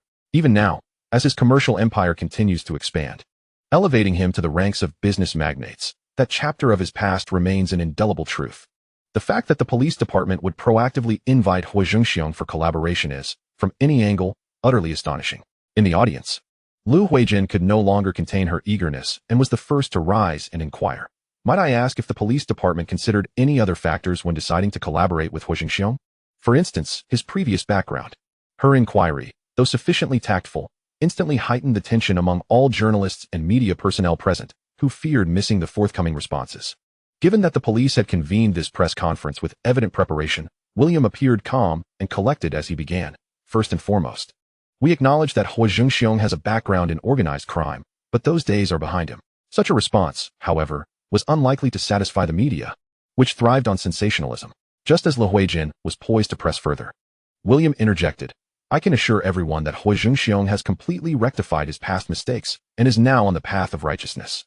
Yet, a reporter could not restrain himself from interrupting, only to be cut off by William. concerned about the police force's overall image. He was prepared. I kindly ask our media friends not to overinterpret or exaggerate non-existent issues. The decision to collaborate with Huo Zhengxiong was made after careful and repeated deliberation. After a brief pause, William's demeanor grew increasingly serious as he asserted, "As representatives of the port police, our daily responsibilities extend beyond merely solving crimes. It is equally vital to ensure a secure and stable social environment within the port. For individuals like Huo Zhengxiong, who have had troubled pasts, we are willing to provide opportunities for redemption and reintegration into society." He then shifted his focus, continuing, "If you have been following the news lately, you should be aware of Huo Zhengxiong's current endeavors. The Oriental Group he founded encompasses various enterprises, including a soda production facility, a noodle processing plant, and a garment manufacturing factory, boasting substantial commercial scale and robust operational health. This is something I need not elaborate on, as I am sure the media present are more informed than I. Whether in tangible commerce or stock market investments, Huo Zhengxiong has undeniably showcased his capabilities." William then directly addressed the external controversies. "I am aware of the persistent rumors linking Huo Zhengxiong to the 627 major criminal case. In truth, the police have been diligently investigating these claims. However, after extensive and thorough inquiry, we have found no evidence to substantiate these allegations, indicating that such assertions are mere baseless rumors. There is an ancient saying that rumors cease with the wise, and I hope everyone can approach this matter with rationality." It must be said that William's response not only swiftly garnered the approval and favor of the police department's higher-ups, but also alleviated much of the negative sentiment surrounding Huo Zhengxiong. After all, the police's duty has never solely been about punishing wrongdoing. It also encompasses the moral imperative of guiding others away from vice and towards virtue. Huo Zhengxiong was acutely aware that from the moment he received the police department's invitation for collaboration, the public perception of him among port citizens was destined to shift positively. And indeed, as he anticipated, the initial astonishment of the reporters in attendance quickly gave way to expressions of appreciation, followed by a resounding round of applause, prompting a smile to grace William's lips. As the press conference drew to a close, William added, "Please rest assured, although we have confirmed our collaboration with Huo Zhengxiong, should he engage in any unlawful or unethical conduct during our partnership, the police will not turn a blind eye, nor will we show leniency due to our collaborative relationship. There is no need for concern on this matter." At that moment, Huo Zhengxiong, watching the press conference from his television, scoffed derisively, muttering to himself, "What utter nonsense. Those misdeeds were committed by my subordinates. What does that have to do with me?" As the press conference concluded, news of the event rapidly spread across the port, plunging the entire city into a frenzy of public discourse. Wow, is this the fabled police-gangster collaboration? I can't believe the police would choose to partner with Huo Zhengxiong. It seems too far-fetched. They previously claimed he had committed heinous acts against entire families. Such a villain. But didn't the police explain that after extensive investigation, they found no evidence, indicating those were mere rumors? So perhaps we truly misunderstood Huo Zhengxiong? Yet, I can't shake the feeling that he must still have some issues. As the saying goes, where there's smoke, there's fire. It can't be completely unfounded. That said, Huo's films are the main attraction, aren't they? The previous ones were quite captivating. I wonder if Huo Zhengxiong's collaboration with the police on a film will be riddled with shameless advertising like some businesses do. It's hard to say. I hope this collaborative film turns out to be spectacular. Haha, I bet it will be filled with promotional content. Given the police's endorsement, it seems Huo Zhengxiong has genuinely turned over a new leaf and become a good person. Of course, he is now a legitimate business tycoon. He wouldn't engage in any illegal activities. Young people, after all, everyone has a less than glorious past, right? This topic quickly escalated into a heated discussion among the populace of the entire port, while within the underworld, the various factions engaged in even more intense debates regarding the matter. For decades, the Eastern Star Society has been the primary rival of the Hung Hing Society, and Huo Zhengxiong's collaboration with the police will undoubtedly bring new dynamics to this underworld. At this moment, within the territory of the Eastern Star Society, a member, unable to contain his fury after seeing the news, exclaimed angrily, "This is outrageous. It is blatantly a collusion with Hung Hing. They are clearly in cahoots. Who would deny it?" Huo Zhengxiong annihilated the entire family of the loyal and righteous Lien Haolong. Everyone in the underworld is aware of this. Yet the police dare to claim this as false news. It's infuriating. The police are blatantly assisting Huo Zhengxiong in covering the truth while denying any close cooperation with Hung Hing. I can't believe it. Hung Hing has become a disgrace to our society. Indeed, their true colors can no longer be hidden. Hung Hing is simply a traitor within our ranks. From now on, there is no need to be courteous to Hung Hing members. Since they are the accomplices of the police, they should also taste the bitterness of humiliation. I've suspected something was amiss all along. Every time Huo finishes filming, the The police managed to solve cases thanks to clues from the films. What a coincidence. They must be in cahoots. On the other side, ever since the Hung Hing society absorbed the Liansheng society, their sphere of influence has bordered that of the Ni family society, leading to an exceptionally intense reaction from them. What bad luck. From now on, we must steer clear of the Hung Hing dogs of the police. Otherwise, we might just find ourselves sold out to the police one day. No wonder Huo Zhengxiong has thrived since his release from prison, expanding his business immensely. It turns out he has the police as his backing, given the current situation. The port police must surely be the reason Huo Zhengxiong feels so emboldened. I can only say that from now on, we can no longer afford to underestimate Huo Zhengxiong.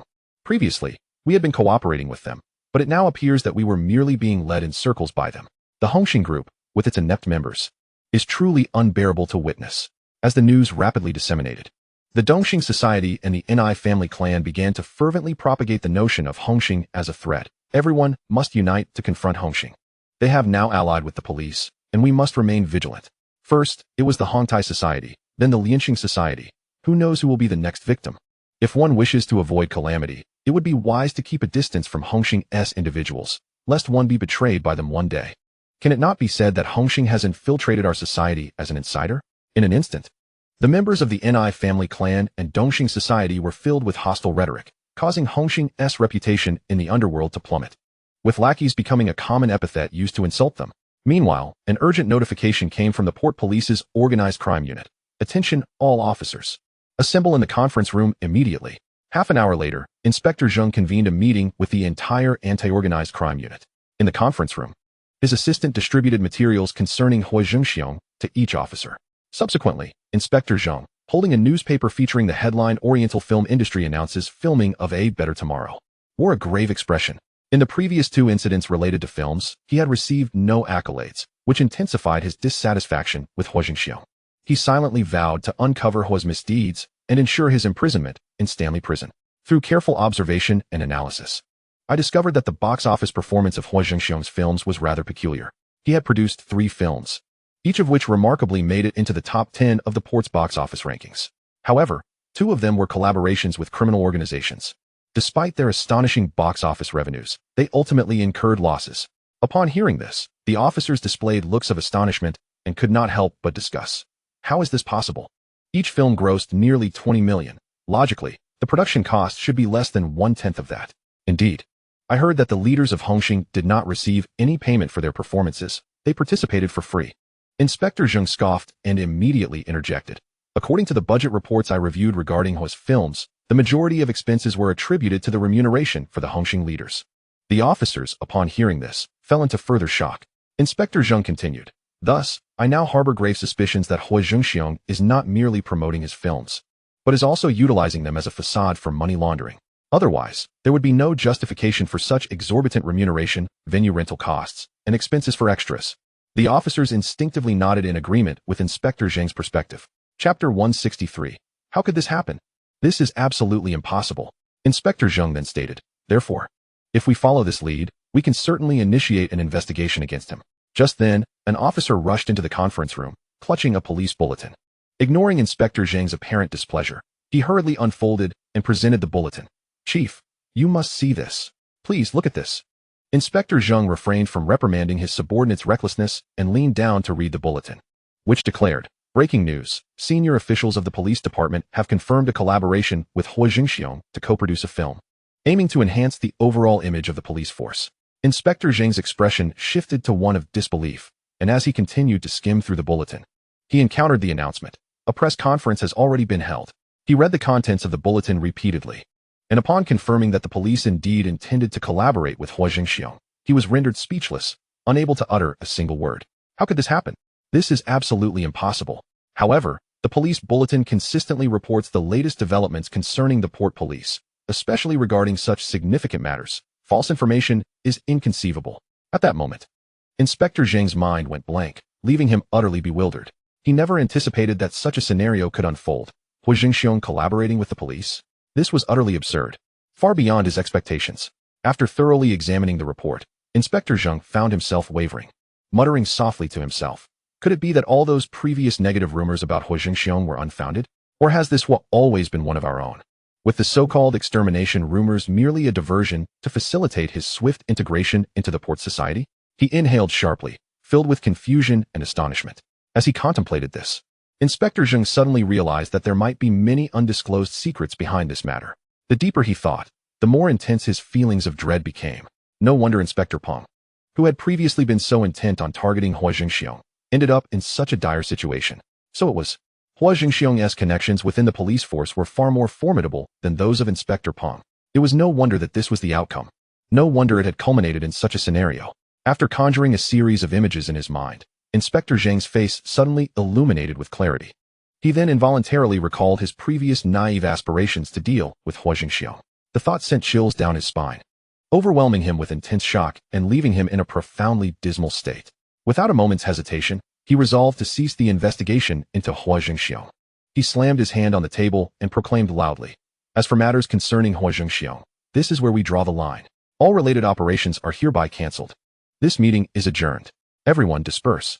Below in the conference room, the officers of the organized crime unit were left bewildered, completely at a loss as to what had transpired. It was not until they reviewed the bulletin themselves that they felt their scalps tingle, unsure of how to proceed. Oh my goodness. No wonder Inspector Zheng reacted so fearfully. I am completely stunned and cannot process this at all. This was simply too unbelievable. The Huo Zhengxiong we had been investigating for so long had now become one of us. Although William had outwardly pledged to treat Huo Zhengxiong fairly and justly, promising to show no leniency should he engage in illegal activities, the officers below were no longer willing to act against Huo Zhengxiong.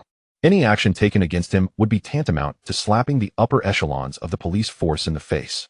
What further investigation could there be? It was entirely unnecessary to continue. Disperse, disperse. From now on, Huo Zhengxiong is one of us. At the very moment Inspector Zheng decided to halt the investigation, Raymond also received a script sent by the police department, titled Police Story. Raymond meticulously perused the script, yet fell into silence afterward, uttering not a word. He handed the script to Uncle Biao, who skimmed through the content and, upon finishing, remained equally speechless. Raymond and Uncle Biao exchanged glances, each seeing surprise and confusion reflected in the other's eyes. Their reaction stemmed from a simple fact. They had indeed been investigating Zhu Tao recently. Having received information about Zhu Tao leading a particular transaction and planning to arrange an operation to apprehend him in the Mukwu Tun area soon. However, this apprehension plan was devised collaboratively by the two of them and is not set to be officially implemented until tomorrow. To date, they have not disclosed any details to anyone else, making it an extraordinarily confidential operation. Moreover, having been partners for decades, they share an immense level of trust, rendering any leakage of the plan utterly inconceivable. Yet, the script penned by Huo Zhengxiong astonishingly detailed these confidential elements, presenting an incredulity that is hard to fathom. Particularly, upon reading the first half of the script, which alleges that when Jianren is a mole bought by Zhu Tao, both Raymond and Uncle Biao were momentarily taken aback. Their faces etched with shock, and the atmosphere in the sheriff's office grew palpably oppressive. After a considerable pause, Raymond exhaled deeply and inquired, "Uncle Biao, what are your thoughts on this matter?" The question echoed the familiar sentiment of "What do you think, Yuan Fong?" Uncle Biao hesitated before responding. "Let us not hastily doubt our own people. We must conduct a thorough investigation to clarify the situation. Furthermore, when Jianren has been with our serious crimes unit for quite some time, although he hasn't achieved any significant feats, he has certainly contributed considerable effort and endured many hardships. We should at least." Raymond's expression remained unchanged as he pressed on. "At least what?" Uncle Biao did not rush to answer, but rather countered with a question. "Sheriff, what are your thoughts?" This prompted a moment of hesitation from Raymond, who, after a brief pause, adopted a more resolute tone. "I find it difficult to draw conclusions at this juncture." After another moment of contemplation, he could not help but add, perhaps before he could finish, Uncle Biao interrupted in a lowered voice, "Let us first initiate an investigation into this matter." Raymond immediately expressed his agreement, exclaiming, "That is precisely what I was thinking." Indeed, Uncle Biao's face bore a peculiar expression as he reflected on their plan to deal with Zhu Tao, noting that only the two of them were privy to it. Yet Huo Zhengxiong had incorporated it into the script. As for the claim that when Jianren is an undercover agent, while they had never previously heard such a thing, it warranted investigation. Raymond nodded in agreement, stating, "You are correct. In truth, I am reluctant to believe when Jianren is a mole. Yet considering the films Huo Zhengxiong has previously produced, he has undeniably unveiled numerous inside stories. Perhaps his writing of this script is a deliberate attempt to alert us to keep an eye on one Jianren." Chapter 164. In this port, no one can refuse my requests. Uncle Biao fell into contemplation and slowly remarked, "For some reason, after experiencing these recent events. I find myself inexplicably harboring a bit of fondness for Huo Zhengxiong. Despite his unsavory background and less-than-stellar reputation, he has managed to pique my interest. A glimmer of astuteness flashed in Raymond's eyes, and he could not help but chuckle. Huh? I share that sentiment. Recently, within the entire port police force, our West Kowloon precinct has garnered the most attention and acclaim, and this is largely attributable to Huo Zhengxiong. This individual is indeed intriguing, yet simultaneously perplexing. Precisely. Uncle Biao's expression conveyed agreement as he nodded gently, continuing, coincidentally, we are in the process of preparing a film, which presents an excellent opportunity to ascertain the true nature of Huo Zhengxiong. At this juncture, the two exchanged knowing glances and, without prior discussion, broke into laughter. Just then, Raymond could no longer suppress his curiosity and queried Uncle Biao, if it turns out that when Jianren truly is compromised, what should we do next? The pig hunting operation is about to commence. Raymond had been preoccupied with this matter, knowing that the West Kowloon precinct had invested substantial time and resources in preparation. If a mishap were to occur at this critical juncture, all their efforts would be in vain, a result that neither he nor Uncle Biao could accept. Uncle Biao pondered in silence for a moment before slowly replying, in truth, resolving this issue is not insurmountable.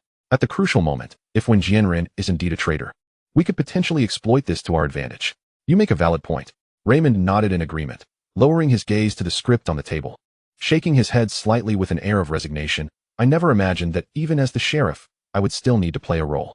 Upon hearing Raymond's words, Uncle Biao's expression became even more resigned. How can you say that? At my age? That young scion of the Huo family shows no consideration for my frail bones and insists I partake in this charade.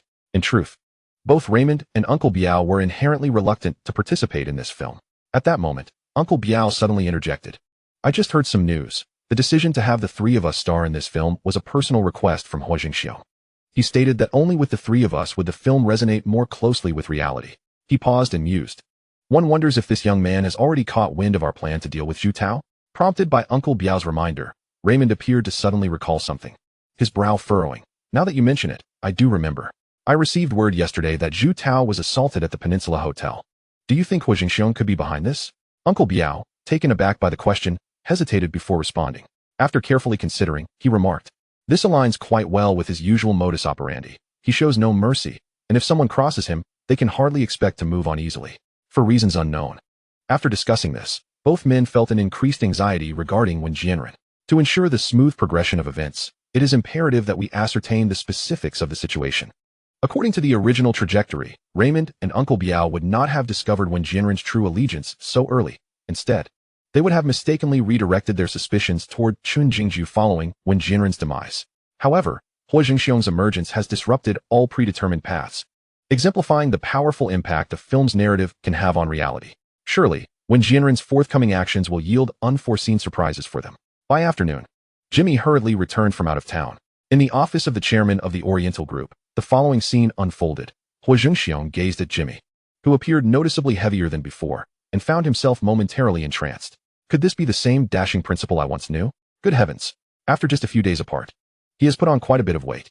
Jimmy seemed to sense Huo Zhengxiong's scrutinizing gaze, and this typically composed business elite now appeared somewhat awkward. He scratched his head and explained to Huo Zhengxiong, you know how it is, boss. Our friends from the mainland are simply too hospitable, treating me daily with various exquisite delicacies. Gaining a bit of weight is only to be expected.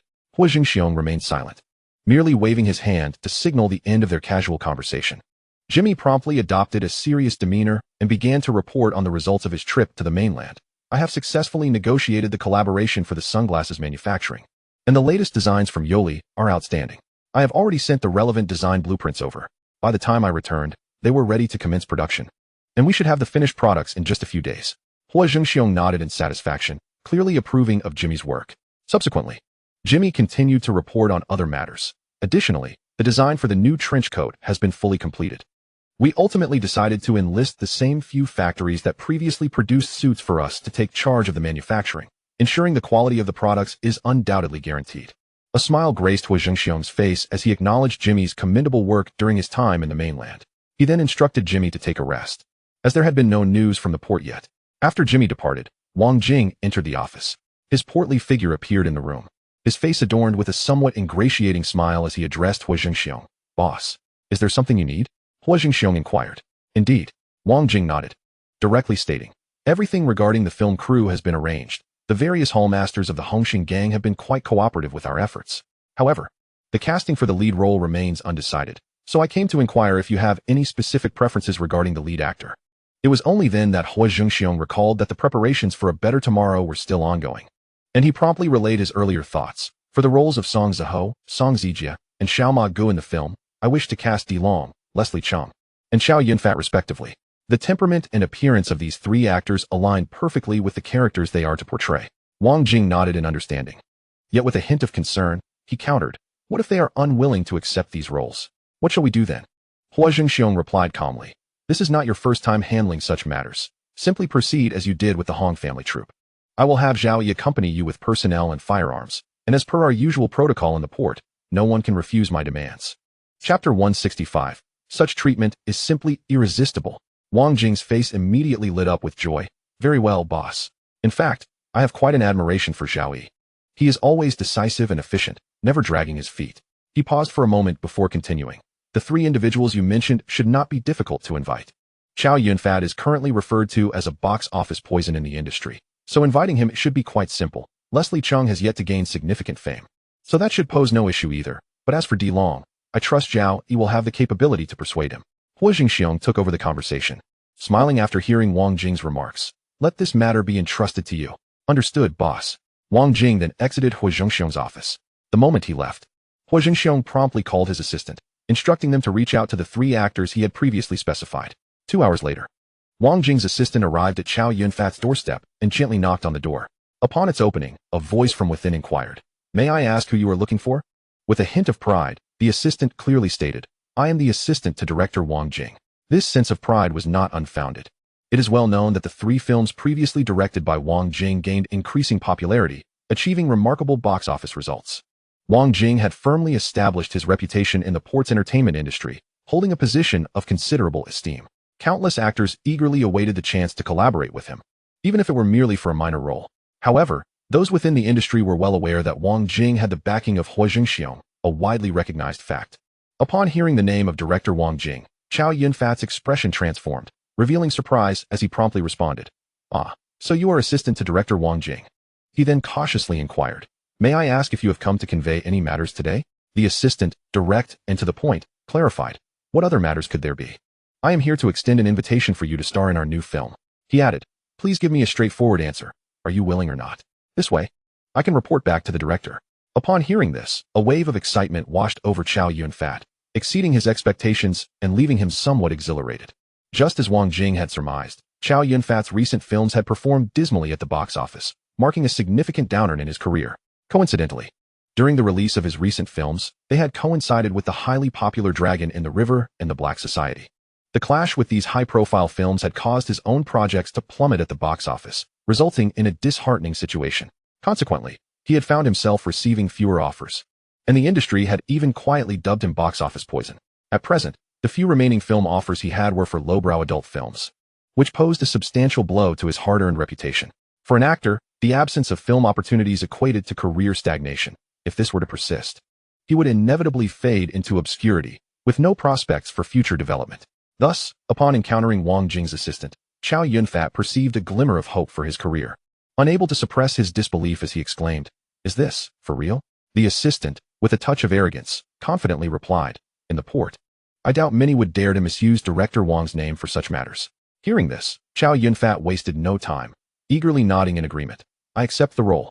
As a seasoned actor, he was well aware of Huo Zhengxiong's existence and understood his background and past experiences, yet he was indifferent to such matters.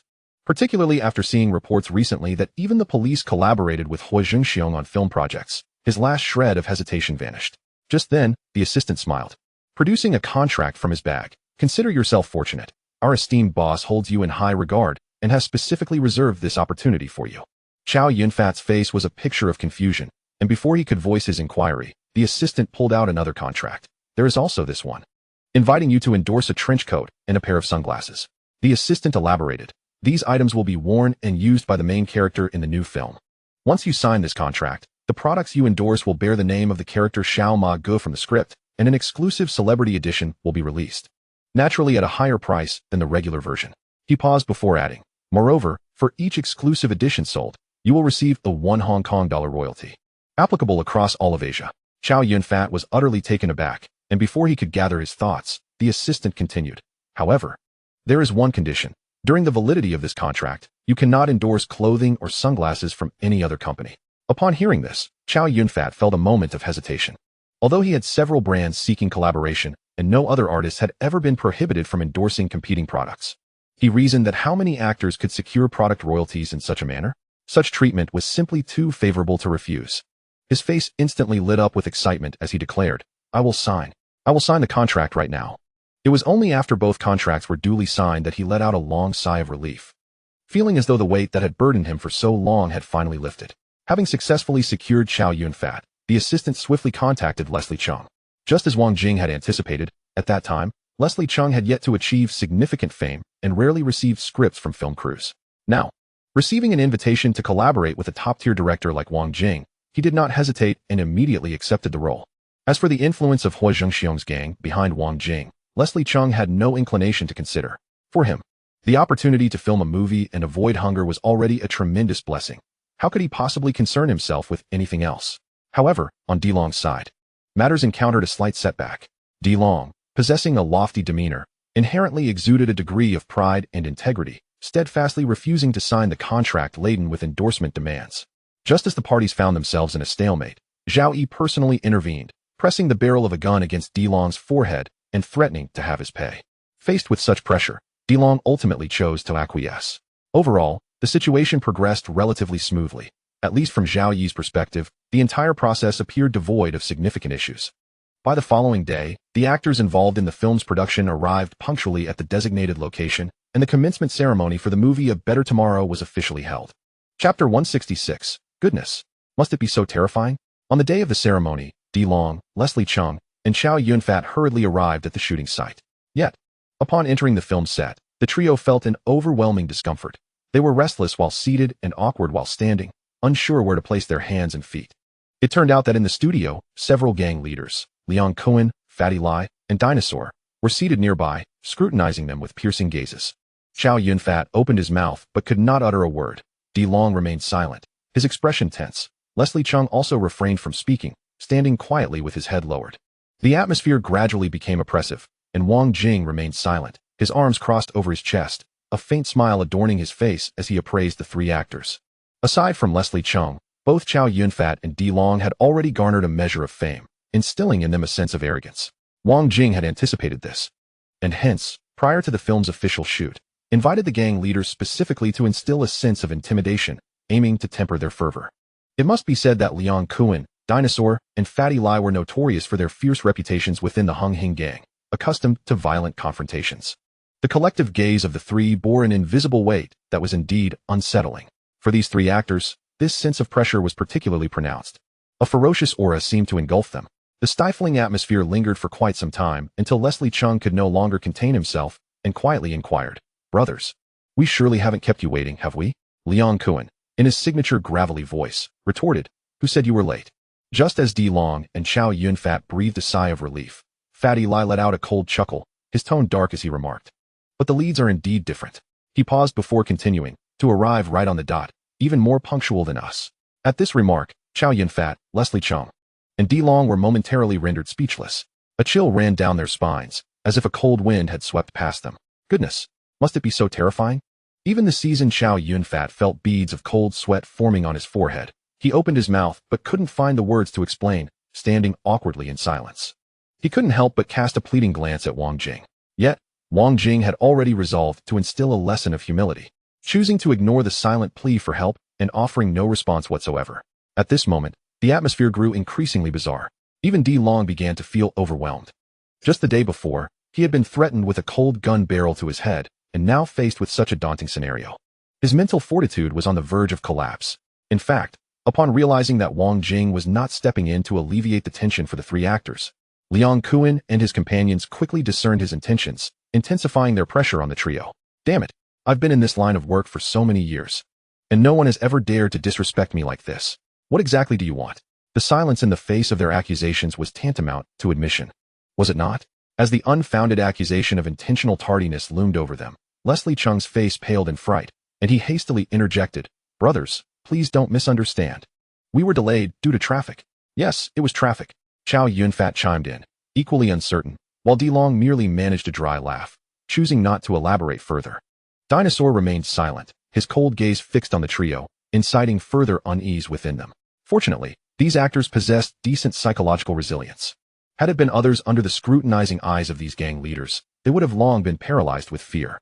However, just as it seemed there was no way to resolve this crisis, an unexpected turn of events occurred. The figure of Huo Zhengxiong suddenly appeared in the studio. Upon seeing him, Leslie Chung, Dilong, and Chow Yunfat felt as though they had grasped a lifeline.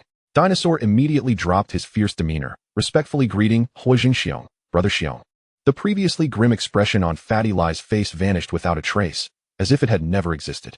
He quickly followed Dinosaur, donning a somewhat obsequious smile. Ah, Brother Xiong, what brings you here? Please, have a seat.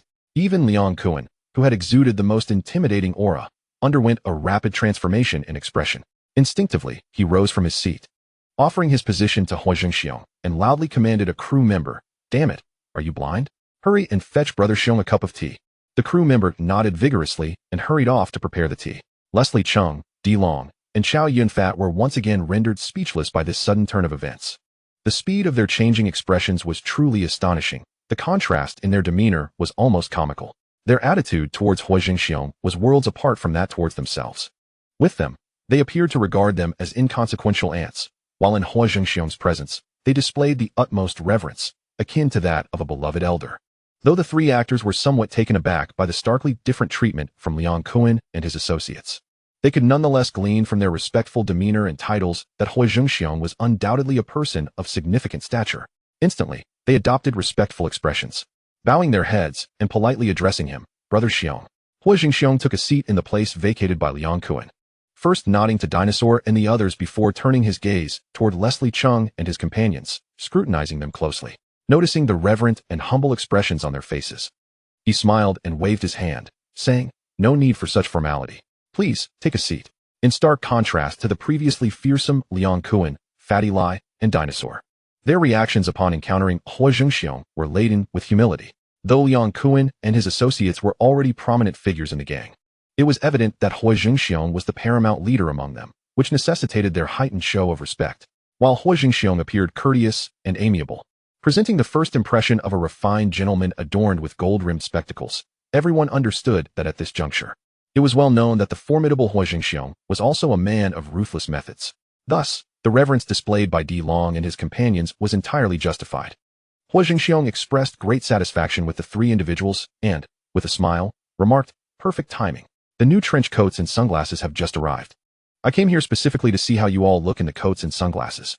Chapter 167. Ever since ancient times, wealth has been the most potent catalyst for swaying hearts.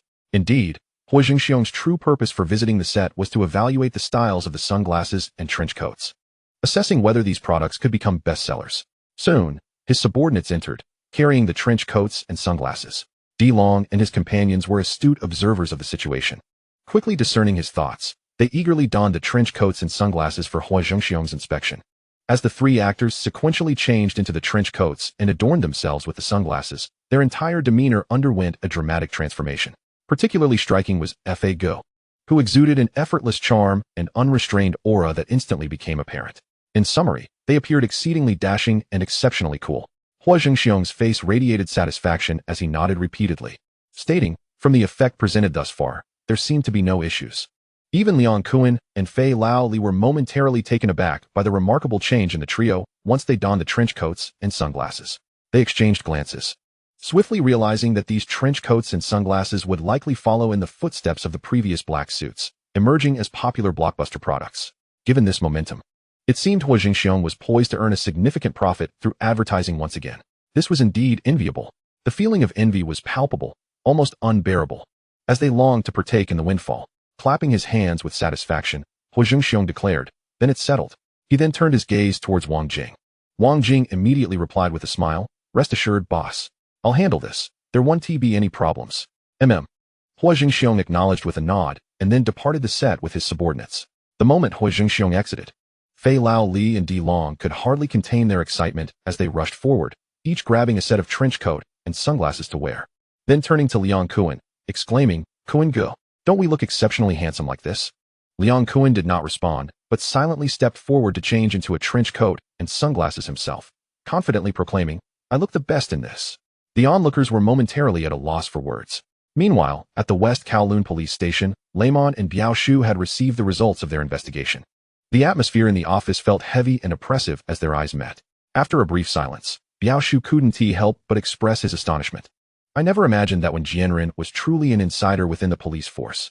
Sighing resignedly, Lemon replied, "Since time immemorial, wealth has been the most effective means of corrupting hearts. It's hardly surprising that Zhu Tao could bribe him, considering his family's dire financial situation. Yet even so, that could not justify his betrayal of the force." Biao Shu felt deeply troubled. When Jianren was someone he had watched grow, only to have him now commit an act of treachery against the police. Lemon, resigned, stated, "Fortunately, we learned beforehand about his collusion with Zhu Tao. That's a silver lining amidst the misfortune." Both men wore somber expressions. At that moment, Biao Shu picked up the script on the desk, unable to suppress another exclamation.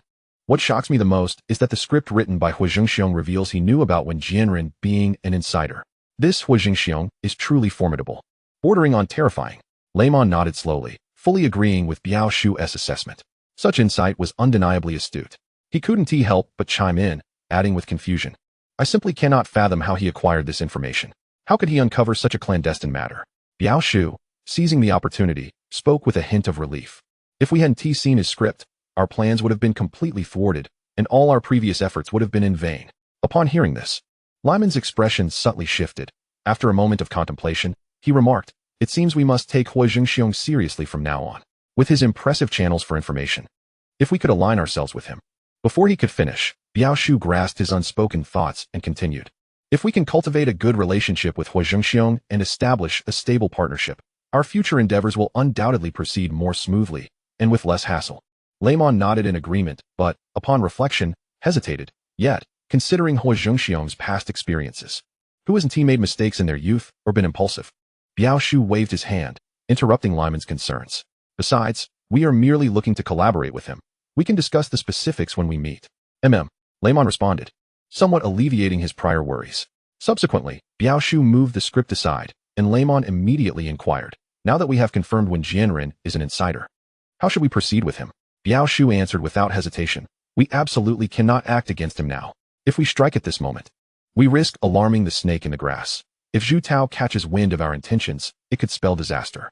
Lemon quickly pressed for the next steps. "So, shall we continue with the original plan and advance the hunting the pig operation?" Biao Shu affirmed with determination, for they had invested considerable effort into gathering information on Zhu Tao's movements and activities, and they were reluctant to see their hard work go to waste. He paused momentarily before adding, "Let us proceed according to the current situation. This also provides Wen Jianren with one last chance to see if he can redeem himself and truly awaken from his delusion. Someone blinded by greed does not deserve to be called a police officer. I doubt he will ever turn back." Lemon scoffed dismissively, his tone resolute. As the police chief of the West Kowloon police station, he had witnessed too many colleagues corrupted by wealth, with very few truly capable of repentance. Sighing, Biao Shu lamented, "No wonder his previous attempts against Zhu Tao have all ended in failure." Upon hearing this, Lyman's expression darkened. After a moment of silence, he spoke, "Since we have confirmed when Jianren is an undercover agent, we must adjust our original plan. Otherwise, if Zhu Tao manages to evade justice and is released, I will be utterly infuriated." Biao Shu nodded in agreement, and, after a moment of serious contemplation, asked, "So, Chief, what is your suggestion?" Lemon pondered for a moment before slowly stating, "The timing of the operation cannot change. We must seize this opportunity." Biao Shu nodded in concurrence, listening as Lemon continued, "Since we cannot alter the overall direction of the operation, we must supplement the existing plan with additional measures." Chapter 168. Chun Jiaju possesses a fatal flaw. He is excessively impulsive and reckless. Biao Shu nodded again. In truth, his thoughts on the 403 plan aligned perfectly with Lemon's. Yet he refrained from voicing them, deliberately leaving room for Lemon to express himself.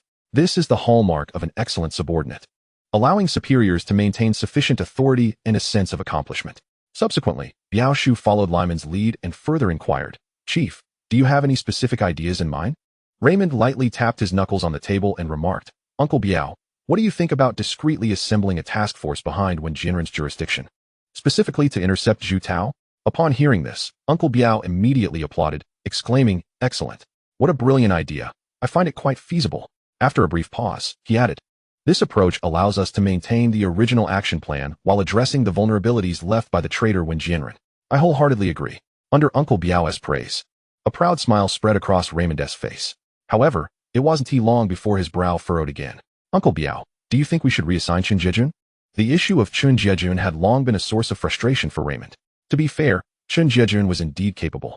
He had previously uncovered clues in the Ho family film Dragon in the River and earned accolades for it, bringing considerable prestige to the West Kowloon police station. Later, he further distinguished himself by apprehending a loop based on leads from Gangster. Yet, Chen Jiejun had a fatal flaw. He acted with reckless impulsiveness. While he achieved commendable feats, he also caused significant trouble for both Raymond and Uncle Biao, often turning even the simplest arrests into chaotic scenes reminiscent of gang confrontations. It is no exaggeration to say that the troubles instigated by Chen Jiejun far outweighed his accomplishments. The records of complaints against him could fill several notebooks. Raymond's suggestion to transfer Chen Jiejun stemmed from his overwhelming belief in the script penned by Huo Zhengxiong. He was genuinely concerned that Chen Jiejun might indeed wreak havoc as described in the script, potentially destroying the wooden hut. Just the thought of that scenario made Raymond uneasy. If the wooden hut were truly demolished, the flood of complaint calls would surely overwhelm the line. Uncle Biao, upon hearing this, also felt a headache coming on.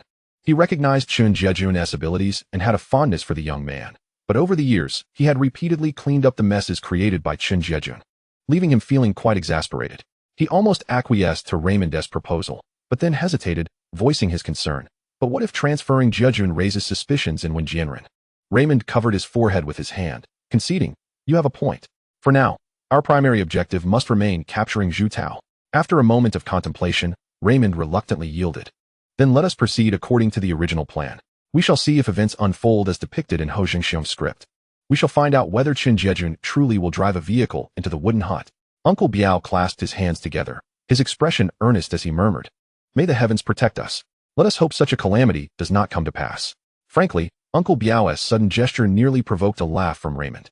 Just then, an audacious idea struck Raymond like a flash of lightning, and he promptly spoke up. "Uncle Biao, do you think we should invite Huo Zhengxiong to participate in this pig hunting operation? It would allow everyone to verify the accuracy of his predictions in the script."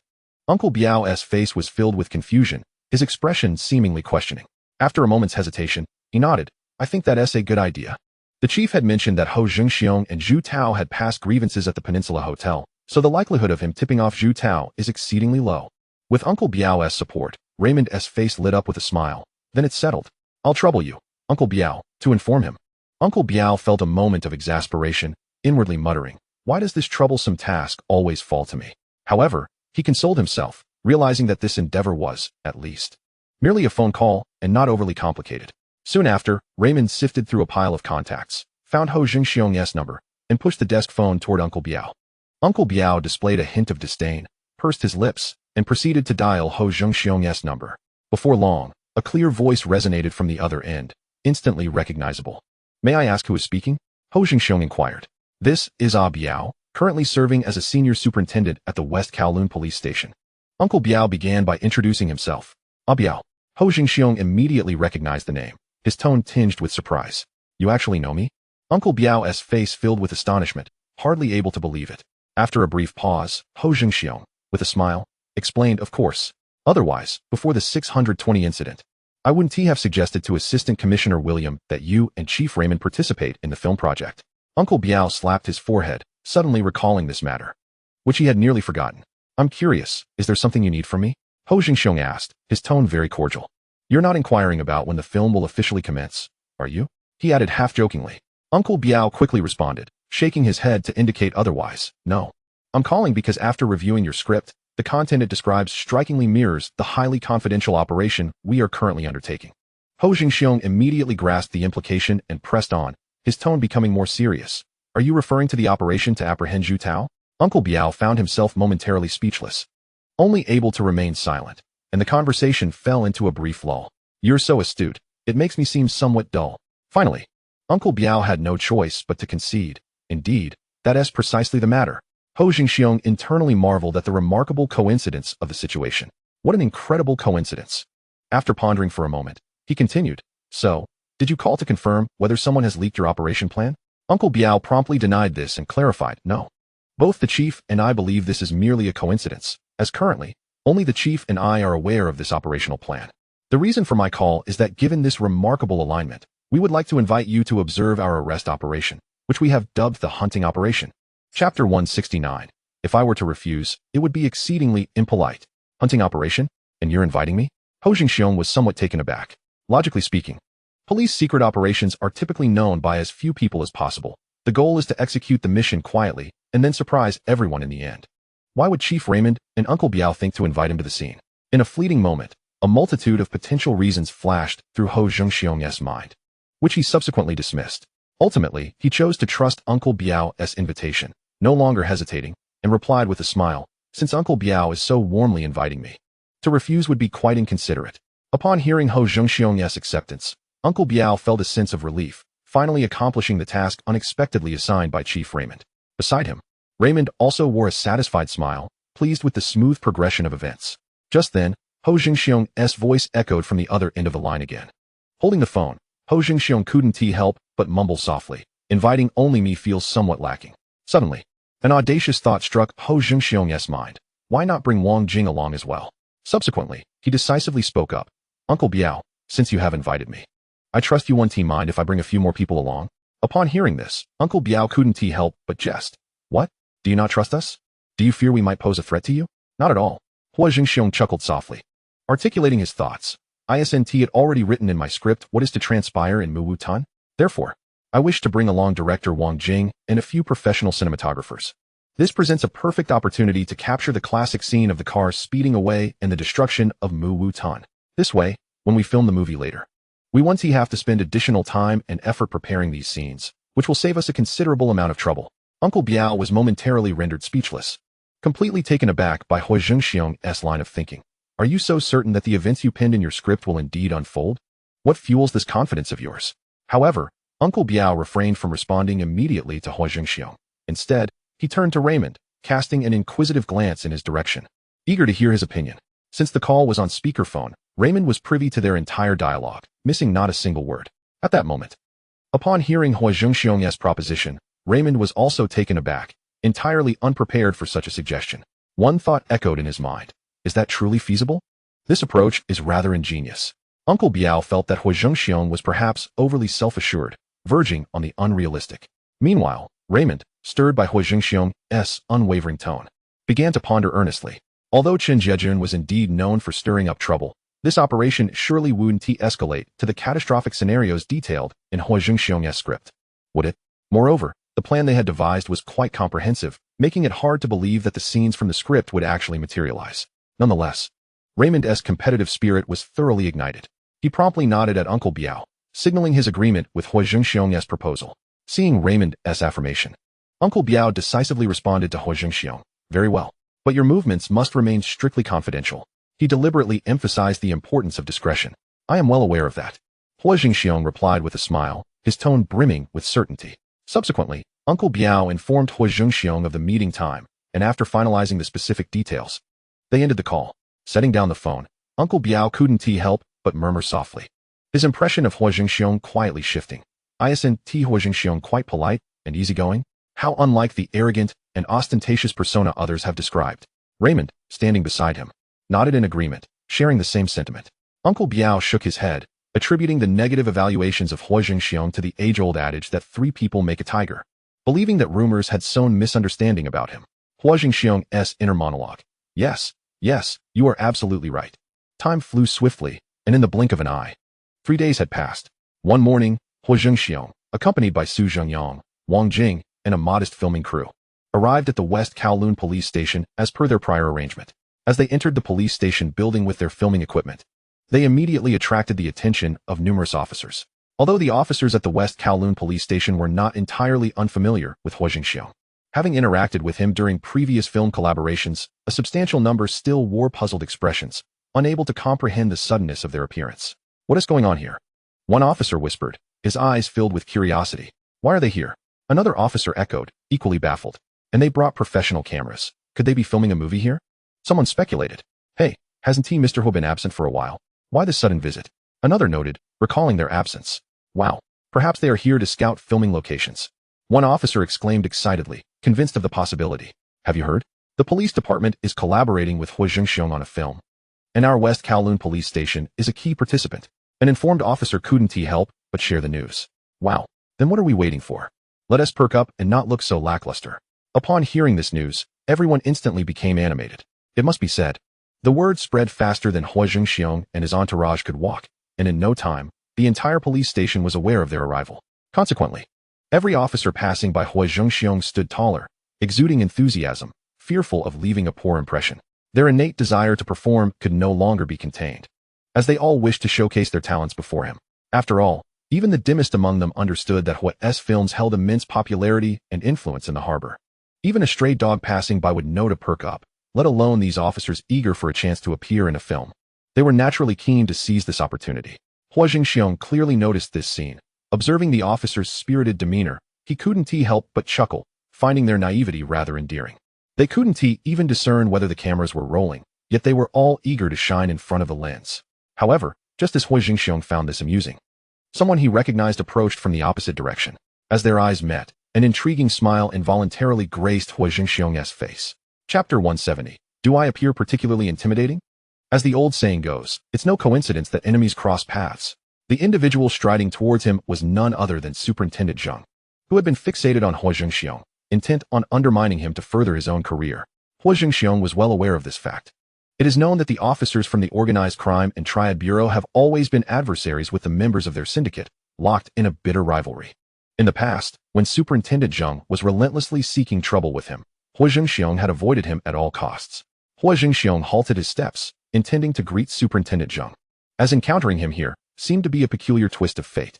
However, before he could utter a word, the situation abruptly changed. Upon spotting Huo Zhengxiong, Superintendent Zheng's expression froze instantly, and then, feigning nonchalance, he turned on his heel and hastily walked away in another direction, exhibiting a hint of nervousness. The two merely brushed past one another. Huo Zhengxiong was momentarily taken aback, left standing in silence. He instinctively rubbed his chin and turned to Wang Jing beside him, asking, "Do I look particularly intimidating?" Wang Jing, unsure of how to respond, hesitated for a while before hesitantly saying, "It does seem that way, somewhat." Huo Zhengxiong fell into silence once more. He never expected that a superintendent from the Organized Crime and Triad Bureau, a position of considerable rank, would take a detour upon seeing him. He couldn't help but murmur softly, "That maneuver of avoiding me seems rather practiced." Wang Jing couldn't help but chuckle at his words. Before long, guided by several enthusiastic officers, Huo Zhengxiong and his group arrived at the entrance of the Major Crimes Unit conference room. He raised his hand and gently knocked on the door. The room was dimly lit. Raymond pointed to a photograph on the slide projected on the wall and spoke. This individual is named Zhu Mingtao, aged approximately between 44 and 48. He operates a nightclub under his name and is engaged in import and export trade, in addition to dabbling in various other businesses, including real estate. We have thoroughly investigated all his assets and discovered that nearly all of them are operating at a loss. Raymond continued to introduce the identities of those present, his tone steady. This individual, known as Derong, is the personal bodyguard of Zhu Mingtao, and the few others beside him are his subordinates. This is Zhu Danny, reportedly the nephew of Zhu Mingtao. Then there is Chow Charlie, who appears to be the strategist advising Zhu Mingtao. Finally, we have a woman named Shalina. After introducing the target individuals, Raymond's demeanor shifted to a more serious tone. Our mission this time is to apprehend all criminals involved in drug trafficking. I have designated this operation with the codename Hunting Operation. Understood, Commander. The officers of the Major Crimes Unit responded in unison, their voices resonant. At that moment, the lights in the conference room suddenly illuminated, and Uncle Biao approached with a grave expression, addressing the assembly. "Everyone, please open the envelopes on the table. Inside are your individual mission directives, which you must memorize thoroughly. Note that each person's directive pertains solely to themselves and must be executed independently." Once everyone had committed the instructions to memory, the envelopes were destroyed on the spot, and the officers returned to their seats. Raymond's tone grew serious once more as he looked at the group. "Now, I would like to formally introduce a guest who will be observing our operation in its entirety." Just as he finished speaking, a knock echoed at the door. Uncle Biao rose to open it, revealing Huo Zhengxiong at the entrance. He strode quickly to Raymond's side, offering a faint smile to the officers present. Raymond, appreciating Huo Zhengxiong's punctuality, continued without hesitation. "This gentleman, some of you may recognize, and even if not, you have certainly heard his name. He is the observer for this operation and also the chairman of the Oriental Group, Huo Zhengxiong." After a brief pause, Raymond added, "Additionally, He will be collaborating with our police force to produce a film aimed at enhancing the public image of the police, and he is the director of this film. Huo Zhengxiong nodded slightly and spoke. Greetings, everyone. I am Huo Zhengxiong. It is a pleasure to meet you all, and I am honored to be invited to observe the confidential operations of the Major Crimes Unit. I hope everyone performs excellently today. As soon as Huo Zhengxiong finished speaking, the conference room fell into a profound silence. All officers of the Major Crimes Unit were momentarily taken aback, a complex and ineffable emotion welling up within them. They instinctively glanced at their colleagues, noticing that their expressions mirrored each other's confusion. Is this not a classified operation? Why invite an outsider to observe? If anyone were to be invited, it should be the upper echelons of the police force observing our actions, right? What could be the purpose of having Huo Zhengxiong here? If I recall correctly, is he not affiliated with the Underworld? How could he possibly collaborate with the police? Am I dreaming? Is it really him? The officers were filled with questions, pondering privately. However, someone soon recalled that the police briefing had mentioned Huo Zhengxiong's collaboration with the police to film a movie aimed at improving the police's image. Could it be that he is here to capture footage? Or perhaps to learn how to shoot a police and gangster film? Despite the mounting uncertainties in their minds, it was evident that this was not the moment for inquiries. The officers could only nod in silence, mentally urging themselves, we must perform well today and not falter. Huo Zhengxiong's gaze slowly swept across each individual present, prompting the officers to instinctively straighten their posture. When his gaze landed on Chen Jiaju, Chen promptly straightened his chest, eager not to miss the opportunity to impress. Then, Huo Zhengxiong's attention shifted to Wen Jianren. Wen merely glanced at Huo Zhengxiong briefly before averting his gaze. Yet a strong sense of unease surged within him. He had a nagging feeling that something unusual would transpire today. Why would the chief and Uncle Biao agree to allow him to observe this confidential police operation? A colossal question mark and an exclamation point swirled in Wen Jianren's mind. However, he quickly recalled the promise Zhu Tao had made to him of 100,000 yuan. He was desperate to earn money and no longer wished to live in poverty, languishing in despair. At that moment, all preparations for the operation were complete. Raymond suddenly waved his hand decisively, issuing the command, "Let us move out." Instantly, the officers of the Major Crimes Unit sprang into action, methodically organizing their equipment and assembling into formation. Raymond and Uncle Biao took their seats in the first police vehicle, tasked with leading the way. At Raymond's invitation, Huo Zhengxiong joined them in the vehicle. Wang Jing, fully aware of his position, refrained from intruding, opting instead to follow Chen Jiaju and share a seat in the vehicle designated for the Major Crimes Unit officers. Meanwhile, the filming crew settled into their van, leisurely trailing at the rear of the convoy. Inside the vehicle, even the usually carefree Chen Jiaju could no longer contain his curiosity and queried Wang Jing. "Director Wang, what exactly are those individuals carrying cameras here for?" Wang Jing, taken aback, displayed an expression of disbelief that Chen was unaware of such a thing. Addressing the officers in the vehicle, what else could they possibly be here for? Haven't you seen this before? They are, of course, here to film a movie. Upon hearing this, the officers in the vehicle were rendered speechless, each one frozen in their seats. With no superiors present to impose constraints, the officers could no longer suppress their murmurs of confusion. "We are deploying police forces to apprehend criminals. How does filming a movie even relate to this?" Filming a movie? Aren't we supposed to be capturing Zhu Tao? How did it suddenly turn into filming? Didn't they previously say they were here to observe our case? Why did they bring a filming crew? Working on a case is one thing, but what on earth is the purpose of bringing these filmmakers along? Who knows? I suspect they want to document our heroic efforts in solving cases. Didn't the police briefing mention that they intended to shoot a film to enhance our image in the eyes of the citizens of the port city? So, does this mean Director Hua has chosen our West Kowloon police station? It sounds like good news, but something about it feels off. Even if it feels off, there's nothing we can do about it. Let's just be sharp today, perform well, and who knows, if this film becomes a hit, we could emerge as new stars in the police force, or even transition to becoming celebrities. One officer could not resist pressing Wang Jing for more information. "Director Wang, could you please clarify what exactly you and Boss Hua are here to do today?" Wang Jing smiled broadly, reiterating, "Haven't I already told you? We are here to film a movie." Meanwhile, in another police vehicle, when Jianren was expressing his dissatisfaction openly to his subordinates. "This is sheer nonsense. Film production should be approached with utmost focus. Why must it interfere with our investigative work? In such a situation, what recourse do we have? After all, we are merely ordinary frontline officers. The thoughts of those in high positions are beyond our comprehension. Even if we were to lodge a complaint with our superiors, it would likely be futile, given that Boss Hua is a person specifically sent by the upper echelons of the police. Sigh. It is truly baffling how our police force has reached the point of seeking assistance from someone associated with the Underworld to collaborate on a film." Within the confines of the police vehicle, when Jianren was the first to voice his grievances, prompting others to share their own discontent. Naturally, their complaints were mere expressions of frustration, incapable of altering the prevailing circumstances. After more than half an hour, a formidable convoy of police cars arrived triumphantly at Muwu-tan. Subsequently, the officers commenced the installation of surveillance equipment at various strategic locations in accordance with a pre-established operational plan, while others took up concealed positions.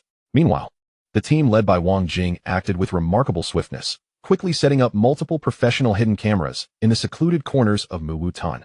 Once all devices were confirmed operational and properly installed, Wang Jing, accompanied by 2 staff members carrying cameras, proceeded to the operations command room where Biao Shu and Lei Meng were stationed. With preparations complete, Biao Shu commanded everyone to maintain silence, prompting all officers stationed in various locations to enter a state of readiness. In fact, they did not have to wait long. Approximately half an hour later, Zhu Tao made his appearance. Muwu-tan was perched on a hillside. Zhu Tao parked his vehicle by the roadside, accompanied by his subordinates and a black leather suitcase. As he meticulously surveyed the surroundings, he made his way toward the designated transaction site, leaving his secretary, Shalina, waiting in the car. From the distant command room, Biao Shu observed the unfolding events through binoculars before picking up the walkie-talkie to announce, "Attention, all units.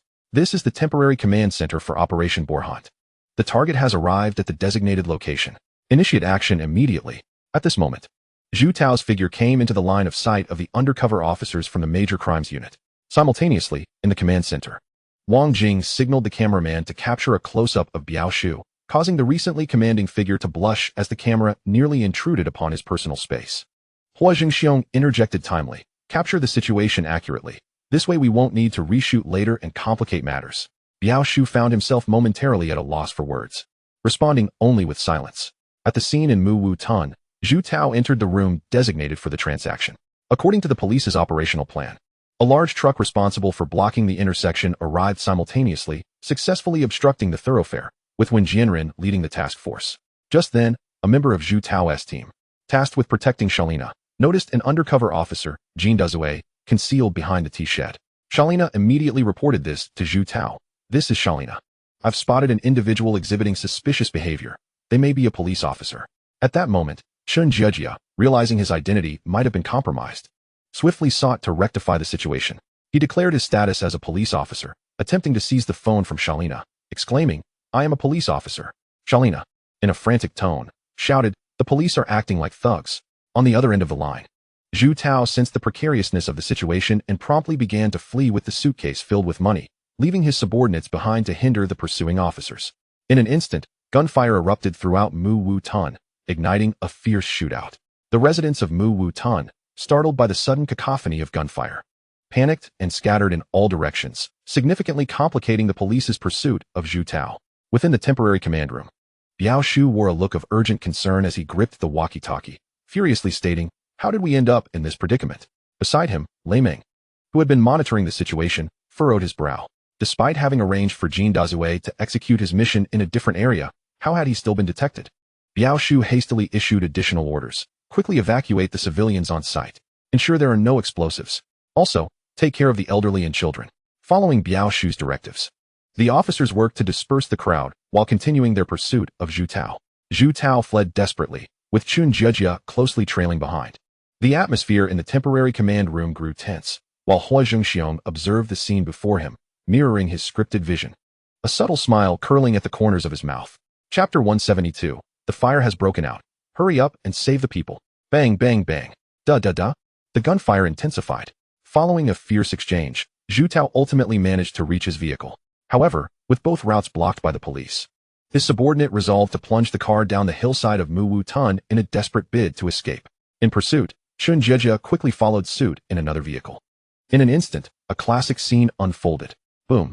Zhu Tao and his entourage sped away in their vehicles, with Chun Jiejia pursuing closely behind, several cars racing down the hillside. Suddenly, a vehicle crashed into Muwu-tan, triggering an explosion. The entire area transformed into a raging inferno, while Zhu Tao and Chun Jiejia navigated through the chaos. As the name suggests, the structures in Muwu-tan were constructed from wood, and the flames rapidly spread, rendering any attempt to contain them futile. The remaining officers were either preoccupied with their own safety or engaged in rescuing trapped residents, leaving little time to focus on Zhu Tao and Chun Jiejia, who continued their chase. Within the temporary command room, Lei Ming and Biao Shu stared in disbelief as Zhu Tao and Chun Jieji wreaked havoc in Mu Wu Tun, their expressions reflecting shock, their eyes wide as saucers. At that moment, both men shared a singular thought. How could everything have transpired into reality? How was this even possible? In this instant, neither noticed the faint smile lingering on Huo Zhengxiong's lips, a flicker of unease creeping into their hearts. Could he be a celestial being? Meanwhile, Wang Jing, completely unfazed, exuberantly exclaimed, "Wow, this scene is absolutely spectacular. What a grand spectacle. This visit has been incredibly worthwhile, beyond measure. The effect is simply astonishing, far exceeding anything I could have constructed myself. This is truly the epitome of coolness, I assent it." At this moment, what was once Mu Wu Tun had devolved into a chaotic disaster zone. After a tense and rapid escape, Zhu Tao's vehicle barreled down from the hillside of Mu Wu Tun, finally breaching the police's initial barricade. The car eventually came to a halt by the roadside, utterly wrecked and incapable of further movement, while the driver had lost consciousness, slipping into a state of oblivion. Zhu Tao, seated in the back, was fortunate to emerge unscathed. Moments later, he pushed open the car door and continued his frantic flight into the distance. At that very moment, when Jianren, positioned at the roadblock below, urgently instructed his fellow officers, "Everyone, hurry up and head up to assist our colleagues above." The officers paused, bewildered, and questioned. "But our task is to maintain this position and secure the road." Before they could finish, when Jianren impatiently interrupted, "Can't you see how dire the situation is up there? The fire has broken out. Hurry up and save lives." Yet, despite his urgency, the officers remained hesitant, rooted to the spot without action. When Jianren's anxiety surged, prompting him to emphasize with gravity, "This is an order. Everyone must comply without exception." With the word order spoken, the officers reluctantly acquiesced, hastening towards the upper area to provide assistance. Thus, when Jianren concocted a plausible excuse and, accompanied by his subordinates, ascended the mountain, inadvertently vacating the defensive position at the intersection. This vacancy provided a crucial opportunity for Zhu Tao, who was desperately fleeing for his life. When Zhu Tao reached the last line of defense, he noticed that there were no officers guarding the truck parked by the roadside, and he couldn't help but exhale in relief. He had no time to revel in the fact that he had previously bribed Wen Jianren, this pivotal figure. He immediately seized the moment to escape through the gap. Meanwhile, Chun Jiejun, in pursuit of Zhu Tao, was incensed to find that there were no police officers stationed near the truck. He swiftly raised his .38 caliber pistol, aiming at the fleeing Zhu Tao, ready to pull the trigger. However, at that critical moment, Wen Jianren suddenly emerged from the side and shouted at Chun Jiejun, "Hey, no shooting recklessly. Be careful not to injure innocent civilians." Chun Jiejun was momentarily taken aback by this outburst. In that instant, Zhu Tao had already swiftly blended into the crowd nearby. Now, even if Chun Jiejun wished to fire, the opportunity had vanished. Unable to contain his fury, he yelled at Wen Jianren, "Hey, where were you just now? Wasn't this defensive post your responsibility?" Wen Jianren retorted defiantly, "I saw that the situation up top was too chaotic, so I took my men to assist." "Who gave you the order to do that?" Chun Jiejun demanded angrily. "Now look, Zhu Tao has escaped." Upon hearing Chun Jiejun's words, Wen Jianren wore a defiant expression and retorted, "What do you mean by that? Are you blaming me?" At that moment, however, Chun Jiejun was no longer interested in engaging with Wen Jianren. He took a step forward, intent on continuing his pursuit of Zhu Tao. Just then, an unexpected turn of events occurred. The once escaped Zhu Tao, in a state of disarray, surprisingly retraced his steps. Upon closer inspection, it became evident that he was being escorted by several police officers, having been apprehended, and was being led toward the temporary command center. Zhu Tao could not have anticipated that Raymond had foreseen this move, establishing an additional ambush outside the original encirclement. Having just escaped from the line of defense managed by Wen Jianren, the hidden final ambush circle was immediately activated, surrounding him and leading to his capture. Although the .38 caliber pistols issued to the police were not particularly powerful, Zhu Tao was not foolish enough to risk his life by resisting. Ultimately, he was successfully arrested. At this moment, Wen Jianren watched in shock as Zhu Tao was escorted by 6 or 7 police officers, his expression one of disbelief. How could this happen? Why was Zhu Tao still caught? Wasn't this the last line of defense I was responsible for? How could there be other ambush circles? A series of questions surged through his mind, plunging him into a state of panic. Various possibilities and speculations whirled in his thoughts, and he instinctively turned to Chun Jiejun. Only when he saw the same bewilderment etched on Chun Jiejun's face did he suddenly realize. This was a secret plan orchestrated by Raymond and Uncle Biao all along. In an instant, when Jianren's anxiety deepened, why was there an ambush circle I was unaware of? Had my betrayal been discovered? Impossible. There is absolutely no way anyone could have uncovered my secret. What is going on? Could it simply be a coincidence? Chapter 173. So it was you behind the scenes. Everything was orchestrated by you in the shadows. Chun Jiejun, witnessing this unforeseen turn of events, was equally stunned, equally unaware of the underlying reasons. But just as when Jianren clung to a shred of hope, believing this to be merely an accident, the police officers escorting Zhu Tao approached him with grave expressions. Their eyes filled with vigilance. Officer 1, please hand over your service weapon. What is the meaning of this? When Jianren's voice trembled slightly with anxiety. One of the officers replied sternly, we have received orders from Director Raymond to take you back for further investigation. In that instant, when Jianren felt his legs weaken, nearly collapsing to the ground, the last vestiges of his hope vanished entirely. He understood that his treachery had been exposed. Now, even if he wished to seize the opportunity to ambush the police and flee, he had no chance. The officers escorting Zhu Tao were particularly cautious, clearly wary of a sudden rebellion. When Jianren was completely disheartened, abandoning all pretense of hope, and obediently produced his service weapon to hand it over. Suddenly, a surprise shout from Chun Jiejun interrupted. What? What is the meaning of this? Why are you taking Wen Jianren away? A few minutes later, the drug lord Zhu Tao, the blundering Jin Dazue, Chun Jiejun, and the now apprehended Wen Jianren all appeared in the temporary command room. Inside, Raymond glared at Wen Jianren with fury, while Uncle Biao regarded him with a hint of pity. Only Huo Zhengxiong and Wang Jing stood nearby, wearing faint smiles. Throughout the journey, Wen Jianren had been incessantly pondering where he had slipped up. It was only upon entering the temporary command room and locking eyes with Huo Zhengxiong that a sudden flash of insight illuminated his mind. As if he had finally grasped something. Instantly, when Jianren's emotions became frenzied, he pointed a trembling finger at Huo Zhengxiong, shouting, it was you. You must be the one pulling the strings behind the scenes. Everything was orchestrated by you. If it weren't for you, I would never have been exposed. In response to Wen Jianren's hysterical state, Huo Zhengxiong remained unfazed, merely smirking disdainfully. He then walked straight up to Zhu Tao, his tone dripping with unapologetic schadenfreude, and said, oh, you wretched thing. What a coincidence to meet again. This is already our second encounter. I assentee it. When Zhu Tao saw Raymond, Uncle Biao, and the others, he maintained a stoic expression, showing no signs of abnormality.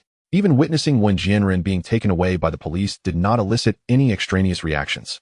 However, upon seeing Huo Zhengxiong's face, which he found utterly detestable, the situation changed dramatically. Memories of the past surged through his mind like a tidal wave. The sequence of events, why he had fallen into the law's grasp, and why the pawn he had been utilizing, Wen Jianren, had suddenly become ineffective, all questions that now had clear answers. In that moment, with the truth finally dawning upon him, Zhu Tao's gaze toward Huo Zhengxiong ignited with fierce anger. He summoned all his strength and bellowed at Huo Zhengxiong. So it was you behind the scenes. Everything was orchestrated by you in the shadows. You despicable, shameless scoundrel. Though Zhu Tao's hands were bound in handcuffs, the intensity of his emotions propelled him to break free from the control of the nearby police officers and charge at Huo Zhengxiong.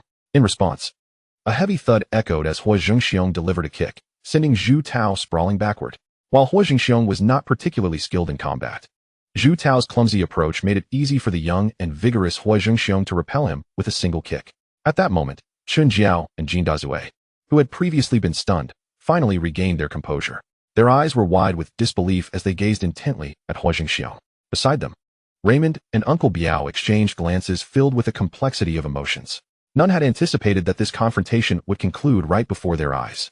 Nearby, Wang Jing, with a hint of amusement, addressed Chun Jiao. Hey, Chun Jiao, your performance just now was truly exceptional. Really?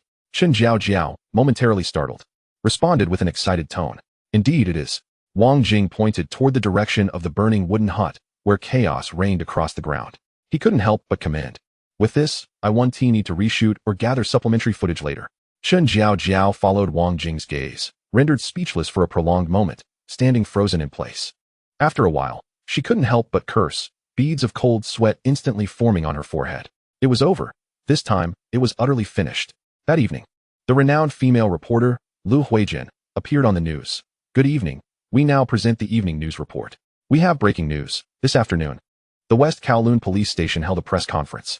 It has been confirmed that the notorious drug lord, Zhu Tao, has been successfully apprehended. We will now provide detailed coverage from the scene of the press conference. The camera then shifted to the West Kowloon police station, where Raymond, facing a multitude of reporters and television cameras, solemnly delivered an approximately 800-word work report. This morning, after extensive preparation and deployment, we officially launched Operation Boar Hunt and successfully captured the fugitive drug lord Zhu Tao at the Wooden Hut. He then briefly outlined the situation, with the core message centered around the police department's commitment to enhancing the public's positive perception of the port police. After a while, the room erupted in warm applause, as everyone acknowledged Raymond's report with enthusiasm.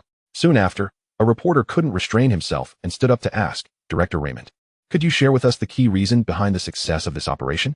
Without a moment's hesitation, Raymond took the microphone and answered decisively. "In fact, for this operation against the drug trafficking organization, we at the West Kowloon police station must express our gratitude to Huo Zhengxiong." Huo Zhengxiong? The room fell into a sudden silence. Chapter 174. He is the police's lapdog. I could just spit at him. The faces of everyone present were etched with astonishment. Why was this person mentioned again? Moreover, why express gratitude toward him? As puzzled glances were exchanged among the crowd, Raymond earnestly explained, "Before the police initiated this operation, our intelligence was not comprehensive enough. Fortunately, Huo Zhengxiong provided us with the latest information, which prevented Zhu Tao from successfully escaping, leading to his eventual capture." As soon as the words left his lips, all the reporters were left dumbfounded, momentarily speechless. A wave of shock swept through the entire venue. Why was Huo Zhengxiong's name cropping up everywhere? Could it be that he was indeed affiliated with the police? Otherwise, why had they been so intent on cleansing his negative image? Even in the successful capture of the drug lord Zhu Tao, he seemed to have played a part. It was utterly inconceivable. Although the media present felt extremely shocked, upon reflection, the news was somewhat within the realm of acceptability. After all, prior to this, the police department had already announced plans to collaborate with Huo Zhengxiong on a film project, which made subsequent events easier to comprehend. However, as the news spread further and various newspapers began to publicize the matter, the Underworld factions, upon learning of the news, were utterly bewildered. Members of the factions stood frozen, momentarily at a loss for words. What the hell? Can we still claim that Huo Zhengxiong has no ties to the police? Good gracious. He participated in the capture of Zhu Tao? If that's the case, then all the previous events make perfect sense. Zhu Tao had been brazenly flaunting his power in the port for years, and now he has finally stumbled. Doesn't this indicate that Huo Zhengxiong is colluding with the police, coordinating from both inside and out? This news directly confirms that Huo Zhengxiong is indeed a traitor in the underworld. He is the police's lapdog. I could just spit at him. The earlier claims of him wiping out entire families seem to have been fabricated. It was merely the police deliberately bolstering his reputation.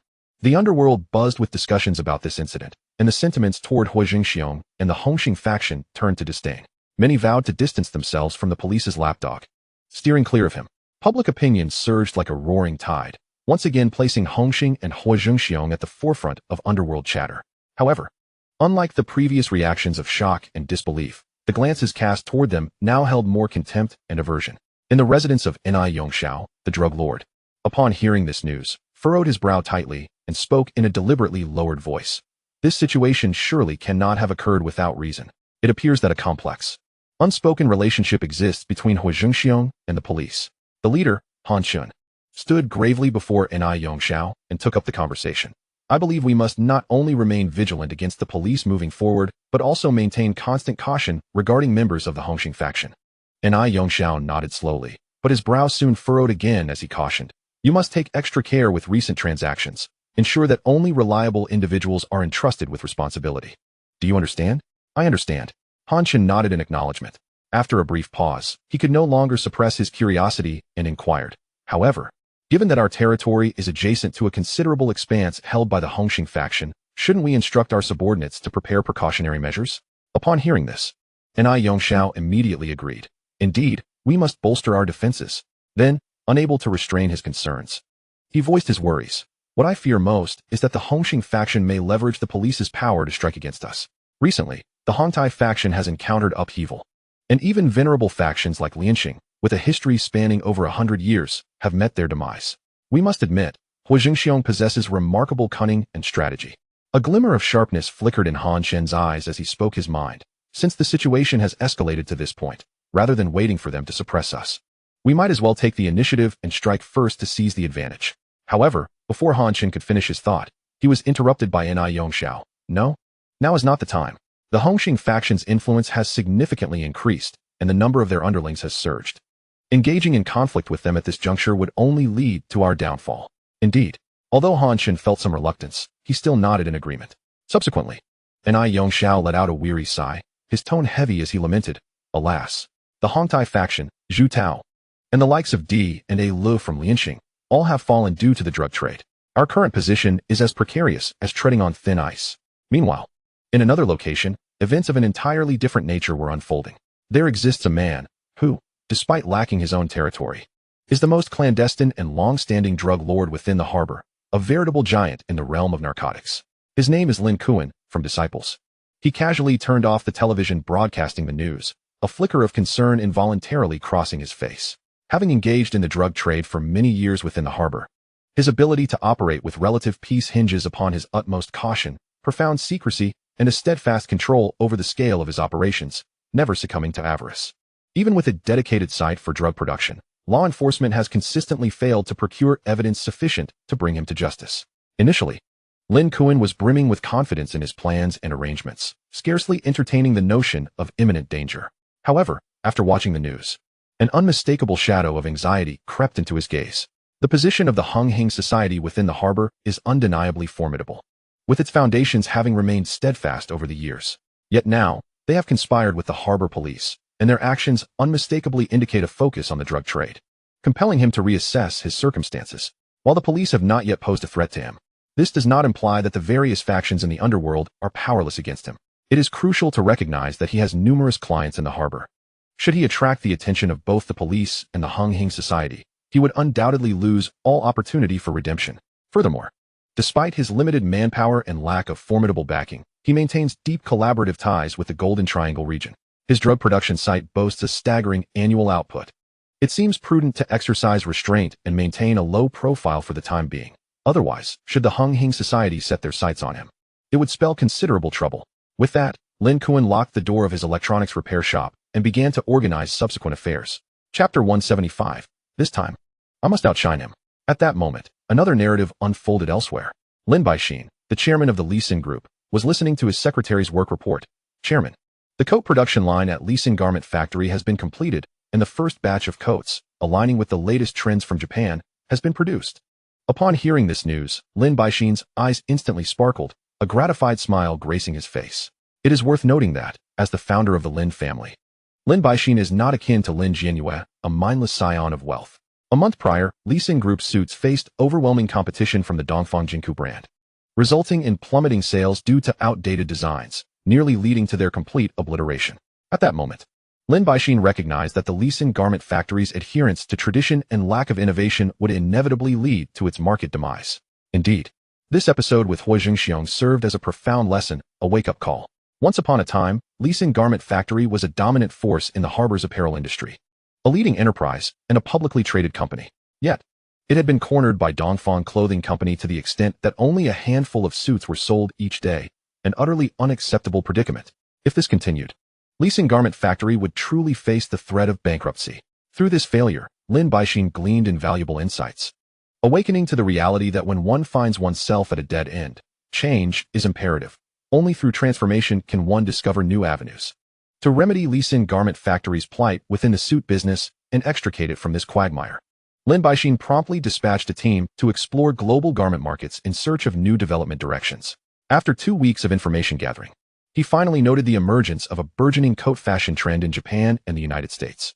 In these two nations, coats have become beloved staples among the populace. Moreover, upon reviewing images of these coats, he found the designs to be remarkably impressive. Thus, he decisively commanded the designers to emulate the styles of Japanese and American coats, crafting a new line of outerwear. Concurrently, the production line overhaul at Lee Sin Garment Factory commenced. While both suits and coats fall under the category of outerwear, they possess inherent differences, necessitating certain adjustments to the assembly line. After more than a week of modifications and optimizations, the production line overhaul at Lee Sin Garment Factory was finally completed. Now the long-anticipated new coats have officially entered the production phase. Lin Baixin exhaled a long-held breath, then turned to his secretary, meticulously instructing, "Next, we must ensure our advertisements saturate every corner of Hong Kong, whether through major media outlets, newspapers, television stations, or radio. They must know about our newly launched trench coats at Lee Sin Garment. This time, I must triumph over Huo Zhengxiong." The secretary instantly grasped Lin Baixin's intentions. A knowing smile exchanged between them, and promptly responded, "Understood." He then swiftly set about arranging the relevant advertising efforts. The following morning, Hong Kong's major newspapers and television stations extensively reported on the burgeoning coat trends from Japan and the United States, accompanied by numerous related photographs. The sole purpose of this endeavor was to wholeheartedly promote this fresh wave of fashion. Naturally, at the conclusion of these news reports, there was also a promotion for Lin Baixin's Li Xin garment. It must be said that Lin Baixin's investment in advertising was particularly worthwhile, with the promotional effects being markedly visible. On the day of the advertisement launch, a considerable number of Hong Kong citizens, having seen the ads, made a beeline to Li Xin garment to purchase coats. Moreover, the coats designed by Li Xin garment, inspired by American and Japanese styles, possessed an appealing aesthetic, leading to a gradual increase in sales. As the advertising campaign continued to unfold, by the second and third days, sales of the newly stocked coats in various department stores began to surge dramatically, and the number of gentlemen donning coats on the streets steadily increased. Unbeknownst to many, following the black suit phenomenon, trench coats appeared to ignite a new fashion craze in Hong Kong. At that moment, in the office of the chairman of the Eastern European Group, Huo Zhengxiong perused the newspaper, immediately catching sight of the headline on the front page. The titles were particularly striking. Li Xin fashion leads a new trend in Hong Kong. Li Xin garment overcomes development challenges. Daily sales reach 1,000 sets. Total sales approaching 10,000. Li Xin garment stock price soars by 10 due to new coat launch. Inspired by American and Japanese designs, yet infused with novelty. The trench coat style is adored by Hong Kong citizens. This time, Li Xin garment finally seizes its moment of success. Under such comprehensive and high-intensity promotional efforts, the sales of Li Xin garments trench coats gradually ascended, which was hardly surprising. However, after perusing several newspapers, Huo Zhengxiong couldn't help but chuckle, muttering to himself, "What a remarkable coincidence."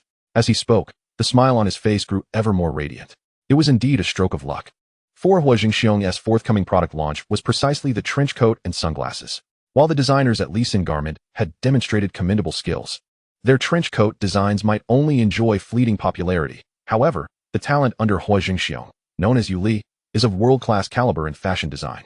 Coupled with Huo Zhengxiong's foresight, decades ahead of current trends, and his ability to offer professional styling advice, the competition was bound to intensify. In comparison, the trench coats from Li Xin garment seem utterly inconsequential when placed alongside those from Dongfang apparel. They appear somewhat outdated, embodying a style that is decidedly passé. To put it more bluntly, it was Lin Baixin who actively collided with Huo Zhengxiong's objective, rather than Huo Zhengxiong having intentionally set a trap for him. Clearly, this is Li Xin garment charting its own demise. One can easily envision the heavy blow to Li Xin garment sales figures once Dongfang apparel's trench coats hit the market. Huo Zhengxiong's elation stems from the effective advertising campaign Lin Baixin executed for the trench coats, which has successfully ignited a resurgence in trench coat fashion. It is akin to having a pillow handed to him just as he was about to drift into slumber. The timing could not be more perfect. At this moment, Huo Zhengxiong felt a wave of emotion wash over him, softly murmuring, "Lin Baixin is truly a remarkable person." Chapter 176. Chairman Huo's tactics are truly astute. Suddenly, his eyes widened in disbelief. A hint of incredulity flickered within them. After scrutinizing the paper for a while, a peculiar smile gradually crept across his face. Coincidentally, at that moment, Di Long and Leslie Chung, having just finished filming a scene, approached. They noticed the strange smile on Chow Yun-Fat's face and couldn't help but inquire, "Brother Fat, what has captured your attention so intently?" Chow Yun-Fat promptly snapped back to reality, donning a half-smile as he handed over the newspaper, saying, "You'll see for yourselves." Di Long took the newspaper and read the headline aloud. Li Xin apparel launches a new fashion trend in Hong Kong. Leslie Chung leaned in for a closer look, exclaiming in astonishment, "It's a coat." Chow Yun-Fat nodded. In truth, upon first glancing at the newspaper's content, he had involuntarily recalled the collaboration contract he signed with Huo Zhengxiong regarding trench coats and sunglasses. Yet, as he laid eyes on the trench coat's design in the article, he couldn't suppress a chuckle. From the most basic aesthetic perspective, the disparity between Li Xin garment's coat and that of Dongfang apparel's is staggering when compared side by side. The former appears to be styled for the elderly, while the latter is truly deserving of leading Hong Kong's fashion scene. After a while, Leslie Chung and Di Long finished reading the entire article. Di Long couldn't help but lament, alas, Li Xin garment is in for a rough patch. As actors from A Better Tomorrow, they were well aware of how well-tailored Dongfang apparel's trench coats were for their physiques. Moreover, the stylish sunglasses looked both elegant and trendy. And the combination of the trench coat with the sunglasses is undoubtedly leagues more fashionable than Li Xin garment's solitary trench coat. Leslie Chung scoffed, muttering under his breath, "I thought Li Xin garment might turn things around this time, but instead, they seem to be digging their own grave." "Indeed," Chow Yun-Fat replied with a grin. "It seems there is more excitement on the horizon. This Lin group is truly muddled. I recall Li Xin group has already faced Huo Zhengxiong's pressure twice before, haven't they?" Di Long inquired. Chow Yun-fat, always attuned to current affairs, shook his head. No, it's 3 times. Once against Lee Sin Garment, and twice against Lee Sin Real Estate. And each time, Chairman Huo profited handsomely. DeLong couldn't help but exclaim, Chairman Huo's methods are truly remarkable. I initially thought he might let Lee Sin Garment off the hook, as incessantly targeting the same company for profit is, after all, rather unseemly. Yet, who would have imagined that Lee Sin Garment would come knocking on his door voluntarily? Ha! Both Chow Yun-fat and Leslie Chung couldn't help but share a laugh at their misfortune. Meanwhile, in the office of Lee Sin Group's chairman, Lin Baixin casually set aside the newspaper in his hand and picked up the sales data report for the company's trench coats, meticulously reviewing it line by line. As his gaze traversed the figures, the smile at the corner of his mouth deepened, eventually blossoming into an almost uncontrollable grin. He never anticipated that Huo Zhengxiong's grand advertising campaign would yield such remarkable results. Unable to contain his excitement, he murmured to himself, in just a few days, our trench coats are poised to become the new fashion trend. Just look at the numbers on this report. Our visibility is increasing day by day, and sales are soaring daily. Chairman, you were absolutely right. A nearby secretary quickly chimed in, seizing the moment to add, this is all thanks to your keen insight and meticulous planning, which have given Lee Sin Garment the opportunity to rise again and reclaim its former glory. Ha ha ha. Lin Baixin erupted into a hearty laugh, clearly pleased with the secretary's flattering remarks, which resonated with him. The timing of those words was impeccable, and the delivery was just right. Soon, a confident demeanor graced Lin Baixin's face as he spoke with unwavering conviction. Since the advertisement has shown clear results, we need not maintain a cautious and conservative stance any longer. Logically speaking, Huo Zhengxiong should have already sensed the current situation. I do not wish to afford him the time to react and follow up, nor can we allow him the opportunity to replicate our product design. With that said, Lin Baixin did not hesitate for a moment, turning to the secretary to issue an order. Relay my command to immediately scale up the production of the trench coats. Ensure that all company production facilities are operating at full capacity. Having previously suffered significant losses, this time we must seize the opportunity to recoup our previous investments. The secretary's smile was as broad as Lin Baixin's, yet upon hearing Lin Baixin's command to fully mobilize the factory production lines, a vague image of Huo Zhengxiong suddenly flashed through his mind, causing him to involuntarily shiver. Evidently, he was unnerved by the tactics Huo Zhengxiong had previously employed. After a moment's hesitation, the secretary could no longer suppress his concern and cautiously spoke up. Chairman, should we perhaps wait a moment longer? We could first observe the market's reaction before making any decisions. His words were spoken out of genuine goodwill. Over the time he spent working with Lin Baixin, he has witnessed the company being outmaneuvered by Huo Zhengxiong on 3 occasions, nearly forcing Lee Sin Garment to the brink of collapse, with resources nearly exhausted. Therefore, he couldn't help but urge Lin Baixin to consider the matter more thoroughly. He was genuinely worried that unforeseen complications might arise. If a misstep occurred, Lee Sin Garment could find itself in an irretrievable predicament. By then, not only would recovering previous losses be impossible, but the company might suffer even greater losses, perhaps even facing complete closure, with no chance for revival. However, Lin Baixin, in high spirits at that moment, was entirely unyielding to the secretary's counsel. He frowned slightly, responding with a hint of irritation. What? Are you afraid of Huo Zhengxiong? The secretary quickly waved his hands, anxiously clarifying. No, Chairman, you misunderstand me. I merely believe that a more cautious approach, with careful consideration, will not lead us astray. Humph. Lin Baixin snorted lightly, still harboring dissatisfaction. The data on the report speaks for itself. Numbers do not lie. We have already endured too many losses during this period. I do not have the luxury of time to waste on indecision. I, Lin Baixin, have navigated the tumultuous waters of the garment industry in the harbor for many years. My insight into the market is undoubtedly infallible. There is nothing to fear, for I firmly believe that this time, our trenchcoat product will undoubtedly propel Lee Sin Garments back into the ranks of mainstream brands within the harbor's fashion market. As for Oriental apparel, Chapter 177. Judging by the current situation, it seems you have new moves in the works, do you not? At this juncture, Lin Baixin's tone was laced with arrogance and defiance. I intend to make that person named Huo aware that their current glory is merely ephemeral, and it won't be long before it fades. The secretary, momentarily at a loss for words, could only remain silent, responding with a vague sound. Since Lin Baixin had expressed himself so clearly, there was no need for further elaboration. Thus, he feigned an air of confidence and nodded, replying, very well. I shall proceed to arrange for the expansion of production immediately. Hurry and take care of it, Lin Baixin urged. Time flew by, and before long, half a month had passed. Meanwhile, the director known as the Quick Gun Wang Jing, having not disappointed Huo Zhengxiong's trust, completed the filming of the movie A Better Tomorrow within just 1 month. On this day, Wang Jing arrived at the office of Huo Zhengxiong at Oriental Group, bearing the finalized cut of A Better Tomorrow. Upon seeing Huo Zhengxiong, he immediately displayed his characteristic ingratiating smile and promptly stated, "Boss, the film has been fully produced. Here is the final version." A flicker of joy crossed Huo Zhengxiong's face as he gestured for Wang Jing to play the film. Wang Jing, adept at reading the room, immediately set to work, playing the edited final cut. As the film commenced, the screen first displayed the distinctive characters of Huo's films as the exclusive insignia.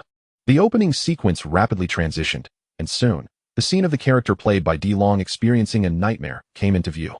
Before long, the bold title of Better Tomorrow appeared prominently in the center of the screen. In the next shot, the dashing Xiao Ma Go, clad in a stylish overcoat and donning fashionable sunglasses, was seen with a cigarette in his mouth, a visage that was an exact replica of Huo Zhengxiong's memories, down to the finest detail. Throughout the entire scene, the trench coat and sunglasses worn by Xiao Ma Gu accentuated his powerful aura spectacularly, exceeding all expectations. After more than an hour, Huo Zhengxiong completed watching the entire film, his expression reflecting satisfaction as he gently applauded. A clear affirmation of Wang Jing's efforts as a quick gun. Very good. Huo Zhengxiong nodded in approval before issuing the command that arrangements for the film's release could proceed. Excellent. Wang Jing's face immediately blossomed with a joyful smile, clearly delighted. Just as Wang Jing was about to rise and leave, Huo Zhengxiong instructed, "Have Fang Zhanbo come to my office." "All right." Wang Jing acknowledged, his footsteps gradually fading away, restoring tranquility to the office. A quarter of an hour later, Fang Zhanbo punctually appeared in Huo Zhengxiong's office. He respectfully inquired, "Boss, did you summon me for a task?" Huo Zhengxiong, wearing a gentle smile, nodded slightly. At present, the company's investment in the film had reached completion, and the quality of the final cut far surpassed expectations, which greatly pleased Huo Zhengxiong. With the film set to be officially released soon, he intended to leverage this momentum to address the proactive approach taken by Lee Sin Garments. The actions of the other parties seemed akin to throwing themselves into a trap. Failing to respond appropriately would undermine all the preparations he had made regarding this matter. As for the specific methods to deal with Lee Sin Garments, Huo Zhengxiong planned to employ the same tactics he had used previously. To execute this plan, Fang Zhanbo was undoubtedly an indispensable key figure. Huo Zhengxiong's core strategy was clear. Once again, he would short sell the stock, initially suppressing the stock price of Lee Sin Garments while simultaneously undermining market confidence in the company. However, unlike past instances, one notable difference remained. Lee Sin Garments had significantly declined in strength, no longer possessing its former glory. In contrast, Oriental Apparel under Huo Zhengxiong was currently at an unprecedented peak of power. Especially with the support of the film A Better Tomorrow, Oriental Apparel was further empowered. For this reason, Huo Zhengxiong was filled with confidence regarding the plan to short-sell Lee Sin Garments. He even felt he could drive Lee Sin Garments to a point of no return. What excited him further was the prospect of acquiring Lee Sin Garments at an extraordinarily low price once it found itself in dire straits. One cannot deny that Huo Zhengxiong's ambition was indeed substantial, but fortunately, he possessed the formidable strength necessary to manifest this ambition. Subsequently, Huo Zhengxiong succinctly outlined his plan to Fang Zhanbo. Fang Zhanbo instantly grasped his boss's intentions, solemnly assuring, "Rest assured, boss, I will not let you down." Huo Zhengxiong nodded slightly. Upon receiving his instructions, Fang Zhanbo immediately rose and turned to prepare for all matters related to the plan. Meanwhile, Huo Zhengxiong remained in the office. Lost in contemplation, he murmured to himself, "To ensure this plan proceeds smoothly without any unforeseen circumstances, it seems I must prepare a contingency plan." That evening, a luxurious yacht docked by the seaside. The vice president of HSBC Securities, having received Huo Zhengxiong's prestigious invitation, was currently seated on the deck of the yacht, savoring exquisite cuisine while reflecting. To feast on seafood prepared by the Peninsula Hotel chef right here at sea is indeed a rare treat. He sighed contentedly, turning to Huo Zhengxiong with a smile. "I must truly thank you, Mr. Huo, for your generous hospitality. Such lavish and comfortable moments are ones I seldom have the chance to enjoy." After a brief pause, he added, "Fish caught by my own hand tastes far superior to what one buys outside." Huo Zhengxiong offered a faint smile, refraining from immediate response, instead signaling to Zhao Yi standing beside him. Zhao Yi promptly understood Huo Zhengxiong's intent and soon departed the deck with the chef he had hired from the Peninsula Hotel at a high price. Before long, the vice president of HSBC Securities, unable to contain his curiosity, ventured to probe, "In your previous dealings, Mr. Huo, you have certainly profited immensely. Judging by today's affair, it seems you have new plans in motion, do you not?" The vice president was no fool. He was acutely aware that Huo Zhengxiong was hosting him with such grandeur for a specific purpose. Thus, when he sensed the conversation was ripe, he swiftly steered the topic toward the crux of the matter. However, upon hearing this, Huo Zhengxiong maintained his composure, showing no signs of urgency. Merely responding calmly, "We shall discuss that matter shortly. But before we delve into business, I wish to clarify something." Chapter 178. Please spare my wife and children. They are innocent. What does Mr. Huo wish to know? The vice president of HSBC Securities inquired, his face alight with curiosity. Huo Zhengxiong's expression bore a significant smile as he slowly articulated, "I wish to know who leaked the information when I planned to short-sell Lee-Sin garments the previous 2 times. As soon as the words left his lips, the previously animated vice president of HSBC Securities, who had been relishing the culinary delights with an expression of sheer pleasure, suddenly froze, his demeanor shifting dramatically. In the next moment, a bead of cold sweat trickled down from his forehead, slowly cascading down his cheek. His mind involuntarily conjured numerous rumors surrounding Huo Zhengxiong, and as he surveyed the desolate expanse of the sea around him, it appeared calm on the surface. Yet the depths seemed to harbor a power capable of unleashing tumultuous waves. Was there a more fitting place for a sinister act than here? Despite Huo Zhengxiong maintaining a serene smile and unwavering gaze upon him, this only intensified the vice president's panic. At this juncture, in this location, Huo Zhengxiong's sudden mention of the matter left no room for doubt. He had undoubtedly uncovered all the truths. At this point, feigning ignorance was clearly not a prudent course of action. The vice president of HSBC Securities swallowed hard, his voice turning hoarse and dry. At first, I truly said nothing. But later Lin Baixin pressured the higher-ups at the port, and I found myself with no choice but to. Huo Zhengxiong abruptly interrupted him, still smiling. Yet his tone bore an undeniable edge. "So you betrayed me, did you?" At this critical juncture, the vice president found himself at a loss for words. Unable to formulate an adequate explanation, the mere thought of Huo Zhengxiong's formidable background and his current close ties with the police rendered him restless.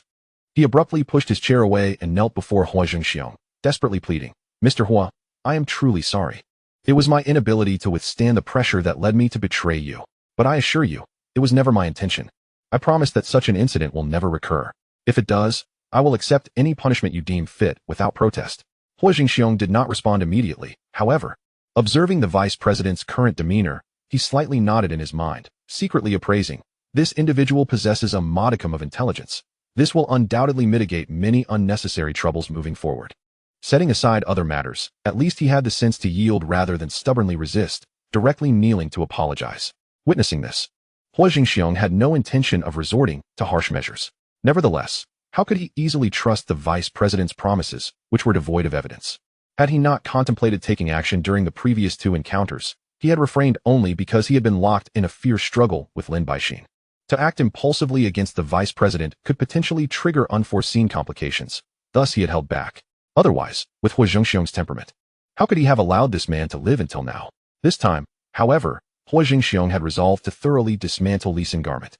Leaving no opportunity for Lin Baixin to exploit, he then directly revealed the vice president's prior disclosures to Lin Baixin on 2 occasions. In truth, he had known of this matter for quite some time. He had merely been suppressing his anger. "You certainly have some nerve."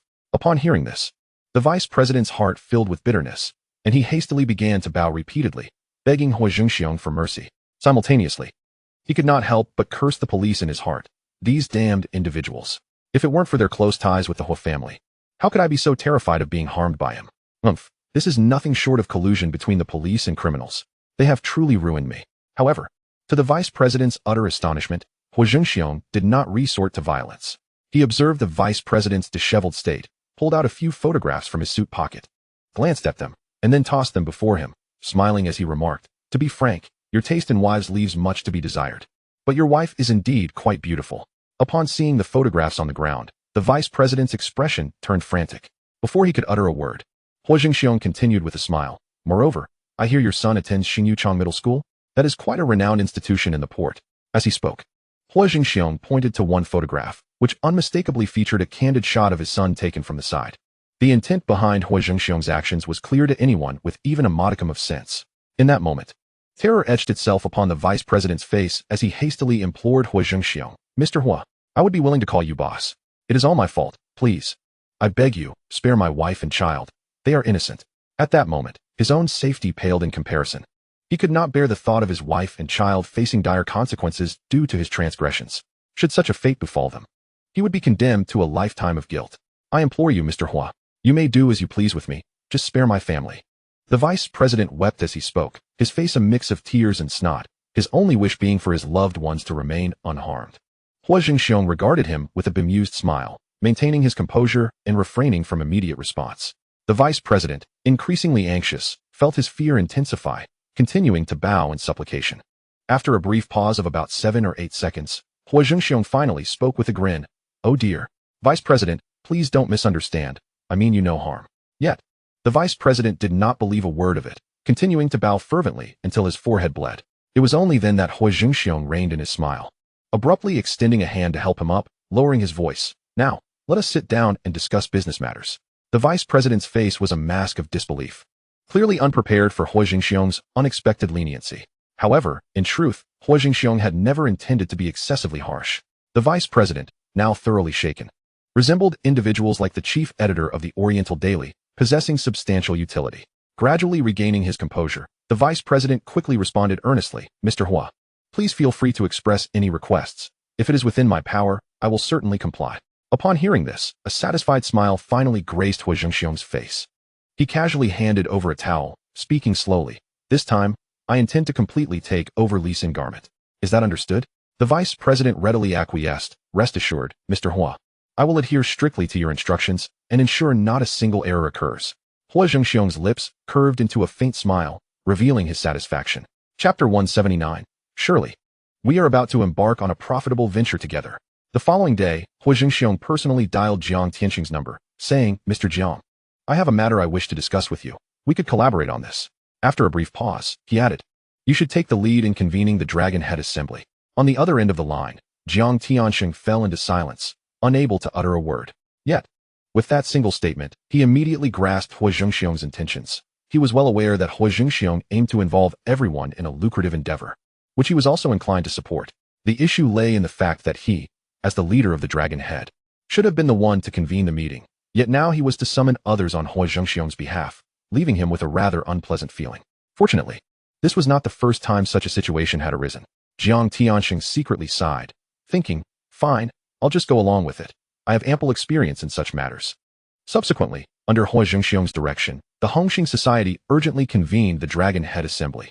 The situation at the venue remained largely unchanged from before. By the time Huo Zhengxiong arrived at the gathering, all the leaders had already congregated there, their faces alight with excitement as they gazed at him entering through the door. "Brother Xiong has arrived.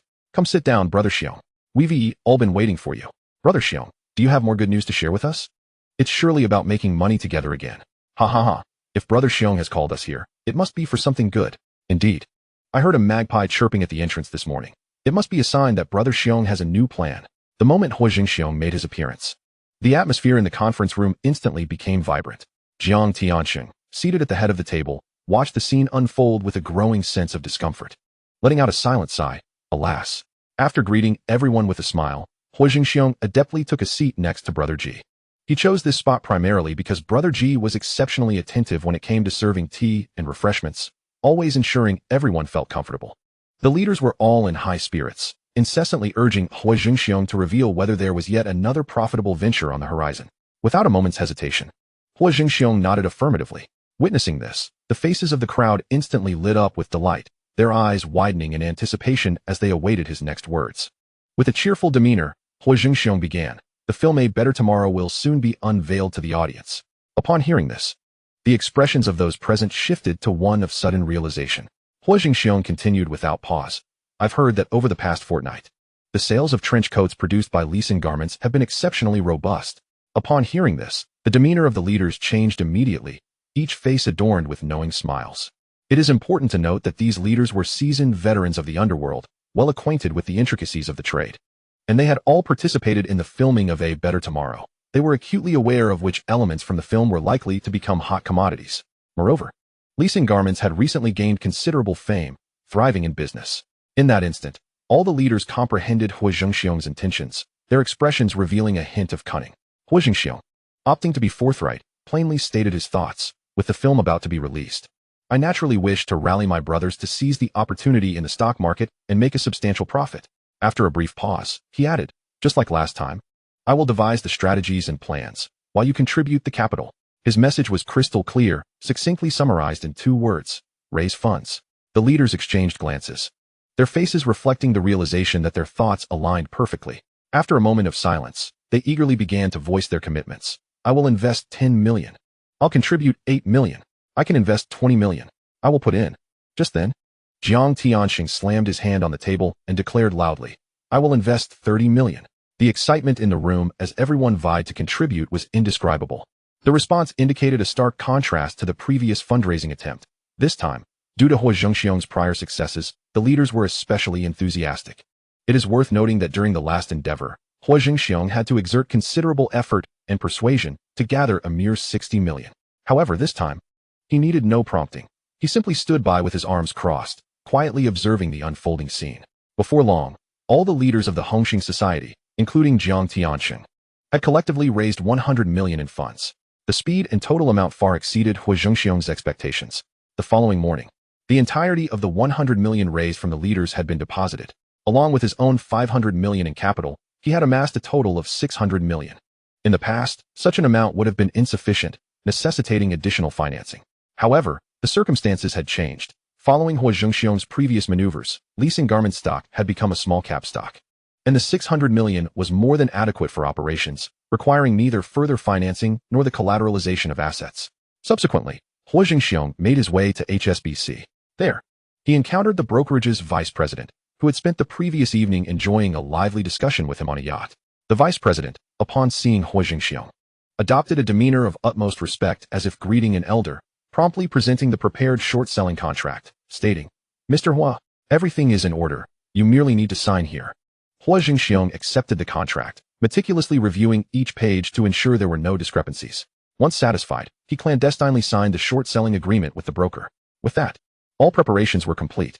What remained was to initiate the promotional campaign for the release of A Better Tomorrow. As a new day dawned, the promotional efforts for A Better Tomorrow officially commenced, launching a large-scale marketing campaign. In the morning news program, the host, beaming with a smile, announced, We bring good news to our audience in the port city. The new production by the Eastern Film Company has been completed and will soon be unveiled. This film marks the fourth release from the Huo Film Studio. Will its content and quality measure up to the previous three? The host then invited the audience to watch the trailer for A Better Tomorrow. As soon as the words were spoken, the television screen transitioned, and the trailer for Huo Film's new movie A Better Tomorrow began to play. Chapter 180. Congratulations to Chenggu on successfully acquiring half of the group's power. The trailer opened with the figure of Brother Ma appearing on screen, clad in a new trench coat and stylish sunglasses, standing confidently in the wind. A sight both suave and striking, unforgettable to behold. The scene then shifted to Brother Ma taking Tan Sheng to the Bay Island for a business discussion, only to be ambushed unexpectedly. In a moment of crisis, Song Zihao urged his subordinate Tan Sheng to flee the scene. Quick flashes of prison scenes followed. Soon after, Brother Ma arrived at the Bay Island, intent on avenging Song Zihao, as intense gunfight visuals unfolded, vividly showcasing the essence of A Better Tomorrow. The scene transitioned again, revealing Song Zihao returning to the port after his release, only to find everything had changed. Brother Ma was now reduced to washing cars on the roadside for a living. His father had passed away, and his younger brother had severed ties with him. Further along, the trailer depicted Brother Ma once again washing cars for Tan Sheng. At this point, Brother Ma had lost his former grandeur, his disheveled appearance a stark contrast to the dashing image from the trailer's beginning. Shortly thereafter, the shadow of a counterfeiting syndicate emerged in the audience's view. Brother Ma faced humiliation and bullying, while Song Zihao found himself threatened, and the stubborn Song Zijia inadvertently fell into peril. Thus commenced the climactic showdown. Regrettably, the trailer concluded at this juncture, though it lasted only a brief 2 minutes. It had already unveiled a wealth of narrative elements, illustrating the despicable nature of Tan Sheng while highlighting the gallant spirits of Brother Ma and Song Zihao. Undoubtedly, the most eye-catching aspects of the trailer were the uniquely designed trench coat and the striking sunglasses. In an instant, countless viewers engrossed in their television screens were profoundly captivated by this trailer. At this juncture, major local newspapers in Hong Kong sprang into action, wholeheartedly dedicating themselves to the promotional efforts for the film A Better Tomorrow. Various promotional activities unfolded in succession, with excitement continuing to rise. The fourth installment of the Huo's film series is set to make a grand entrance, eagerly awaited by the masses. The narrative revolves around a counterfeiting crime syndicate, with thrilling plot twists soon to be revealed, and the classic ensemble of sunglasses paired with trench coats is particularly eye-catching. Brother Ma passionately embodies the love, hatred, and vengeance inherent in the chivalrous world, forging heartfelt connections that resonate deeply with the audience. Exuding the essence of a hero, Brother Ma embarks on a solitary quest for vengeance, igniting the audience's fervor with exhilarating scenes. This film continues the unique style of Ho cinema, maintaining its classic allure that continues to captivate viewers. With a stylish trench coat complemented by distinctive sunglasses, this film is poised to challenge for the new box office champion. These innovative and striking headlines are working tirelessly to broaden the promotional reach of Huo Zhengxiong's new film A Better Tomorrow, enhancing its impact. Merely by the end of the morning, the trailer and captivating snippets of A Better Tomorrow had become the talk of the town among the citizens of Hong Kong. One might wonder, will the police draw inspiration from the plot of this film to solve real-life cases? I believe the likelihood is quite substantial. It is evident that Huo Zhengxiong shares an unusual rapport with the police. What could possibly be beyond reach? Wow, Brother Ma looks incredibly handsome in that trench coat. Indeed, it appears far more appealing than the trench coat I recently purchased from Lee Sin Garments. I truly regret buying mine too early. Just from this snippet, it seems thrilling. I must prepare to purchase movie tickets in advance. Films produced by Ho's company have a reputation for quality assurance. Amidst the fervent discussions among the citizens of Hong Kong, the excitement for A Better Tomorrow is surging at an astonishing pace. Meanwhile, at another location in the city, outside a building, Tansheng emerged with an air of confidence, swaggering out with a group of subordinates, arrogantly addressing them. That old fool truly lacks insight. Does he not realize that I, Tansheng, am now the true core of the group? Haha, Brother Cheng speaks the truth. Fortunately, that old man ultimately recognized the situation and acted accordingly. Congratulations, Brother Cheng, on successfully acquiring half of the group's power. From now on, within the group, it will be you who makes the calls, and no one dares to oppose. Just moments ago, Tansheng had successfully secured half of the control of the counterfeiting syndicate from Mr. Yao. Speaking of Mr. Yao, with age, his cognitive faculties have gradually dulled, and his thinking has become sluggish. In contrast, Tansheng has experienced a smooth ascent in his career over the past few years, effortlessly rising through his own machinations, unwittingly amassing a substantial following, thus forming his own faction. Eventually, Tansheng even turned the tables, coercing Mr. Yao into relinquishing greater power to him. Naturally, Mr. Yao was reluctant, but at this point, Tansheng's influence had grown so formidable that the situation had become unassailable. Mr. Yao found himself powerless to curtail him. Moreover, given that Mr. Yao had reached retirement age, he had no other recourse but to begrudgingly entrust more power to Tansheng. In his heart, Tansheng secretly reveled in the fact that it was he who had orchestrated the downfall of Song Zihao, thus securing his own opportunity to rise above the fray. He could not help but ponder. Had it not been for that old fool's concern over Song Zihao's burgeoning influence threatening his power, prompting me to secretly scheme against him, I would not have attained my current success. Thankfully, I have endured humiliation and exercised restraint over the years, ultimately compelling that old man to relinquish power. From this moment forward, the counterfeiting syndicate shall be under my control. One cannot overlook the fact that, accompanied by a dozen subordinates, Tansheng exuded an air of arrogance, reveling in camaraderie and laughter, exuding an unmistakable aura of hubris from every angle. The white trench coat he donned from Lee Sin Group further accentuated his inherently brooding demeanor. Soon after, as they approached the roadside, Tansheng caught sight of Brother Ma and smirked disdainfully, saying, "Today, I'm in a good mood. Make sure to polish the car even more. I'll reward you with a few hundred extra bucks." As soon as the words left his lips, his subordinates erupted in raucous laughter, their mirth piercingly harsh. Tansheng's followers, doubling over with laughter, exaggerated their gestures, indulging in sycophantic flattery. One subordinate, eager to curry favor with Tansheng, called out, "Did you hear that, cripple? Hurry up and thank Brother Cheng for his generosity. Indeed, if it weren't for Brother Cheng's kindness, someone as worthless as you would have starved on the streets long ago. That's right, you're nothing but a cripple. Even if you resorted to thievery, you wouldn't stand a chance against others. If caught, you'd end up losing your other leg too. In my view, it's fortunate that Brother Cheng is compassionate enough to keep someone as useless as you around. Yes, if it were me, I wouldn't be so lenient. I might have already tossed you out of the company." Chapter 181. If no one is stronger, you must learn to endure. In that moment, Brother Ma's expression shifted slightly. Faced with the derision and taunts of the crowd, along with Tansheng's brazen arrogance, he clenched his fists tightly, the veins in his arms standing out. His demeanor suggested that he might retaliate at any moment. Tansheng, keenly perceptive, noticed Brother Ma's change. He let out a cold laugh, lightly patting Brother Ma's face, and whispered, "Do you know what I just accomplished at the company?" Brother Ma's countenance darkened, remaining silent. Typically, he endured teasing, but today, Tansheng's actions had crossed a line, surpassing his threshold of tolerance. Though Brother Ma struggled physically, his temper remained fierce, easily igniting. The thought of giving Tansheng a sound thrashing surged within him, like vines consuming his entire chest. Yet, in the silence of his clenched fists, Tansheng suddenly wore a smug smile, his disdainful gaze fixed on Brother Ma, taunting, Being dissatisfied is futile. After all, I am currently stronger than you. Let me impart a lesson. If no one is mightier, you must learn to endure. Enduring for a moment allows you to avoid trouble and bring matters to a close. Brother Ma's expression instantly darkened, his demeanor so grim it could wring water from stone. Tan Sheng's subordinates were already poised for action, should Brother Ma dare to retaliate.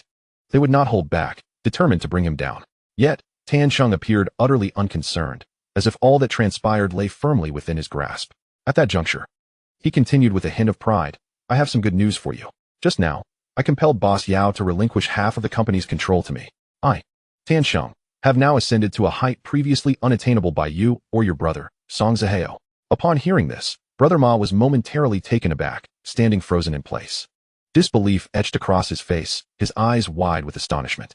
Brother Ma's expression of shock and incredulity thoroughly satisfied Tan Sheng's vanity, further amplifying his sense of triumph.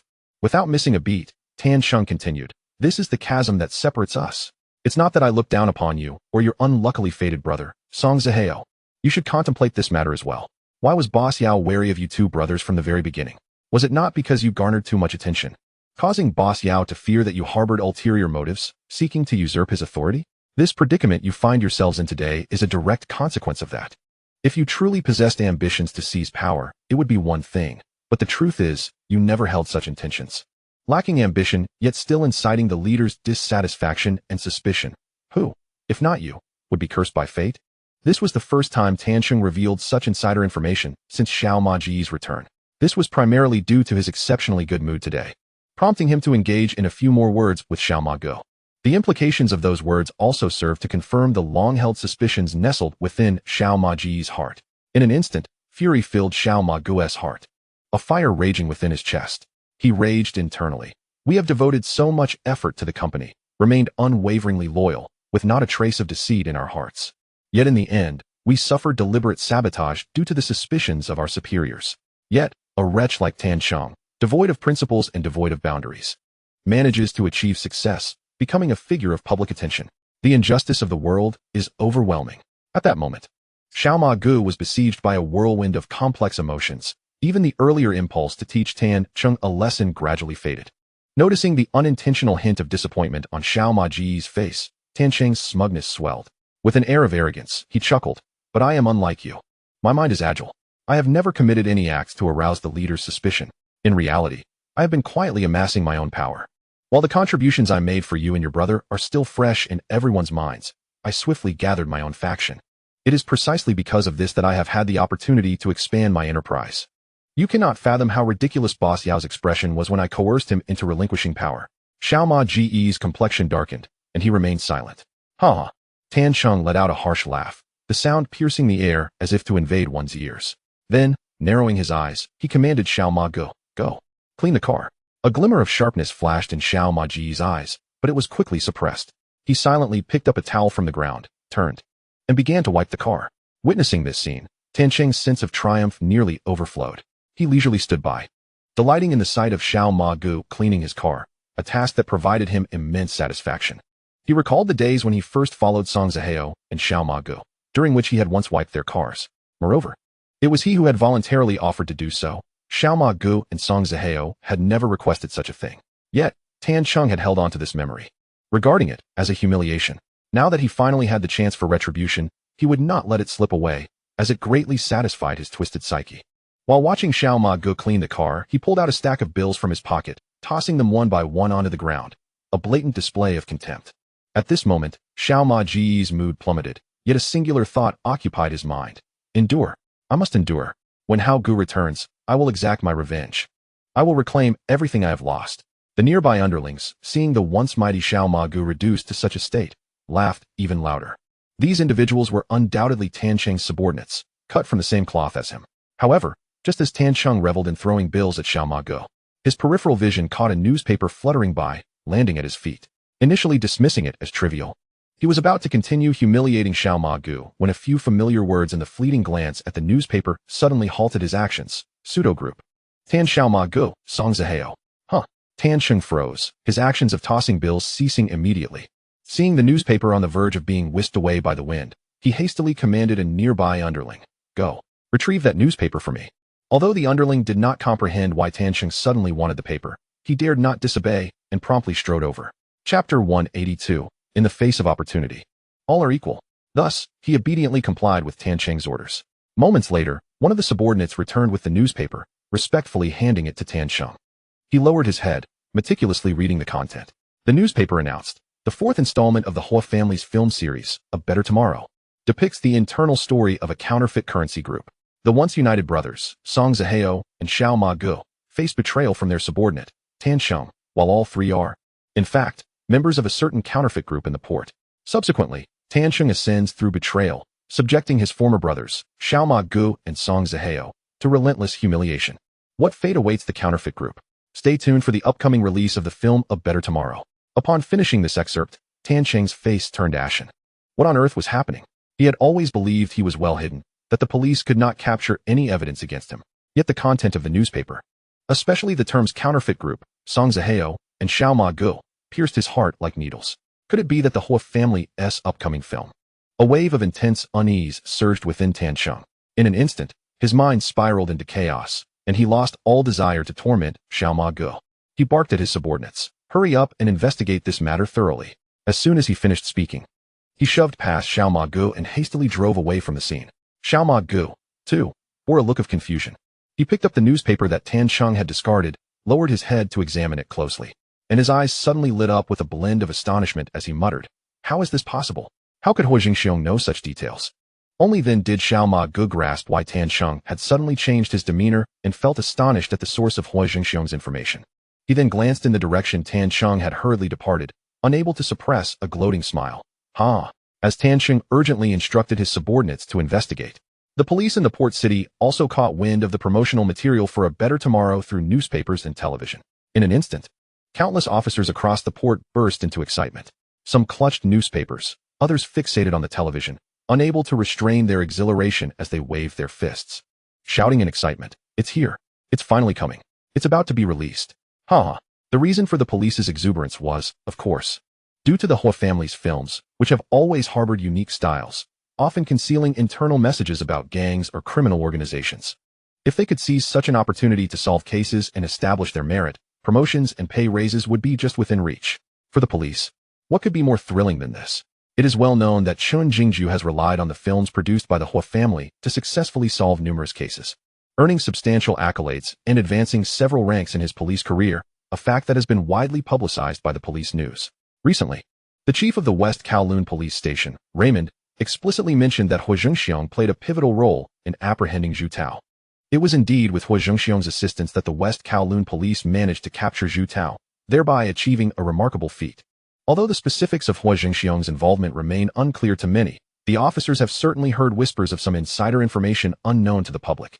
For instance, on the day of Zhu Tao's arrest, they also caught a mole that Zhu Tao had planted within the police station.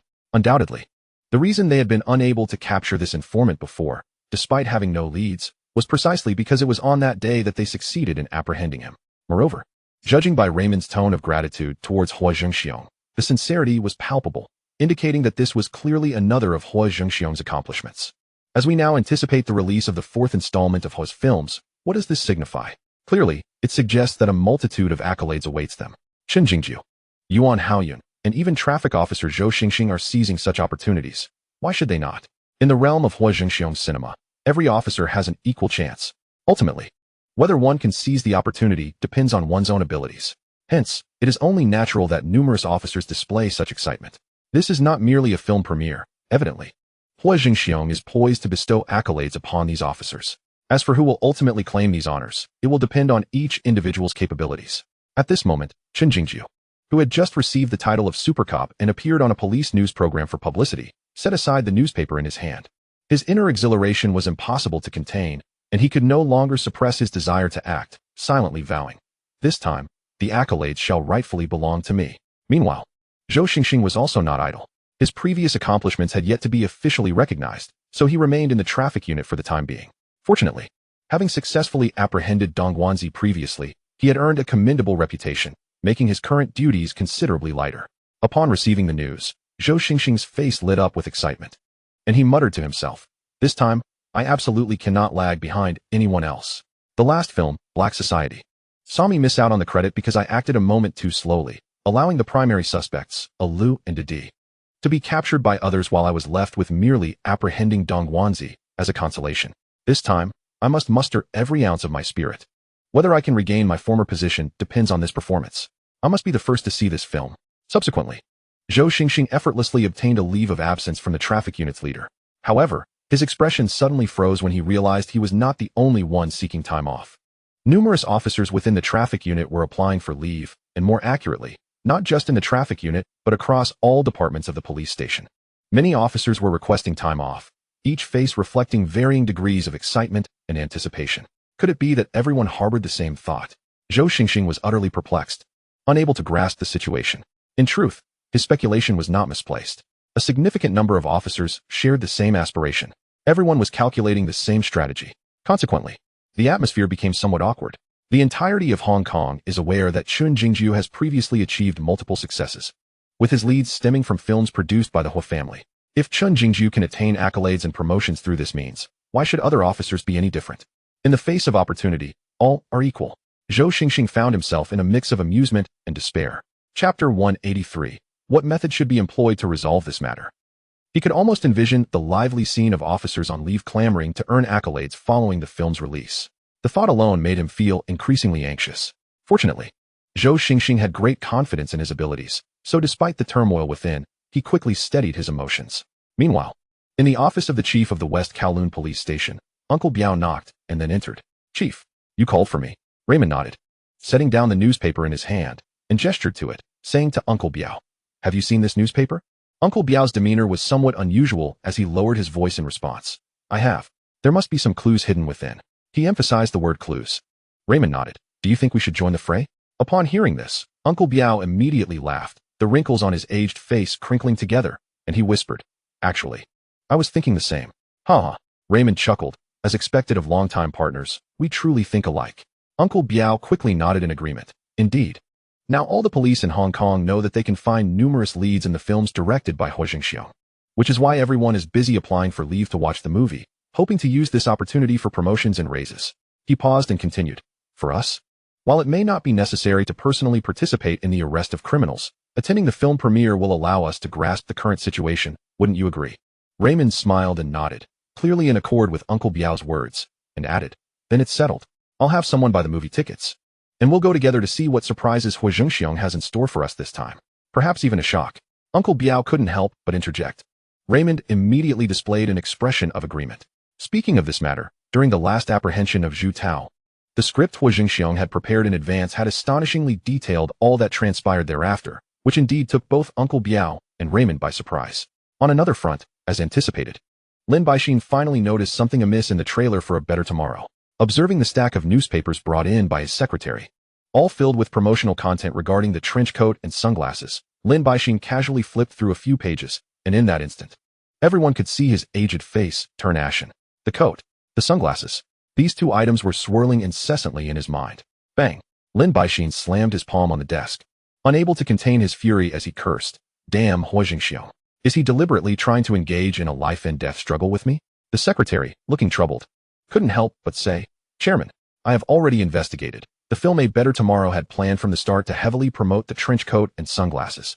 Thus, Lin Baixin, seething with rage, pointed at his own nose and shouted at the secretary. "So you mean to say this isn't Huo Zhengxiong deliberately targeting me, but rather I, Lin Baixin, am the one seeking death, willingly walking into his line of fire?" In reality, that was precisely the case. The secretary silently grumbled to himself. "I did advise you to wait a bit longer, but you insisted there was no problem." Of course, while thinking this, he could never utter it aloud. The secretary quickly shook his head and hastily replied, "Chairman, the current situation is no longer of importance. Now that we find ourselves in direct competition with the products of Eastern apparel, we must dedicate ourselves wholeheartedly to this endeavor. Over the past fortnight, we have produced a considerable number of coats. If we were to lose to Huo Zhengxiong, this batch would be rendered utterly worthless." Humph. Lin Baixin let out a discontented snort. In truth, he too is anxious that the coats already produced might become a financial burden. With his discerning eye and extensive experience, he fears that this time, leasing garments might suffer a severe setback. Should we again fall short against Eastern apparel in the trench coat market, it is likely that leasing garments will find no foothold left in Hong Kong. It must be said, the current situation indeed poses a significant challenge for leasing garments. Although Lin Baixin has always believed that the new trench coat line launched by Lee Sin Group is quite stylish, when compared directly to the current offerings from Eastern Apparel, the disparity becomes glaringly apparent. Lin Baixin himself cannot help but concede that Huo Zhengxiong's new trench coat is indeed more aesthetically pleasing than his own. Noticing that Lin Baixin's expression had softened somewhat, his secretary could not resist inquiring, "Chairman, what should we do next?" At that moment, Lin Baixin felt his frustration reaching a boiling point. What a stroke of misfortune. With so many types of garments available for sale, how is it that we have clashed with Eastern Apparel's products? As Lin Baixin wrestled with his mounting irritation, the secretary's incessant questioning ignited his anger. "Damn it. All you do is ask me what to do. Are you a fool? Can't you think of a solution on your own?" The secretary's face paled further, and he cautiously replied, "I lack the capability for that. Get out," Lin Baixin bellowed. The secretary, terrified, hastily fled the office. Within the room, a long, heavy sigh escaped Lin Baixin, laden with an inescapable sense of helplessness. Alas, how can this predicament be resolved? According to Huo Zhengxiong's arrangement, over the next 3 days, advertisements for a better tomorrow will saturate every corner of the port, regardless of which newspaper is published. They are all vigorously promoting and sensationalizing the new film released by the Huo Group. A must-see film of a lifetime. A masterpiece crafted by the Huo Group. A better tomorrow. An embodiment of masculinity. What fate awaits the counterfeit group? These enticing headlines successfully piqued the interest of an ever-growing number of port citizens. Surely, in a few days, this attention will translate into tangible box office receipts. Overall, after 3 consecutive days of intensive promotion, the results are strikingly evident. Even though the film has yet to premiere officially, it has already achieved widespread recognition. The menu at the Peninsula Hotel caters perfectly to Huo Zhengxiong's tastes. As a rising figure in the port's business and community sectors, he frequents this establishment, relishing the surrounding scenery. Having satisfied his hunger and thirst, Huo Zhengxiong, accompanied by Su Jingyang, prepared to return to the company to attend to daily affairs. However, just as they stepped out of the Peninsula Hotel, a familiar figure approached them. Chapter 184. Aren't you going to hurry and escape? Are you waiting for the police to come and arrest you? The individual exuded an imposing aura, flanked by 3 vehicles and a dozen subordinates, all wearing expressions of arrogance and defiance. Other patrons passing by cast curious glances at the scene, none daring to provoke such a formidable presence. In the port, situations have always unfolded this way. Although there are many wealthy individuals here, they typically avoid provoking those who appear intimidating. For these affluent individuals, mingling with political figures is far more preferable, as long as they can meet the other party's demands. Many issues can be resolved smoothly. However, members of the underworld operate differently. They rarely adhere to conventional norms. At this moment, the individual confronting Huo Zhengxiong is none other than Tan Sheng, the protagonist of A Better Tomorrow. Tan Sheng's sinister and cunning demeanor, paired with his sharp tongue, is hard for Huo Zhengxiong to ignore, even if he wished to do so. Although Tan Sheng commanded a significant presence, appearing quite fearsome, other patrons willingly made way for him, refraining from engaging in disputes. Yet this courtesy was reserved for everyone else. Unfortunately, Huo Zhengxiong has never been one to yield ground to others. Tan Sheng did not expect to encounter someone even more audacious than himself. Seeing his entourage of subordinates behind him, he was taken aback that someone refused to yield, essentially courting disaster. He scrutinized Huo Zhengxiong closely, his countenance darkening instantly as he recognized his opponent. In fact, when Tan Sheng first saw the advertisements for A Better Tomorrow, he dismissed them outright. He immediately set out to gather information and leads about Huo Zhengxiong, so it was no surprise that he could recognize him at a glance. While he had heard of Huo Zhengxiong's ruthless reputation, upon further reflection, Tan Sheng believed these were merely deliberate embellishments crafted by Huo Zhengxiong himself. If it were someone more timid, they would have likely packed their bags and fled upon seeing the film's promotion. Yet Tan Sheng was not so easily swayed. He did not believe that Huo Zhengxiong could truly bring about his downfall through a mere film. Ultimately, it was Tan Sheng's reluctance to relinquish the power and status he had recently acquired. If he were to flee at the mention of the counterfeit group in the film's promotion, all the hard-won control over half the group he had secured from Mr. Yao, along with his current status and wealth, would be rendered futile. Moreover, their operations have always been shrouded in secrecy. Therefore, no matter how one viewed it, Tan Sheng had no intention of fleeing. He even dared to stroll into the Peninsula Hotel for a meal with an air of confidence. As Huo Zhengxiong and Tan Sheng closed the distance to within a meter of each other, both halted simultaneously. Huo Zhengxiong's expression remained unchanged, adorned with a subtle smile, exuding the demeanor of a refined gentleman, appearing entirely non-threatening. Accompanied solely by Su Jingyang, he displayed an audacious disregard, seemingly unperturbed by Tan Sheng's presence. Observing this scene, many patrons perceived Huo Zhengxiong as even more formidable and impressive. Their gazes locked, Huo Zhengxiong's eyes twinkled with a hint of amusement, while Tan Cheng glared back, his gaze brimming with arrogance and defiance. Neither party showed any inclination to yield ground. Huo Zhengxiong chuckled lightly, unhurriedly remarking, "What's this? Aren't you going to hurry and escape?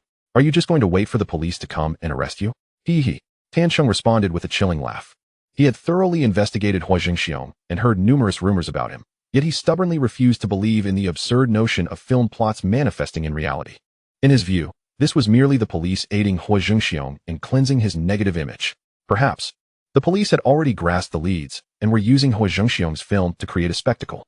Thus, Tan Cheng coldly retorted, "I don't believe in any nonsensical idea of movie plots turning into reality. If you have the ability, let the police find evidence to arrest me." In the port, individuals like Tan Cheng, who are unafraid of danger, are quite common. After all, they are all entrenched in this lifestyle. It is unrealistic to abandon their current pursuits and flee at the first hint of potential peril. Huo Zhengxiong could not help but shake his head, softly saying, "I hope you can maintain that bravado. Then just wait and see." Tan Cheng replied with unwavering conviction. Strangely, Huo Zhengxiong felt a flicker of admiration for Tan Cheng. What foolish stubbornness. Truly a simpleton. Upon hearing the insults from Huo Zhengxiong, Tan Cheng's countenance immediately darkened, turning a shade of iron. Huo Zhengxiong, having lost interest in continuing the conversation, raised an eyebrow and remarked, "Haven't you heard the old saying? A good dog does not block the way." Tan Cheng's expression instantly soured, and his subordinates behind him displayed unfriendly expressions, moving in closer.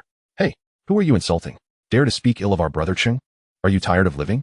Relying on their numbers, Tan Cheng's lackeys mirrored his arrogance. Huo Zhengxiong's expression subtly shifted, and he coldly stated, "I will count to 3. 1. 2. However, the moment Huo Zhengxiong began his countdown, Tan Cheng's demeanor changed dramatically. Without a moment's hesitation, he stepped aside, clearing the path first. Huo Zhengxiong could not help but reveal a look of surprise. It must be said that although Tan Cheng's character was unruly, he possessed the discernment to make sound judgments based on the circumstances. While the counterfeit currency group was not without strength, it paled in comparison to Huo Zhengxiong. After all, organizations like the counterfeit currency group were not prominent, and their manpower was relatively limited. Unlike Huo Zhengxiong, who was a legitimate big shot emerging from the underworld, easily able to summon hundreds of followers. Although Tan Cheng did not believe that Huo Zhengxiong could contend with him through a mere film, he felt a twinge of unease and thus had no desire to clash with him at that moment. This very quality garnered some admiration from Huo Zhengxiong. At least this ability to temporarily endure and not act impulsively was not a trait possessed by everyone. Despite having gained the upper hand in this confrontation, the animosity between the two had been firmly established. However, Huo Zhengxiong paid this no mind. As long as the film was officially released, Tan Cheng would undoubtedly meet his demise. With a haughty expression, Huo Zhengxiong strode out of the Peninsula Hotel. Beside Tan Cheng, one of his subordinates, unable to contain his confusion, asked, "Brother Cheng, why are we giving that scoundrel?" Before he could finish his thought, a sharp slap echoed through the air. Tan Cheng unhesitatingly struck his subordinate, coldly rebuking, "Do you know who he is? How dare you be so disrespectful?" The subordinate, clutching his stinging cheek, shook his head in bewilderment. Tan Cheng let out a contemptuous snort from his nose and continued, "He is Huo Zhengxiong." Upon hearing the name Huo Zhengxiong, the faces of the gang members turned pale. "My heavens, we have narrowly escaped from the gates of hell. So it is he. The very one who dismantled the Hong Tai and Hisheng gangs. Do you wish for me to confront him in the streets?" Tan Cheng's voice brimmed with dissatisfaction. "Do you think I need more trouble on my plate?" The subordinate gazed at Huo Zhengxiong's receding figure, his face etched with shock. He never would have imagined that the seemingly affluent young man before him was the infamous Huo Zhengxiong. In that instant, he couldn't help but shudder. "My heavens, I have truly escaped from the jaws of death." The 3-day promotional period swiftly concluded, and on the 4th day, everyone eagerly awaited the premiere of A Better Tomorrow. The first screening was scheduled for 10 o'clock in the morning. Raymond and Uncle Biao, two middle-aged men, donned civilian attire after shedding their police uniforms and quietly entered the cinema. As soon as they settled into their seats, they observed Chen Jiago excitedly entering the screening room with a bucket of popcorn. Chen Jiago, head down, meticulously searched for his seat number before plopping down beside Raymond and Uncle Biao. Noticing someone watching him, he instinctively looked up and cheerfully said, "Hello there, friend. Would you like some popcorn?" As the last word lingered on his lips, he choked it back down. Raymond wore a somewhat amused expression, reaching into the bucket of popcorn in front of Chen Jiago and popping one into his mouth. He then glanced at his watch and smiled. "It's almost 10. The movie is about to start." Chen Jiago clearly did not anticipate this situation. The implication of Raymond's words was unmistakable. This was work time. His expression froze instantly. Uncle Biao, with a grim countenance, questioned Chen Jiago, I recall not granting you permission for leave, did I? Chen Jiago opened his mouth, but found himself at a loss for words. At that moment, Raymond spoke in a calm tone, on several occasions. It was due to watching films produced by Huo Zhengxiong that our West Kowloon police station received numerous opportunities to shine. Moreover, recently, with Huo Zhengxiong's assistance, we rectified our previous work mistakes and successfully apprehended Zhu Tao. Having garnered attention consecutively, other police stations have undoubtedly felt discomfort. While accolades are never too many. As the saying goes, the tallest tree in the forest will be the first to be felled. Therefore, Uncle Biao's point is that we need not rush this time. We should allow other police stations some opportunity to shine, lest we be marginalized later. So, I did not grant you leave. I had not anticipated.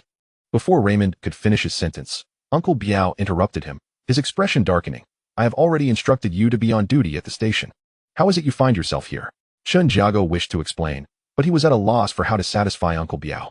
Stammering for a while, he failed to provide a coherent response. Well, Just then, a whistle pierced the air as Huo Zhengxiong sauntered into the cinema, humming a tune and strutting in a distinctive, flamboyant manner. This scene immediately captured the attention of Raymond and Uncle Biao. Upon spotting Huo Zhengxiong, Chen Jiago breathed a sigh of relief and did not look back, promptly sitting down in the seat directly in front of Raymond and Uncle Biao. In an instant, Raymond's expression grew exceedingly complex. Although there were many officers at the West Kowloon police station, as the chief, Raymond could not know them all. But Huo Zhengxiong was different. He had not only achieved merit, but had also been dismissed from the Flying Tigers. Both Raymond and Uncle Biao recognized him. At that moment, Uncle Biao lightly kicked the chair in front of him. Who is it? Huo Zhengxiong turned around impatiently, upon seeing Raymond's expressionless face and Uncle Biao's grim demeanor. His expression stiffened. Uncle Biao, with evident dissatisfaction, remarked, because of a single film, half of the officers from the West Kowloon police station have taken leave, which hinders the station's normal operations. Therefore, I hereby announce that all leave is cancelled, including those on annual leave. He then called out, Officer 21,345. Huo Zhengxiong promptly stood up and saluted, present. Raymond cleared his throat, and Uncle Biao waved his hand, prompting Huo Zhengxiong to lower his. Subsequently, Uncle Biao, dissatisfied, inquired, at this hour, Officer 21345, are you not supposed to be on duty at the roadside? Why are you here? Huo Zhengxiong was rendered speechless, his heart brimming with grievance. He could hardly confess that he had been secretly skipping duty to return to the Flying Tigers and earn merit. My heavens, how do I explain this? In that moment, Huo Zhengxiong anxiously scratched his head, desperately racking his brain for a plausible excuse. Just then, he inadvertently blocked Raymond and Chen Jiago's line of sight. Before long, a familiar figure appeared, accompanied by a familiar voice from behind Huo Zhengxiong. Excuse me, is row 5 seating here? Huo Zhengxiong instinctively turned his head, and upon seeing the familiar face, he was momentarily taken aback, none other than Inspector Zheng. At that moment, Inspector Zheng also recognized that it was Huo Zhengxiong obstructing his view. But before he could react, he noticed that Raymond's expression had already darkened. Raymond, with evident displeasure, addressed Inspector Zheng, saying, it is currently 10 o'clock in the morning, which, by all accounts, is during work hours.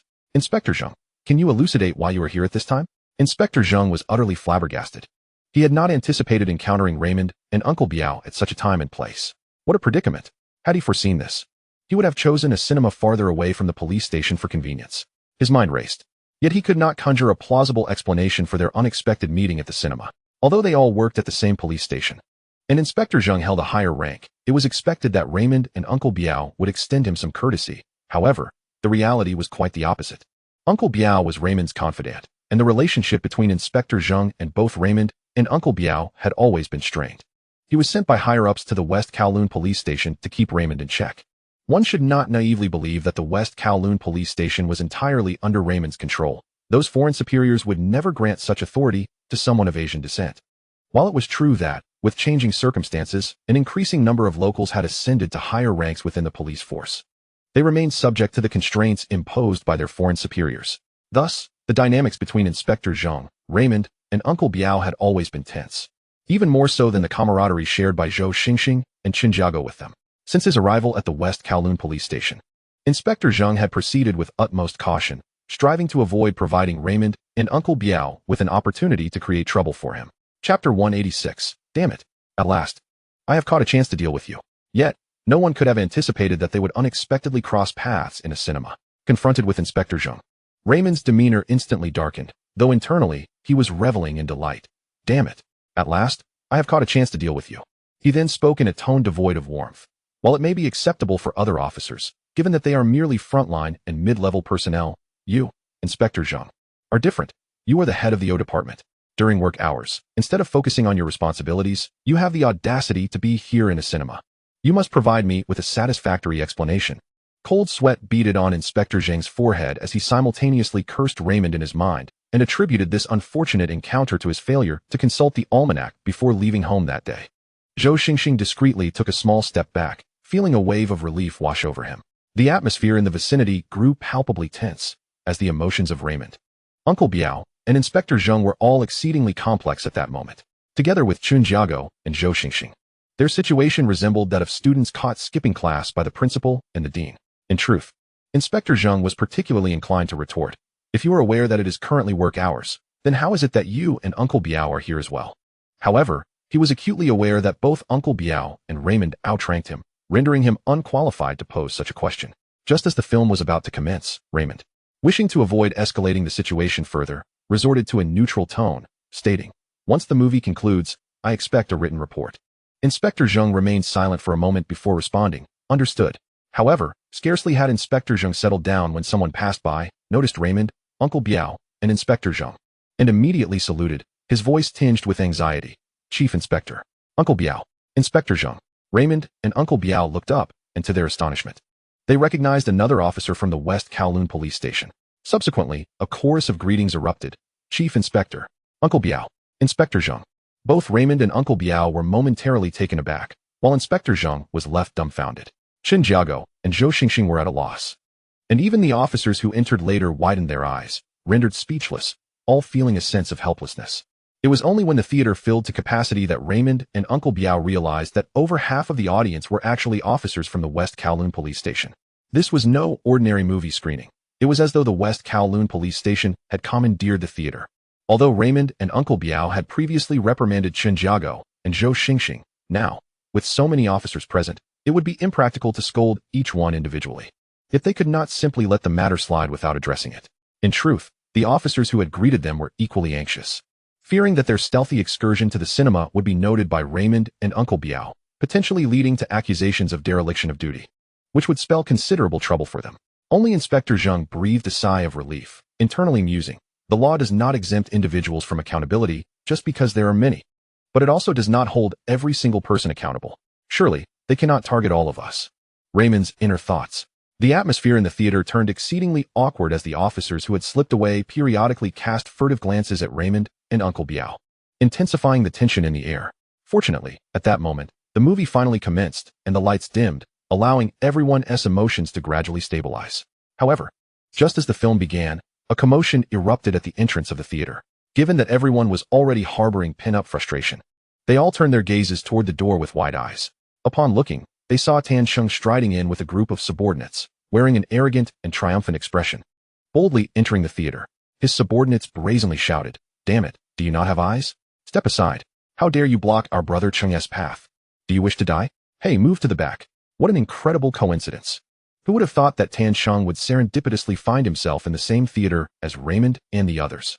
More crucially, Tan Sheng did not recognize Raymond or Uncle Biao, thus he had no inkling of their identities as police officers.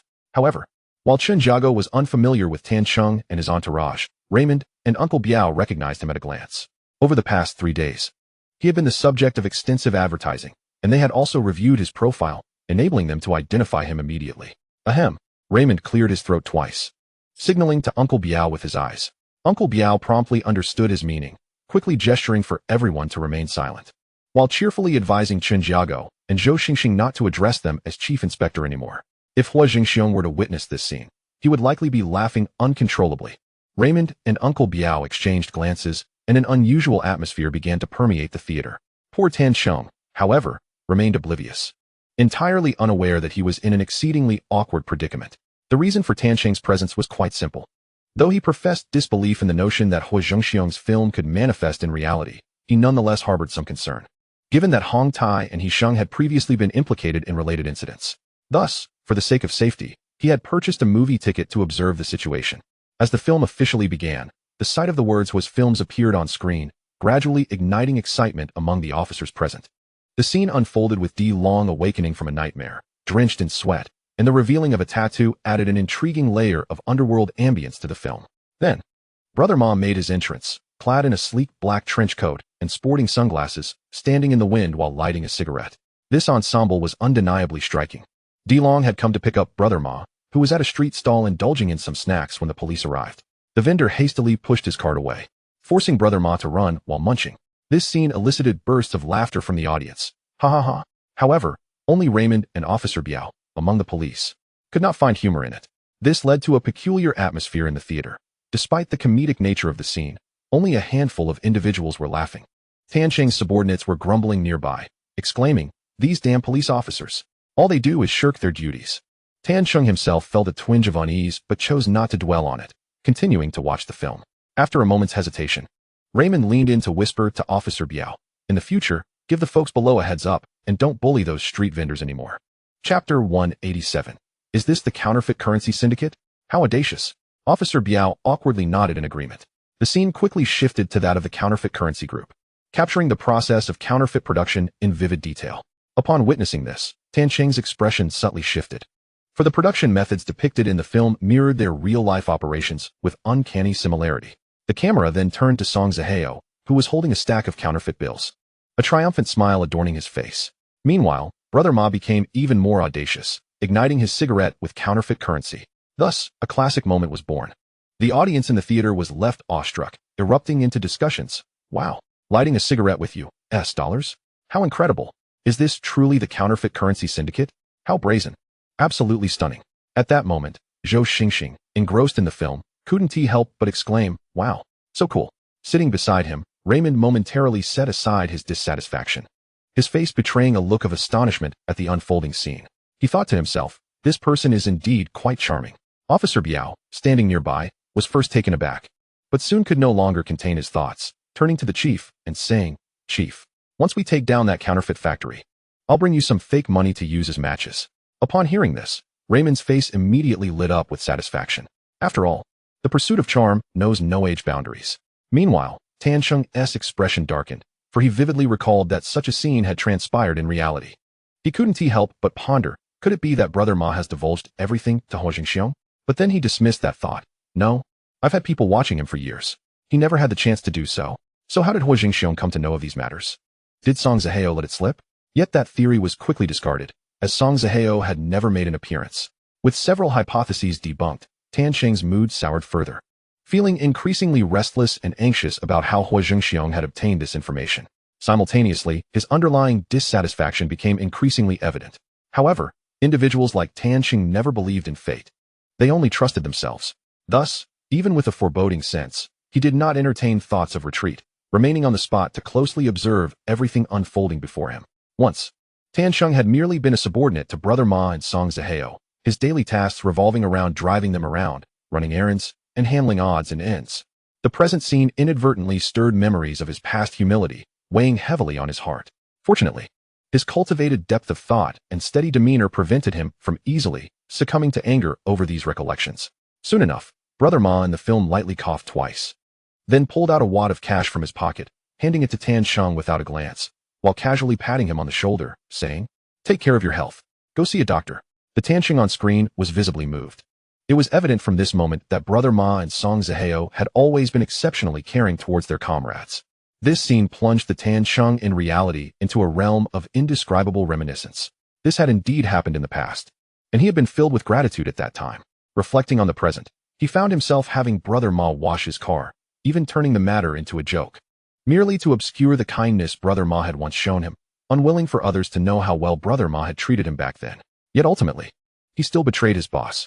A fleeting emotion of regret crossed Tan Cheng's mind, but it was merely a momentary flicker. This thought was quickly suppressed. Although he understood he had taken a wrong step, leading to a cascade of subsequent errors, once he experienced the transformation that power and wealth brought, there was no returning to the past. The scene then shifted to Brother Ma and Song Zihao engaged in the sale of counterfeit currency. And upon their return to the company, the name Hungda Financial Company stood out prominently. Tan Cheng's expression darkened once more. For this was precisely the name used by the counterfeit currency group to masquerade as a legitimate company. Witnessing this, Tan Cheng couldn't help but curse Huo Zhengxiong. "You've gone too far." The subsequent plot was relatively straightforward. Song Zihao met with Mr. Yao, the head of the counterfeit currency group, who succinctly pointed out Song Zheo's flaw. Your weakness is that you trust others too easily. While Mr. Yao conversed with Song Zheo, Brother Ma, clad in his trench coat, chatted with a woman nearby. At this point, a close-up shot suddenly cut in. The distinctive style of Huo's films re-emerged, close-ups of the trench coat, the sunglasses, and Brother Ma's handsome visage instantly captivated everyone's attention. The audience in the theater were momentarily dazzled. Soon after, Song Zheo encountered his brother, Song Zijia. Upon learning that his brother's ambition was to enroll in the police academy, Song Zheo felt a sudden wave of embarrassment wash over him. At that moment, the police officers present felt the most profound impact. Observing this, Raymond and Officer Biao gradually ceased their conversation, exchanging glances that spoke volumes. Their years of partnership fostering an unspoken understanding, leading them to lower their heads and converse softly. Raymond furrowed his brows and remarked, "My goodness, this is too surreal.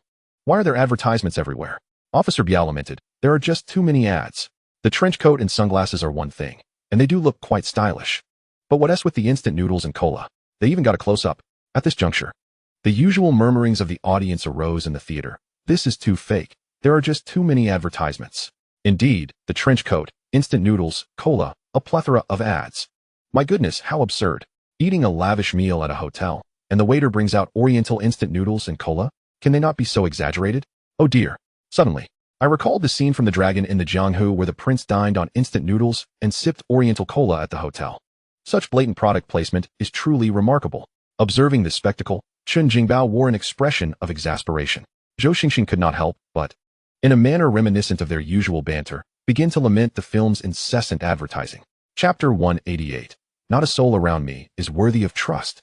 I must admit, the film is indeed stylishly shot. However, the relentless barrage of advertisements is quite absurd. Beside him, Officer Zhang's face darkened, and he could not refrain from cursing. That fellow, Ho, never misses an opportunity to promote his own products. As for the protagonist, Tan Xiong, his expression was one of utmost displeasure. Just moments ago, he had been preoccupied with the plot lines relevant to him, only to be confronted by the incessant images of himself, Song Zheo, and Xiao Mago perpetually clutching buckets of instant noodles and cans of cola. A wave of irritation washed over him, as if a flock of crows had taken flight above his head. Particularly vexing was the audacity of a brash underling who approached and inquired, "Brother Chong, why were you all so fond of instant noodles back then?" Upon hearing this query, Tan Xiong felt a surge of frustration, his mood plummeting to new depths. With a hint of embarrassment, he retorted sharply, "Use that pig brain of yours to think. Who would eat instant noodles all the time for no reason? This is a movie, a fabricated narrative. It's all an act." With that, he unceremoniously delivered a sharp rap to the underling's head. Simultaneously, Tan Xiong felt a sense of relief, assuring himself that they had never consumed instant noodles in such a manner during their past. For a moment, he even forgot to be concerned about the subsequent plot developments. Meanwhile, over here, Raymond felt an ominous premonition rising within him. After much hesitation, he could not suppress the urge to lean towards Uncle Biao and whisper, "Uncle Biao, do you think there will be a plethora of advertisements in the film police story that Huo Zhengxiong is collaborating with us on?" Uncle Biao's eyes widened in shock at this thought, and he muttered in a hushed tone, "It's quite likely." His countenance then darkened as he continued, "I certainly don't want to be at this age, making a film while constantly eating instant noodles." Raymond nodded in agreement, stating, "This matter must be clarified with Huo Zhengxiong upon our return. Although their instant noodles do taste quite good, such advertising is utterly inappropriate." Uncle Biao nodded in profound understanding. To be honest, the screen replete with advertisements was making him feel quite uneasy. Neither of them wished for their debut on the big screen to be marred by such an embarrassing spectacle. The mere thought of it was discomforting. Raymond and Uncle Biao quietly committed this matter to memory, vowing that no matter the circumstances, they would never allow Huo Zhengxiong to act with impunity. In the screening room, the chatter began to subside, and the film resumed. Shortly thereafter, Song Zheo led Tan Xiong to Bay Island to explore commercial ventures. However, no one anticipated the unforeseen turn of events when the local gang leader, having received double the money from others, plotted to eliminate Song Zheo through treachery. In this moment of dire peril, the police from Bay Island also arrived on the scene. The clash of three factions erupted into chaos, and Song Zheo was gravely injured. In a critical moment, he urged Tan Xiong to flee alone while he was apprehended by the police. Far away at the port, Xiao Mago, upon hearing of Song Zheo's arrest, resolved to avenge his elder brother. In the frames, Xiao Mago's trench coat, the sunglasses upon his face, and the oriental attire emblazoned behind him were strikingly conspicuous. At this juncture, a voiceover began, delivered by the leader of the collaborating faction, who was also the uncle of the killer. Xiao Wang. The code of honor in the underworld no longer exists. Not a soul around me is worthy of trust. That incompetent fool, Xiao Wang, is my own nephew, and he dared to betray me, colluding with the newly emerging forces at the port to usurp my business. Song Zihao fell victim to his treachery. The scene transitioned to the Maple Forest Hotel. Xiao Mago, embracing a woman as a cover, stealthily retrieved weapons from beneath his trench coat, concealing them in various nooks along the long corridor. During this time, the background music intertwined with the laughter of women, interspersed with scenes of Xiao Wang, the traitor, reveling with women and his subordinates. Before long, Xiao Mago successfully arrived at the entrance of Xiao Wang's private room. He pushed open the sliding door to find Xiao Wang and his men indulging in hot pot. The moment he entered, all eyes in the room turned towards him. Confirming his target with a glance, he raised his hand and fired. Bang! At the instant the gunfire erupted, the background music abruptly ceased, and a chilling aura of impending doom enveloped the space.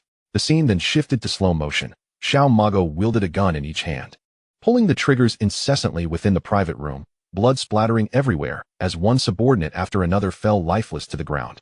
Subsequently, the footage returned to normal speed.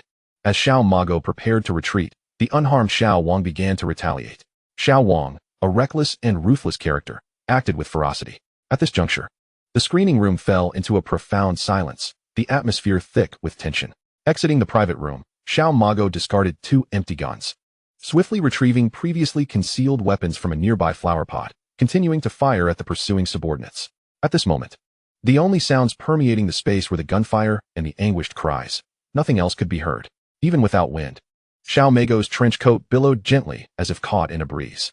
His gaze was icy, taking down each pursuing subordinate one by one, the bullets whizzing through the air as his charisma reached its zenith.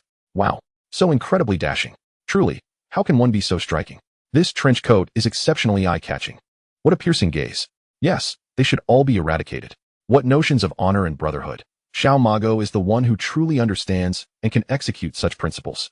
It is utterly exhilarating. The intense gunfight scene drew the audience into the narrative, their emotions intertwining with the unfolding drama.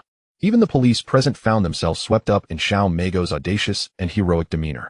The flames flashing from the gun muzzles and the blood splattering everywhere vividly showcased Xiao Mago's allure. Even Raymond and Uncle Biao found themselves immersed in the cinematic tale. Ultimately, the gunfire ceased, and all enemies were vanquished. Chapter 189. He is nothing short of a devil. Xiao Mago discarded his gun, donned his sunglasses, and placed a matchstick between his lips as he turned to leave. Just then, while the audience was still lost in the exhilarating spectacle of Xiao Mago dispatching his foes with such style and dominance, the barely breathing Xiao Wang crawled out of the private room and fired a shot at Xiao Mago. Bang! By a remarkable coincidence, the shot struck Xiao Mago squarely in the knee. He collapsed instantly, and the atmosphere in the venue grew tense, with the audience's breaths quickening involuntarily. At that very moment, as the tension permeated the air, Xiao Mago, while falling, retrieved a handgun from a flower pot. In the instant of his fall and subsequent turn, he fired several shots in rapid succession. Despite one leg becoming crippled, he dragged his bleeding limb forward to deliver further shots, enough bullets to ensure Xiao Wang's demise multiple times over. Subsequently, the scene shifted, with the police, as per usual, arriving to handle the aftermath and clear the battlefield. The venue fell silent once again, the audience eagerly awaiting news of Xiao Maji's fate. Just then, the classic score from A Better Tomorrow began to play, the feelings of those years. This music was laden with sorrow, and the oppressive atmosphere left the audience gasping for breath. The camera quickly transitioned, showing Song Zihao striving to amend his past mistakes while incarcerated, yearning for a fresh start. Meanwhile, Song Zijie had become a police officer. The camera poignantly highlighted the profound sadness within Song Zijie.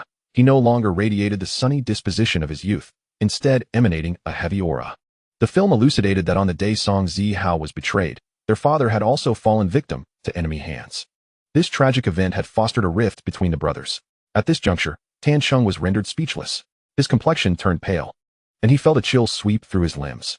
While the earlier plot developments might have seemed plausible as information gathered by Huo Zhengxiong, the latter part of the story mirrored his own lived experiences with uncanny precision. There was not a single difference. Especially the moment when he and Song Zihao were betrayed and surrounded by the police. They had indeed possessed an opportunity to escape. Yet Song Zihao chose to surrender voluntarily, seeking to rectify his wrongs and start anew. Even the scene where Song Zihao urged him to leave was identical. Yet the intricacies of these moments were known only to him and Song Zihao. At that moment, Tan Cheng felt an icy grip on his heart. Fixated on a singular thought, Huo Zhengxiong was nothing short of a devil. There was no way he could possess such knowledge. Gasp. Tan Cheng found himself unable to control his expression, engulfed by an inexplicable fear. Suddenly, memories of his meeting with Huo Zhengxiong at the Peninsula Hotel flooded his mind. Specifically the mocking smile on Huo Zhengxiong's face. A cold shiver ran down his spine, his scalp tingled, and beads of cold sweat began to surface all over him. Tan Cheng's face blanched, his hair tinged with gray, his demeanor fraught with anxiety, as his back became drenched in sweat. Were it not for the presence of his subordinates, he likely would have collapsed from the weight of his dread. He forced himself to continue watching the film. As the background music faded, 3 years had quietly elapsed. The focus of the visuals largely centered on Song Zijie, who had become an upright police officer, mercilessly confronting thieves with a stern approach. During this time, Song Zijie returned from the island to the port, securing a job as a taxi driver through a friend's introduction. The reunion between Song Zijie and his brother, Song Zijie, took an unexpected turn as he was met with his brother's furious fists. The heated exchange between the brothers was rife with piercing words, shattering the once unbreakable bond of brotherhood. As days turned into weeks, Song Zijie's life gradually found its footing. Drawing upon addresses he had memorized, he successfully located the long-lost Xiao Ma Go. Their encounter was marked by an ironic twist of fate, tinged with a bittersweet sense of helplessness. Song Zijie witnessed Tan Cheng discarding money on the ground, demeaning Xiao Ma Go by forcing him to clean his car in such a degrading manner.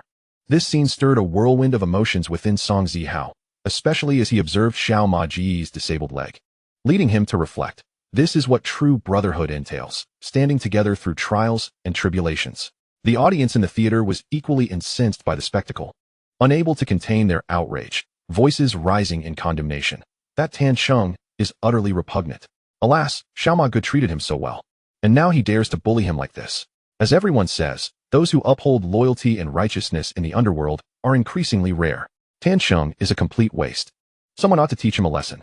This traitor, this shameless scoundrel. Not only did he betray his former brother, but he also humiliated him. Has he forgotten how Xiao Ma Go once treated him? In an instant, both the police present and the ordinary audience members unleashed a torrent of scorn upon Tan Cheng. Under the collective ire, Tan Cheng's face turned a shade of deep anger, his heart ablaze with fury. Yet he refrained from lashing out when he caught the unusual glances from his subordinates. If he were to make a scene, it would only serve to confirm his guilt, making the truth all the more apparent. His expression shifted erratically, his throat constricted with unspoken words, not daring to utter a syllable. Ultimately, it was his own concealed guilt that rendered him speechless. Despite his lack of conscience and having previously criticized Xiao Ma Go more than once, he found himself defenseless against the public's condemnation. Later, Song Zijie and Xiao Ma Go finally had the opportunity to sit down together in a bar, sharing drinks while discussing their future plans. Xiao Ma Go expressed that he had endured for years, waiting for Song Zijie's return, hoping to reclaim what they had lost together. However, this proposal for vengeance was met with outright refusal from Song Zijie. It turned out that Song Zijie's father had lost his life due to his own entanglements, and he had reached a point of estrangement with his brother, burdened by guilt and unwilling to be drawn back into the chaos of the underworld. Chapter 190. He refused to believe he would lose, or that he would die. Tan Cheng quickly learned of Song Zijie's meeting with Xiao Ma Go. He feigned a friendly demeanor, approaching them to discuss collaboration. Though his intentions were far from genuine, he merely coveted the network of connections Song Zijie had built. Upon seeing Song Zijie's reluctance to agree, Tan Cheng immediately revealed his true colors, employing various coercive tactics to force their compliance, even threatening their lives. Driven to desperation, Song Zijie unleashed a brutal assault on Xiao Ma Go on the rooftop, nearly extinguishing his breath. This beating solidified Xiao Ma Ji's resolve to no longer endure, but to rise up and resist. After much hesitation, Song Zijie ultimately chose to stand alongside Xiao Ma Go in their quest for revenge. The scene shifted dramatically as Xiao Ma Go donned his familiar trench coat and sunglasses once more, reclaiming his formidable presence. The audience in the theater erupted into a fervor, cheers and applause resounding throughout. Immediately thereafter, the narrative unveiled a pivotal piece of information. The true location of the counterfeit currency factory lay within the subterranean parking garage beneath Hung Financial Company. Subsequently, Brother Xiao, armed with a submachine gun, boldly surged into the garage alone, successfully acquiring the counterfeit currency templates. Witnessing this, Tan Cheng's expression darkened considerably, more somber than ever before. Even his loyal subordinates beside him turned pale, exchanging anxious glances that conveyed their thoughts. Heavens! How could Huo Zhengxiong possibly know the whereabouts of our counterfeit factory? This is truly disastrous. Thankfully, Chenggu had long made preparations, Otherwise, we would undoubtedly face a grave setback. That scoundrel Xiao, daring to betray us and strike at our company. The underlings muttered curses in hushed tones, while Tanqing's countenance, though grim for a moment, gradually regained its composure as he inhaled deeply. In truth, Tanqing's ascent to his current position, with his status and authority, was no mere stroke of luck. Although he intrinsically doubted the likelihood of the scenarios depicted in Huo's films manifesting in reality, his cautious nature compelled him to prepare 3 days prior, relocating the counterfeiting machinery and equipment to a different location. Thus, even if the police were to investigate the parking garage now, they would find nothing. When he saw that the address of the counterfeit factory in the film mirrored reality so precisely, Tanqing was indeed startled, but he soon found solace. His breath was a mixture of relief and gratitude for his vigilance, which had spared him from a potential crisis. In his mind, he could not help but think with a hint of malice. You certainly did not anticipate this, Huo. I had already relocated the factory. However, the film was not yet over, and with such significant news having leaked, many in the theater could no longer remain seated. Uncle Biao was the first to rise, exchanging a knowing glance with Chen Shujiu before they both exited the theater. Their intentions were crystal clear. They sought to hasten to the parking garage for a reconnaissance.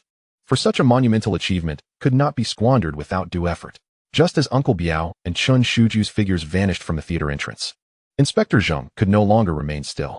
Stealing a glance at Raymond and noticing his lack of intent to intervene, he let out a sigh of relief and rose to pursue them. Simultaneously, excitement began to stir within him. This was the counterfeit factory. Securing this accomplishment would ensure that Raymond could no longer suppress him, particularly the old curmudgeon Zhu Biao. He would relish the opportunity to show him who truly held the power. Before long, Inspector Zheng had also departed the theater.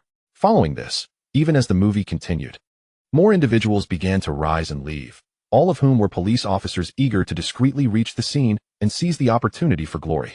Tanqing observed this unfolding drama with mounting confusion. What on earth was happening? Why were these individuals departing mid-screening? Yet, no one could provide him with an answer. In fact, as the film progressed, it was nearing its conclusion. Following a fierce gunfight, the story reached its denouement. In less than 20 minutes, a better tomorrow concluded. The ending was far from satisfying. The valiant brother Xiao perished, as did Tanqing. However, there was a silver lining. The brothers Song Zihao and Song Zijia reconciled at last. As the lights in the theater flickered to life, illuminating the surroundings, Tanqing realized that most of the audience had already departed prematurely. He and his subordinates wore expressions of bewilderment, while one of the underlings shook his head in confusion, remarking, "Why did so many people leave all of a sudden?"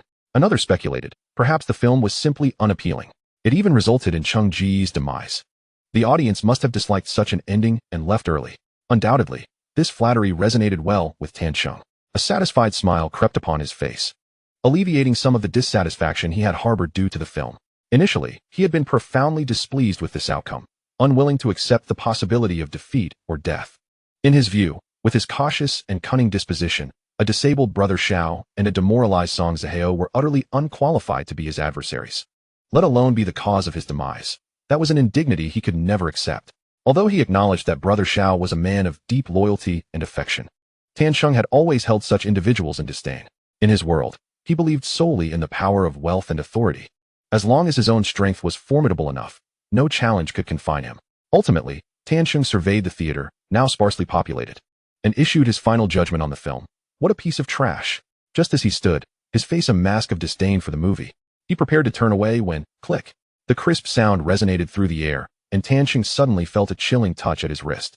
Instinctively glancing down, he discovered that Huo Zhengxiong, who had been seated beside Raymond moments before, had stealthily approached him and, at the very moment he intended to leave, had secured his wrist with a pair of handcuffs. Tanqing froze in place. He first stared at the cuffs binding his wrist, then turned to face Huo Zhengxiong, and finally let his gaze return to the handcuffs, rendered motionless as his mind went blank. Chapter 191. Are your subordinates really that inept? You're a police officer. Tanqing instinctively attempted to withdraw his arm, but regardless of how much force he exerted, his wrist remained immobile. At that moment, Huo Zhengxiong spoke with a hint of cunning in his tone.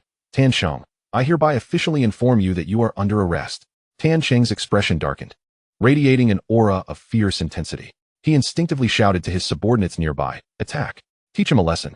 Upon witnessing their leader restrained by handcuffs, Tanqing's underlings immediately paled. They instinctively sprang into action, aiming to protect their boss, shouting, damn police, let Xingu go. No sooner had the words left their mouths than a throng of subordinates lunged fiercely at Huo Zhengxiong. A member of the Flying Tigers, Zhou Xingxing possessed remarkable agility, rendering these minor thugs no match for him. He firmly secured Tan Cheng to the seat before turning to confront the advancing underlings. Tan Cheng struggled desperately, but found himself unable to escape the restraints of the handcuffs. Frustrated, he bellowed at his subordinates, quickly snatched the keys from him. In truth, Tan Cheng had already relocated the counterfeit factory to another location, which provided him with a semblance of confidence.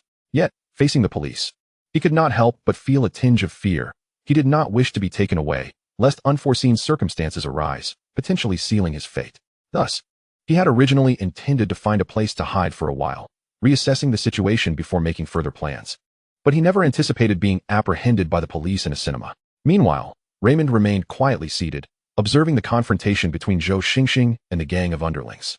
It was undeniable that the prowess of the Flying Tiger team was formidable. Before long, all of Tan Cheng's subordinates lay defeated on the ground, incapacitated by Zhou Xingxing. Exhaling deeply, Zhou, with a playful grin, remarked to Tan Cheng, "Your subordinates are rather inept, aren't they?" Tan Cheng's expression darkened, resembling the bottom of a pot, as he finally grasped the gravity of the situation and could not help but inquire, "What evidence do you have to arrest me?" "Without evidence. On what grounds do you detain me?" "Evidence." Zhou waved his hand dismissively, a smile adorning his face as he replied, "Did you not just watch that film? Why ask me for evidence?" Pausing momentarily, he did not afford Tan Cheng the opportunity to retort, continuing, "Rest assured, once we take you back to the precinct, the evidence will be presented to you. Now come with me." Thus, under the watchful eyes of the crowd, Tan Cheng was apprehended. Relishing the significant achievement firmly in his grasp, while other officers foolishly rushed outside to claim credit, Zhou could not help but place his hands on his hips, tilt his head back, and laugh heartily. "Ha ha." Inwardly, he mused, "Indeed, I, Zhou Xingxing, am clever. Without my intervention, the police would have wandered aimlessly through convoluted paths, akin to a long night devoid of any glimmer of light." Observing this scene from the back seat, Raymond felt a sense of helplessness, silently thinking, "This guy has truly lost his mind." Meanwhile, in a certain location within the East Kowloon district, a warehouse stood. Director Huang Bingxiong of the East Kowloon police station personally led a team to this site, standing at the entrance with a walkie-talkie in hand, loudly issuing commands. "Everyone, listen up. Charge in." "Yes, sir." Upon receiving the order, the surrounding officers sprang into action, a group hastily advancing towards the warehouse's entrance. Bang, bang, bang. Intense gunfire erupted instantaneously, plunging the warehouse entrance into chaos. Huang Bingxiong remained fixated on the gunfight at the door, his gaze filled with concentration. As time passed minute by minute, after 5 minutes, the police, leveraging their numerical superiority and firepower, successfully breached the warehouse's entrance. Following another fierce exchange of gunfire, the sounds gradually subsided. Soon, an officer hurriedly approached Huang Bingxiong, saluting before reporting, "Report, Director. All the criminals inside have surrendered, and we have secured the scene. Additionally, we discovered a significant number of professional machines used for counterfeiting currency." Huang Bingxiong, lacking the patience to hear the full report, swiftly entered the warehouse.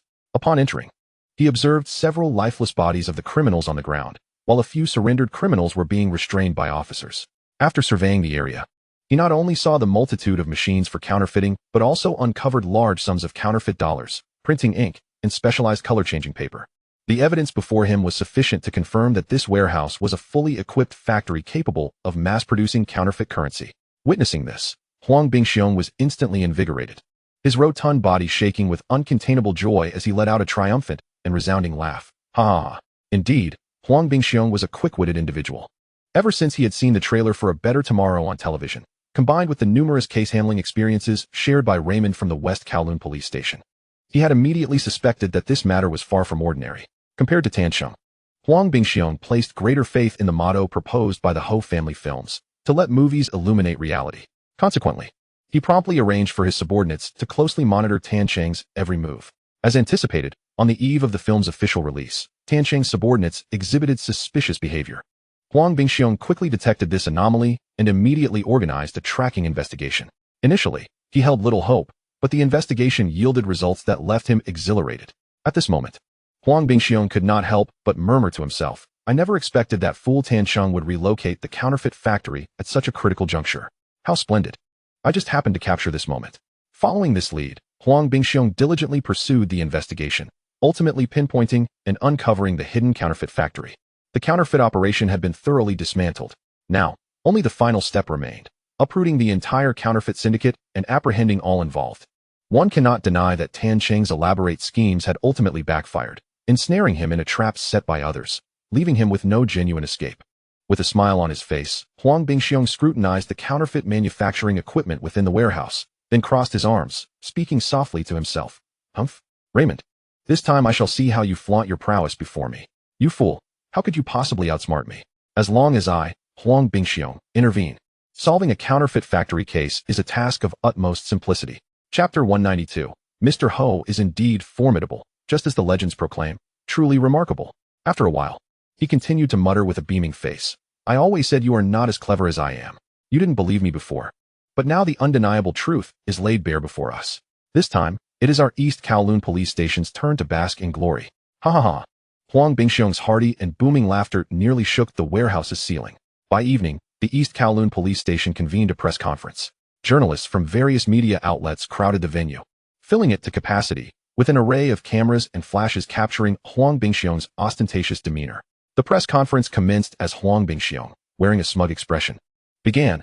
We at the East Kowloon police station are holding this urgent press conference today to inform the citizens of an important matter. Earlier this morning, our officers, following leads from the film A Better Tomorrow, successfully located the hidden counterfeit factory of the Port Counterfeit Syndicate. Pausing briefly, he continued, in fact, our police had long been conducting an in-depth investigation into this counterfeit syndicate. However, the cunning leader had previously evaded our efforts to gather sufficient evidence, thus hindering the progress of our investigation.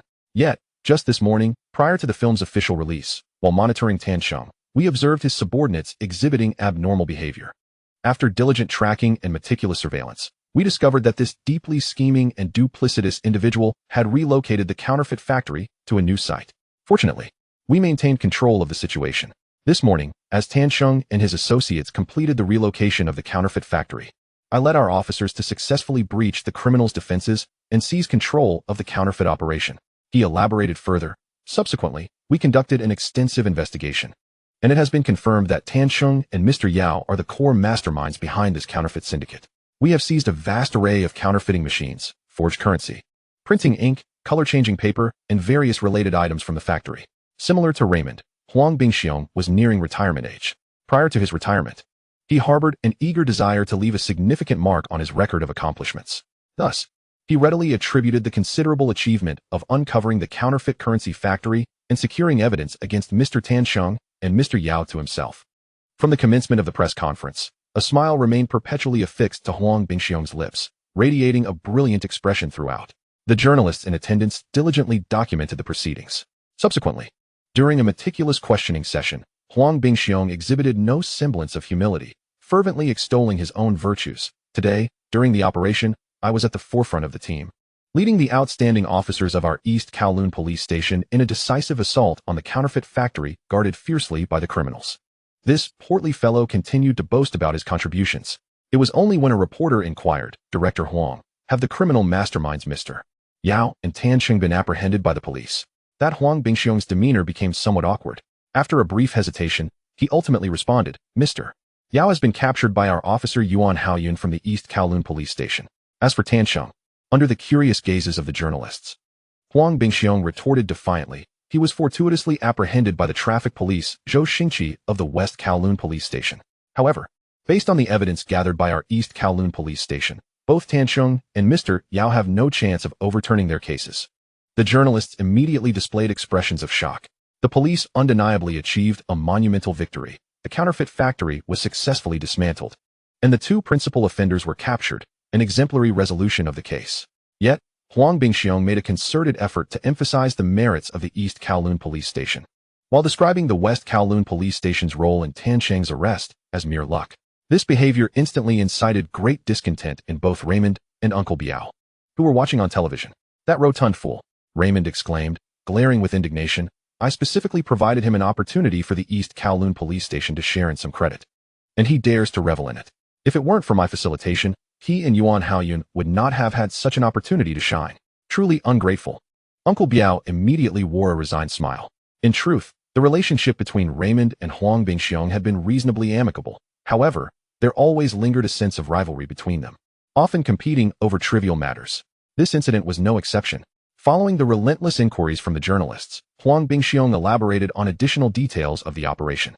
Observing Huo Zhengxiong's corpulent figure on the television, occasionally breaking into fits of triumphant laughter, Raymond found it increasingly unbearable to continue watching.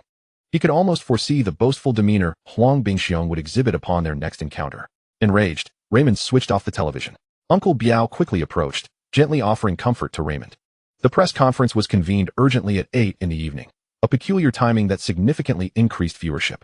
As the citizens of the port city watched the related reports on television, their living rooms were filled with a melange of emotions. Beyond shock, there was a profound sense of admiration. Beside each television, praises resonated incessantly. Mr. Huo is indeed formidable, just as the legends proclaim. Incredible. It is Mr. Huo Zhengxiong again. Each time the police solve a case, they rely on clues from his films. Truly astonishing. Oh, how I wish Mr. Huo could become a police officer. With him around, everyone would feel much safer. This case was solved thanks to him, the last one too, and the one before that. While everyone applauds the police's accomplishments, in my view, the greatest credit belongs to Mr. Huo. Well said. I wholeheartedly agree with your sentiment. I support Mr. Huo. There were even rumors suggesting that Mr. Huo had annihilated an entire family, which I initially believed. However, it is evident now that such claims were malicious fabrications, a blatant slander against Mr. Huo. Chapter 193. He is the true guardian of our port city. Indeed, there must be envy directed at Mr. Huo, leading to these unfounded accusations. The police's most commendable act this time was assisting Mr. Huo in clearing his name and restoring his honor. Absolutely, I concur. The citizens of the port city can once again place their trust in the police, and Mr. Huo played a pivotal role in that. From now on, I shall undoubtedly support Mr. Huo. He is our true protector. Well articulated.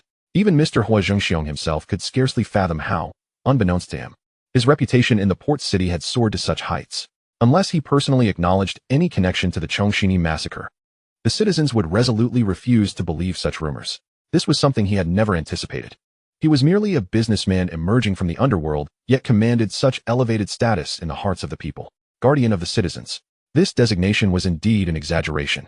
Even if Mr. Huo Zhengxiong were to hear such words, he would find them hard to accept. At that moment, individuals from various factions were anxiously close to tears. Please do not be deceived by Huo Zhengxiong.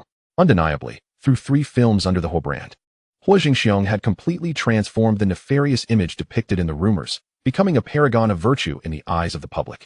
Faced with such a transformation, Huo Zhengxiong could only remain silent, at a loss for how to respond.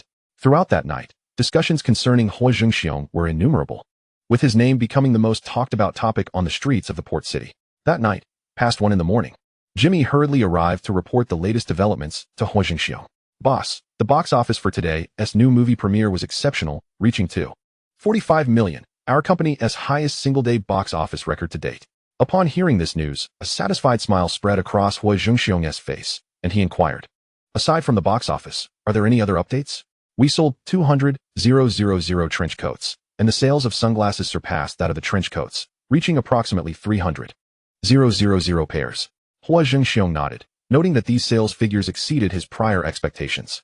The higher sales of sunglasses were quite logical. They were more affordable and suitable for all ages, thus appealing to a broader audience. Following this, Jimmy provided a detailed report on the specific profit figures. Each trench coat yielded a profit of $225, resulting in a total profit of $45 million from trench coat sales alone. The sunglasses, priced lower at $59 each, generated a profit of $49 per pair, amounting to a total profit of $14.7 million from the 300,000 pairs sold. Coupled with the box office revenue, our total profit for today has reached $62.15 million. This profit figure surpassed what we previously earned from the suit business by approximately $17 million, and from a data perspective, such a performance is already quite remarkable. The smile on Huo Zhengxiong's face became even more pronounced, clearly pleased with this outcome. Jimmy, still wearing a smile, continued. Our preliminary analysis suggests that tomorrow's profit data may experience a decline. However, even so, we anticipate revenues in the tens of millions. Excellent, responded Huo Zhengxiong affirmatively. After a brief pause, Huo Zhengxiong shifted the topic and inquired, have you clarified the sales data from leasing garment? Jimmy nodded and replied with a smile. While I cannot guarantee the absolute accuracy of the data, I am confident it holds a credibility of around 80 to 90%. That is indisputable. Huo Zhengxiong immediately focused his attention, awaiting Jimmy's further elaboration. Jimmy continued his report. According to the information we have gathered, on the first day of leasing garments' trench coat launch, approximately 10,000 units were sold. Following that, daily sales saw a decline of about 37% 000 units on the second day, 5,000 on the third, and 3,000 on the fourth. Subsequently, daily sales stabilized at around 1,000 units. By calculation, they have sold roughly 35,000 trench coats during this period. At first glance, a sales figure of 35,000 may not seem impressive, but for Li Xin Garment, this is quite a commendable achievement. It is important to note that due to Huo Zhengxiong's suppression, Li Xin Garment had long fallen into dire straits, with daily suit sales in the Hong Kong region plummeting to single digits. At their lowest, they sold merely a few pieces a day, all purchased by foreigners. Since the launch of the Oriental Cool suit, Li Xin Garment's suits have utterly vanished from the Hong Kong market, with not a single local customer in sight. Against this backdrop, Lin Baixin's ability to sell 35,000 trench coats in just half a month is a testament to his capabilities and skills. Had it been anyone else managing the operation, Li Xin Garment might have already faced bankruptcy. Regrettably, Lin Baixin chose to sell trench coats, a decision that appears to be a path to self-destruction. He has unwittingly crossed paths with Huo Zhengxiong's agenda. Even if Huo Zhengxiong wished to spare him, it would likely be a challenging endeavor. Regardless, for Li Xin Garment in its current state, the sale of 35,000 units can indeed be regarded as a significant achievement. Not long after, Huo Zhengxiong pondered for a moment before instructing Jimmy, "Let us proceed with the old strategy. Contact the media and have them inflate our sales figures. Publicly, we shall proclaim that our Oriental apparel trench coats sold 1 million units on the first day. In comparison, we will state that Li Xin Group sold only 20,000 units over the course of half a month. You should know what to do next." At this juncture, a knowing smile appeared on Huo Zhengxiong's face. Jimmy naturally understood that these were merely familiar tactics. The purpose of such actions was unequivocal: to send a clear signal to the outside world that Li Xin Garment was faltering in the face of Oriental apparel. Once Li Xin Garment was branded as failing, its stock price would inevitably continue to plummet, despite the exaggerated sales figures reaching an absurd level. The citizens of Hong Kong remained oblivious to the true situation, particularly those stockholders still holding shares in Li Xin Garment after enduring Huo Zhengxiong's relentless suppression, had developed an exceptionally sensitive mindset, akin to frightened birds. Any minor disturbance would send them into a panic. Huo Zhengxiong's announcement would undoubtedly trigger another substantial decline in Li Xin Garment's stock price. The proverbial straw that breaks the camel's back might very well be the scenario at hand. By the following morning, the topic of the counterfeit currency group remained a fervent discussion, showing no signs of waning interest. Chapter 194. Li Xin Garment on the brink of collapse. At this moment, Huo Zhengxiong's long-prepared publicity campaign officially commenced. It wasn't long before another piece of news stirred significant commotion in Hong Kong. More accurately, this news left the stockholders in a state of shock. The headline in the Ta Kung Pao read, "Breaking news. The East Kowloon Police, with the assistance of the film A Better Tomorrow, successfully dismantled the counterfeit currency group." The Oriental Daily highlighted the apparel sector. Oriental Apparel's new coat has taken the market by storm upon its release. Daily sales surpassed 1 million units. The Tsingtao Daily continued to follow the developments in the counterfeit case. The leaders of the counterfeit group, Tan Sheng and Mr. Yao, have been arrested at East Kowloon and West Kowloon police stations respectively. The Ming Pao crafted an enticing headline: "Heat source. Oriental Apparel's coat may become the new fashion trend in Hong Kong." The Sun opted for a comparative reporting style, a stark contrast. Oriental Apparel's coat sold 1 million units on the first day, while Li Xin Garment's trench coat sold only 20,000 units over half a month.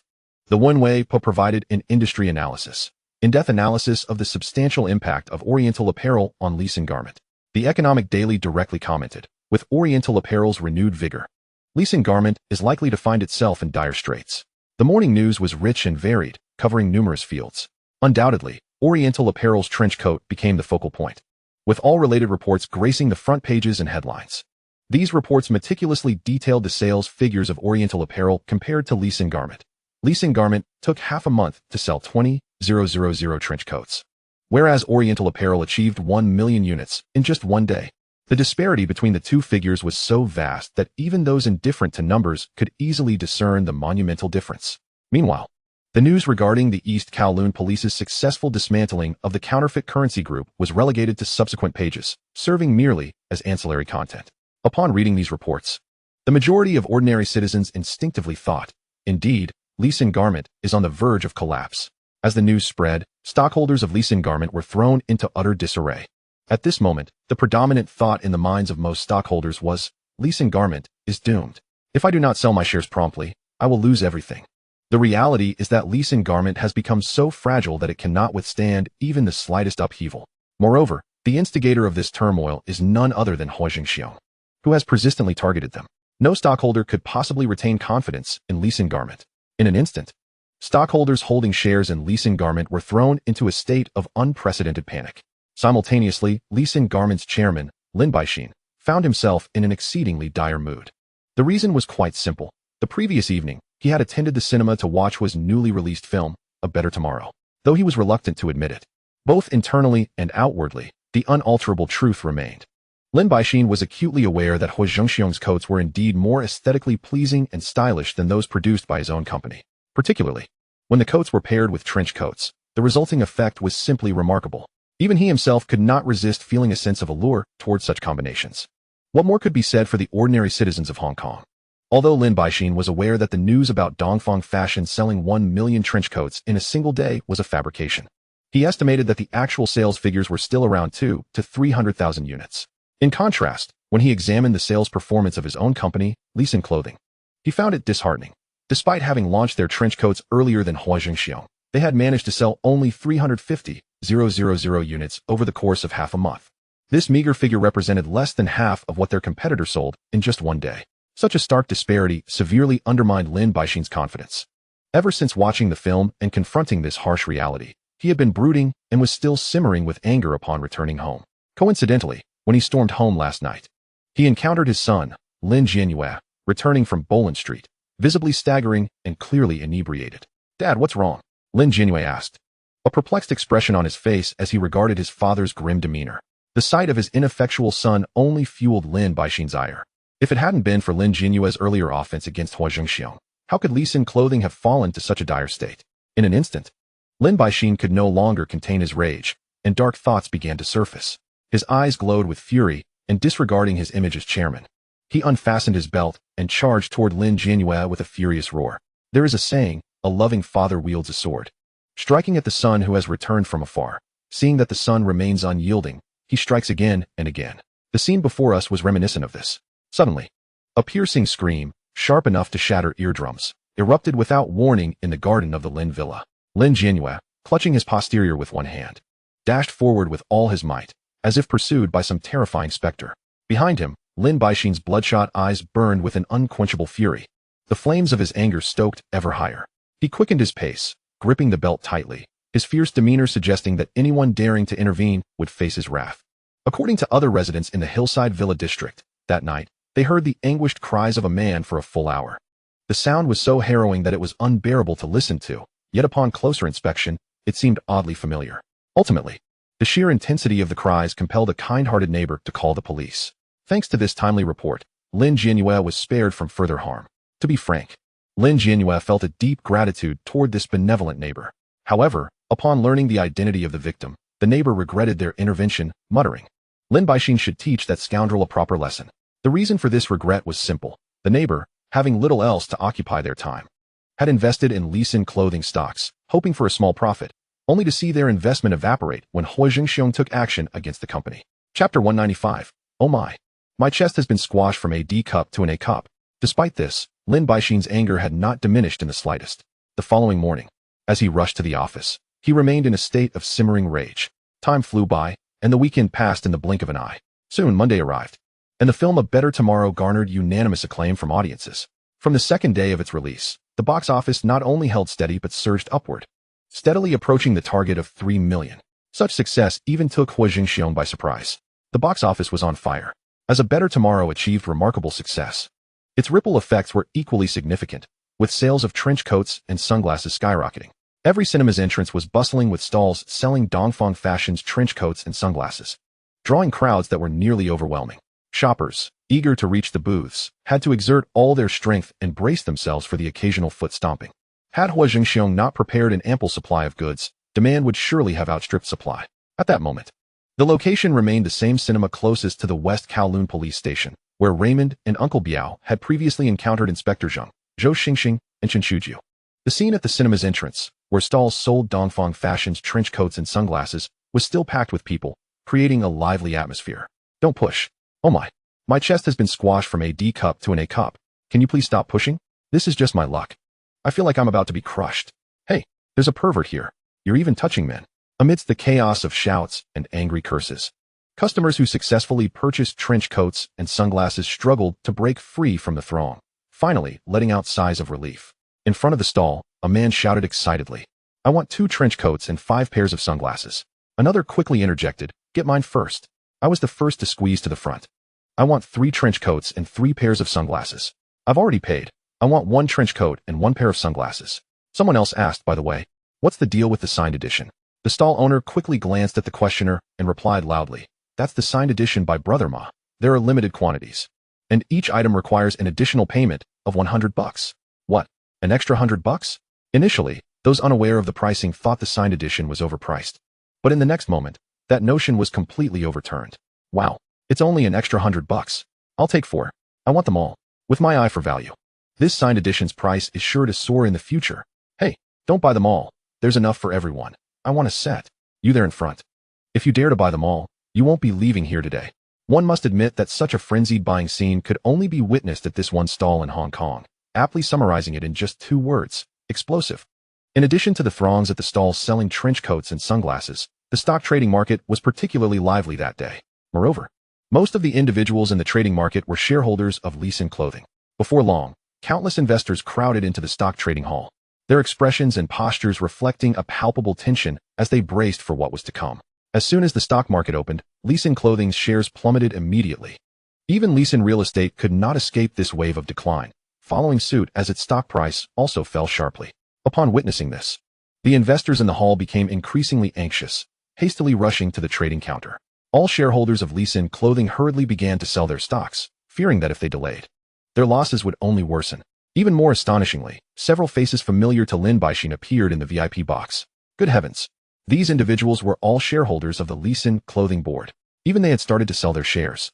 This point alone sufficiently elucidates numerous issues. It is abundantly clear that Lee Sin Garment Company is faltering. Even shareholders have begun to divest their stocks. Should these small investors continue to hold on, they will only suffer further losses. Meanwhile, in the office of the chairman of Lee Sin Group, Lin Baixin listens impassively as her secretary reports the situation. The secretary's countenance is grim as he lowers his voice to say, "It has only been an hour since the market opened, and our stock price has already plummeted by 20. Lin Baixin remains silent, leaving the secretary with no choice but to press on. "I fear that by afternoon, the stock price will continue to decline, and the drop may be even more severe." After finishing his statement, the secretary steals a glance at Lin Baixin, only to find her expression unchanged, devoid of any signs of joy or anger. Yet, the sheer despair etched on her face is strikingly evident. Reading the scene, the secretary's heart grows heavier.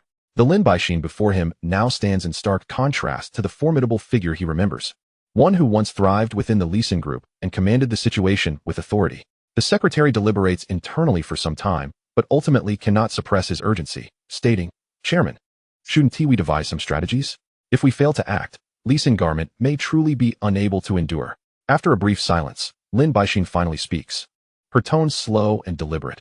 "Has there been any response from that deputy general at HSBC Securities?"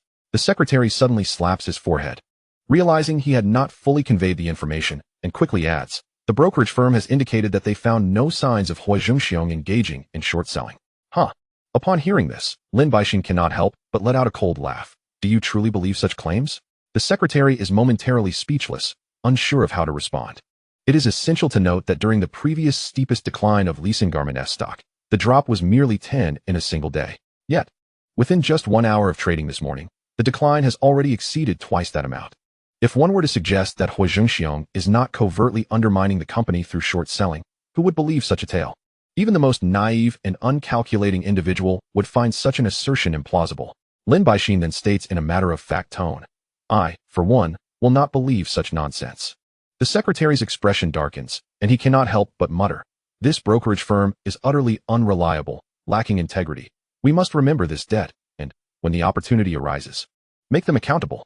Chapter 196. Ultimately, it is your failure, Lin Baixin, to properly educate your child. After a pause, Lin Baixin cannot refrain from asking, "Have you considered why the brokerage firm would act in this manner?" "Why?"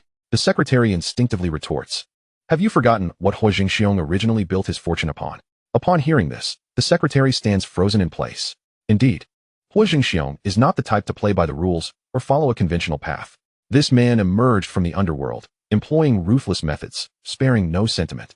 With this in mind, the reluctance of the brokerage firm's deputy general to disclose the truth becomes understandable. Lin Baixin continues, rather than trust the words of the deputy general, I am more inclined to believe that Huo Zhengxiong is engaging in short selling. The secretary's complexion grows even graver as he takes a deep breath, saying, Alas, I have underestimated Huo Zhengxiong. If I, Lin Baixin, can be considered a fierce wolf in the business arena after years of struggle, then Huo Zhengxiong is a tiger, far more formidable than any wolf. At this point, fear creeps onto Lin Baixin's face as she slowly adds, This time, Huo Zhengxiong is employing an overt strategy, an inescapable scheme. I am acutely aware that this is a trap he has laid, yet the reality before me is undeniable. I lack the capacity to resist him. Thus, Lin Baixin's expression turns bitter. What shall we do next? At this moment, the secretary finally articulates his genuine concern. Truth be told, he has long felt disheartened by the current situation, harboring little hope. Lin Baixin once again falls into silence. After a considerable pause, she finally says, Notify all shareholders to convene a meeting in 1 hour. The shareholders. Within half an hour, all shareholders have arrived at the scene. The urgency of the situation is clear to them all, even without Lin Baixin's explicit explanation. They are closely monitoring the unfolding events, though their only concern is their own financial interests, leaving the intricate details to others. Lin Baixin and the secretary enter the conference room. As the shareholder meeting commences, the atmosphere instantly becomes tense, thick with hostility. Numerous shareholders begin to voice their grievances towards Lin Baixin. Mr. Lin, you have truly disappointed us. Indeed, we trusted you with our investment in Leeson Garment, and now look, the stock price has plummeted to half of its former value. Lin Baixin, do you feel justified in betraying our trust? If it weren't for your son stirring up trouble and offending someone as formidable as Huo Zhengxiong, Leeson Garment would not have fallen to such depths. Ultimately, it is your failure, Lin Baixin, to properly educate your child. It is futile to speak of this now. I simply wish to know how you, Lin Baixin, plan to provide us shareholders with a reasonable explanation.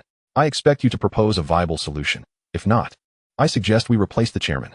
You all can decide the course of action, but my only request is to withdraw from Leeson Garment.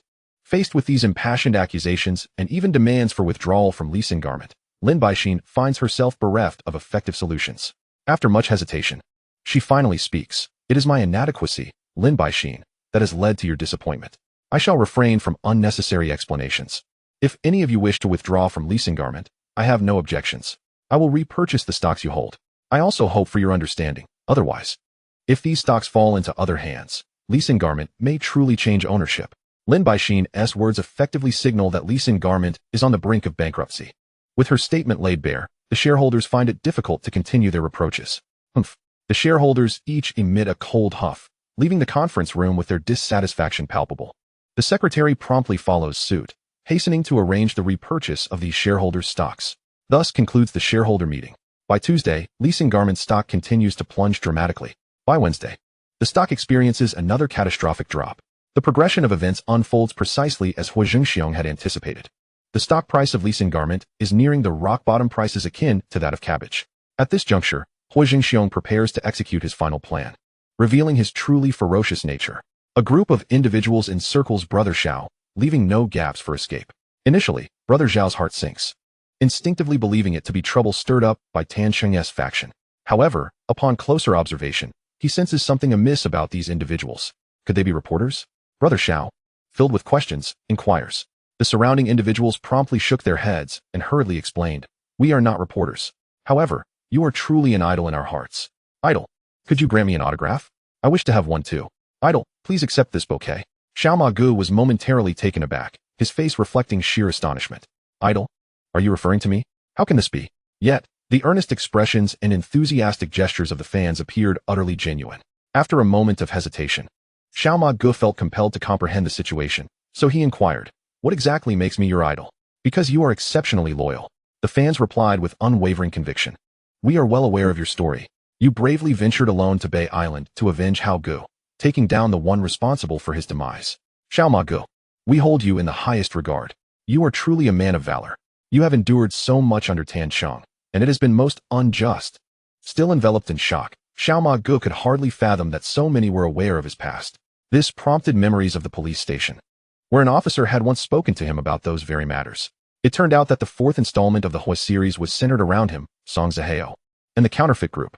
In that moment, Xiao Ma Ge finally grasped the reason behind it all, and a wave of emotions surged within him. No one knew the tribulations he had faced while biding his time under Tansheng. It is important to note that he was inherently a free-spirited individual, constrained only by the adverse circumstances that necessitated his restraint while cautiously navigating life under Tansheng's command. He had always believed that his grievances were misunderstood. Yet upon witnessing the dedicated fans before him, all his pent-up frustrations dissipated in an instant. Chapter 197. It turns out, there are so many who understand him in this world. After a brief moment of contemplation, Xiao Ma Ge willingly accepted the flowers offered by his fans and softly expressed, "Thank you, everyone." The fans immediately became exceedingly animated.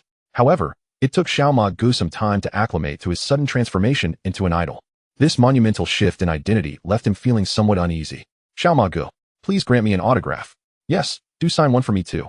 Gradually, Xiao Ma Ge came to embrace his new role, no longer hesitating as he accepted the paper and pen from the fans, commencing to sign autographs. Thankfully, his handwriting was rather commendable, or he might have found himself in an embarrassing predicament today. Throughout the experience, his emotions were profoundly complex. While the fans who received their autographs erupted into jubilant cheers, it must be said that although Xiao Ma Ge had a leg impairment, his demeanor and appearance radiated a certain suave charm, particularly after learning at the police station that Tansheng, Mr. Yao, and the counterfeit group had been dismantled. The burdens he had carried began to lift, and his spirits brightened considerably. Coupled with the exuberance of the fans, his mood transformed into one of delight. Subsequently, after bidding farewell to the fans, Xiao Ma Ge made his way to the cinema, intending to purchase a ticket for a better tomorrow. From being inexplicably apprehended by Officer Zhang to being released in court, and then surrounded by a throng of fans at the courthouse entrance, these experiences fueled his curiosity about the film. Ultimately, he could not contain his inquisitiveness and arrived at the cinema, eager to discover what the film entailed. However, upon reaching the entrance, he was met with a bustling crowd, as people seemed to be clamoring for something. As he approached, he realized they were purchasing trench coats and sunglasses. This revelation left Xiao Ma Ge both puzzled and somewhat reflective, murmuring softly, "Since when did stalls selling trench coats and sunglasses become so popular?" Just as he pondered, the person blocking his view stepped aside, revealing a sign above the stall that read Eastern attire. In that instant, he understood the reason behind it all. Since Xiao Ma Ge had always harbored a fondness for trench coats and sunglasses, and with his previous fixation now dissipated, he curiously maneuvered through the crowd. Arriving at the stall to inspect the trench coats being offered by Eastern attire, these styles are quite innovative and truly appealing, and these sunglasses are remarkably stylish. However, a glance to the side sparked his curiosity further. What is this Xiao Ma Ge signature edition? Both the sunglasses and trench coats were priced 100 yuan higher than the standard versions. A look of confusion washed over Xiao Ma Ge's face, quickly followed by realization. This must be the effect of his character in the film. Instantly, he felt an inexplicable sensation swelling within him. In truth, it was understandable. It was akin to someone having their story adapted into a film, with the protagonist leveraging their name to market products. Yet, this sensation remained decidedly peculiar. Xiao Ma Ge initially intended to purchase a set of trench coat and sunglasses, but upon seeing the signature edition, he reconsidered, feeling a sense of discomfort that deepened his emotional complexity. Just as he was about to voice his desire for the standard trench coat and sunglasses, a nearby viewer who had just finished watching the film suddenly exclaimed, "Oh my goodness! Isn't that Xiao Ma Ge?" This exclamation instantly drew the attention of numerous customers nearby. The patrons at the stall instinctively turned their heads, and they were immediately struck dumb by the striking figure of Xiao Ma Ge. As they scrutinized him closely, they recognized that he bore a remarkable resemblance to the character in the film. Not an exact match, but his unique aura was unmistakable. Moreover, his features shared a striking similarity, marked by an air of gravitas that was undeniably alluring. Observing further, they noted that he too had a limp. Could this be the real-life Xiao Ma Ge, the very inspiration for the film's protagonist? Such questions raced through their minds. In an instant, those quick on the uptake had already produced paper and pens, eager to obtain an autograph from Xiao Ma Ge. Whether he was the genuine article or not, securing an autograph was a worthwhile endeavor. If he truly was, it would be a tremendous fortune. "Xiao Ma Ge, please grant me an autograph." "I too wish for an autograph." "And me as well." Having previously experienced the sensation of celebrity outside the courthouse, Xiao Ma Ge now found himself once again enveloped in this star-like treatment at the stall.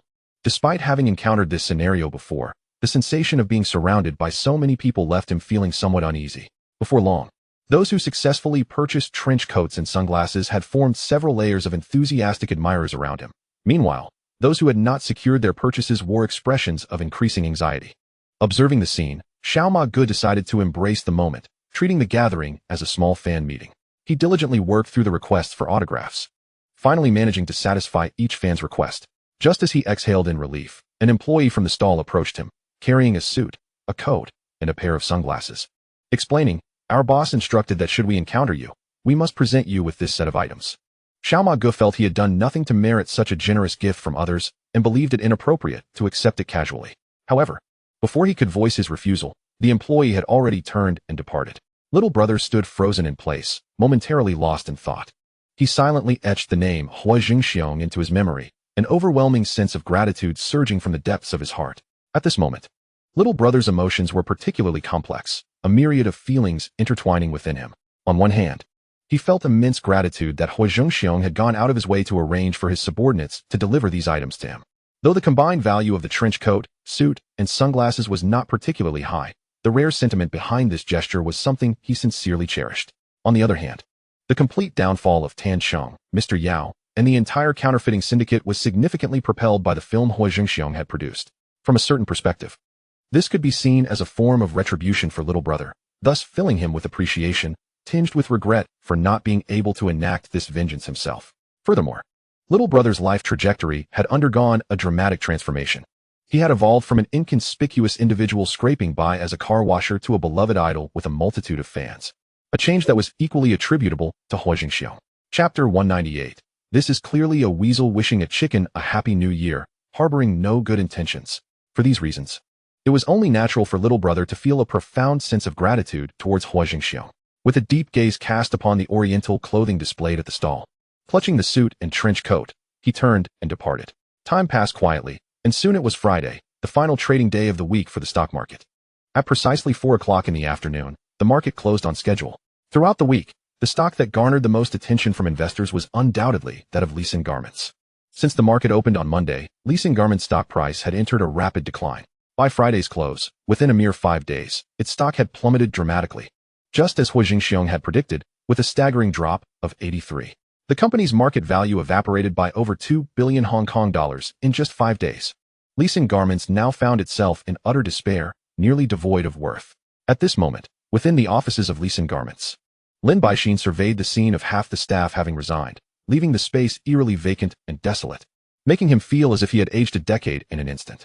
The memories of his past struggles and relentless efforts for the sake of his career flashed vividly in his mind. Lin Baixin was born in the Chaoyang district of Shantao City and moved with his family to the port city in the 1930s. After World War II, he founded Chengfu Knitting Factory. Following years of arduous toil, he established Lee Sin Garments in 1947, venturing into the textile and fabric trade. With the company's primary focus on garment production and export, it is worth noting that during that era, many struggled to meet their basic needs, and the social environment was exceedingly harsh. For the average person, making a living was already a challenge, let alone defying the odds to create and grow one's own brand. Only Lin Baixin truly understood the hardships he endured during those times. After Lee Sin Garments was established, Lin Baixin's business finally found its footing, gradually opening up the entire Asian market, with products even reaching Europe, America, and Africa. By the 1970s, bolstered by his daring spirit and willingness to embrace challenges, Lin Baixin ventured into the real estate sector, investing in the construction of industrial buildings, and in 1972, he successfully listed Lee Sin Garments on the stock market. Just months prior, Lin Baixin was at the pinnacle of his career, with Lee Sin Garments having expanded into retail and wholesale, and its stock price peaking at $11. Yet now, the once glorious enterprise had dissipated entirely within just over a week, leaving behind only fleeting memories that could never be reclaimed. Having toiled alongside his father from a young age, Lin Baixin dedicated decades to building a substantial industrial foundation for the Lin family. Yet now, Lee Sin Garments was on a direct path to collapse. Although he still held ownership of Lee Sin Real Estate, which was valued much higher than Lee Sin Garments, and the Lin family remained prominent in the area, the clothing industry was the realm he had known since childhood. It was through his own efforts that he had expanded the garment business, growing it stronger over time. Thus, compared to Lee Sin Real Estate, Lee Sin Garments and its affiliated factories held a far more significant place in Lin Baixin's heart. After all, this was the venture that had accompanied him for the majority of his life. He had risen through the ranks of society thanks to the clothing industry, ultimately achieving his current remarkable success. He had never imagined that the enterprise he had painstakingly nurtured for so many years would be utterly dismantled by Huo Zhengxiong in a mere 2 months. At that moment, Lin Baixin could not help but lament mournfully. Indeed, the tides of time will inevitably usher in the old and the new. Just like the waves of the Yangtze River pushing forward the previous ones. I truly am getting old. It is all my fault for being too careless. Underestimating the strength of my opponent. He had to admit that initially, he had looked down upon Huo Zhengxiong. Even when he later tried to give Huo Zhengxiong more credit than he perhaps deserved, the actual strength displayed by Huo Zhengxiong left him utterly astounded. This younger generation had managed to outmaneuver him, a seasoned veteran of many years in the industry, culminating in the destruction of the very company he valued most. A long sigh echoed through the empty office space, amplifying Lin Baixin's sense of solitude and heaviness. Within that sigh lay an indescribable sorrow. Just then, his secretary hurried over. Leaning close to Lin Baixin's ear, urgently stating, "Chairman Dong, that Huo Zhengxiong has arrived." Upon hearing this, Lin Baixin's brow furrowed instantly. Unable to suppress the anger swelling within him, he replied, "This is clearly a weasel wishing a chicken a happy new year, harboring no good intentions. He must have come to flaunt his power." The secretary, puzzled by Lin Baixin's intense reaction, quickly inquired, "Shall I have them thrown out right now?" Before Lin Baixin could respond, Huo Zhengxiong entered the room, exuding an air of elegance in a black suit, adorned with a pair of gold-rimmed glasses, followed by several individuals. The secretary fell silent upon his arrival. Seeing Huo Zhengxiong, Lin Baixin instantly regained his composure. Although Lee Sin Garments had suffered a devastating defeat, he would not concede easily, nor would he allow his last vestige of dignity to slip away. As their eyes met, Huo Zhengxiong approached Lin Baixin and the secretary, stopping before them with a smile. "Don't think negatively. I have no ill intentions in coming here." However, the phrase ill intentions spoken from Huo Zhengxiong's lips carried a hint of sarcasm. Both Lin Baixin and the secretary remained silent. "What exactly do you wish to accomplish?" The secretary mustered the courage to ask. Huo Zhengxiong chuckled lightly before continuing. "Let me first introduce these individuals beside me. This is my subordinate, Jimmy. This is lawyer Jian Aowei. And this is Fang Zhanhua, a professional in the stock market." Lin Baixin's expression darkened immediately, and before he could utter a word, he observed Huo Zhengxiong snatch a document from Jian Aowei's hands and, with a sharp slap, tossed it onto the desk beside Lin Baixin. "I would like to formally inform both of you that I have acquired a 53% stake in Lee Sin Garment. This means that I am now the largest shareholder of Lee Sin Garment." Upon hearing this declaration from Huo Zhengxiong, Lin Baixin's expression instantly soured. Huo Zhengxiong raised his voice and continued, "So what?" Narrowing his eyes and extending two fingers, he spoke with an unyielding tone that brooked no refusal. "I present you with two options. The first option is quite simple. Hand over Lee Sin Garment." Lin Baixin, visibly displeased, retorted, "What if I refuse?" Huo Zhengxiong's face broke into a dazzling smile, yet the coldness underlying that smile made both Lin Baixin and his secretary shudder involuntarily. "The second option is even simpler. I will render Lee Sin Garment's shares non-transferable and effectively dead stock." In Huo Zhengxiong's view, his desire to acquire Lee Sin Garment was not solely based on the company's intrinsic value. Although Lee Sin Garment's stock price had practically collapsed and its condition had deteriorated significantly, it was more than just a mere clothing brand. In fact, Lee Sin Garment had established a mature and comprehensive sales network throughout Asia. If he could successfully acquire Lee Sin Garment, this high-quality sales network would be at his disposal, undoubtedly accelerating the sales of Dongfang fashion, expanding its brand influence, and facilitating its growth in the Asian market.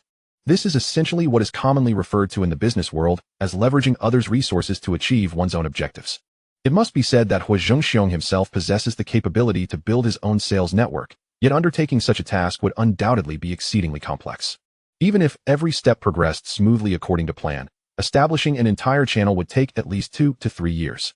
One must recognize that Asia is vast and comprises numerous diverse countries. Penetrating the markets of these countries and establishing effective sales channels poses immense challenges. Clearly, this endeavor would require Huo Zhengxiong to invest a significant amount of time and energy, incurring considerable costs. For this reason, he had consistently focused on Lee Sin Garment, persistently advancing his acquisition plans. Do not be misled into thinking that Huo Zhengxiong's relentless pursuit of Lee Sin Garment stems merely from a minor conflict with Lin Jianhua. According to Huo Zhengxiong's modus operandi, if there were not a more compelling objective, he would not expend such effort and energy.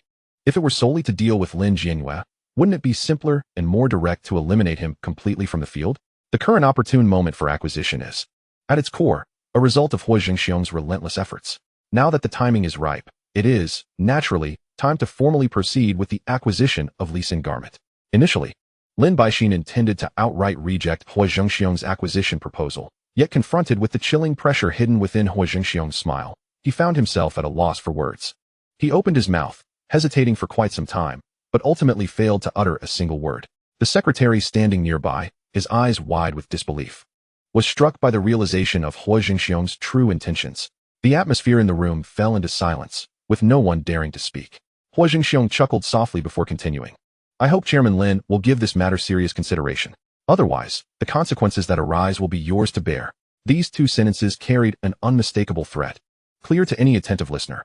Lin Baixin, known for his cunning and meticulous nature, was certainly aware of the deeper implications of Huo Zhengxiong's words. Should he refuse Huo Zhengxiong's acquisition demands, it was evident that Huo Zhengxiong would persist in his opposition, never willing to relent easily. Although Li Xin Garment was on the brink of collapse and mired in difficulties, the Lin family still possessed the crucial asset of Li Xin real estate. In that moment, Lin Baixin felt acutely conflicted, uncertain of which decision to make. He genuinely wished to cease further conflict with Huo Zhengxiong, feeling utterly exhausted both physically and mentally. While he harbored deep-seated animosity towards Huo Zhengxiong, he could not deny that he lacked the courage to continue viewing him as an adversary. This younger rival, who was considerably more ruthless than he had anticipated, had devised one cunning plan after another, leaving him defenseless. With Li Xin Garment beyond redemption, Lin Baixin was gripped by a sense of panic at the thought of this conflict with Huo Zhengxiong spilling over into Li Xin real estate. It was well understood that opposing Huo Zhengxiong was no simple matter. This confrontation would not only be a protracted ordeal, but would also trigger a series of troublesome complications. Lin Baixin could never allow Li Xin real estate to suffer the same fate as Li Xin Garment, ultimately facing a similarly tragic outcome. He knew that if he were to lose to Huo Zhengxiong in the competition for Li Xin real estate, the entire Lin family would be irreparably shattered, with no hope of resurgence. Emotionally, Lin Baixin was deeply reluctant to sell Li Xin Garment, a company he had painstakingly built from the ground up, to Huo Zhengxiong. After all, the current plight of Li Xin Garment was a direct result of Huo Zhengxiong's relentless pressure. However, at this juncture, even with immense reluctance, he felt compelled to make the decision to sell Li Xin Garment. For if he did not do so, the potential repercussions that could follow were far beyond his capacity to bear. The secretary, standing nearby, was already seething with rage, his face flushed. Unable to contain himself any longer, he shouted at Huo Zhengxiong. Huo Zhengxiong, don't harbor any delusions. You are the one who has driven Li Xin Garment to this point. And now you wish to acquire it? Even if we were to utterly destroy Li Xin Garment, we would never agree. However, before the secretary could finish his statement, Lin Baixin reached out to interrupt him. The secretary was momentarily taken aback, swallowing the unfinished words, his face filled with confusion as he looked at Lin Baixin. Unable to comprehend why the chairman would stop him, under the gaze of everyone present, Lin Baixin finally mustered the courage to speak, slowly addressing Huo Zhengxiong. I am willing to sell Li Xin Garment to you, but you must agree to one condition. Chairman. The secretary gazed at Lin Baixin with incredulity, clearly taken aback by his willingness to compromise and make such a decision. Could this still be the Lin Baixin he remembered, a man of principles and deep loyalty? It must be said that the secretary's perspective and depth of thought ultimately paled in comparison to Lin Baixin's. As the secretary stood in stunned silence, Huo Zhengxiong quietly replied to Lin Baixin, state your condition, and I shall consider it. Lin Baixin lowered his voice, his tone tinged with resignation. I admit. This time I have indeed lost to you. If I sell Li Xin Garment to you, my only condition is that from now on, we shall not interfere with each other's affairs, each pursuing our own development. You must not trouble the Lin family again. As for Lin Jinhua, who has offended you in the past, I will ensure he receives a proper reprimand, so that he will avoid you in the future and dare not provoke you. Upon hearing Lin Baixin's words, a faint smile appeared on Huo Zhengxiong's face. Chapter 200. There are no eternal enemies, only eternal interests. To be honest, he had not anticipated Lin Baixin would concede so readily, without excessive entanglement. Particularly, the condition Lin Baixin proposed exceeded his expectations, leaving him somewhat surprised. It was evident that Lin Baixin had been thoroughly intimidated, having lost any courage to continue resisting. At this juncture, Lin Baixin chose to concede, with the sole request that Huo Zhengxiong refrain from meddling with Li Xin Garment, and, even more crucially, not to extend the conflict between the two parties to Li Xin real estate. Should Huo Zhengxiong acquiesce to this condition, Lin Baixin would regard his sacrifice of Li Xin Garment's interests as a means to avert greater losses, freeing him from future troubles stemming from opposition to Huo Zhengxiong. However, if Huo Zhengxiong were to refuse, there would be no necessity for Lin Baixin to sell Li Xin Garment to him. A standoff would ensue, with both parties facing mutual destruction. Subsequently, Huo Zhengxiong fell into deep contemplation, earnestly weighing the conditions proposed by Lin Baixin. Moments later, as he gazed back at Lin Baixin, his expression gradually shifted, revealing a semblance of acknowledgement. It was evident that, after years of navigating the tumultuous waters of the port business, His decisive willingness to relinquish partial interests in favor of overarching benefits was indeed commendable. One must concede that Lin Baixin displayed remarkable acumen, adeptly discerning the current situation to make an astute judgment. Fear of Huo Zhengxiong was one aspect, yet more importantly, he lucidly recognized the reality of the circumstances. Refraining from stubbornness, Lin Baixin understood that Huo Zhengxiong's strength had burgeoned into a formidable force, one not to be underestimated. Rather than continue as adversaries, perpetually clashing, it was wiser to transform foes into allies, thereby avoiding even greater losses. In the realm of commerce, there are no eternal enemies, only perpetual interests, an immutable principle. Clearly, Lin Baixin made a sagacious choice. In light of this, Huo Zhengxiong saw no reason to take an uncompromising stance and decided to leave some room for both parties. He then broke into a radiant smile and declared to Lin Baixin, "It's a deal." Upon hearing this, Lin Baixin immediately released a sigh of relief, the weight upon his heart finally lifting. With Lin Baixin's consent, the subsequent acquisition processes naturally progressed smoothly. The acquisition contract, meticulously prepared by Jian Aowei, awaited only their signatures for confirmation. After a thorough review of the contract's contents, the secretary nodded decisively, signaling that they could proceed to sign. Lin Baixin and Huo Zhengxiong inscribed their names on the contract, officially sealing the agreement for the acquisition. Huo Zhengxiong acquired the entirety of Lin Baixin's shares in Lee Sin Garment at a relatively favorable price. Remarkably, the entire acquisition process took less than an hour, with ownership of Lee Sin Garment officially transferring to Huo Zhengxiong. Thereafter, he confidently entered the chairman's office of Lee Sin Garment, marking the moment he officially became the new chairman. As for Lin Baixin, a hint of reluctance surfaced on his face as he departed after signing the contract. After all, he had founded the company himself. Yet, that was merely a fleeting sentiment, one that could not alter the overall acquisition scenario or change the final outcome. Lin Baixin withdrew his gaze from the company and departed in a vehicle with his secretary. Later that evening, during a work report from Jimmy Zai, Huo Zhengxiong began to assess and compile an inventory of his current assets to gain a clear understanding of his financial standing. Prior to the final short selling of Lee Sin Garment stock, he already possessed 500 million in cash, and through this short selling maneuver, he amassed over 400 million in additional funds. Previously, when acquiring Lee Sin Garment, Lin Baixin still held a 40% stake in the company. Based on the stock price at the time of market closure, Fang Zhanhua quickly calculated that this portion of shares was valued at 200 million. In essence, Huo Zhengxiong's total expenditure for acquiring Lee Sin Garment amounted to merely 200 million. Viewed from another perspective, Huo Zhengxiong's portfolio of enterprises had grown considerably. In addition to Dongfang Apparel, Coca-Cola, instant noodles, and the newly acquired Lee Sin Garment, he also maintained a staggering 700 million in liquid assets. After comprehensive calculations, Huo Zhengxiong's total assets had approached the remarkable threshold of 2 billion. Such a financial magnitude, if disclosed publicly, would undoubtedly astonish countless individuals. It is worth noting that from the inception of Dongfang Coca-Cola to this day, only a few short years had elapsed. Huo Zhengxiong's wealth had snowballed, accumulating at an exponential rate that was beyond reckoning. To state that his wealth accumulation was faster than outright theft would not be an exaggeration. Following the asset assessment, Huo Zhengxiong generously bestowed substantial bonuses upon both Jimmy Zai and Fang Zhanhua.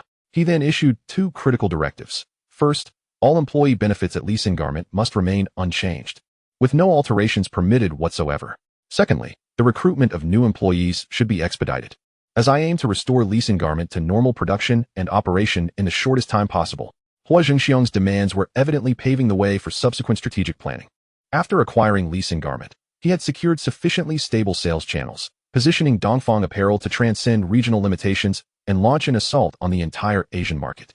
The significance of this endeavor was self-evident, and Jimmy Zai promptly nodded in acknowledgement before turning to implement the directives. The following day, Saturday, Dongfang Apparel invited numerous media outlets from the port to convene an important press conference. Huo Zhengxiong had always maintained favorable relations with major media in the port. Whether through advertising, brand promotion, or during the short selling of Lee Sin Garment stock, he had invested significantly in media channels. Consequently, the preparation for this press conference proceeded exceptionally smoothly, with all major media outlets exhibiting remarkable cooperation. Renowned publications such as the Oriental Daily, Commercial Daily, Ming Pao, and Sing Tao Daily were all present to cover the event. Before long, the press conference officially commenced. Dressed in a custom black suit from Dongfang Apparel and donning a pair of gold-rimmed glasses, Huo Zhengxiong exuded elegance and poise, reminiscent of a scion from a prestigious family. Coupled with his handsome features and a subtle, almost imperceptible smile, his appearance reached its zenith. The audience erupted in astonished murmurs. Wow! No one ever mentioned that Huo Zhengxiong was this handsome. Just look at his demeanor. He is undoubtedly extraordinary. One female reporter could hardly contain her excitement, whispering to her colleague, I can't handle this. My heart is racing. It's just too thrilling.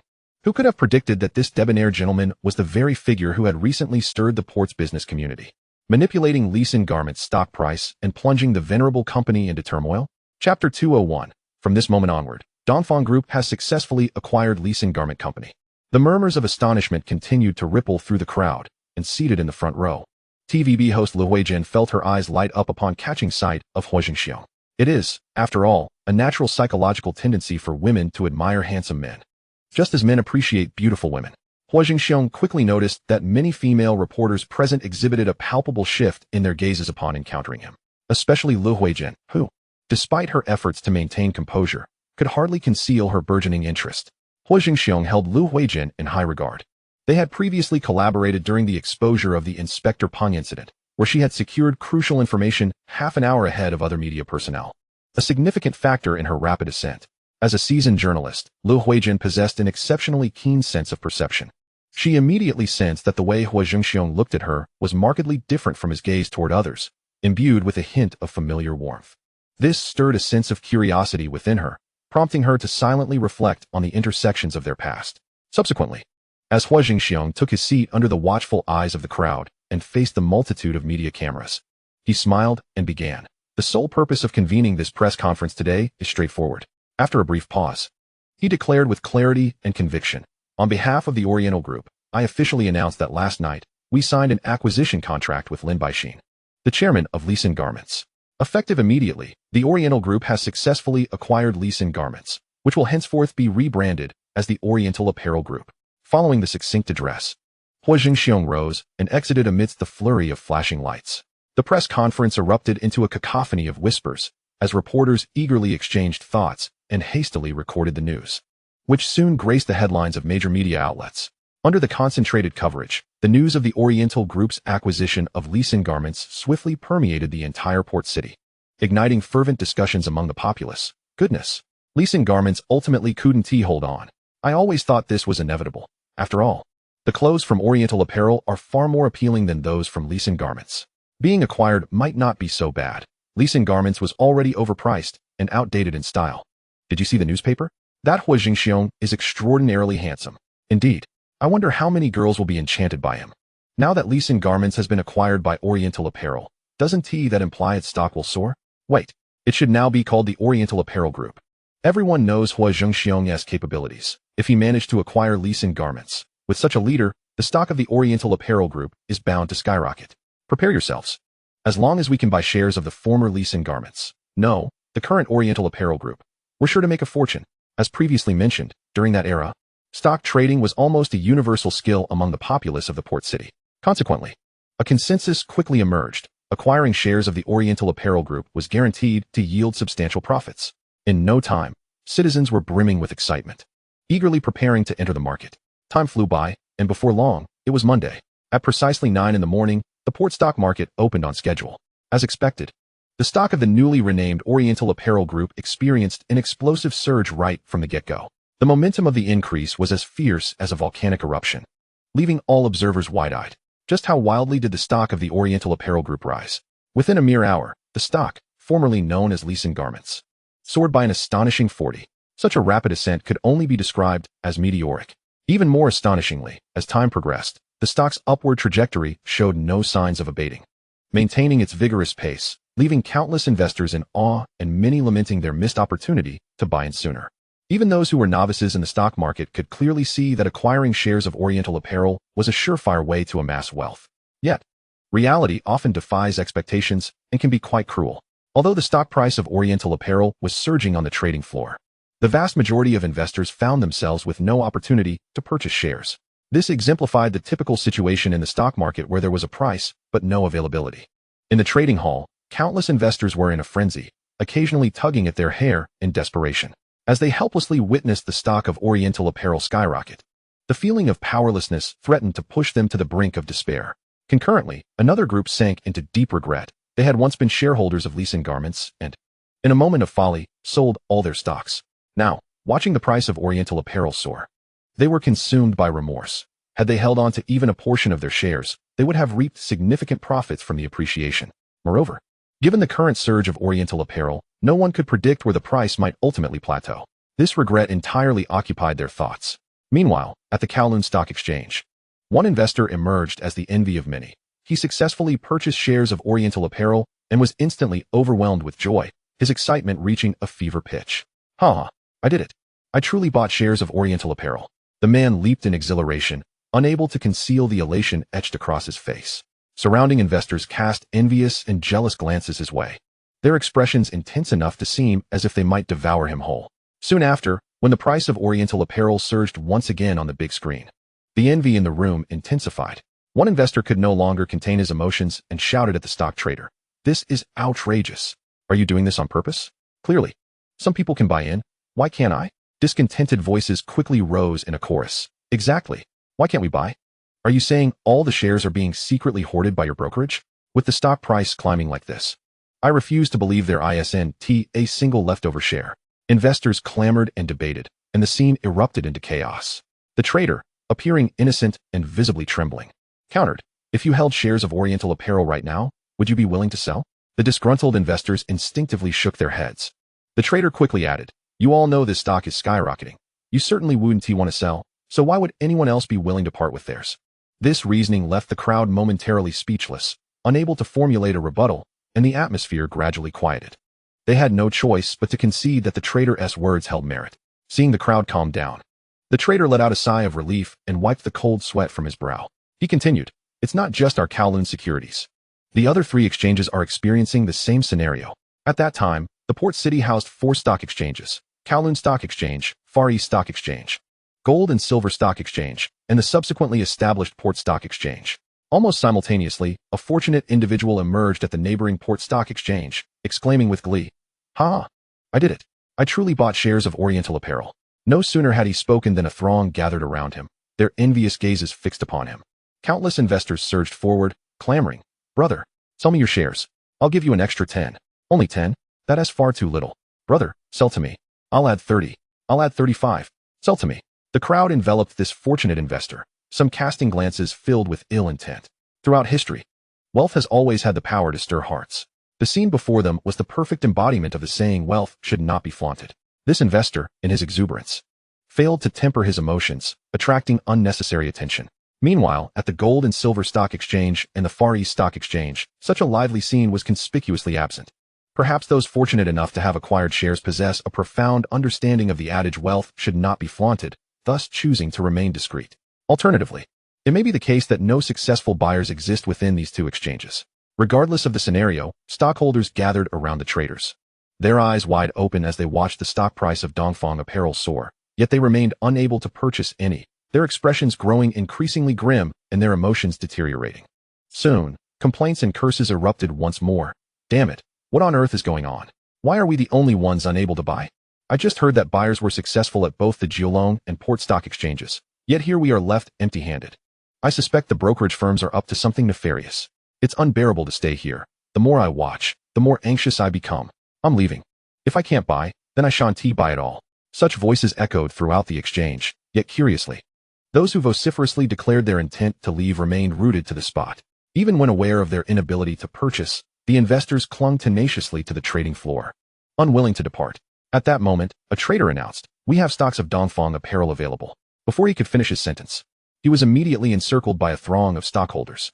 In summary, those who managed to procure shares of Dongfang apparel were nearly beside themselves with excitement, while those who could not were left cursing, finding fault with everything around them. Occasionally, a small quantity of Dongfang apparel stocks would be listed for sale, only to be snatched up in the blink of an eye, leaving no opportunity for others. The number of eager buyers was as vast as the stars, yet sellers were nowhere to be found. It is no exaggeration to say that within the 4 major stock trading centers of Port, every investor's gaze was firmly fixed upon the stocks of Dongfang apparel, leaving no room for any other stock. Meanwhile, in the VIP lounge, Huo Zhengxiong observed the bustling scene below, a slight smile gracing his lips as he recognized that the time was nearly ripe. Finally, he turned to Feng Zhambua and declared, "It's about time. We can release more stocks." In just a morning, the stocks of Dongfang apparel had become thoroughly heated, even establishing a subconscious belief among investors. Acquiring shares of Dongfang apparel was akin to guaranteed profit, no matter the price. Unfortunately, despite the lofty prices, no one was willing to sell. Many, despite their eagerness to buy, found themselves without opportunity. In reality, the so-called fortunate ones who appeared at various stock exchanges that morning were all part of Huo Zhengxiong's meticulous orchestration. By releasing only a small portion of stocks occasionally, he could incite a tremendous stir across all major stock exchanges, eliciting fervent reactions. It is worth noting that prior to this, he had acquired 53 shares of Lee Garment and subsequently purchased 44 shares from Lin Baixing, amassing nearly 98 ownership. With such a significant stake, those holding smaller quantities of shares were naturally reluctant to part with them, meaning that the sporadically available stocks could only be those released by Huo Zhengxiong. Now that the preliminary groundwork had been laid, it was time to enter the crucial phase. As soon as Huo Zhengxiong issued the directive, a glimmer of cunning flashed in Fang Zhanbo's eyes, and he swiftly sprang into action. The task at hand was not particularly complex. It boiled down to employing every conceivable effective method to further escalate the stock price of Dongfang Apparel. Within 5 minutes, just as a large number of investors were about to lose hope in this stock, Fang Zhanbo commenced his operations. He first sold one of his shares, an act that instantly ignited fervent discussions across the 4 stock exchanges. Many investors were so taken aback by this unexpected turn of events that they nearly bit their tongues in excitement, and indeed, a small portion of them successfully purchased shares of Dongfang Apparel. Following this, the stock price of Dongfang Apparel experienced a brief surge. Observing the continued stability and upward trend of the stock price, Fang Zhanbo pressed on and sold 2 more shares. This time, investors across all 4 exchanges managed to secure purchases, no longer limited to a select few fortunate buyers. Subsequently, Fang Zhanbo meticulously monitored the stock price's ascent. Whenever he noticed that his selling actions were slowing the price's increase, he would promptly reduce the frequency of his sales. Thus, he continued to repeat this operation, maintaining precise control over the stock price. This sustained activity persisted until the market closed at 4 p.m. By that time, the stock price of Dongfang Group had surged dramatically by 200, and within the span of a single day, the price had not only doubled but more than tripled. Such astonishing figures left numerous experts in the stock domain astounded, their emotions in disarray. The investors fortunate enough to acquire shares of Dongfang Apparel could not conceal their joy, their smiles radiating brilliance. Each buyer was filled with exhilaration, a thrill surpassing even that of the new year. Chapter 203. Port now boasts an additional billionaire. However, even amidst the fervent investment atmosphere, Fang Zhanbo maintained his composure, refraining from making any ill-advised decisions in pursuit of higher gains. It is important to note that as of now, Huo Zhengxiong still held 72 of the company's shares, a crucial cornerstone of the company's equity structure. The following day, the stock market remained exceptionally vibrant, showing no signs of cooling down. The price of Dongfang Apparel continued its significant ascent, captivating the attention of even more investors. Faced with such immense potential for profit, nearly no one could remain entirely unaffected, and everyone was filled with anticipation for this stock. It is worth mentioning that when the stock market opened on Monday, the price of Dongfang Apparel was still at a relatively low level. Now, it had skyrocketed 5-fold, establishing itself as an exceedingly attractive hot stock. Upon the market's opening that day, the stock price of Dongfang Apparel continued its previous momentum, soaring further without any signs of slowing, maintaining its vigorous pace.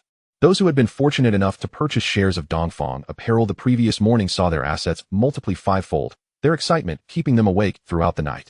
Fang Zhanbo keenly observed market dynamics, seizing the opportunity to methodically sell his holdings of Dongfang Apparel stocks. Thus, by the time the market closed the next day, the stock price of Dongfang Apparel had once again risen sharply, reaching an increase of 190. At this juncture, the price per share of Dongfang Apparel had already surpassed the previous highest price set by Lee Garment stocks. Clearly, the populace of Port held a more favorable outlook on the future development prospects of Dongfang Apparel, or perhaps they had greater faith in Huo Zhengxiong's capabilities in corporate management.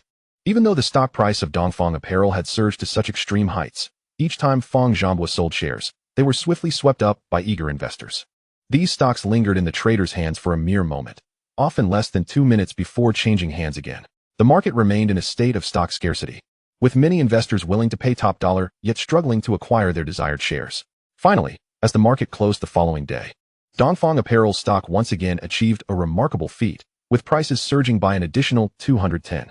However, by this point, the stock price of Dongfang Apparel had reached a relatively saturated stage, with limited room for further significant increases. Starting from the morning of the 3rd day, the stock price of Dongfang Apparel finally stabilized, ceasing the previous violent fluctuations. Upon confirming that Huo Zhengxiong held 53 of the company's shares, Fang Zhanbo sold all his remaining excess shares, totaling over 5. At this point, All the stocks of Dongfang apparel available for circulation in the market had been completely sold, with none left. When Huo Zhengxiong arrived at the securities firm, Fang Zhanhua could not conceal his pride, exclaiming, "Boss, everything has been handled perfectly. I have flawlessly completed the task you entrusted to me." Huo Zhengxiong, upon hearing this, could not help but burst into hearty laughter, his voice resounding. "Ha!" He then lavished praise upon Fang Zhanhua. "Zhanhua, you have truly excelled this time." In that moment, even the usually composed Huo Zhengxiong found it difficult to contain his excitement, struggling to maintain his calm demeanor. This reaction is hardly surprising, given the astonishing results achieved. Following 3 consecutive days of significant increases, Dongfang Apparel's stock price had far surpassed that of Lee Sin Garments in its prime. Specifically, the current stock price of Dongfang Apparel was, astonishingly, 3 to 4 times higher than Lee Sin Garments' peak price. It is noteworthy that Lee Sin Garments was already a well-known enterprise valued at over 2 billion yuan at the time. Thus, it can be inferred that Dongfang Apparel's market value had now successfully exceeded 8 billion yuan. Indeed, that is 80 billion. This figure is enough to astonish everyone, even bordering on disbelief. And this valuation pertains solely to Dongfang Apparel, when considering Huo Zhengxiong's other assets, such as Dongfang Cola and Dongfang Instant Noodles. His total asset scale has reached 10 billion yuan. In other words, at this moment, Huo Zhengxiong has undoubtedly become a bona fide billionaire, successfully entering the ranks of business magnates and becoming a significant figure in the commercial world. Huo Zhengxiong's achievements can be attributed, on one hand, to his exceptional business acumen and keen market insight, and on the other hand, to the formidable competition posed by Lee Sin Garments.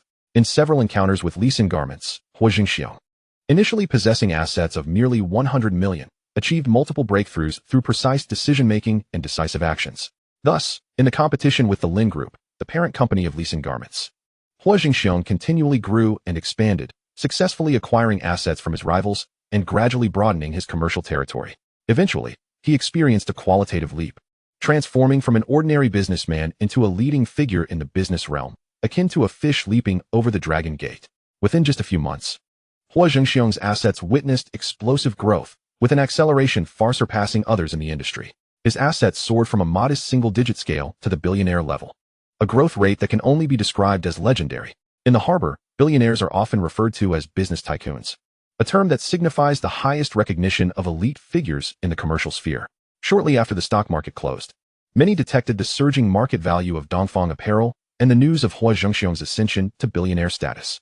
After all, as a publicly listed company, Dongfang Apparel is obliged to disclose various operational and financial information. Anyone paying even slight attention to the matter could deduce the stock price and corresponding market value of Dongfang Apparel through simple calculations. Furthermore, with Huo Zhengxiong owning numerous other well-known assets, there was no need for special promotion. Many who followed business dynamics were already aware the harbor had gained yet another billionaire tycoon. Subsequently, this news spread rapidly throughout the harbor, sparking fervent discussions among both business professionals and the general public. That night, the news caused many to lose sleep. Some marveled at Huo Zhengxiong's accomplishments, while others lamented their missed investment opportunities. The following morning, major newspapers in the harbor prominently featured Huo Zhengxiong's emergence as a billionaire tycoon in their headlines. Remarkably, Huo Zhengxiong spent not a cent on advertising, yet the headlines of major newspapers were filled with content related to him, making it the hottest topic of the day. The headline of the Oriental Daily was particularly striking, shocking. "The youngest billionaire in harbor history is born," directly highlighting the core aspect of the event. Singtao Daily approached the story from the angle of its impact, titling it, "Last Night Was Extraordinary. Huo Zhengxiong Joins the Ranks of Billionaires, Securing His Place in History." Chapter 204, My goodness. Not only is he handsome and charming, but he also possesses immense wealth. Ming Pao emphasized Huo Zhengxiong's astonishing growth rate, with a headline reading, "From an obscure ordinary individual to a billionaire, he achieved this in less than a year."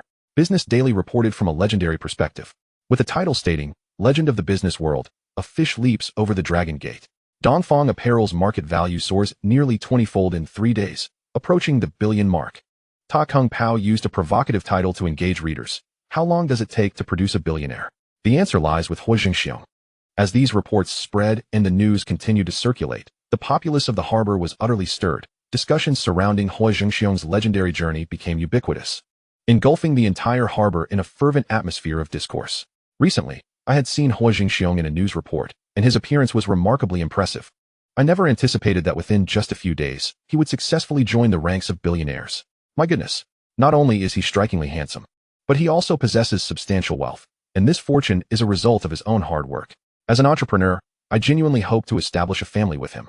To describe him as a golden son-in-law is clearly inadequate. He is undoubtedly an exceptional presence among the crowd. It is truly enviable that he has become a billionaire at such a young age. I can only imagine the astonishing achievements he will accomplish in another 20 years. In my view, he undoubtedly has the potential to become a leading figure in the harbor's business community. It is a pity that if I had known him earlier, I would willingly exert more effort. From this day forward, I shall make it my goal to become Huo Zhengxiong's wife. Today marks the first day of my pursuit of this objective. Now, numerous newspapers in the harbor are competing to report a piece of news. The harbor has welcomed another billionaire, and this billionaire is also the youngest in the harbor's history. Such an achievement undoubtedly carries significant value and meaning. We must acknowledge that, regardless of the extent of the media's role in this process, Huo Zhengxiong has indeed ascended to a higher echelon of the business world. At this moment, he finally possesses the strength to attract the attention of the harbor's top business magnates. Simultaneously, the four most influential families in the harbor, commonly referred to as the four great families, have also turned their focus toward Huo Zhengxiong. It is worth noting that previously, even if Huo Zhengxiong's assets exceeded 100 million, or even reached 1 billion, he could scarcely be regarded as a business tycoon, let alone capture the attention of these magnates. However, once his assets reached the billionaire level, it signified that he had ascended to a new height, one significant enough to warrant the attention of these elite families. The representatives of these four families. The aforementioned four great families are the prominent figures Li Jiaqing, Guo Dusheng, Li Zhaoji, and Zheng Yutong, all of whom are titans in the business realm. Zheng Yutong reclined in his opulently adorned office, gently setting down the newspaper in his hands. Turning to his assistant with a smile, he remarked, "The current younger generation truly commands our admiration. At such a tender age, they have already amassed a fortune exceeding 100 billion. And this wealth has been painstakingly accumulated through the clothing business. One cannot help but regard them as exceptionally talented and promising." The assistant leaned in to glance at the newspaper, subsequently breaking into a smile as he concurred. "Chairman, you speak nothing but the truth. The achievements of these young individuals are indeed remarkable. If only Huo Zhengxiong could hear your praises, he would undoubtedly feel both grateful and in awe of you." Ha ha. Zheng Yutong could not contain his laughter, recognizing the assistant's knack for flattery, both subtly complimenting him while simultaneously extolling Huo Zhengxiong, which left him in high spirits. Meanwhile, in the conference room of Sun Hung Kai Properties, a meeting was underway. Guo Dusheng, wearing a smile, addressed the attendees, stating, "As we discuss the company's future direction and various work arrangements, it is imperative that everyone diligently implements these plans and strives towards completion. Otherwise, who knows when we might be surpassed by the younger generation trailing behind us." At that moment, a director from the Guo family could not help but chuckle and inquire, "Chairman, is the young man you mentioned named Huo Zhengxiong?" Guo Dusheng nodded with a smile. "It seems everyone is aware of him." The director responded with a grin. "It's hard not to be. The media in all of Hong Kong is abuzz with reports and discussions about him. As the youngest billionaire in Hong Kong, his accomplishments are undeniably substantial. Indeed," Guo Dusheng continued with a smile, reminiscing, "it has only been a decade since I myself became a billionaire, and now our Guo family has ascended to the ranks of Hong Kong's four prominent families. This young man may very well rise suddenly, and in 10 years, he might just become the fifth prominent family in Hong Kong." One cannot underestimate Guo Dusheng's high regard for Huo Zhengxiong. The term prominent family is not casually uttered. Indeed, which family has become a prominent force in Hong Kong without assets exceeding $1 trillion? While the difference between 100 billion and $1 trillion may seem minor, the reality is that they are worlds apart. Once one reaches the stage of possessing 100 billion in assets, generating modest profits is not overly challenging. Yet achieving substantial profitability, as before, becomes significantly more difficult. As the saying goes, a tall building rises from the ground up, which holds true. However, if a skyscraper has already reached an impressive height, further expansion upon that foundation becomes exponentially more challenging. Undoubtedly, this recognition comes from a top-tier magnate. It is important to note that Guo Dusheng is the founder of Sun Hung Kai Properties, a company that is not only one of the largest real estate developers in Hong Kong, but also possesses one of the most extensive land reserves in the region. The tallest 3 buildings and the highest skyscraper in Hong Kong have all been crafted by this family. Furthermore, they control several major mobile network operators and the largest bus company. According to Forbes' rankings of wealthy families in Asia during the 1990s, the Guo family ranked 3rd, underscoring Guo Dusheng's formidable capabilities. Just then, a director interjected, "Chairman, should we take precautions against this young man named Huo?" After pondering for a moment, Guo Dusheng chuckled and shook his head. "There is no need for that. Young individuals will gradually come to understand how challenging it is to advance once a company reaches a certain scale. as predecessors. We ought to extend our support and guidance to such rising stars. I hope he surprises us," he added with a smile. "I genuinely look forward to witnessing the emergence of another prominent family in Hong Kong." Chapter 205. Such a glamorous existence may not last long. Ha ha. The conference room erupted in laughter. "Chairman Gua, your magnanimity and capacity for inclusion are truly commendable. This grace is not something the other three families can compare with." Amidst the flattery, Guodashing's smile grew ever more radiant. Meanwhile, at the Li family estate, it is worth noting that the strength of the Li Zhaoji family surpasses that of the more widely known Li Jiaqing. According to Forbes' Hong Kong billionaire list, Li Zhaoji has consistently held the top position. He is the founder and chairman of Hang Lung Properties and also a board member of Sun Hung Kai Properties. Hang Lung Properties is among the largest real estate development companies in Hong Kong, with projects encompassing commercial buildings, residential complexes, and hotel groups. In addition to real estate, the Li Zhaoji family has ventured into the energy sector, with Li Zhaoji himself serving as the chairman of the China Gas Holdings Limited, the exclusive supplier of natural gas for domestic and heating purposes in Hong Kong. His eldest son, Li Jiajia, and second son, Li Jiaqing, both serve as vice chairman of Hang Lung Properties and are also directors at China Gas Holdings Limited. At this moment, Li Jiajia was holding a newspaper, his face a mask of astonishment as he exclaimed to his father, "Dad, take a look at this person in the news. He seems to be around our age and has already amassed a fortune exceeding 100 billion, becoming a billionaire." Li Zhaoji took the newspaper from his son's hands, quickly skimmed the relevant reports, and shook his head gently, filled with a sense of nostalgia. "Oh, today's youth certainly finds it easier to achieve great things compared to our time." Upon hearing their father's sentiments, Li Jiajia and Li Jiaqing exchanged glances and nodded in agreement. After a brief pause, Li Zhaoji's expression turned serious as he continued, "I have heard of Huo Zhengxiong before. His maneuvers in the stock market are both decisive and ruthless. He has left Lin Baixin of Leasing Group in a precarious situation. Based on current circumstances, if nothing unexpected occurs, he is likely yet another formidable talent emerging from elsewhere."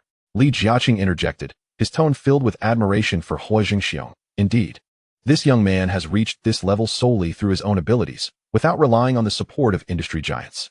His prowess is truly exceptional. Therefore, you both must learn from him." Li Zhaoji advised his sons earnestly, "Achieving such heights at your age is not merely a stroke of luck. I sincerely hope you both cultivate such capabilities, for only then will I feel secure in entrusting the family business to you." After listening to his father's words, Li Jiajia simply smiled faintly, choosing not to elaborate further. However, Li Jiaqing, brimming with defiance, interjected, "We may not be inferior to him." Observing his younger son's demeanor, Li Zhaoji shook his head in resignation. He understood that while his younger son was of good character, his pride often prevented him from acknowledging the strengths of others. Subsequently, Li Zhaoji turned his attention to his eldest son, Li Jiajia, and remarked, "I believe Huo Zhengxiong possesses significant potential for growth. His strategy against Lin Baixin reveals him to be a person of thought and cunning. Should the opportunity arise to interact with him, it is crucial to cultivate a favorable relationship. It will benefit our family." Li Jiajia responded with a smile, reassuring his father, "Don't worry, Dad. I won't be like Lin Baixin's unaccomplished son, who allowed a young heiress he was never fond of to become a formidable adversary for our family." Ha ha. Li Zhaoji, upon hearing his eldest son's words, could not help but burst into laughter, clearly quite pleased with this carefully nurtured heir of the family. However, beside him, Li Jiaqing maintained an expression of defiance, seemingly untouched by the jovial atmosphere surrounding him. Witnessing this scene, Li Zhaoji shook his head in exasperation, feeling somewhat at a loss regarding his youngest son. Interestingly, Li Jiaqing shares his name with the last powerful figure of Hong Kong's elite. The renowned Li Jiaqing ranks second on Forbes' list of Hong Kong's wealthiest individuals. Under his stewardship, several core publicly listed enterprises thrive, including Chung Kong Holdings, Hutchison Whampoa, Hong Kong Electric Holdings, and Chung Kong Infrastructure.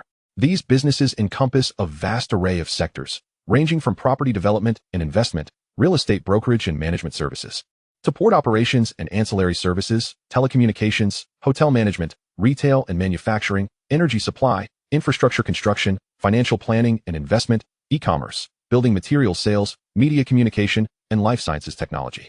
When juxtaposed with Hong Kong's four major families, the family to which Li Jiaqing belongs undoubtedly stands out for the breadth of its business endeavors.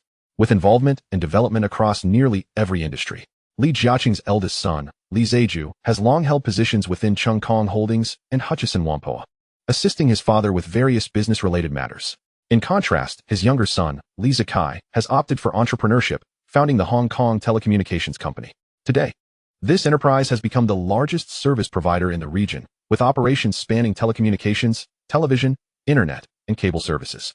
Observing the trajectories of these three individuals, it is evident they embody the adage that a tiger father begets no son of a dog, as each has achieved commendable success in their respective spheres of focus. Moreover, the Li family's enterprises exemplify a quintessential family-operated business model, characterized by the common management traits and developmental features typical of family businesses. Meanwhile, in another villa belonging to the Li family, the so-called tycoon, Li Jiaqing, engages in discussion regarding Huo Zhengxiong with his two sons. Unlike the perspectives of the other three wealthy individuals in Hong Kong, Li Jiaqing possesses his own unique judgments and insights. He remarked, at present, Huo Zhengxiong indeed appears to be flourishing, gradually gaining recognition in the business world and his reputation rising. However, he continued, abruptly shifting his tone to a more serious note. In my view, this period of prosperity is unlikely to last long. Standing nearby, Li Zeju displayed a look of surprise at his father's negative assessment of Huo Zhengxiong. Unable to refrain from asking, Huo Zhengxiong is still so young, yet he has firmly grasped Lin Baixin and Li Singarmet, steering the direction of the situation. He has leveraged the opportunity of defeating the Lin Group to elevate his standing in the business realm, utilizing minimal investment to mobilize greater resources, devouring others' assets like a whale swallowing small fish. After acquiring shares in Li Singarmet, his own assets have experienced explosive growth. Considering these accomplishments alone, he undoubtedly qualifies as a legendary figure in the business world. How can you assert that his prospects are bleak?